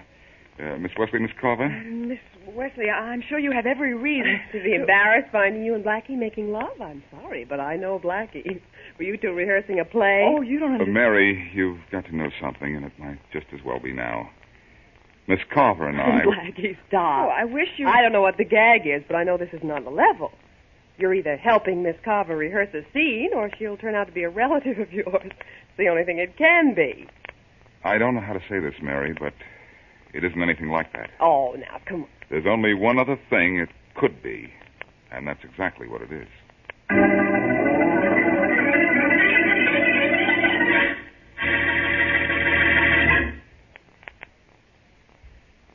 And now back to Dick Calmer as Boston Blackie. Enemy to those who make him an enemy. Friend to those who have no friends.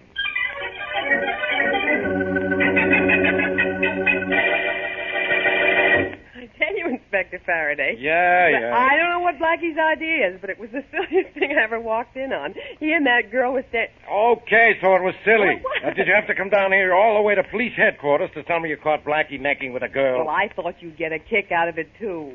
You should have seen how seriously he was selling this Miss Carver. Yeah, well, if Blackie was selling anything, I guarantee this Carver dame bought it.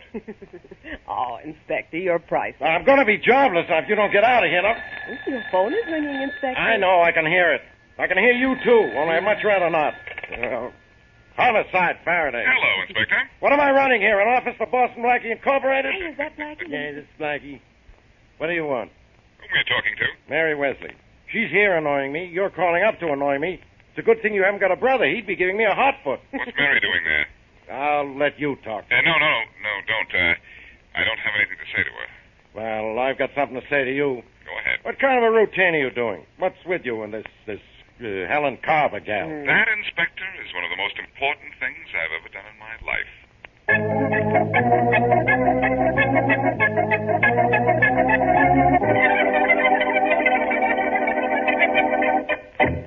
Hey, Helen.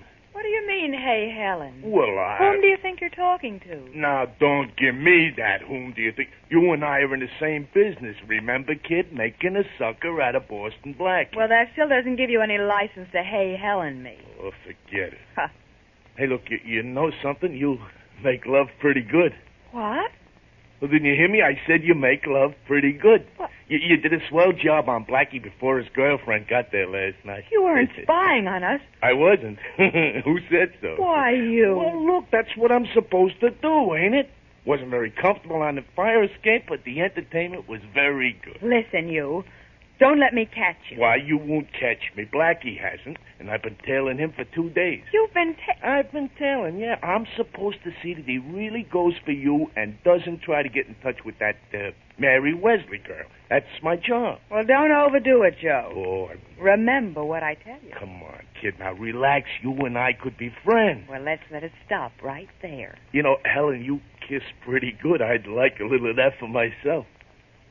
Oh, you liked it, did you? Yeah, sure thing. Well, I'll let you in on a little secret, Joey. What? I didn't mind it a bit.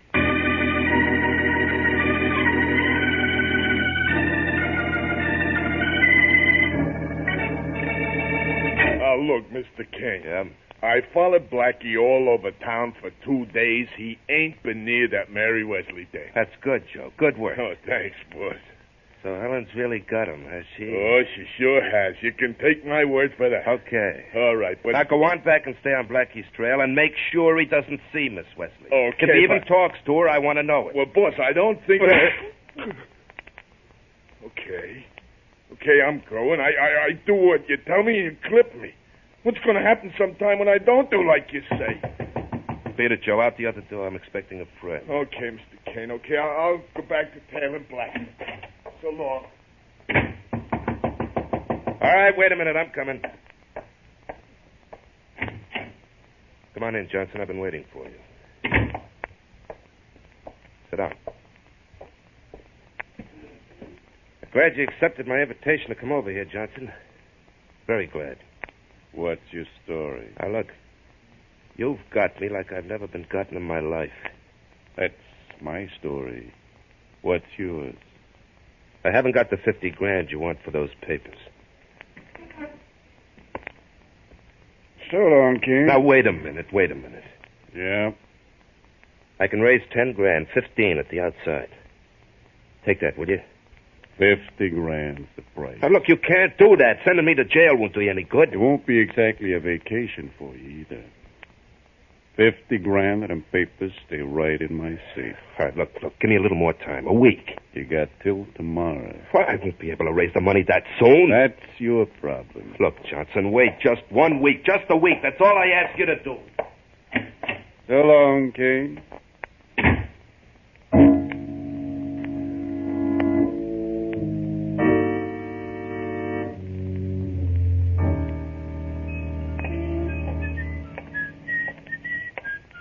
Hold it a minute, you. You mean me? Yes, you. You know who I am? Well, look, brother, as long as you know who you are, ain't that enough? Huh? My name is Blackie, Boston Blackie. Boston You've been following me around for 3 days. I want to know why. Well, didn't you hear about it? I'm your bodyguard. Oh? I'm going to send you a bill at the end of the month. Don't bother. I'll pay you right now. Oh! Get up.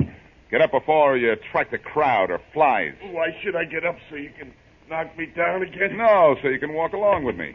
As Walk long as you're going to tail me, you might just as well do it the easy way. Only believe me, someday I'm going to make a monkey out of the guy who put a tail on me.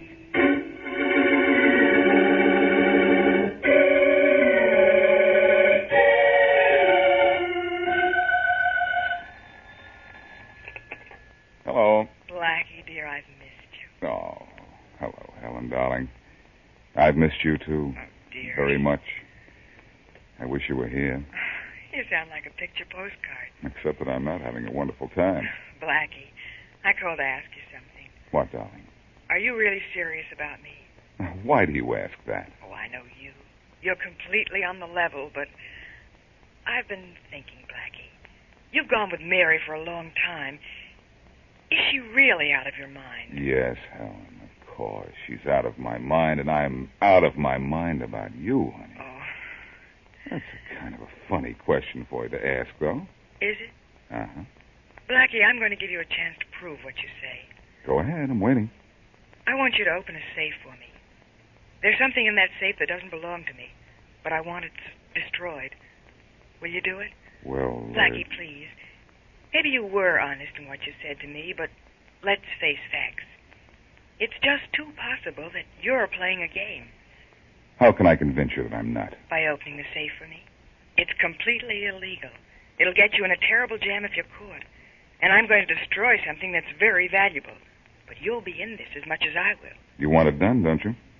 More than I've wanted anything in the world. Except you. Skip it, baby. Oh, darling. Just tell me where the safe is and forget the whole thing.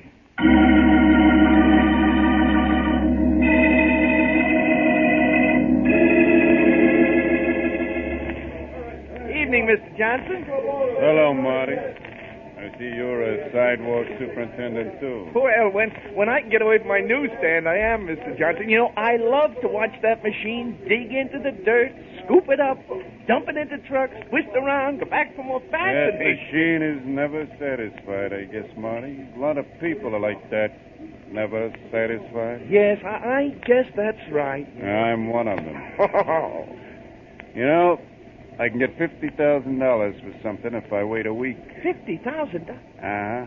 But I want the money fast. I want it by tomorrow. You know something? What's that? I'm going to get it. You're going to get the money, Mr. Johnson? Yes, Marty. Something in my safe is going to guarantee that. And it's awful safe in my safe.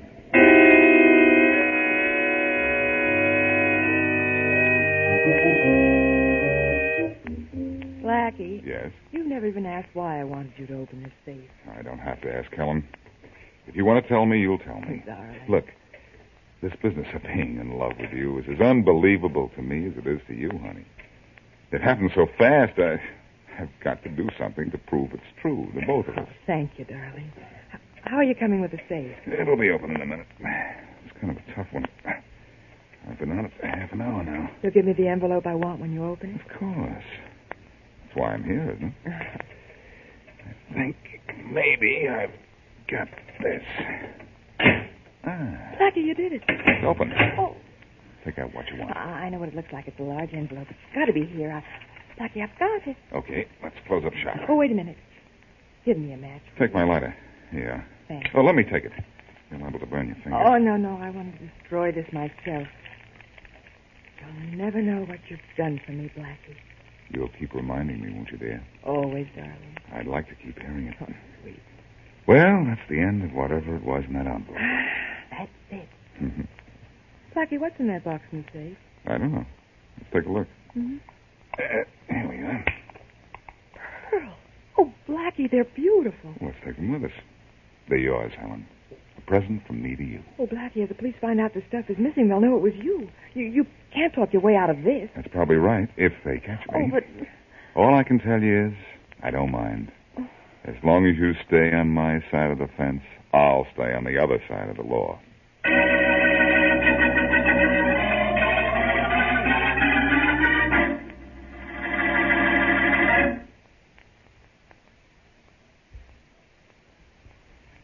And now, back to Boston Blackie.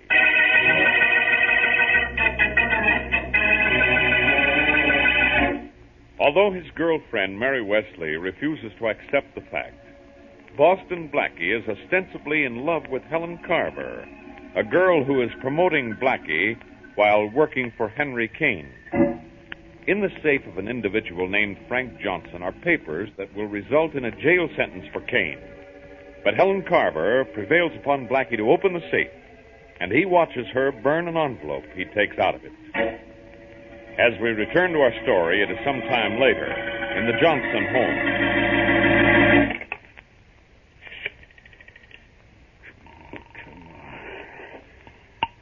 Operator. Get me to the police department, quickly. One moment, please. I'll connect you. Police Department, 18th Precinct. Officer, this is Frank Johnson at 20 Ridge Road. Yup. Someone's broken into my house. I just this minute came home. Somebody's robbing my safe. Hello. Hello. Hello, hello. Hello.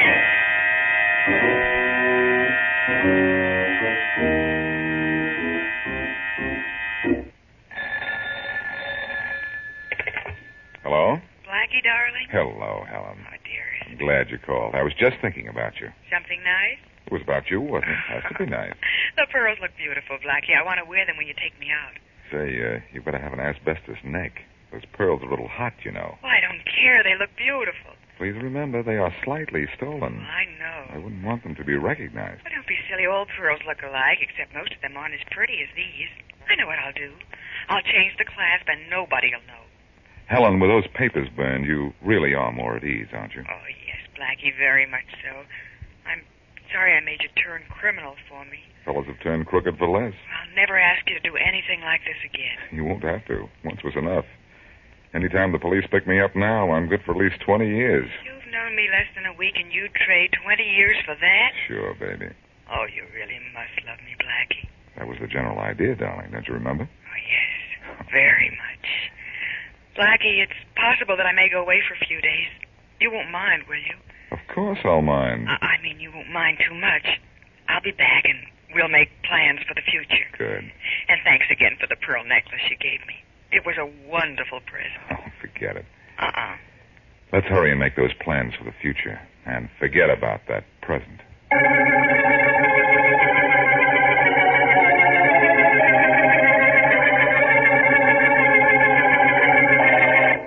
Now, look, Blackie, don't just sit there and look stupid. Stupid, he says. Frank Johnson was shot. His safe had been opened.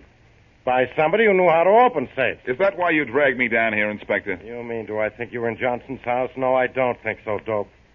But that safe looked like your work. Now, who do you know that works like you? I had an idea that my work was pretty exclusively mine. You're no killer, Blackie, and whoever opened that safe killed Johnson. From what I hear, you're quite a lover, but you're no killer. Look, Faraday, that romance of mine with Helen Carver is none of your business. I wish it was. I'd show you what a jerk you were making out of yourself. Is that so? Yeah. It's a good thing Mary Wesley doesn't believe you. I'm sorry about Mary. I tried to tell her. You tried to tell her. Don't make me laugh. All right, I'll take away all the mirrors in your house. Blackie, you're going to help me on this Johnson murder, or aren't you? What am I supposed to do? Find whoever opened that safe. Let me know who it is, and I'll grab him. What would you say if I told you that I did the job on the Johnson safe? I told you not to make me laugh. All right. In that case, I won't tell you. But, Inspector, don't ever say I didn't try.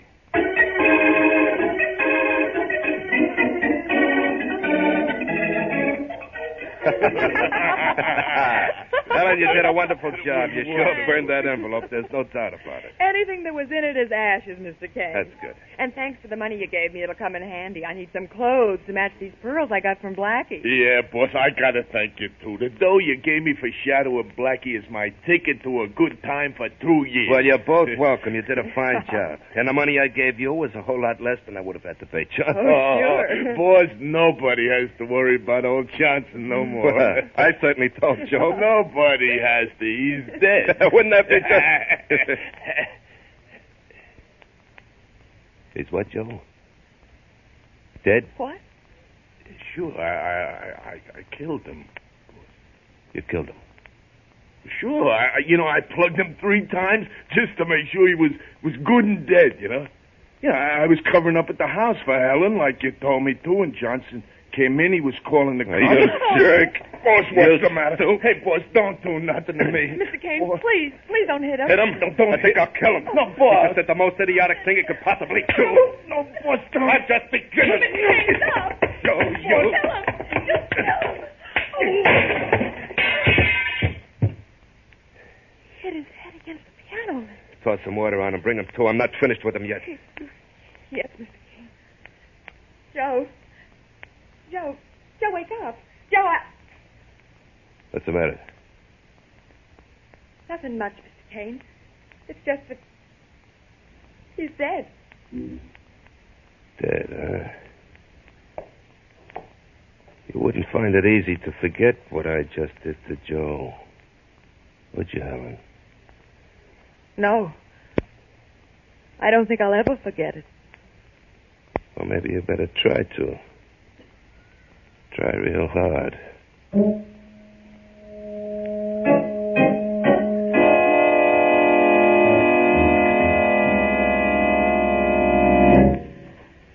Coming. Mary. Hello, Blackie. I hope I'm interrupting something. Alone? Yes. Well, that's a novelty for you. Well, What's new with your big romance?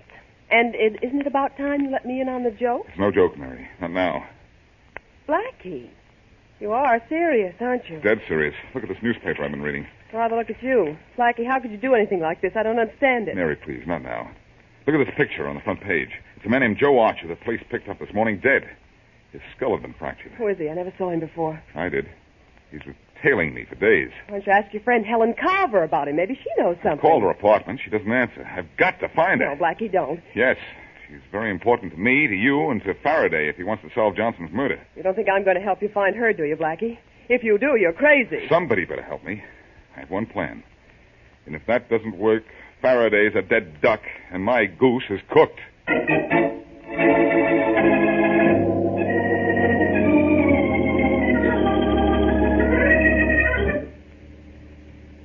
I have to hang around your office, Faraday. Do you? I left my private phone number at my apartment switchboard. In case anybody calls, they'll give them this number.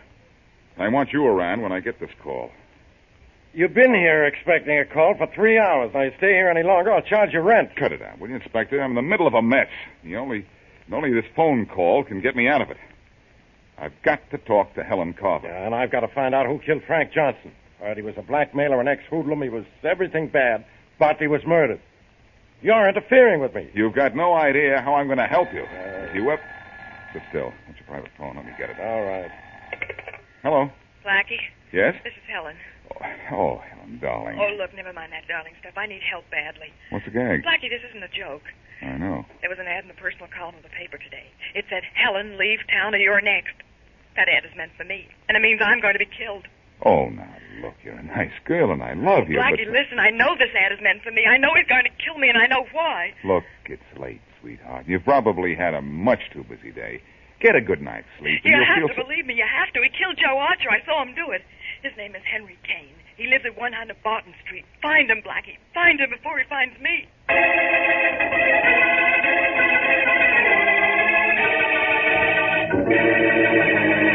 You understand, Helen. I don't want to kill you. Please, Mr. Kane, please don't. All I did was call Blackie and ask him to protect me when I saw the ad you put in the paper, that's all. I didn't put any ad in the paper, Helen. What? Blackie did that to find out where to reach me. Find out what name I was living under. He did it so you'd get scared and tell him. Well, how did you know? Blackie called me. Pretended to be somebody else and asked me to be sure and be home for the next half hour. I left immediately for your apartment. I knew what happened. I knew you talked out of turn. Then Blackie is on his way to your place right now. He'll never come here. Yeah, that's right. There isn't a chance that he'll come here. Not until long after you're dead. Oh, no. I can't let you convict me of killing Joe Archer. With you dead, nobody has a thing on me. Don't do it. Don't do it, Mr. Kane. Please don't do it. I promise never to talk. I'll go away. I'll go anywhere. I'll stay as long as you say. You're not going to stay. You're going away for a long, long time. You're going out for a short time, Kane. What? Blackie, huh? That's right. I knew you'd come over here to shut Miss Carver up. And I beat you to it. I had to let Faraday hear you say you killed Archer, and this was the way to do it. Right, Inspector? That's right.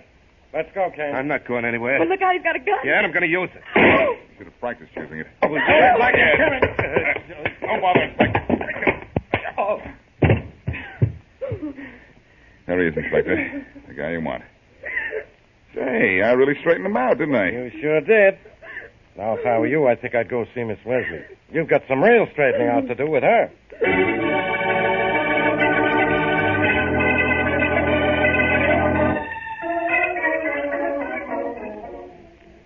Mary. Yes? Go on. You're not making it very easy. You didn't make it very easy for me. Well, Go on, Blackie. You were saying Mary. That much I know. you see, it was this way. What way? Here we go again. Let me try another way. Supposing you were in love with somebody else. What? No, that was wrong. How about this? Helen and I were just good friends. Blackie, You don't believe that, and I don't blame you. you might tell me the truth. That might make the whole thing much simpler. Suits me. Here with the truth, on my word of honor. I'm listening. I simply had to make love to Helen. Oh, really? You don't sound very convinced. I'm trying hard to understand, Blackie. Don't you see? I didn't know what Helen's game was.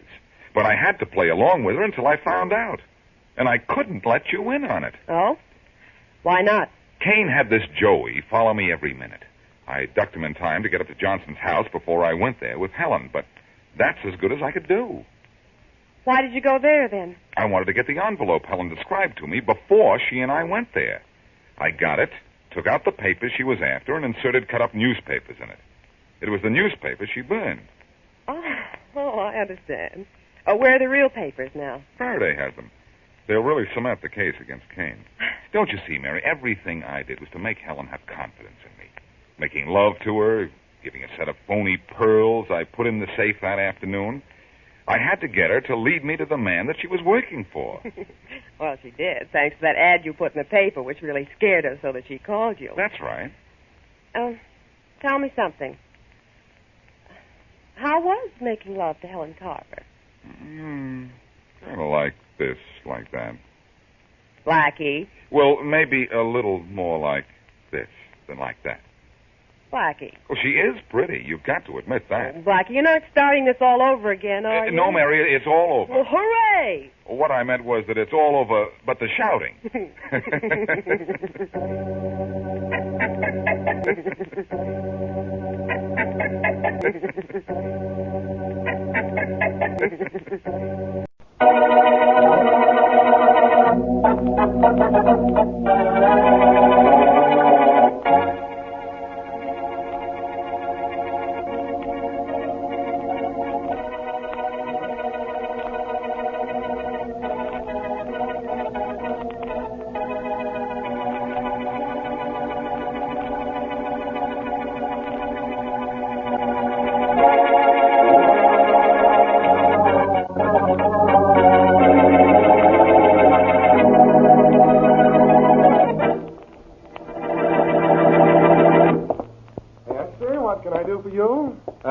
I'm looking for a book. Well, you certainly came to the right place. This is the largest bookshop in the city. What's the name of the one you want? The book by John Gaylord. I understand it's a bestseller. It's called The Wind Blows West. Oh, yes, sir. We've got that one right here on the counter. Yes, sir. There's such a big demand for it. Shall I wrap it? Yeah, please. You're taking quite a chance with this book, see? Well, a lot of people have taken chances. As I understand it, it's only been out a week and it's sold thousands of copies. Yes, but 2 people have been murdered while they were reading it. Yeah, I saw that in the papers. Oh, you did? Frankly, it's one of the reasons I'm buying it. Oh, so? Wonder why 2 men were murdered while they were reading it. Well, I certainly don't know, sir. And I have to do with the police. I guess they don't. There you are. Thank you. That'll be $2.50. Here you are. Thank you. I hope you enjoy the book, sir, and that nothing happens to you. Don't worry about me. Good day. Call again. Thank you, I will. If you should... Help! Help! Police! Help! Help! This man's been murdered! Help!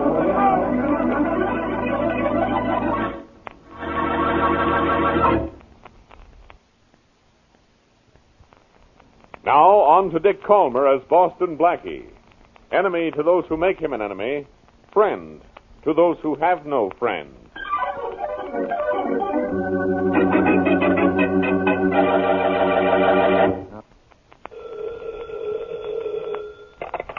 Hello? Hello, Copeland? Yes? This is John Gaylord. Oh, hello, John. How's my favorite author? Fine. How's my favorite publisher? Enjoying the sales on The Wind Blows West. You've written a bestseller, my boy. I'll have to read it sometime. Oh, don't. Oh, you'll wonder why you published it. I know why I published it. The editor read it, said it would make $1 million. And I thought you published it because it was a work of art. Anything that makes $1 million is a work of art. But seriously, John, it is a fine book. Everybody's talking about it. Good, but how about the people asking about it? Have there been many people up to see you? Only those few I told you about. Hey, John, tell me something. Why do you want to know who asks for your real name? I have a reason. I'm sure you do. You've made such a point of wanting to know their names and addresses. Why, John? Why? Yes. Because I'm interested in the people who are interested in me.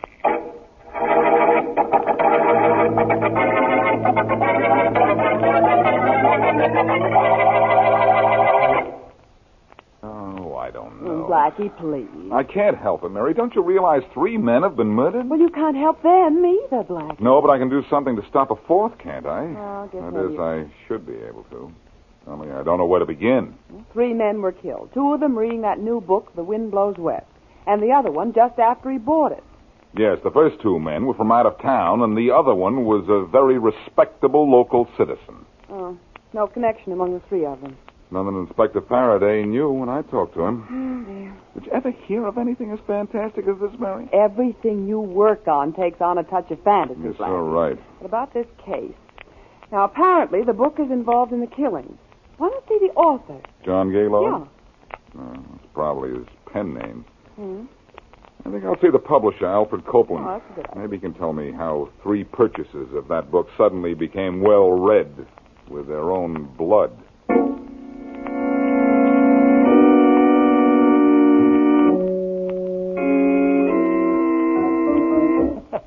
Don't be alarmed, Mr. Copeland. Well, are you... Coco is harmless. Yes. He's completely harmless. Yes. Aren't you, Coco? Will you take that monstrosity out of here and go with him? Oh, now, Mr. Copeland. What do you want here in my office, anyhow? You're a book publisher, Mr. Copeland. You're a very successful one at the moment. Now that The Wind Blows West has proven such a favorite with the public. Well, what about it? The author of your book is called John Gaylord. Now, of course, that's a nom de plume. Now, who is he? That's none of your business. Now get out of here. Oh, now, Mr. Copeland, you make it so difficult for yourself. Well, Coco. Yes. His neck, Coco. No. Just No. just a little. I'll get you. Now, not too hard, Coco. Just enough so that Mr. Copeland will be reasonable. Now, the real name and address of the author, Mr. Copeland, if you please. I won't. Hey, anybody in there? Here, quick, Coco, let him alone. Come out the side door with me. I think we've got what we want anyway. We'll be back to see you, Mr. Copeland, if we have to, which I doubt. You'll remember us, won't you? Hey, open up in there. What's going on? Just a minute. I'm coming. Well, it's about... I'm going to black out. Here, wait a minute now, friend. Here, let me help you on this chair. There. Now, relax just a second while I get you a glass of water. Yes, water, please. Water. It's on the way. There we are. Thank you. Thank you very much. Now, take that glass. There. And I'll also take a little information. I'm Boston Blackie. Now, tell me what was going on in here. Nothing. It certainly looked like nothing happened. But that's your business, I suppose. My business is to find out who John Gaylord is. Sorry, I can't tell you that either. You're the 4th person who wanted to know that, but I've told nobody. Did you tell Gaylord about the other 3 calls? About 2 of them. The other call was the one you interrupted. All 3 callers wanted to know the real name and address of John Gaylord. But I didn't tell them, and I won't tell you. Why do you want to know about Gaylord? Because of his book? Yes, Mr. Copeland. Take my word for it. You've published what is undoubtedly the most novel of all time.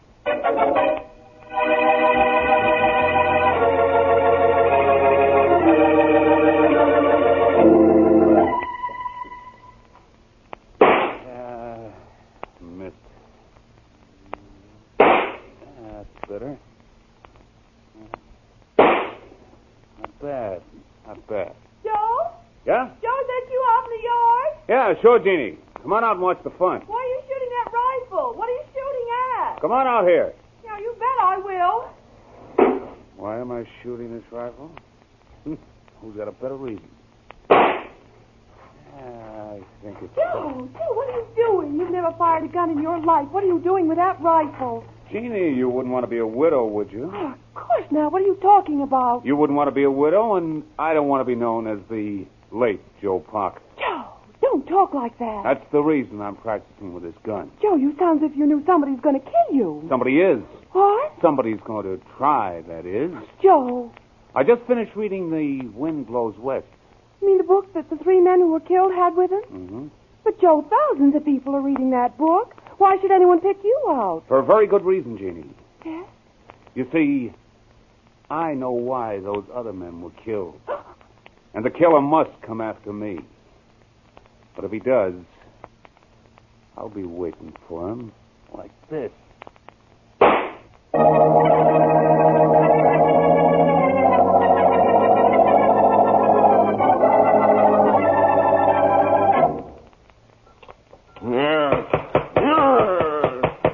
Don't be impatient, Coco. And don't bang the silverware on the table. I said no more banging.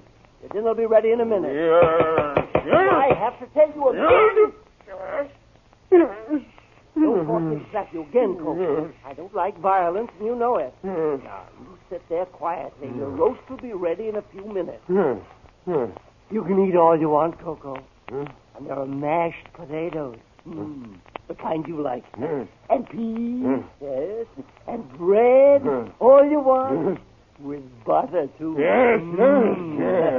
I want you to eat a lot, Coco. All you can, because tonight I want you strong. Yes. Stronger than you've ever been. Yes. I have a job for you, you see, an important job. And I want you to be strong enough to do it quickly, adroitly, and convincingly. Yes.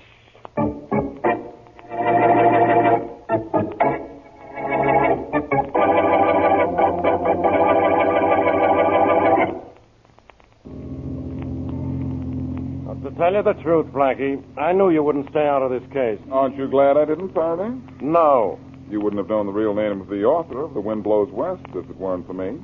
And we wouldn't be on our way to see him. I'd have found out the same way you did from the publisher, Copeland. Copeland didn't tell me. What? He didn't have to. I just happened to notice a check on his desk made out to John Gaylord, and the envelope was addressed to the house that we're going to right now. So you look on other people's desks, do you? Well, remind me never to let you in my office. The only thing you ever have on your desk is your big feet. Hey, Faraday. Now what? Copeland said he had a caller before I got to see him. So? Maybe he looked at the check, too. Well, come on, Inspector. What do you think I'm going to do? Wait here in the car for you to see Gaylord alone? I've got a hunch we're in a hurry. Can't you go any faster? Not with you in my way. But there's nothing new about that. You're always in my way. Someday, Hold Blackie, it, Faraday. Hold it when I ring this bell. Why don't you break the door down, hero? Isn't that the way they always do the rescuing in books? Don't talk about books to me. Now, when that door opens, be ready for anything. We might be just in time, possibly. Yes? Well, be ready for anything, you say. Well, you, John Gaylord? How did you find me? Never mind that. We want to come in and talk to you. I'm Faraday of Homicide. Oh, I see. Well, I'd like to ask you in, gentlemen, but couldn't you make it in a couple of hours? You see, I'm entertaining. You understand? All right, Blackie. He says he's entertaining. Which is more than I can say for you. You're very kind. You sure you're not in trouble, Gaylord? Trouble? Of course not. I don't anticipate any. Come on, Blackie. Okay. Look, Gaylord, we're coming back. You've got a lot of talking to do. Any time, Inspector.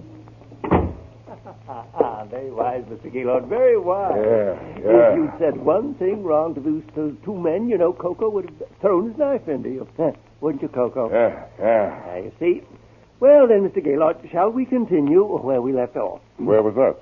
It was where you were going to protect your health by signing over to me half your income from your current best-selling literary effort. I never intended to do that. No? No. Oh, then why didn't you inform those two gentlemen of my presence here? You would have killed me if I had. Uh-huh. You won't kill me if I refuse to sign over the money. Ah, that's quite right.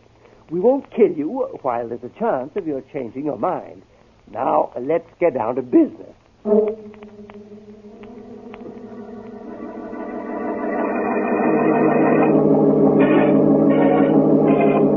I don't know what's making you so unhappy, Blackie. You don't? Oh, you tracked down John Gaylord, the author of The Wind Blows West. You can find him any time you like.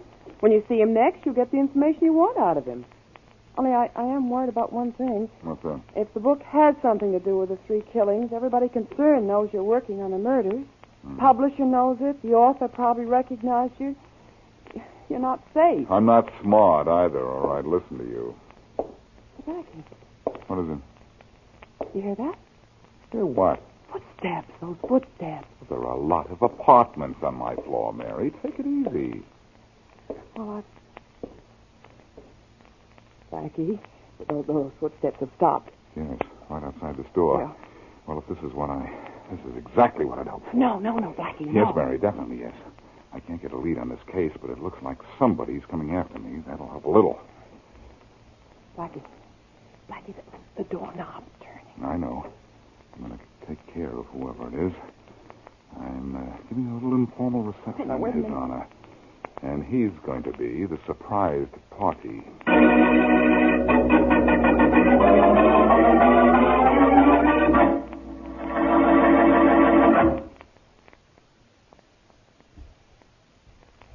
And now back to Boston Blackie.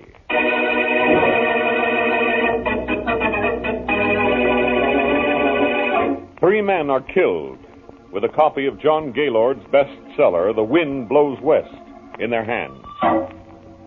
Unknown to Boston Blackie and Inspector Faraday, a man named Joe Parker tells his wife he knows who killed the 3 men and why, and that he expects to be the murderer's next victim. A moment ago, Blackie was in his apartment with Mary Wesley when the knob on the door turned slowly. As we return to our story, it is just a few seconds later, and Blackie waits for the door to open. Stay back, Mary. Yeah. The door's opening. I'm going to jump this guy, and I'll make it bounce around a little. Now, please, be careful, Blackie. They can hear it. Blackie, it's Inspector Faraday. Look out. Look out. I'm sorry, Inspector. You but ought they to should teach you not to walk in here unannounced. What do you want me to do? Come in over a public address system? Here, Inspector Faraday. Have a chair. No, thanks, Miss Wesley. Give it to Blackie. Let him hit me over the head with it and have a real good time. Oh, I'm sorry, Inspector. Yeah, I'll bet you are. Now, look, Blackie, I'll tell you why I came up here. You took me to Gaylord, so I'll give you a tip. All right. There is a link between Williams and Lawrence, the first 2 men to be killed while reading that book we're mixed up with. What's the missing link, I prefer to believe you're stuttering and not insulting me again. Never mind. What about Williams and Lawrence? They were on an expedition in Alaska together 20 years ago with 2 other men. Uh-huh. Henry Evans and a guy now known as Joe Parker. How do you know? I just got a phone call from Parker's wife. She told me 2 other very interesting things. Yeah? Parker's name used to be Willow Grant. No kidding. He knows why Williams and Lawrence were killed, and he expects to be next. Well, you really know a lot, don't you? I'll tell you something I know, too. You're not going to see Parker alone. I'm going with you.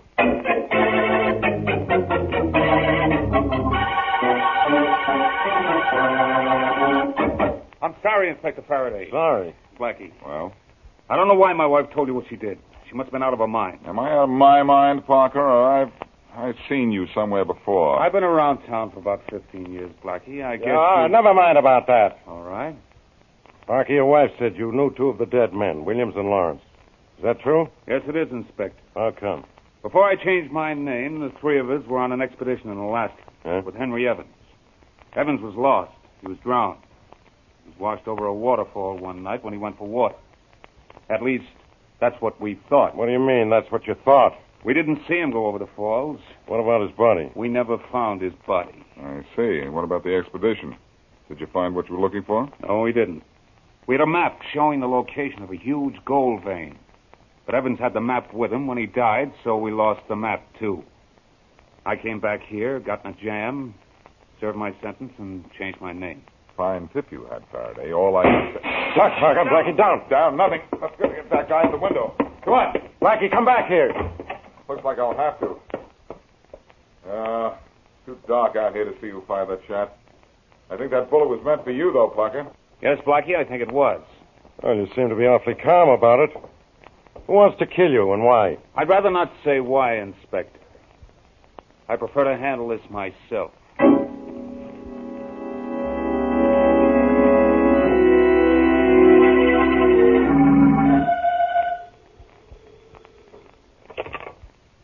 Faraday speaking. Inspector Faraday. Yes? This is Alfred Copeland, the publisher. Yeah?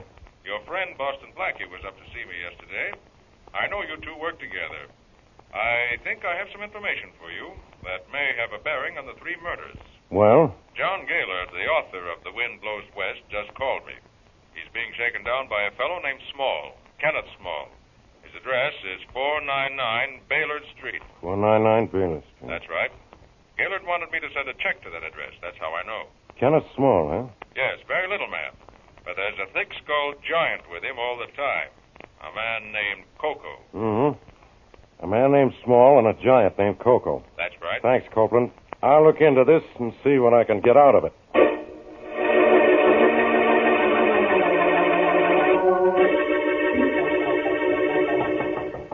Come in. Your name Small? Small? Why, yes. I'm Inspector Faraday of Homicide. Hmm? Close the door, Matthews. Yes, sir. Small, you've been trying to shake down John Gaylord. Now, what do you know about the deaths of the 3 men reading Gaylord's book? Not a thing. Which I imagine is just what you know, or you wouldn't be asking me. Cute, huh? Why, no, Inspector. I'm going to take you in on an extortion rap. Come on, Small, you're going with us. Take his arms, Matthews. Sure, Inspector. Yes, Come on, yes, you. Coco, Coco, come here. Get them, Coco, get them. Matthews, look at that guy. He's a giant. He's coming for you, Matthews. Don't I know it? Handle when he gets I'll get him off.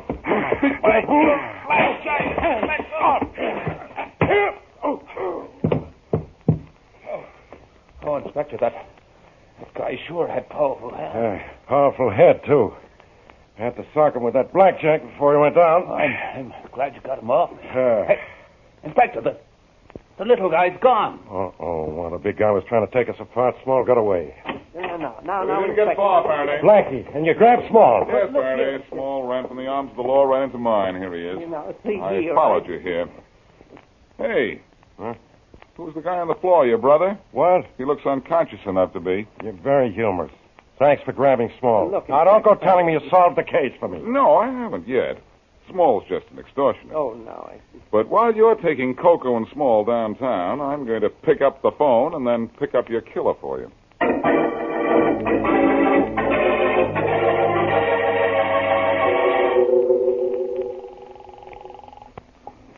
Hello? Hello, Parker. This is Boston Blackie. What do you want? Nothing. But I know you want something. Do I? Mm-hmm. How would you like to find John Gaylord? What makes you think I would? I know you would before he finds you. What are you getting at? I have this whole thing figured out, and so do you. You know who killed Williams and Lawrence, and you know why that other man was killed. And why a shot was fired at you through your window. Do I? Mm-hmm. The third man was killed because he looked an awful lot like you. Now, about finding John Gaylord. You'd like that, wouldn't you? Yeah. Maybe I would. To, get his autograph. All right, Parker. I'll give you his address. And then here's what I want you to do.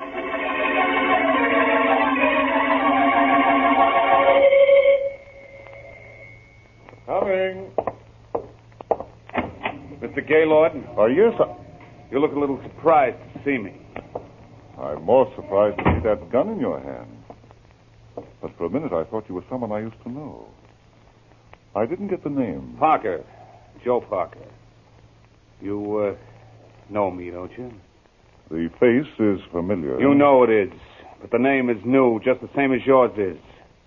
I knew you as Evans. Henry Evans. I don't know what you're talking about. Oh, yes, you do. I know. I knew it when I heard that Williams and Lawrence were dead. Get out of here. Oh, no. I'm staying a while. I'd be dead, too, if some poor guy hadn't looked so much like me. You shot him instead of me. Yes. I had a tough time finding you after I killed that man by mistake. But I did find you. Yeah, I know. You took a shot at me through the window of my house a little while ago. Now you're going to get what's coming to you. Well, maybe what's coming to me is that gun of yours. Get back, you, or I'll let you you... what? I'll pick up that gun. Oh, no, you won't, you. That's too late. I already have it. Why, you didn't expect me to kick the gun out of your hand, I expect most anything from you. You killed 3 men. The 4th doesn't matter, does it? Not a bit. I'll never be able to rest as long as you're alive. Oh? You have money, don't you? You found that gold. Yes, I found that gold. I had millions. I couldn't spend it. I was afraid something I did would get in the newspapers, and you and Williams and Lawrence would find me. I was rich. I couldn't use my money because of my 3 partners. I had to get rid of all 3. But I didn't know where you were. So you wrote that book? That's right. By telling our own story in that book, I knew you and Williams and Lawrence would come looking for me to get your share of the gold. I didn't come looking for you. No, but Williams and Lawrence did. They asked my publisher who I was and where I was. I had him tell me about everyone who asked for me. He got their addresses, and I killed them. You thought you'd found me when you killed someone who looked like me. Well, He doesn't matter. What matters is you're here. And I'm going to kill you. And right now. Put the gun on the floor, Gaylord, or you'll be down there with it. Right, Faraday? I'll pick the gun up, Blackie. And Gaylord, too. Blackie, look out. Gaylord's heading for the door. I mean, he's heading for the floor. Okay. Okay, Faraday, there he is. With Parker's cooperation, my plan worked. Shall I pick Gaylord up or wait till he wakes up? Let him wake up. Well, this just about finishes it, Blackie. You know, we picked up Coco and that fellow Small, who was strictly an extortionist. So we've got them all. Okay with me, Faraday. Only when I think of the incidents that happened over that novel, The Wind Blows West, could I write a book?